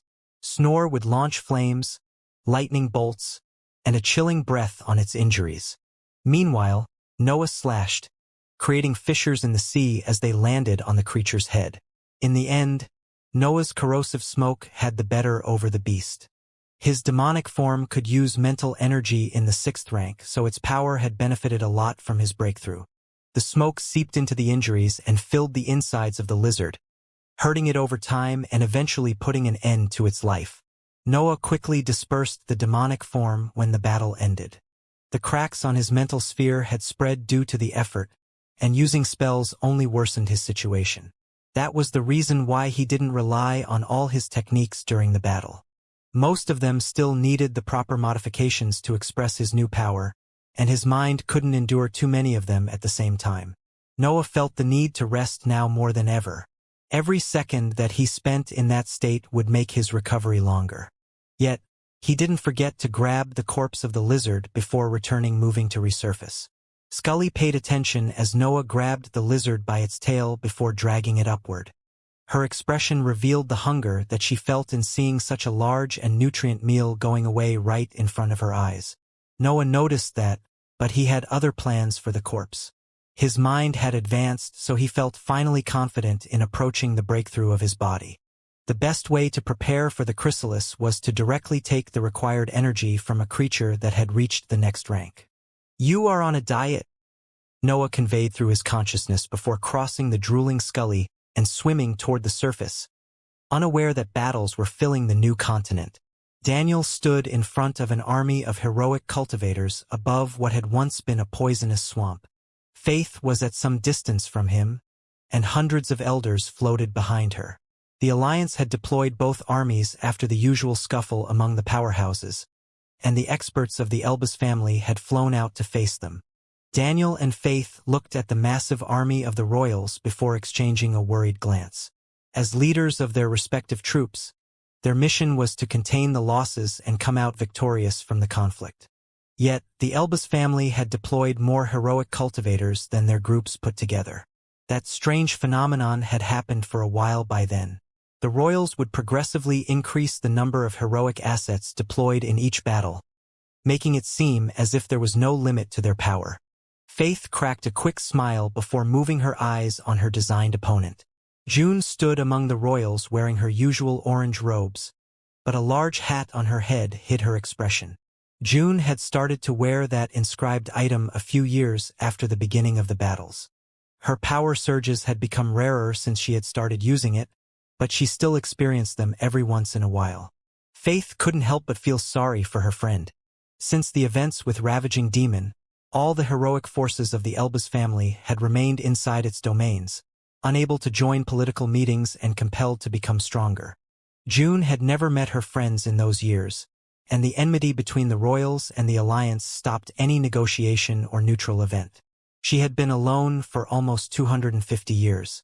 This wouldn't have lasted for so long if you were here, Daniel thought as he saw Faith's actions and turned his head toward the enemy army. Noah's figure appeared in his mind, and he could almost imagine him coming up with a reckless plan that allowed the hive to win instantly and seize some benefits. Daniel's mindset had changed after Ravaging Demon's sudden attack killed Amos Yudi. He had understood the reason why Noah craved power with such intensity, and he had begun to desire it too. However, he was different from Noah. He couldn't see himself as a lone existence. His light was a pure beacon that could show the path to those that chose to follow him. That was one of the reasons why Elder Julia had put him in charge of the army. Daniel had exceptional leadership skills, and he could take the best out of his troops. Moreover, he valued their lives, which made him a better captain than Noah. Still, he lacked the sheer power that Noah could express. But that wasn't his fault. Noah was the best cultivator in history. Any comparison would be unfair. "Attack!" Daniel shouted, and Faith echoed his order. The Alliance's armies shot toward the troops of the royals and engaged in a fierce battle as multicolored lights filled the sky. Some weeks before, in an area north of the new continent, Noah's group came out of the sea, and the rebels remained speechless when they saw the sun. Noah wasn't in the mood to waste time. His mind hurt too much, and he was barely stopping the cracks on his sphere from expanding.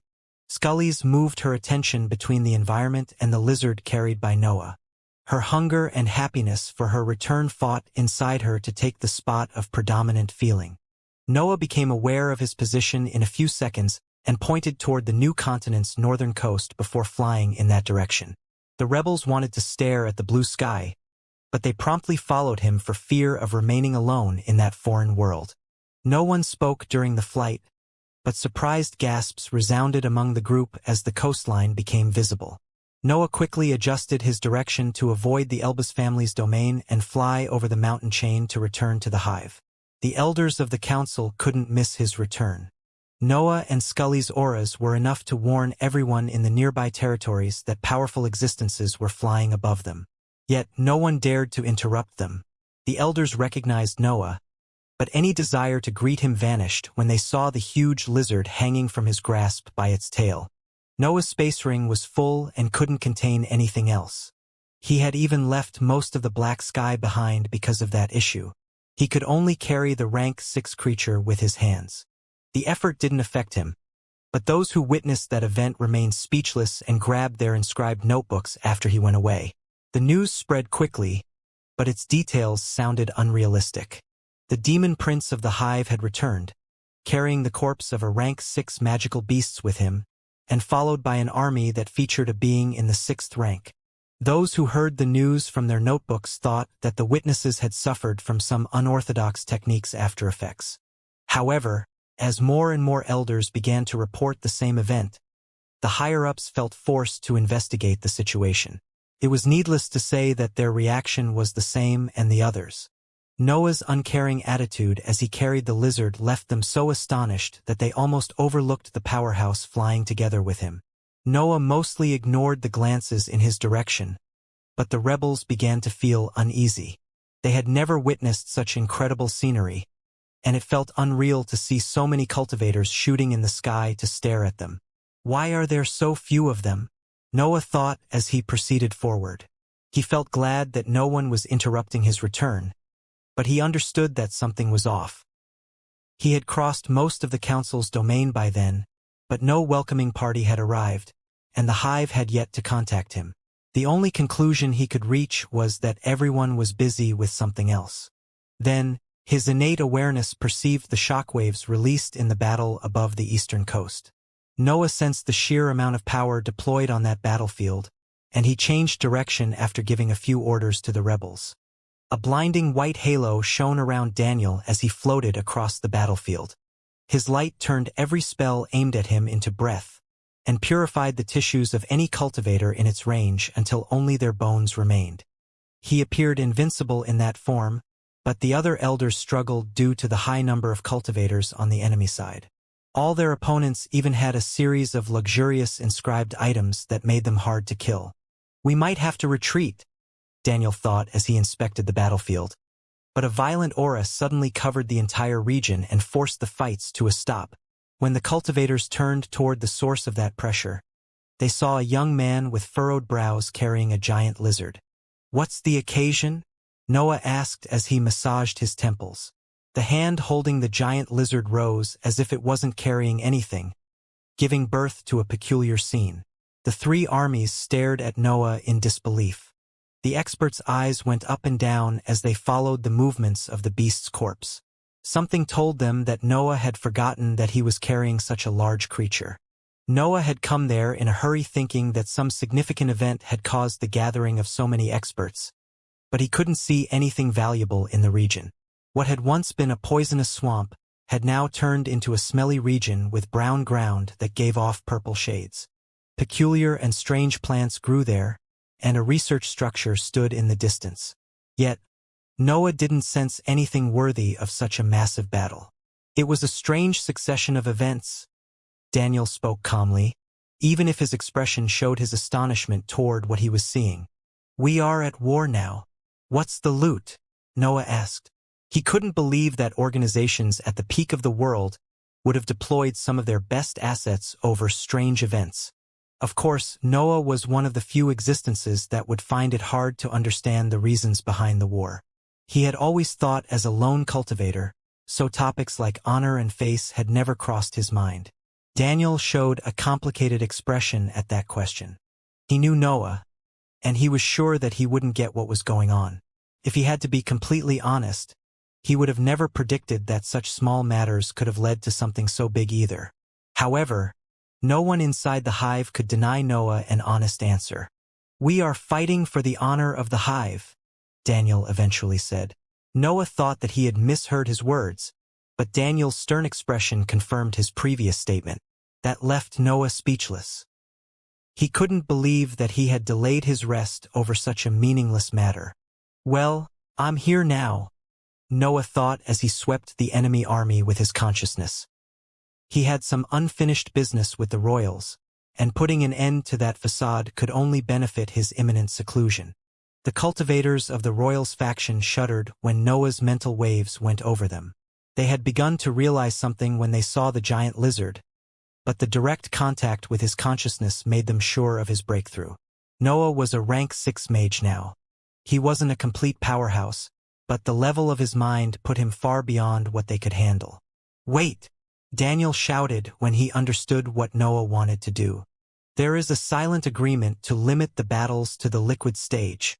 Noah wasn't in the mood for pointless discussions, and his restraints had vanished when his mind stepped in the 6th rank. He had finally reached the point where he could stop caring about politics and act as he wished. "Who cares?" Noah said as he swung the arm carrying the beast. The battle had already started when he arrived in that region, so the armies had mixed. Still, groups of experts on each side handled the long-range attacks, and Noah threw the lizard at them. "Retreat!" Noah said in a cold voice as he shot after the lizard. He needed the battlefield to be empty of allied troops to unleash his power. Daniel and Faith's eyes widened when they saw his sudden action and ordered a full retreat. They knew Noah, so they could understand what was about to happen. The long-range experts of the royals dodged the massive beast, but Noah suddenly arrived on the spot and grabbed its tail. Then, he swung it in a circular motion so that it would hit the retreating enemies. Snore took form from the black smoke that hung behind his back and began to launch lightning bolts toward any isolated enemy that it found. There were only rank 4 and 5 cultivators on the battlefield. The ground was deadly for those in the human ranks, and the silent agreement didn't allow anyone above the liquid stage to join the battle. Noah was leagues above them now. A slaughter began as soon as he entered the battlefield, and his enemies could do nothing to stop him. Many of those experts wore defensive inscribed items, but Snore's attacks pierced them as if they were butter. Even the protections at the peak of the 5th rank could only crumble when the lightning bolts exploded next to them. Noah's blows had the same effects. He swung the lizard as he flew through the battlefield, and someone would either die or end up gravely injured in the impacts. As the Allied forces retreated, Noah gained room to launch more destructive attacks. He didn't resort to his techniques and spells due to his wounded mental sphere, but he let Snore go all out. A sea of black flames spread in the sky, lightning bolts flew everywhere, and chilling gales froze large chunks of air. The Blood Companion was enough to take control of the entire area. Noah stopped swinging the lizard when he saw that Snore could handle the rest by himself. His mental energy spread and gathered the intact corpses and space rings near him. The effort hurt him a bit, and his control over the corpses and items wasn't as stable as Scully's. Yet, it did the job, and it gave him the chance to seize all the dantions and resources that he found. Moreover, he even found a ring that could contain the lizard. Noah ate the dantions that didn't go through the waters of the royal pool as he wore the new ring and stored the beast. There weren't many of them that he could devour, but he still found a couple of edible ones. Snore continued to unleash attacks, but its offensive wasn't casual. The Blood Companion smartly avoided June's area and the part of the sky occupied by an old acquaintance. Noah turned toward Thaddeus Elbaz when he finished his meal. He strolled on the air as he crossed the sea of flames that separated the two of them. Thaddeus appeared frozen in fear. He had managed to reach the last phases of the liquid stage thanks to the pool, which made him one of the royal family's core members. However, he was nothing more than an ant in front of who had once been only a promising disciple. "It has been a long time," Noah said in a cold tone as he came out of the black flames. Thaddeus couldn't even muster the strength to nod when those vertical pupils stared deep into his mind. "I know that some of you did it," Noah continued as he arrived right in front of him. "But I've never heard a name." Thaddeus couldn't even imagine what was going through his mind. He hadn't seen Noah for centuries in the end. How could he understand what he was talking about? Noah placed a hand over his shoulder and spoke in a calm tone. "Who killed Ivor? Out of all the people that had died after helping him, Ivor was the last one that he had yet to avenge. He even held a peculiar place in his mind compared to the other important figures in his life. Ivor had taught him the inscription method on which Noah still based most of his creations. It wouldn't be wrong to say that his teachings had been what had allowed Noah to reach his current level. The two of them had never been too close. Noah could barely think about anything but himself back then, and Ivor only wanted to keep his inscription method alive. Their relationship wasn't about affection. Noah and Ivor had their plans, and they had never let their feelings hinder them. Also, both their situation and their mental state weren't ideal for that. However, even if Ivor was practically a walking corpse, he had unlocked Noah's potential and was worthy of a good end. Thaddeus shuddered when Noah's hand landed on his shoulder. He felt as if the slightest pressure could reduce his entire body into ashes. Still, those words reminded him of the smelly, ruined cultivator that had taught Noah that reckless inscription method. The Elbaz family had researched the elemental forging method after Noah's hybrid status became renowned. The royals thought that the secret of the fusion was behind that unorthodox practice, but they soon discovered that it was more than that. The elemental forging method wasn't just about storing breath inside the sea of consciousness. The real talent was in bending that energy to a will, which only exceptional cultivators could achieve. A massive organization like the Elbas family had assets that met both requirements, but no positive results came from the experiments. Each expert lacked something that only Noah had, and that wasn't about his mental sphere being stronger than his dantian. The royals couldn't possibly know that Noah used his boundless ambition as the foundation for his wills. If they did, they would have never tried to cage him into the criminal army. Moreover, it wasn't only a matter of ambition. Instead, it was the intensity of that feeling that made Noah's miraculous creations possible. Thaddeus slowly began to accept his death as Noah's reptilian eyes kept on piercing his mind. He knew that he wouldn't leave that spot alive, but that realization made him calm. Once abandoned every hope to survive, Thaddeus could focus on protecting his loved ones, and one of them happened to be the culprit behind Ivor's killing. "I did it," Thaddeus said in a calm tone, but a sharp pain spread from his shoulder as soon as he finished his line. Thaddeus turned only to see that everything under his right shoulder had disappeared. Noah had taken out even a piece of his neck with his move, but he was far from done. Noah placed his other hand on Thaddeus' remaining shoulder and neared his ear. The royal felt relieved that the reptilian eyes had left his mind, but the chilling voice that followed made him long for those vertical pupils. "You have always been nothing more than a lapdog," Noah said as growls echoed at the bottom of his throat. "You have never made any real decision in your life. Now, give me a name before I bring you home to play." Fear invaded Thaddeus once again when he heard those words. Noah didn't care about the silent agreement at all, so he believed him. There were fates worse than death, especially in the cultivation world. Thinking about what Noah could do with him made Thaddeus shudder even more. He began to see the end as a reward at that point. I can't," Thaddeus stuttered. But that was only the beginning. Noah closed his hand, and Thaddeus' left shoulder turned into a bloody pulp. His arm fell into the sea of fire below, becoming nothing more than ashes. The royal didn't feel any pain. His body was nothing more than an unresponsive block of ice, frozen in fear of the things that Noah would do if he took him to the hive. Part of him wanted to give up his father. He would be dead anyway, so he wouldn't feel the shame of betraying the man that had given him his current power and position. Yet, an oppressive aura soon spread in the environment, and all the surviving members of the Elbas family recognized it. Even Noah could understand its source. Only a powerhouse could make him feel in danger at his level. "Time is up," Noah thought as he waved his hand.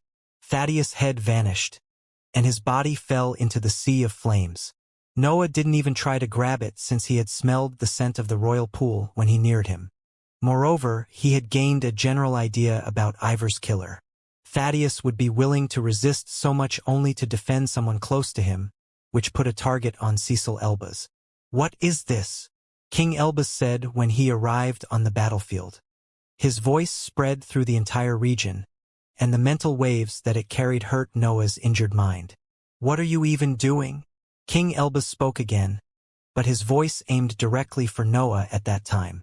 Snore though coiled itself around him and absorbed part of the pressure, saving his mind from further pain. "I was pursuing a personal matter," Noah said in an uncaring tone. The two of them weren't at the same level, but the leader of the royals had to respect his power a bit now. "What personal matter?" King Elbas answered angrily. "You slaughtered my underlings without any reason." "I thought this war didn't have a precise reason," Noah answered as he shrugged his shoulders.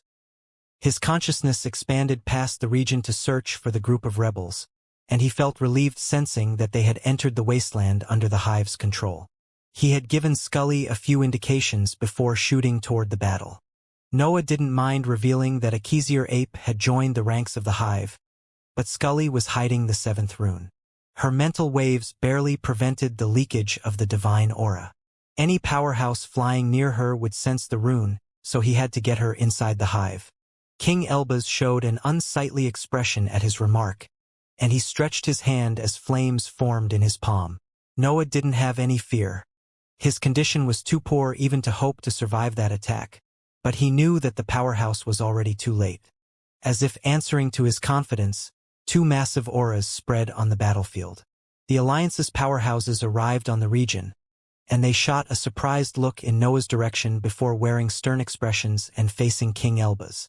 The black flames and the smoke dispersed a few seconds after their arrival, showing the destruction that Noah had caused. The number of casualties was immense, and only June and a few royals had survived. The Elbaz family had lost most of its heroic assets a few minutes after Noah made his official reappearance in the new continent.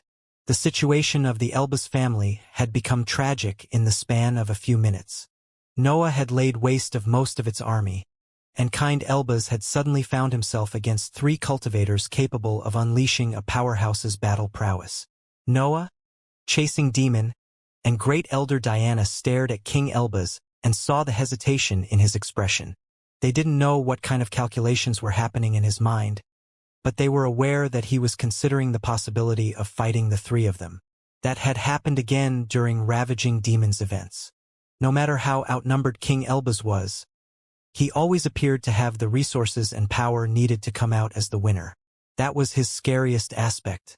King Elbaz was the best inscription master that those mortal lands had seen since Divine Architect, and his foundation appeared even superior to hers. He was even the leader of one of the most potent forces in the entire world. King Elbaz had access to any resource he wanted, and nothing stopped him from obtaining what he needed. However, he was still a rank 6 cultivator at the peak of the liquid stage. His knowledge was immense, and his expertise extraordinary, but his power couldn't express those qualities to their fullest just yet. Noah could sense the level of the powerhouses now. Great Elder Diana was somewhere in the middle phases of the liquid stage, while Chasing Demon had yet to be halfway through the gaseous stage. The records of the battle against the quasi-rank 7-winged beast told him that God's left hand was stronger than his patriarch but weaker than the council's matriarch. That put her near the peak of the gaseous stage unless she had improved in the last years. That understanding brought a greater realization to his mind. He was now sure that none of the powerhouses had ever fought for real in their scuffles. They had always held back for fear of each other's assets. That didn't apply to the fight against Ravaging Demon, but they didn't need to use their real power for a cultivator at the bottom of the 6th rank. Noah tried to appear in peak condition even if his mind was killing him. He had only stressed it a bit during the battle, but the pain coming from its cracks made him feel like fainting. King Elbaz's expression eventually broke into an arrogant smirk. His gaze became aloof as he swept his opponents before going into the sky. Traces of emotions appeared on his face as his eyes reflected the vastness of the azure firmament, and his aura became eerie. The royals' leader had moved his attention away from his opponents, but none of them dared to attack him. Noah even felt that he understood King Elbaz's feelings. Noah could see how King Elbaz didn't care about any of those matters. His only goal was the sky, and his individuality grew as long as the world respected his figure. "Keep what you've conquered," King Elbaz said without even lowering his head. "But we restore the neutral territories as they were before the battles." Great Elder Diana stepped forward and opened her mouth to speak, but Noah shot a glance toward Chasing Demon that hinted him to stop her. Noah hated to handle political relationships, but he knew how they worked. King Elbaz had made a passive move, and Great Elder Diana saw it as an opportunity to seize more resources. However, Noah wasn't in the condition to join battles on that level. He would have to prepare for weeks, even if he was at his peak. Chasing Demon understood the meaning behind his glance and shouted before his ally could say anything. "Deal!" Great Elder Diana shot a confused gaze toward him, but Noah left before he could see how that situation evolved. He had wasted enough time in the open. It was time to go in seclusion and heal before the breakthrough of his body. Scully and the rebels waited for him in one of the Hive's territories on his path back home. Elder Julia had intercepted them, but she had instantly activated the copying technique when she sensed Scully's aura. The rebels had quickly shouted Noah's name to express their alliance with him, but Elder Julia couldn't let them pass without any confirmation that they were speaking the truth. Yet, She had chosen not to attack even if the shining lines on the ground had begun to radiate a rank 6 aura. Elder Julia could summon a puppet capable of fighting Scully, but she preferred to avoid battling a powerhouse. "They are with me," Noah shouted as soon as he reached the group. "Find them some accommodations and make 37 go through their techniques. I'll seclude myself for a while. I might not come out for a few decades." Noah disappeared in the distance before Elder Julia even had the time to congratulate him on the breakthroughs. His flight quickly ended since he descended toward the ground while activating an inscribed item. A formation appeared, and its light enveloped Noah before transporting him inside the separate dimension. From there, he used a series of teleportation matrices to return to his mansion. The hive had kept Noah's habitation in order, and it had even added more formations around and inside its structure. Many features of the mansion had seen improvements, especially the various training areas inside it. The hive had even added a garden filled with precious magical plants that released substances meant to heal injuries faster. Noah only needed a quick scan of his habitation to understand all its new features, and he quickly went for the garden to deal with his most pressing matter. His mind calmed down when he sat among those magical plants, and his mental energy began to wash the cracks once he was entirely still. Noah's mental energy turned into a crystal-like substance as it filled the cracks. Only a small part of it remained attached to the walls of his mind, so he had to repeat the process for weeks until all the wounds had a layer of mental energy above it. The situation of his mind had finally stabilized at that point. Noah could resume his regular training without worrying about worsening his condition. He only had to be careful not to overdo. Noah found himself forced to hold back his body's breakthrough once again since his mind couldn't endure the period inside the chrysalis just yet. However, he focused on his dantian for the time being and even managed to gain experience in the world of the laws. His meditations also concerned some of his techniques.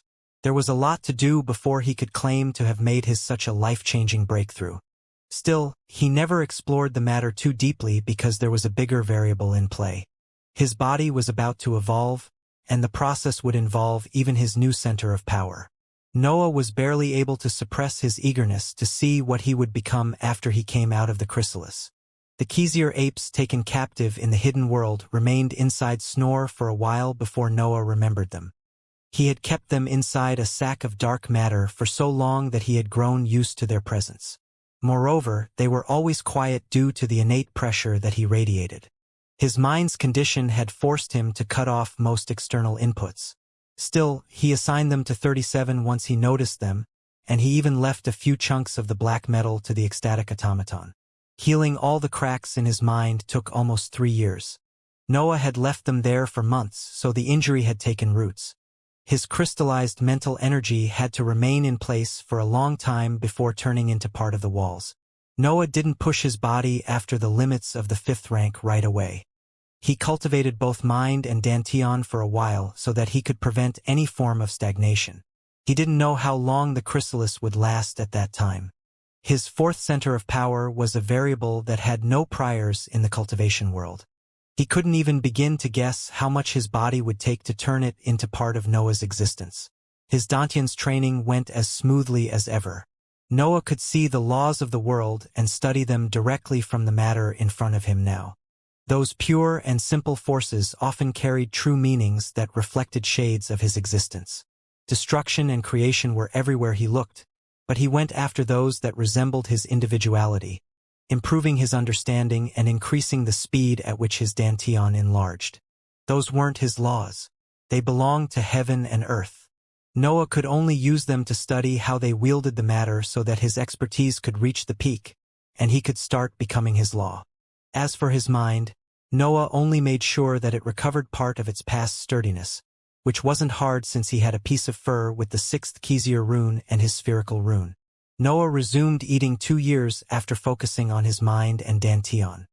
His body crossed the limits of the 5th rank when he took the first bite of the giant lizard, and his period of accumulation began. That was the time to accumulate nutrients to use for the evolution of his body. Magical beasts would need an average of 100 peak rank 5 creatures to make their breakthrough safe. Yet, Noah knew that his requirements were anything but ordinary. His mind had warned him. His instincts feared the breakthrough. Something told him that even the entire body of a rank 6 magical beast wouldn't be enough to fuel the evolution. Noah considered his options after his body had fully digested the lizard. Eating creatures on a higher rank always was a troublesome and long process, but his body had handled that better than he expected. The main issue was that the drowsiness had already arrived, and he felt that it wouldn't take long for the chrysalis to form. However, the energy accumulated in his tissues wasn't enough, according to his instincts. Noah had the time to take a teleportation matrix, reappear in a rank 6 danger zone, hunt down the area's leader, and digest it before the breakthrough kicked in. Yet, he wasn't sure if even that would suffice for the requirements of his body. It took him less than an instant to decide on his next step. A divine aura spread in his mansion as the quasi-rank 7-winged beast appeared in his room. What had once been a creature capable of defeating the world's powerhouses was a stuffed statue now. Shandal had taken away all its interiors and valuable body parts, but its skin was still in place. Noah knew that he couldn't hurt the beast. His power wasn't enough to pierce its skin even after it had lost most of its body. As for eating it, he didn't even dream about it. Nevertheless, any creature would release breath upon its death, and the remains of the winged beast followed the same rule. Noah placed his mouth on its hand before he started sucking. His instincts begged him to take a bite, but his teeth could do nothing against that skin. All he could do was licking away the primary energy released due to its deterioration. Waves of power spread through Noah's body as he ate the thick primary energy accumulated on the creature's skin. He had never eaten something so pure, and the feeling of satisfaction that it gave him was addicting. He had learnt to control his hunger, though, so he could control himself and continue to stuff his body with energy that no other beast in the 5th rank had ever gained access to. Noah continued even after he felt full. The drowsiness wanted him to fall asleep on the spot, but he suppressed it as long as he could. Eventually, he collapsed on the floor, and he had only the strength to put the winged beast back inside his space ring before his mind went dark, and a crystal-like substance filled the entire room. Noah didn't dream about his demonic sword or the light-devouring dragon's past. Not even snore sensations appeared in his vision as his mind wandered. What he saw was a starry sky becoming closer and zooming on the stars that he had pursued all his life. He watched matter burn and fuse as those majestic celestial bodies illuminated the dark void. Noah didn't have his usual sporadic moments of awareness during that breakthrough, but he was in a nigh-conscious state through all of it. He immediately realized that those dreams were only about him and signaled how his existence had broken free from his world's limits and aimed for the stars. An existence with 4 centers of power was otherworldly. It didn't belong to heaven and earth system, and it wasn't a natural occurrence. Its place was in the void, among other unique existences. Noah's consciousness awakened at some point, and the simple opening of his eyes shattered layers of crystals in front of him. His hands closed to form fists, and that sudden movement caused shockwaves that reduced more crystals into pieces. There wasn't any burst of hunger or prideful roar of success. Noah was calm, and he felt entirely in control of himself. Noah could immediately sense that some of his features had changed. His nails were still black and pointy, and his hair didn't lose their metallic properties. However, the scales had disappeared, and his skin had become whiter as if it had reached a new purity. His entire body felt hot. He didn't sense the heat, but he realized that his temperature was far higher than usual. Smoke came out of his mouth when he breathed. There seemed to be a furnace inside him, and the cause was his heart. A black star had replaced his organ. A black star rotated at the center of his chest, right under the sternum and between the lungs. Noah's heart had disappeared, replaced by a dense rotating sphere that executed his organ's previous functions and added new ones. Noah closed his eyes to feel his body in its entirety. The black star had become part of the innate absorption of breath, performed by the magical beasts. It gathered energy inside its core before turning it into primary energy that nurtured his tissues. Yet, that primary energy appeared slightly different from usual. Its structure didn't change, but there seemed to be more power contained in its fabric. It was as if the dark matter had improved its nature, making it become a better nutrient for his body. The same went for his blood. The black star filtered and improved its structure before sending it back in the blood vessels. Noah felt his body becoming stronger after every full rotation of the sphere, but the cause wasn't a superior amount of energy. Noah felt purer. The dark matter elevated his tissues and nutrients toward a higher form of existence, distancing him from the labels commonly used to evaluate hybrid bodies. Quantity, intensity, and purity. Noah thought as he became aware of the immense strength that ran through his veins. The cultivation journey has forced me to pursue different goals as my rank improved. I'm elevating myself now. Noah faced the ceiling as he recalled the images seen during his dreams. He didn't open his eyes, but he saw the stars calling for him. Both his body and mind had begun to walk toward them. This is too different, Noah realized at some point. His mind was strong enough to give him full control of his instincts, but not feeling them concerned him. It was as if he had become something entirely different. He didn't feel like a hybrid anymore. Noah blew on his hand, and the world around him lost its light for a second before a small flame landed on his palm. His fire had turned black, and it released an aura that darkened the air around it. His power was on a completely different level too. The remaining crystals from the chrysalis fell apart as soon as Noah's fire appeared in the room. What have I become? Noah questioned himself, even if he was sure that there was no answer. There was nothing in nature that resembled his species anymore. He was the first of his kind, and his potential was unknown. The demonic sword soon barged in the room and greeted him with happy roars. Noah had tasked the hive to feed it while he was in seclusion, but its show of affection appeared far more intense than the previous times. A series of sheets and items laid right in front of his mansion. The hive had periodically delivered news and materials that he could use during his seclusion, and Noah didn't hesitate to sweep through them. He couldn't understand how long he had spent inside the chrysalis. His mind had improved with the spherical rune, but he had yet to become used to its pace now that he was in the 6th rank. The sheets quickly solved his doubts. He had spent 50 years in seclusion, which made him almost 500 years old. Still, there were problems regarding the world's current situation and how that affected him. Noah's return didn't go unnoticed, and many elders of the council had seen Scully flying together with an army of cultivators. Some had even noticed the runes on her body, and they couldn't help but link them to the legendary Xianxia species. The years after Noah's reappearance saw a stream of envoys coming to the hive to request audiences and meetings. Noah's name often appeared in those, but the elders dodged every question while they waited for him to come out of seclusion. Chasing Demon and the other higher-ups had questioned Scully after Noah isolated himself. The incredible story of the hidden world and the spectacular events concerning its end made them gasp in surprise. The fact that Noah had single-handedly taken care of a divine being, freed the human troops, and destroyed an entire world left them speechless. Still, they had realized since that the Demon Prince's growth had surpassed their wildest expectations since his return.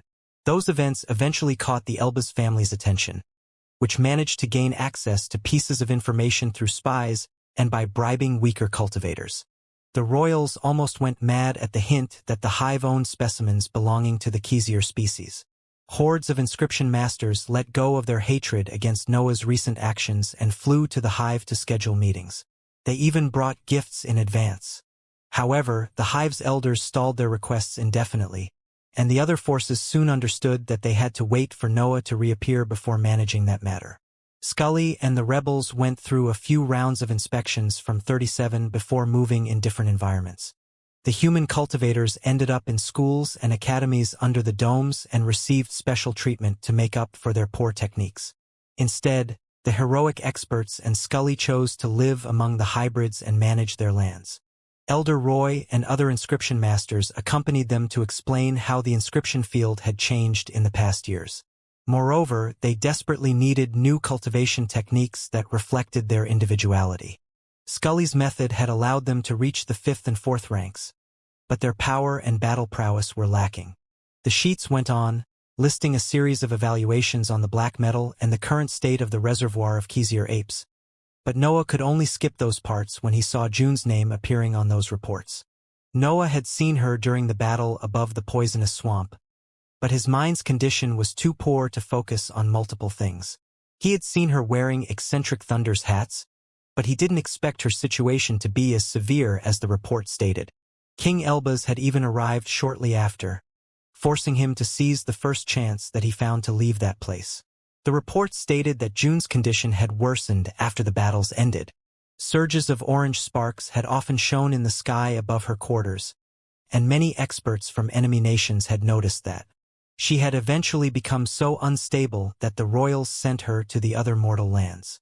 The Hive didn't know the details behind that decision, but it seemed that she had refused any treatment from her organization's inscription masters. Noah knew why June wouldn't let anyone come near her centers of power.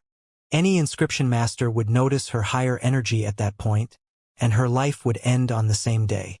Still, the reports weren't over, and his eyes became cold when he read that hybrids had risen from the sea of the other mortal lands and were invading the landmass.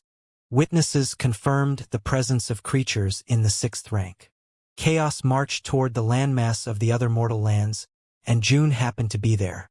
June didn't need saving. She had built her power on top of eccentric Thunder's inheritance, but her individuality was only hers. There was the chance that she had even moved past the old cultivator's teachings after obtaining the higher energy and the book in Chandal's dimension. Noah barely understood how her cultivation technique worked. He couldn't help her in that field. Yet that didn't mean that he didn't want to be with her. I didn't notice it, Noah thought as the images of his last battle appeared in his view. June was there, turned toward him as she stared at the destruction that he had unleashed. The sporadic sparkle let off by his dark matter illuminated the part of her face that the large hat couldn't cover. Noah could only see half of her lips, but he saw no emotions in them. She didn't want me to notice, Noah concluded, and the sheets in his hands turned into ashes as his dark heart spun faster. He felt uneasy whenever he recalled that half-mouth. Something serious was going on with her centers of power, and whatever it was, she didn't want Noah to be involved. She must have noticed my injuries, Noah thought as he sat on the ground of the separate dimension. He didn't feel at fault for how her situation had evolved, but he wanted to do more for her. They had been apart for too long, and Noah had finally reached the point when he could stop abiding by the rules of the political environment. As for June, she had been in charge of her family for quite a while by then. The only problem was finding the right opportunity to escape the clutches of the royals. She knew too much about the underground activities of the Elbaz family. Most structures of the Academy granted access only to the Elbaz bloodline, but she was the first on the list of cultivators to call in case there was dirty work to do. It was time for the two of them to be together in the open, but they had to plan it thoroughly to respect their wishes. 37 materialized next to him at some point, and the teleportation matrix near the mansion lit up before revealing the two demons walking in his direction. "Quite a show you pulled off down there," Flying Demon said. White flowers grew wherever he took a step, and ice spread on the ground around them. They radiated an eerie aura that appeared able to stabilize the environment of the dimension. "Scully told us everything you did," Dreaming Demon said. The air of the dimension bent due to the mental waves surrounding her figure. It was as if it couldn't resist the authority that they carried. Both demons had improved during those years. Dreaming Demon was nearing the peak of the 5th rank, while Flying Demon had crossed the halfway mark of the solid stage. Moreover, their auras were far more intense compared to those of experts at the same level. Their individualities were vast, and their ambition made justice to their divine master. "You look good," Noah said, revealing a faint smile. "You look better," Flying Demon replied before letting out a short laugh. Noah wished that he could catch up with them in front of a few jugs of good wine, but June's situation bothered him. He could use the rank 6 hybrid's invasion to look for her and see if he could be of any help. "Planning to go somewhere?" Flying Demon said while wearing a wide smile. The ashes of the sheets were still there. He could understand the kind of reaction that Noah had after reading them. "We have built the tunnel for the Nation," Dreaming Demon continued while using her hand to cover her soft laugh. Noah felt confused only for an instant before understanding the situation and standing up to question the demons. Why would you want to come? There are creatures in the 6th rank there. Dreaming demons' aura surged, and Noah felt forced to expand his consciousness to maintain control of his body. The intensity of her pressure continued to rise until Noah saw it breaking through the limit of what rank 5 minds could express. He had never heard of mental waves capable of such prowess. Even his mind had always been so predominant only because of its high level. "I'm Divine Demon's disciple, Prince," Dreaming Demon said as her voice twisted inside her dense aura. "Surpassing limits is what we do. And we are so bored after cultivating here for centuries." Flying Demon added while releasing his usual laugh. "The royals even cut us off from the battles for no reason. Still, your performance was amazing. I feel enlightened every time I hear the story of the lizard. Should I remind you that the lizard ended up in my stomach?" Noah replied as a smirk appeared on his face. It was pointless to convince the demons to drop the matter. They would have died inside Divine Architect's dimension if they weren't the most stubborn cultivators that he had ever met. "Can you 3 leave already?" 37 eventually said. "I'm too busy to waste time with maniacs." Noah glanced at the automaton, and his sack of dark matter opened, revealing another piece of the black metal retrieved in the hidden world. 37's ethereal eyes widened at that sight, and a smile quickly appeared on his face. "I need more space rings and a detailed description of the evolution of the fauna in the other world," Noah ordered, and the automaton disappeared, only to return a few minutes later with the items that he had requested. "Just one last thing," Flying Demon said as he turned to look at Noah with a severe expression. "Don't tell me that swinging magical beasts is your new technique." The sound of his laughs echoed through that area of separate dimension as the trio moved toward the teleportation matrix. The demons told Noah funny anecdotes happened while he was away, and Noah went through his version of the hidden world's events.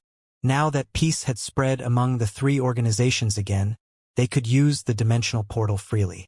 Yet, they decided to take the fastest path for the Nation since every expert in the world was looking for Noah.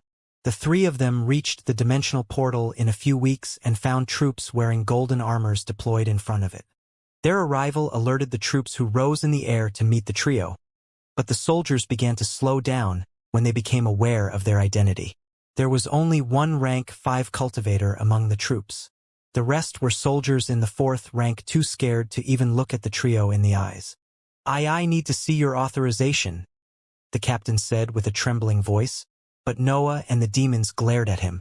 The captain didn't even last a few seconds before lowering his head and moving out of the way, leaving the path open. Noah crossed the dimensional tunnel for the first time in centuries. He barely knew about the laws back then, but his eyes and mind could see them now. There were no laws in the void. The trio leaked them as if it was a natural occurrence in that environment, and they dispersed once they crossed the ethereal walls of the tunnel.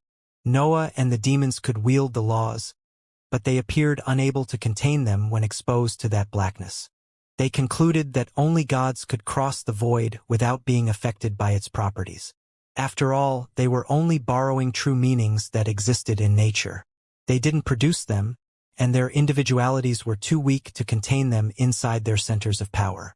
That experience was new even for the demons, and the group silently agreed to quicken their pace to avoid any problem. A starry sky appeared in their vision when they crossed the exit. The various forces had dug the volcano away and built a fortress that protected the dimensional tunnel in those years. A city unfolded around the fortress. That was the center of the new world's alien forces, so the many buildings had an orderly layout that resembled a military camp. Many layers of protection surrounded the various quarters and progressively increased the number of defenses that the city had since they stretched till its peripheral areas. Tall walls encircled the whole settlement too, and many cultivators patrolled on top of them. The other world had taken the colonization seriously. Noah and the demons couldn't help but feel amazed when they thought about the resources invested in that place. They immediately realized that even existences on their level would find it troublesome to breach all those defenses, let alone the fortress at their center. It felt surreal staring at the wonders that the 4 leading organizations could do when they worked together. This place has better defenses than Rufus' quarters. Flying Demon conveyed through his consciousness. The copying technique alone wasn't enough to match those countless protections stacked on each other. Noah now understood why the forces deployed in that world didn't panic nor request help when the rank 6 hybrids rose from the sea. They didn't fear them. That city was the only neutral area in the other world. It worked both as a big market and as the center of the teleportation matrices connected to the landmass's various research structures. Ordinary cultivators would have to go through a series of procedures before being admitted to the teleportation matrices, but Noah and the demons were far from standard experts. Mental messages flew faster than cultivators in the dimensional tunnel, so the other side's forces already knew about their arrival. A series of rank 4 elders of the hive welcomed the trio with deep bows and invitations to banquets organized in their honor. Flying Demon felt inclined to accept those offers, but Noah and his lover's stern glances convinced him otherwise. Their arrival created some tension among the forces deployed there, and Noah was the reason behind that event. The news of his actions above the poisonous swamp had reached the other world, and the cultivators of the Elbas family didn't see him in a good light. Noah had destroyed an army of heroic cultivators that featured even experts in the liquid stage. Many of them were heads of specific branches of the royal family, while others were factions leaders inside that organization. He had only needed a few minutes to ruin their future and disrupt the entire power balance inside the Elbas family. It felt only normal that many factions resented him. However, the hateful gazes shot toward him from a distance weren't enough to make him waste time. He had come there for June and to hunt rank 6 creatures. The resentment of those cultivators didn't occupy his thoughts even once. Demon Prince, a peak rank 4 elder of the hive said as she kept her head lowered, I can only describe what I've seen. I'm sorry that my expertise in the magical beasts field isn't to your satisfaction. Noah didn't answer and continued to read a thick pile of sheets that described the fauna's evolution from the worldwide heaven tribulation until that day. 37 had given him a similar report, but Noah wanted to hear it from the experts on the field too. The only problem was that the cultivator in charge at the moment had a limited cultivation level. Noah had a significant doubt regarding the invasion of those powerful hybrids. Years had passed since the transformation, but only weak hybrids had come out of the sea before the attack. That was normal since powerful beasts would often live far away from the landmass. Their natural habitats were the depths of the sea, where the echoes of Noah's cry couldn't reach. There was a chance that a powerful creature had happened to swim near the coastline right at that moment. But that alone didn't explain the presence of 3 rank 6 hybrids leading a large-scale invasion. Noah felt that there was something else.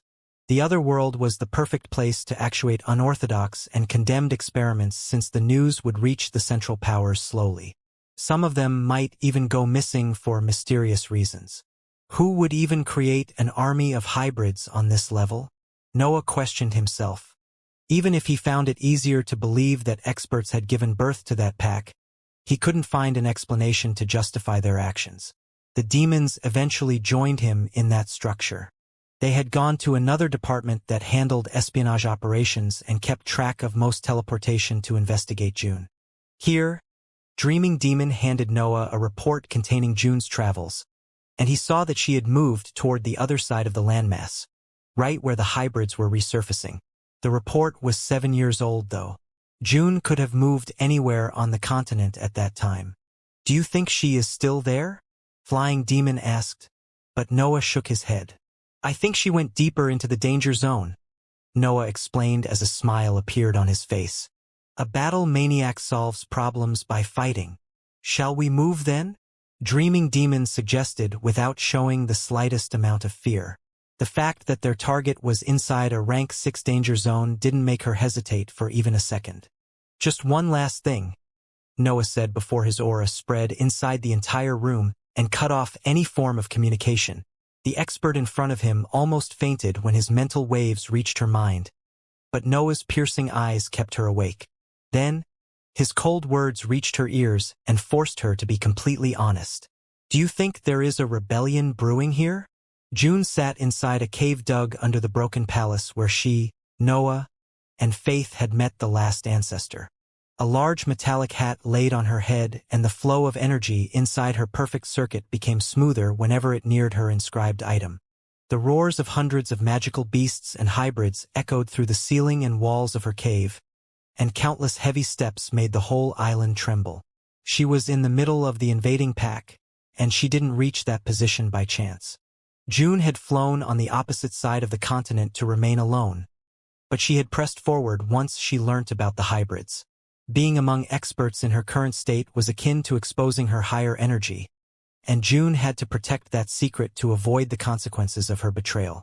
She had to protect her relationship with Noah too, but her priority now was to fix herself without being exposed. The truth was that the instability of her energy was her fault. She had failed to comprehend how powerful the higher energy would become when paired with her insatiable battle drive. June had replaced her breath with her dark sparks. Her centers of power expressed her individuality and used higher energy as fuel for her abilities and their expansion.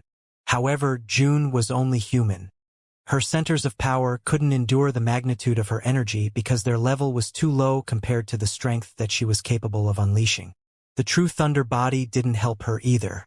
The dark sparks didn't exactly belong to the lightning element, and eccentric thunder didn't predict that his heir would gain access to such powerful energy so soon.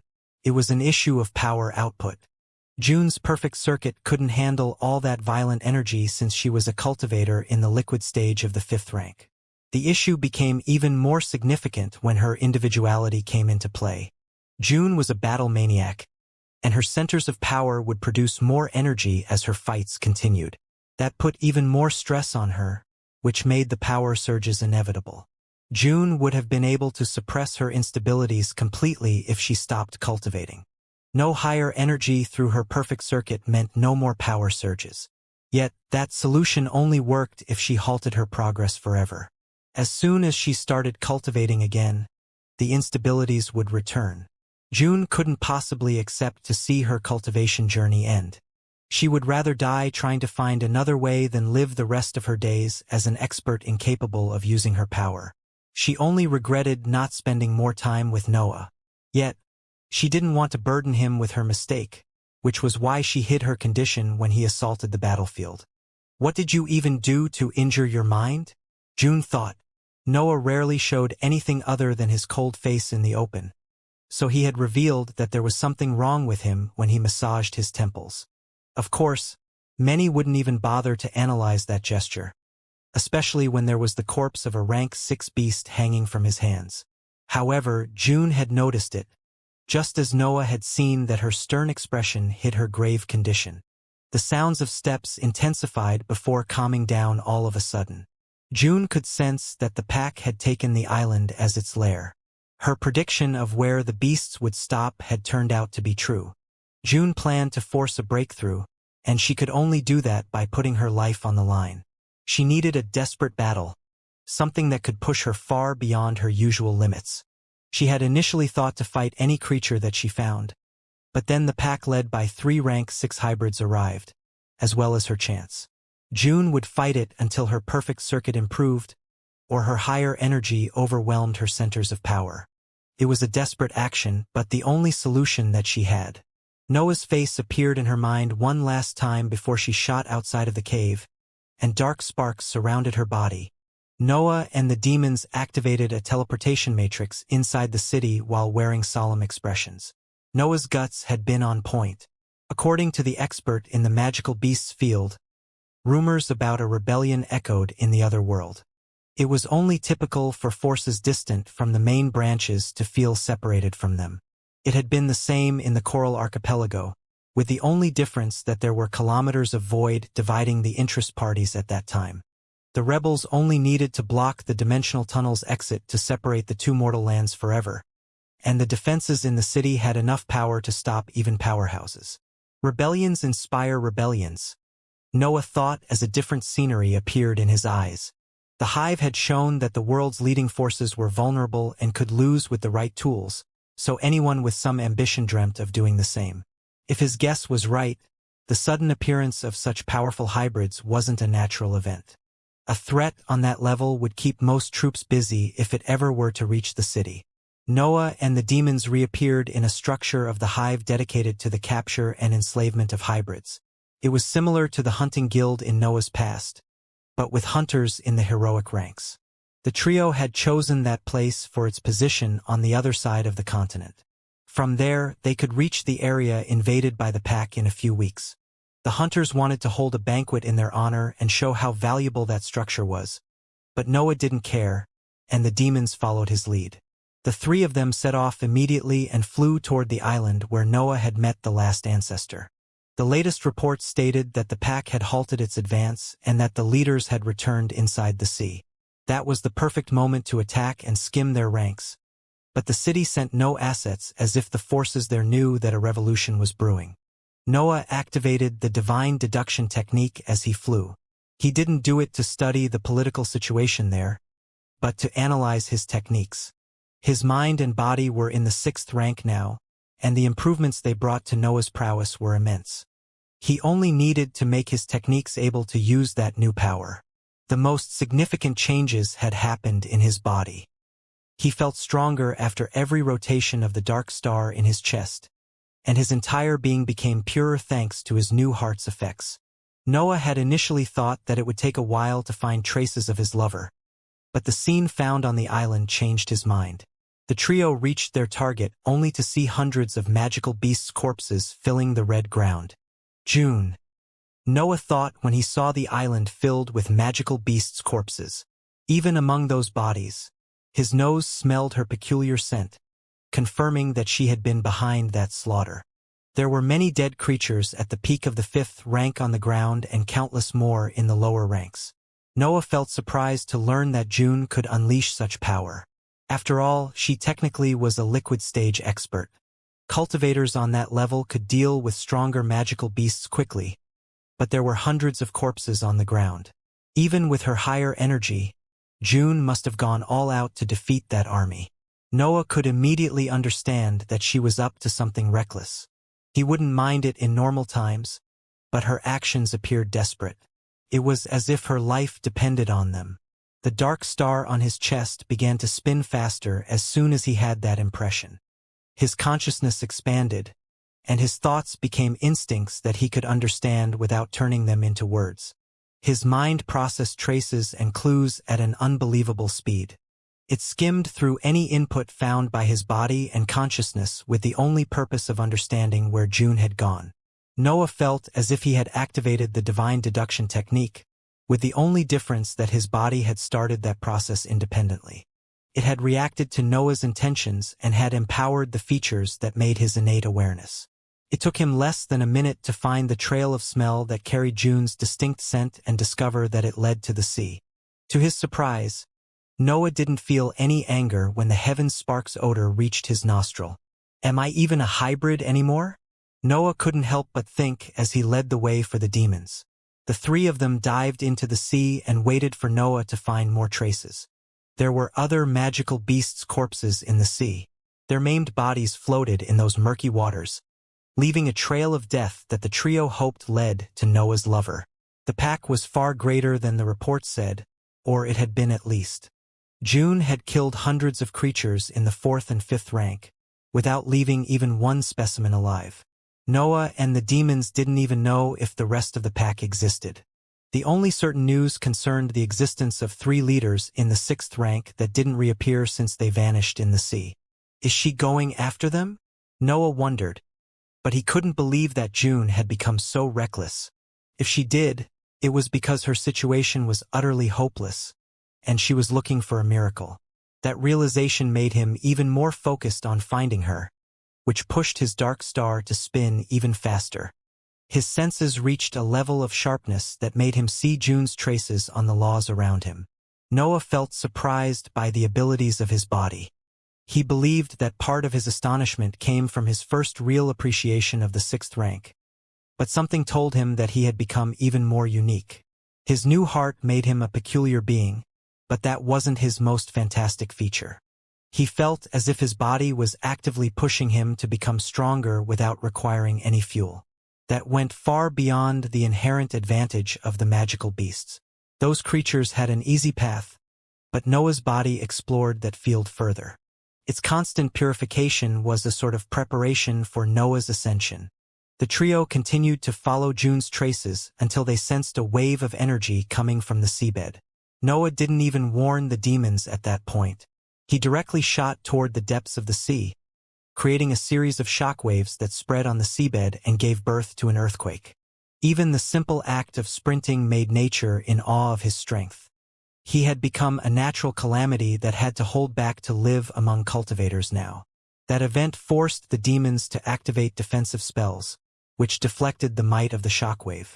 Meanwhile, Noah reached the bottom of the sea in an instant only to find a cloud of black sparks moving forward. Noah was about to dive toward it when his instincts warned him of the presence of multiple life forms at some distance from him. His innate awareness gave him a complete view of the lair. He saw an even more numerous gathering of magical beasts, and he sensed the three powerful leaders resting right at their center.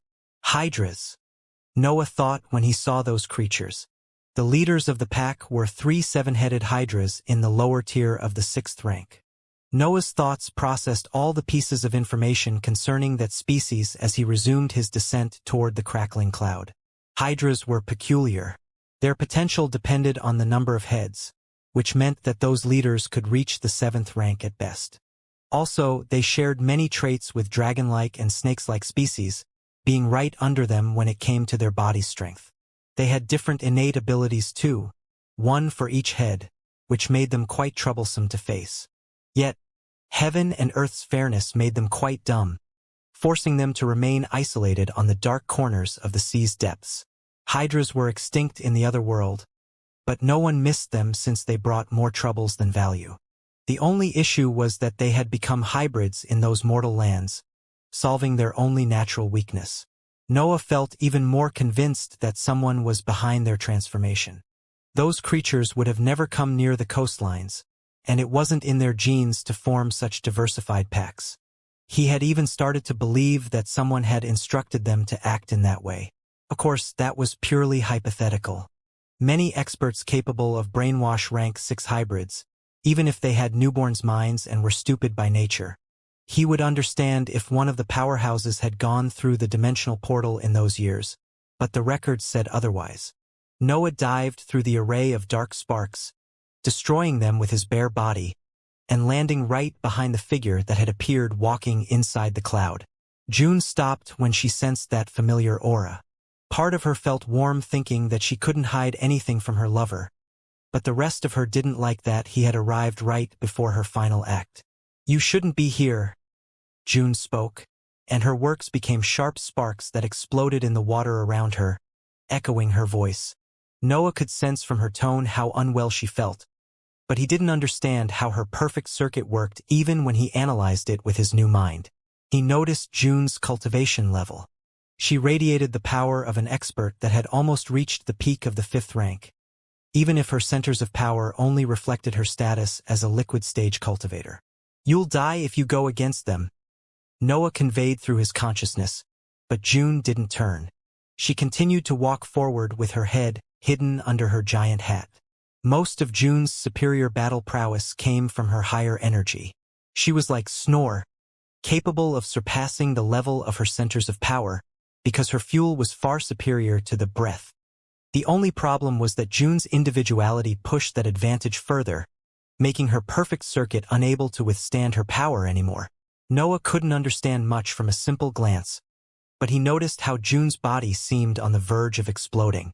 Her centers of power didn't have the time to push the higher energy outside of her that more black sparks formed inside them. "Why did you try to hide this from me?" Noah asked as he raised his voice. The cloud of black sparks dispersed due to the sound's intensity, and the water retreated, creating an empty area right in the middle of the sea's depths.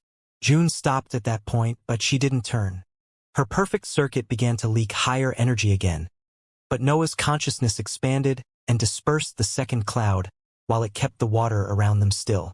The more June avoided answering his questions, the more Noah understood how severe her condition was.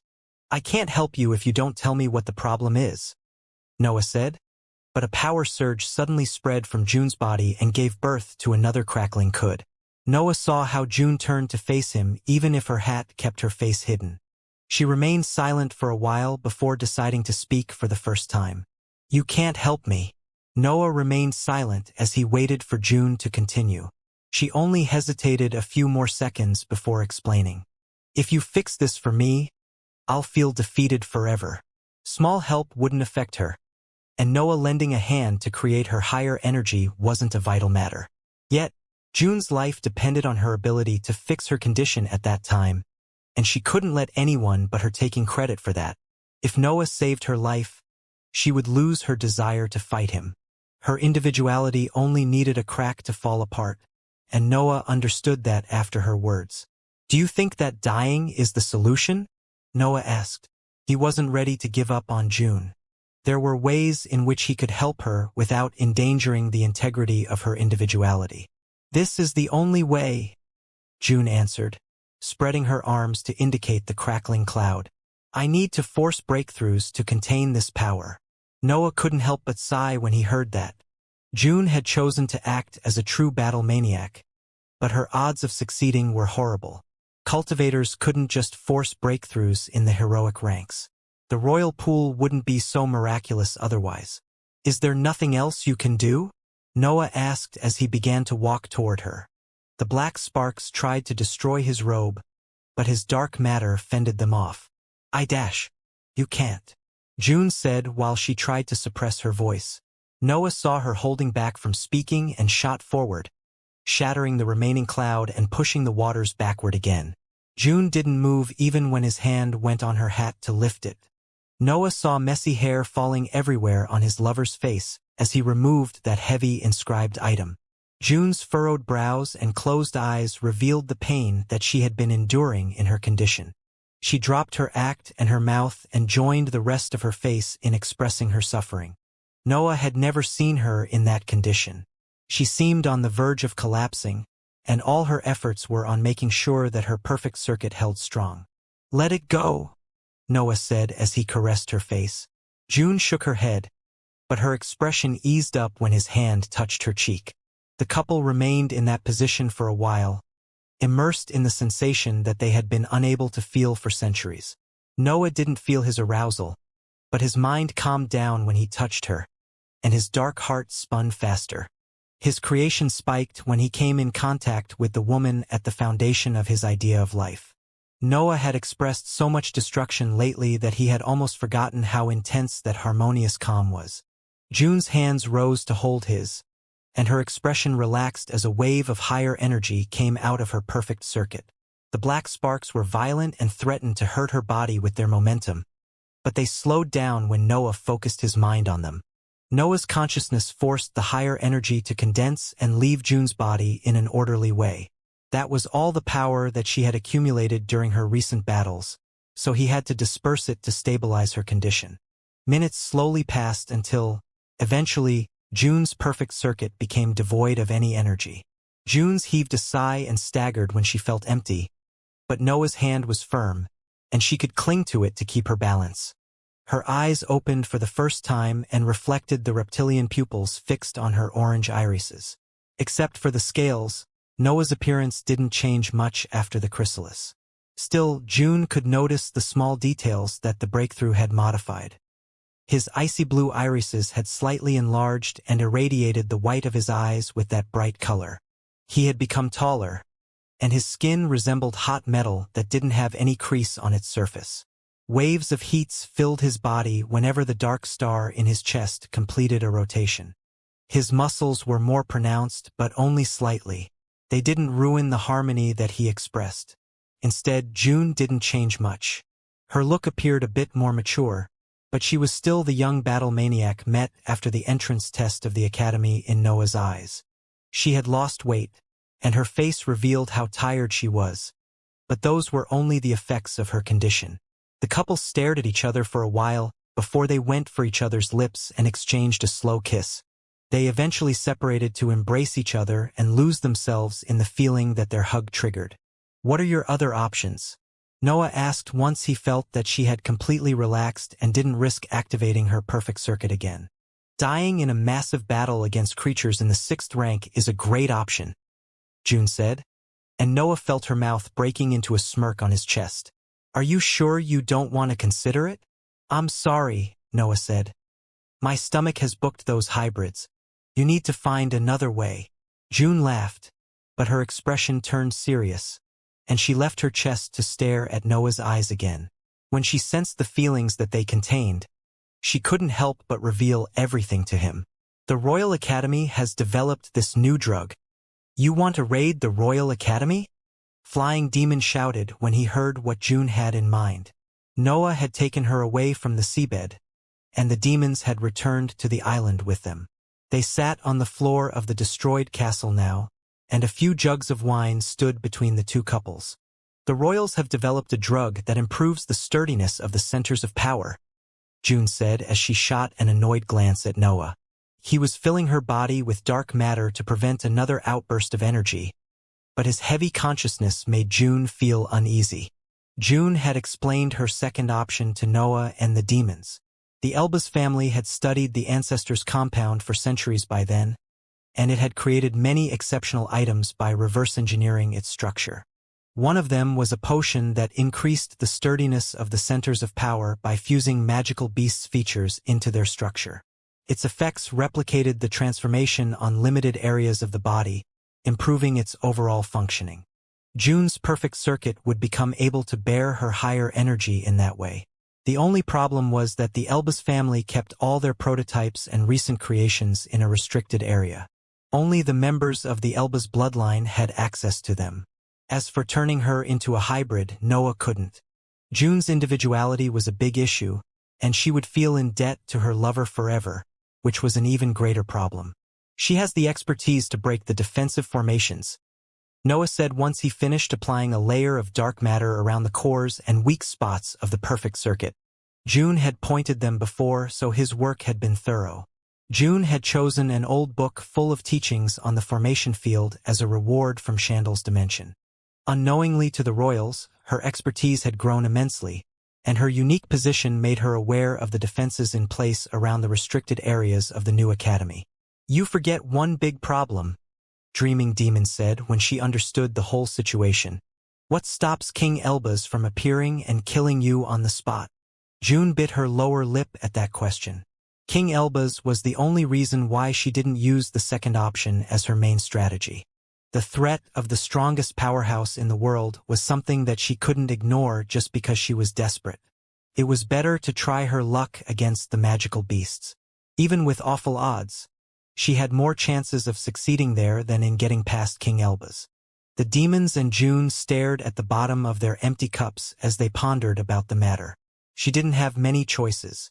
She could either jump into a deadly mission or rot at her current level forever. I can get him out of the scene for a while, Noah eventually said, and the questioning eyes of the three experts went to him. Countless experts had tried to set up meetings with him to ask about the Xianxia ape spotted during his return. The best inscription master in the world would be interested in the topic too. As for how he planned to make King Elbaz leave the surface, that was the easy part. Noah only needed to lie. The group had to solve one problem before devoting all their attention to June. The forces deployed in those mortal lands were planning a revolt, and an army with 3 rank 6 7-headed hydras was waiting to invade. Noah even linked the origin of the revolution to some faction of the Elbaz family now. After all, June had just confirmed that the royals had made significant advancements in that field. Their discoveries could be behind the sudden appearance of hybrids from the bottom of the sea. Of course, June wouldn't join Noah and the demons in that mission. She had to remain put until they solved the situation and returned to the main world. Noah and the demons built a large cave in the seabed and used a few simple inscriptions to keep the water outside. They even had separate areas, so both couples could have intimate moments and cultivate in peace. The group had decided to refrain from charging at the pack to study the situation. They had to prepare a battle plan anyway, and they had taken the chance to see if Noah's hypotheses held some ground. If rebel forces were behind the sudden invasion, someone would eventually instruct the hybrids about their new task. Waiting there for something to happen didn't hurt anyone as long as the pack didn't move. Dreaming Demon was in charge of analyzing the situation. Her individuality allowed her consciousness to spread farther than Noah's awareness. Moreover, he was busy meditating and catching up with June. His mind and body were amazing, and he had yet to explore their full potential. Still, he had the time to focus on his techniques now, and his creation surpassed its old level since June was there. Noah focused mostly on improving the spells required for his techniques, namely the shadow copy and the merging spell. They were the cores of his offensive and movement, so he had to make them suitable for his new physical strength. He even pondered about his elements from time to time. He needed only light to complete his full mastery, but Daniel's individuality was far different from his. Only a month passed before something happened, and Noah didn't manage to improve even when using the divine deduction technique. "Someone is coming," Dreaming Demon warned the group with her consciousness, and the three of them left the cave to move toward the pack. June remained behind because she had to abstain from using her centers of power. The trio reached the pack silently, hidden by Dreaming Demon's mental waves. A rank 5 cultivator appeared in their vision, and she descended through the dark waters to near the hybrids. The woman wore a golden armor and held a long wand in her hand. A shining red crystal stood on top of her inscribed item, and its light forced the creatures to lower their heads. Even the 3 hydras didn't dare to look at her directly. Noah and the demons exchanged a glance, and Dreaming Demon's mental waves expanded, affecting the waters and spreading until they reached the expert. The woman lost her balance for a moment before her expression became dull. Then, she started to walk toward the trio, uncaring that some creatures had lifted their heads after her departure. Once she regained her consciousness, she found 3 pairs of cold eyes fixed on her. The woman belonged to the Elbas family, but her expression lit up in joy after seeing Noah, and she began to speak before the trio could start questioning her. "So it's true. You are the protector of the revolutions. Have you come to help us rebelling?" Noah had to admit that he didn't expect that type of answer from the rebel. He and the demons were scary existences capable of exerting immense pressure, but the expert was only ecstatic to see them. "I'm Angela Elbas," the expert said. "I'm the leader of the research team sent here by the Royal Academy. It's my honor to ask the hero of the hive to join our revolution." She had the aspect of a middle-aged woman with long blonde hair and brown eyes. Her facial features showed how her bloodline was quite distant from the main branch of the royals. The demons turned to look at Noah, but the latter kept his eyes on Angela. Many thoughts surged in his mind, and some of them considered an eventual alliance with the rebelling forces. However, he didn't see how helping them could benefit the hive or their ally. It would be different if they could manage to seize control of the entire dimensional portal, but only King Elbas knew how it worked. It was a battle lost before even starting. The royals' leader had the most valuable and irreplaceable asset in his grasp. The revolt was hopeless unless the rebels didn't want to return to the Otherworld at all. Noah could never agree to that condition. The Otherworld's value was immense due to the peace of Immortal lands, and it had all the threats that he needed to feel pressured enough to advance. "We only need to reach the dimensional crack," Angela continued with a voice full of excitement. "The forces on the other side will have no hope to reach this world once the only access is gone. We can reshape this continent in a paradise for cultivators led by a united organization." The trio could understand that Angela's belief was solid, but they had seen too much to know that it was only a dream. Cultivators would often betray and kill to seize more profits, and every organization would eventually face internal battles and revolts. Noah and the demons remained silent as they exchanged glances, and Angela didn't fail to understand that something was wrong. Their expressions didn't become warmer, and their cold eyes didn't accept her as one of their kind. Only at that point did Angela consider that the legendary Noah Bulvin wasn't a protector of the oppressed nor a champion of the rebels. She saw the real him for the first time. Noah wouldn't care about the revolution unless it benefited him, but he was interested in the study that had led to the creation of those hybrids. Angela's wand was in Dreaming Demon's hands, and she studied it while the 3 of them tried to understand how to use that situation better. The most obvious option would be to use their prisoner to find the other rebels, but they had to retrieve many studies before making their move. However, they had underestimated Angela's faith. As soon as she understood that the trio wasn't going to help the revolution, she activated an inscribed item hidden inside her body. The trio saw a series of tattoos appearing on her uncovered skin.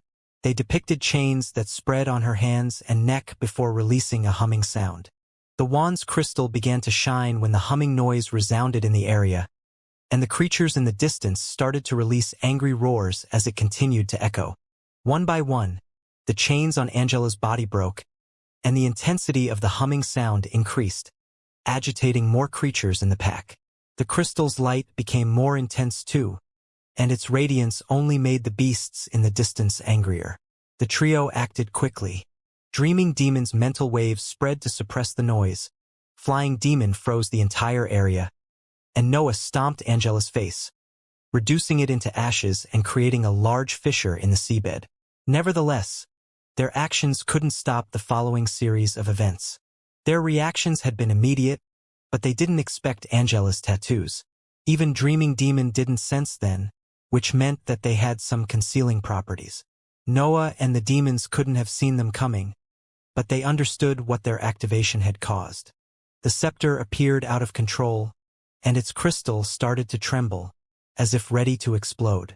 Noah was about to punch it, but Flying Demon gestured him to stop and used his individuality to freeze the item. Meanwhile, the creatures in the distance rose from the seabed and turned in the red halo's direction. Their eyes and senses locked on the three cultivators still illuminated by that light before charging at them. Noah quickly seized Angela's space rings and stored her body to see if it hid some other secret. Then, he took a step forward, ready to face the massive army of powerful creatures swimming in his direction. "Do we dispatch it?" Flying Demon asked while his lover stored the scepter. He wasn't an expert in the field, so he wondered whether there was a chance to do something productive with those creatures. "The echo didn't stop in this area," Dreaming Demon said. "A dense part shot somewhere toward the landmass. She has warned the rebels." Noah thought as the dark star in his chest spun faster. There was a high chance that the rebellion had already started, so they had to focus on weakening their enemies. "Can you take care of one of them?" Noah asked while the three seven-headed hydras surpassed the rest of their pack to reach them. "Can you take care of two of them?" Flying Demon said while exploding in a laugh. The demons' auras surged at that point, and their individualities spread through the sea, creating personal areas filled with their laws. Instead, Noah charged ahead, ignoring the threat that the three rank 6 hybrids posed to him. Something inside him told him that he had nothing to fear in a direct clash, and he was going to test his body's prowess anyway. The first hydra pounced at him with its 4 meters tall heads. Those specimens were huge and had long necks that stretched for more than 20 meters. They even had 4 thick fins that granted them good speed. Noah didn't have access to his techniques, but he had enough assets to be deadly against creatures at that level. Sharp teeth filled his vision as the heads pounced at him, but he didn't change direction. The demons saw Noah slapping the head in front of him away and proceeding forward, leaving that hydra to them. His targets were the other 2 leaders that had fallen slightly behind. As for the countless creatures in the heroic ranks behind the 3 leaders, Noah didn't even consider them as opponents. It would be strange if their joint attack could leave a dent on his skin. In his chest, the dark star began to rotate at an unbelievable speed when he saw 14 scaled heads attacking him. The dangerous feeling finally appeared in his mind at that point, but his mouth was already open, and the world lost its light for an instant. Noah didn't notice some flames features right after the chrysalis, but they became impossible to miss when he used them in an attack. He had avoided testing his abilities in the open after the breakthrough.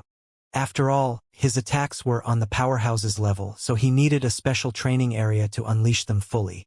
His Dantian was still in the solid stage, but he could destroy entire regions with his bare hands now that his body had reached the 6th rank. His quarters couldn't contain him anymore, and even the separate dimension would suffer if he went wild inside it. A tide of black flames spread among the depths of the sea and sucked the dim light that managed to reach those areas. The water burned as Noah's fire created a dark zone that made the hydras and the pack behind them blind. A few lights began to appear among that violent blackness. They were small flashes that illuminated the environment and shone on the crying creatures that had been unlucky enough to touch the flames. It was as if a starry sky had appeared in the depths of the sea. Noah's innate ability had given birth to a scene that many would admire in awe. The flames surprised Noah too, and they gave him hints on the being that he had become after the chrysalis. The properties of the light-devouring dragons had remained, but his existence had affected the nature of his innate ability. It was as if the last breakthrough made him reach a real harmony in his fusion. His abilities weren't skills inherited by a different beast anymore. They were part of his bloodline, which appeared to be superior to any other life form in the world. The hydras roared in pain when the flames engulfed them. Noah's attack's prowess surpassed every magical beast's innate ability and stepped into the realm of the powerhouses. It had the power of a spell. The water didn't do anything to weaken the black flames. They burned the scaled skin of the hydras and limited their movements by injuring their fins. Yet, they managed to suppress the pain to counterattack. Noah saw 14 reptilian heads spreading their mouth and launching various attacks directed at him. Each of the hydra's heads could unleash a different ability, but they remained specimens with a water aptitude. They had various attacks that shared the same element. They are smart, Noah thought as he stared at the attacks. Heat, cold, poison, pressure, pulling force, deafening noises, and mental waves came out of their mouths and landed on him. Noah didn't have time to dodge, but the water around him began to burn as his body's temperature rose. His dark matter also came out and applied a layer of protection. The hydras had been smart enough to counterattack instead of letting him take the initiative. Still, that wasn't enough to defeat him. The attacks pierced his defenses and landed on his body. Noah felt a wave of pain spreading through his skin, and many cuts appeared, but nothing went past his muscles. The fake breath inside the hybrid's attacks dispersed as soon as it entered in contact with the heat released by the dark star. It rotated so fast that its innate gravitational pull absorbed all the energy released by the creature's offensive. Noah felt the cuts closing when his dark star processed and purified that energy. His rotating heart had diverted all the functions of his body on the healing process, making it able to fix his injuries in a matter of minutes. An intense sensation of power filled Noah as he began to realize how much his body had improved. His strength and abilities were superior to his peers, but that was only a secondary effect of its main feature. The dark star didn't only purify and elevate his whole being.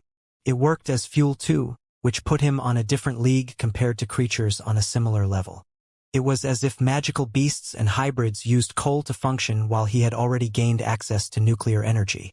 That didn't translate into an immense strength, but it improved all his body's functions to an unmatchable level. Moreover, the dark star reacted to the inputs generated by his mind without the need of thinking. His instincts had become a silent brain that controlled the behavior of the dark star. Noah had protected the demonic sword with his arms during the impact, but the power of his body made him understand that he couldn't use his living weapon until he adjusted his control. There was the chance that he would have to wait until it improved before wielding it again. However, that didn't mean that it couldn't help him in battle. The demonic sword could fight alongside him. The living weapon roared as he threw it upward. Snore formed around him, and the demonic sword stopped right above the battlefield, ready to support him. Noah shot forward, uncaring of the fact that the hydras had resumed their offensive. 14 attacks of various nature engulfed his figure, but they couldn't even leave a mark on his body after Snore weakened them. Black smoke rose from his skin and covered him in a spiked armor that enhanced his already impressive physical prowess. The hybrids were powerless to stop him in front of such a display of power. Noah swam through the attacks and slashed with his clawed hands when he reached one head. Deep marks appeared on it, and a large part of its mouth fell apart after the impact. Green blood tainted the water too, but Noah's offensive wasn't over. The corrosive smoke spread in the reptilian head's insides, and a dark cloud covered the whole upper part of the creature. With the black flames still burring around its lower body, the hydra was entirely at his mercy. Snore unleashed its elemental attacks, and the demonic sword launched countless slashes toward the cloud. The injured head could only endure that oppressing offensive, granting Noah the chance to cover it with a series of punches. It took him only a few attacks to destroy that head, and Noah moved toward the next one at that point, spewing more flames to force the creature into a passive stance. The other Hydra felt troubled. Its heads tried to bite Noah, but he was too small to catch when it swam among its companions' necks. Its instincts would generally tell it to unleash attacks anyway, but it didn't want to hurt the other leader. As for Noah, he used the advantage given by his size to its fullest. He always remained close to his first target's heads or necks, making it impossible to catch. One by one, the number of intact heads began to diminish. Noah punched, slashed, and spewed flames as he danced around the thick necks. His battle style was flawless and exploited all the weaknesses of that species while considering the improvements given by their hybrid status. It seemed that the rebels didn't teach them any spells, so their intelligence only prevented them from hurting each other as they tried to catch him.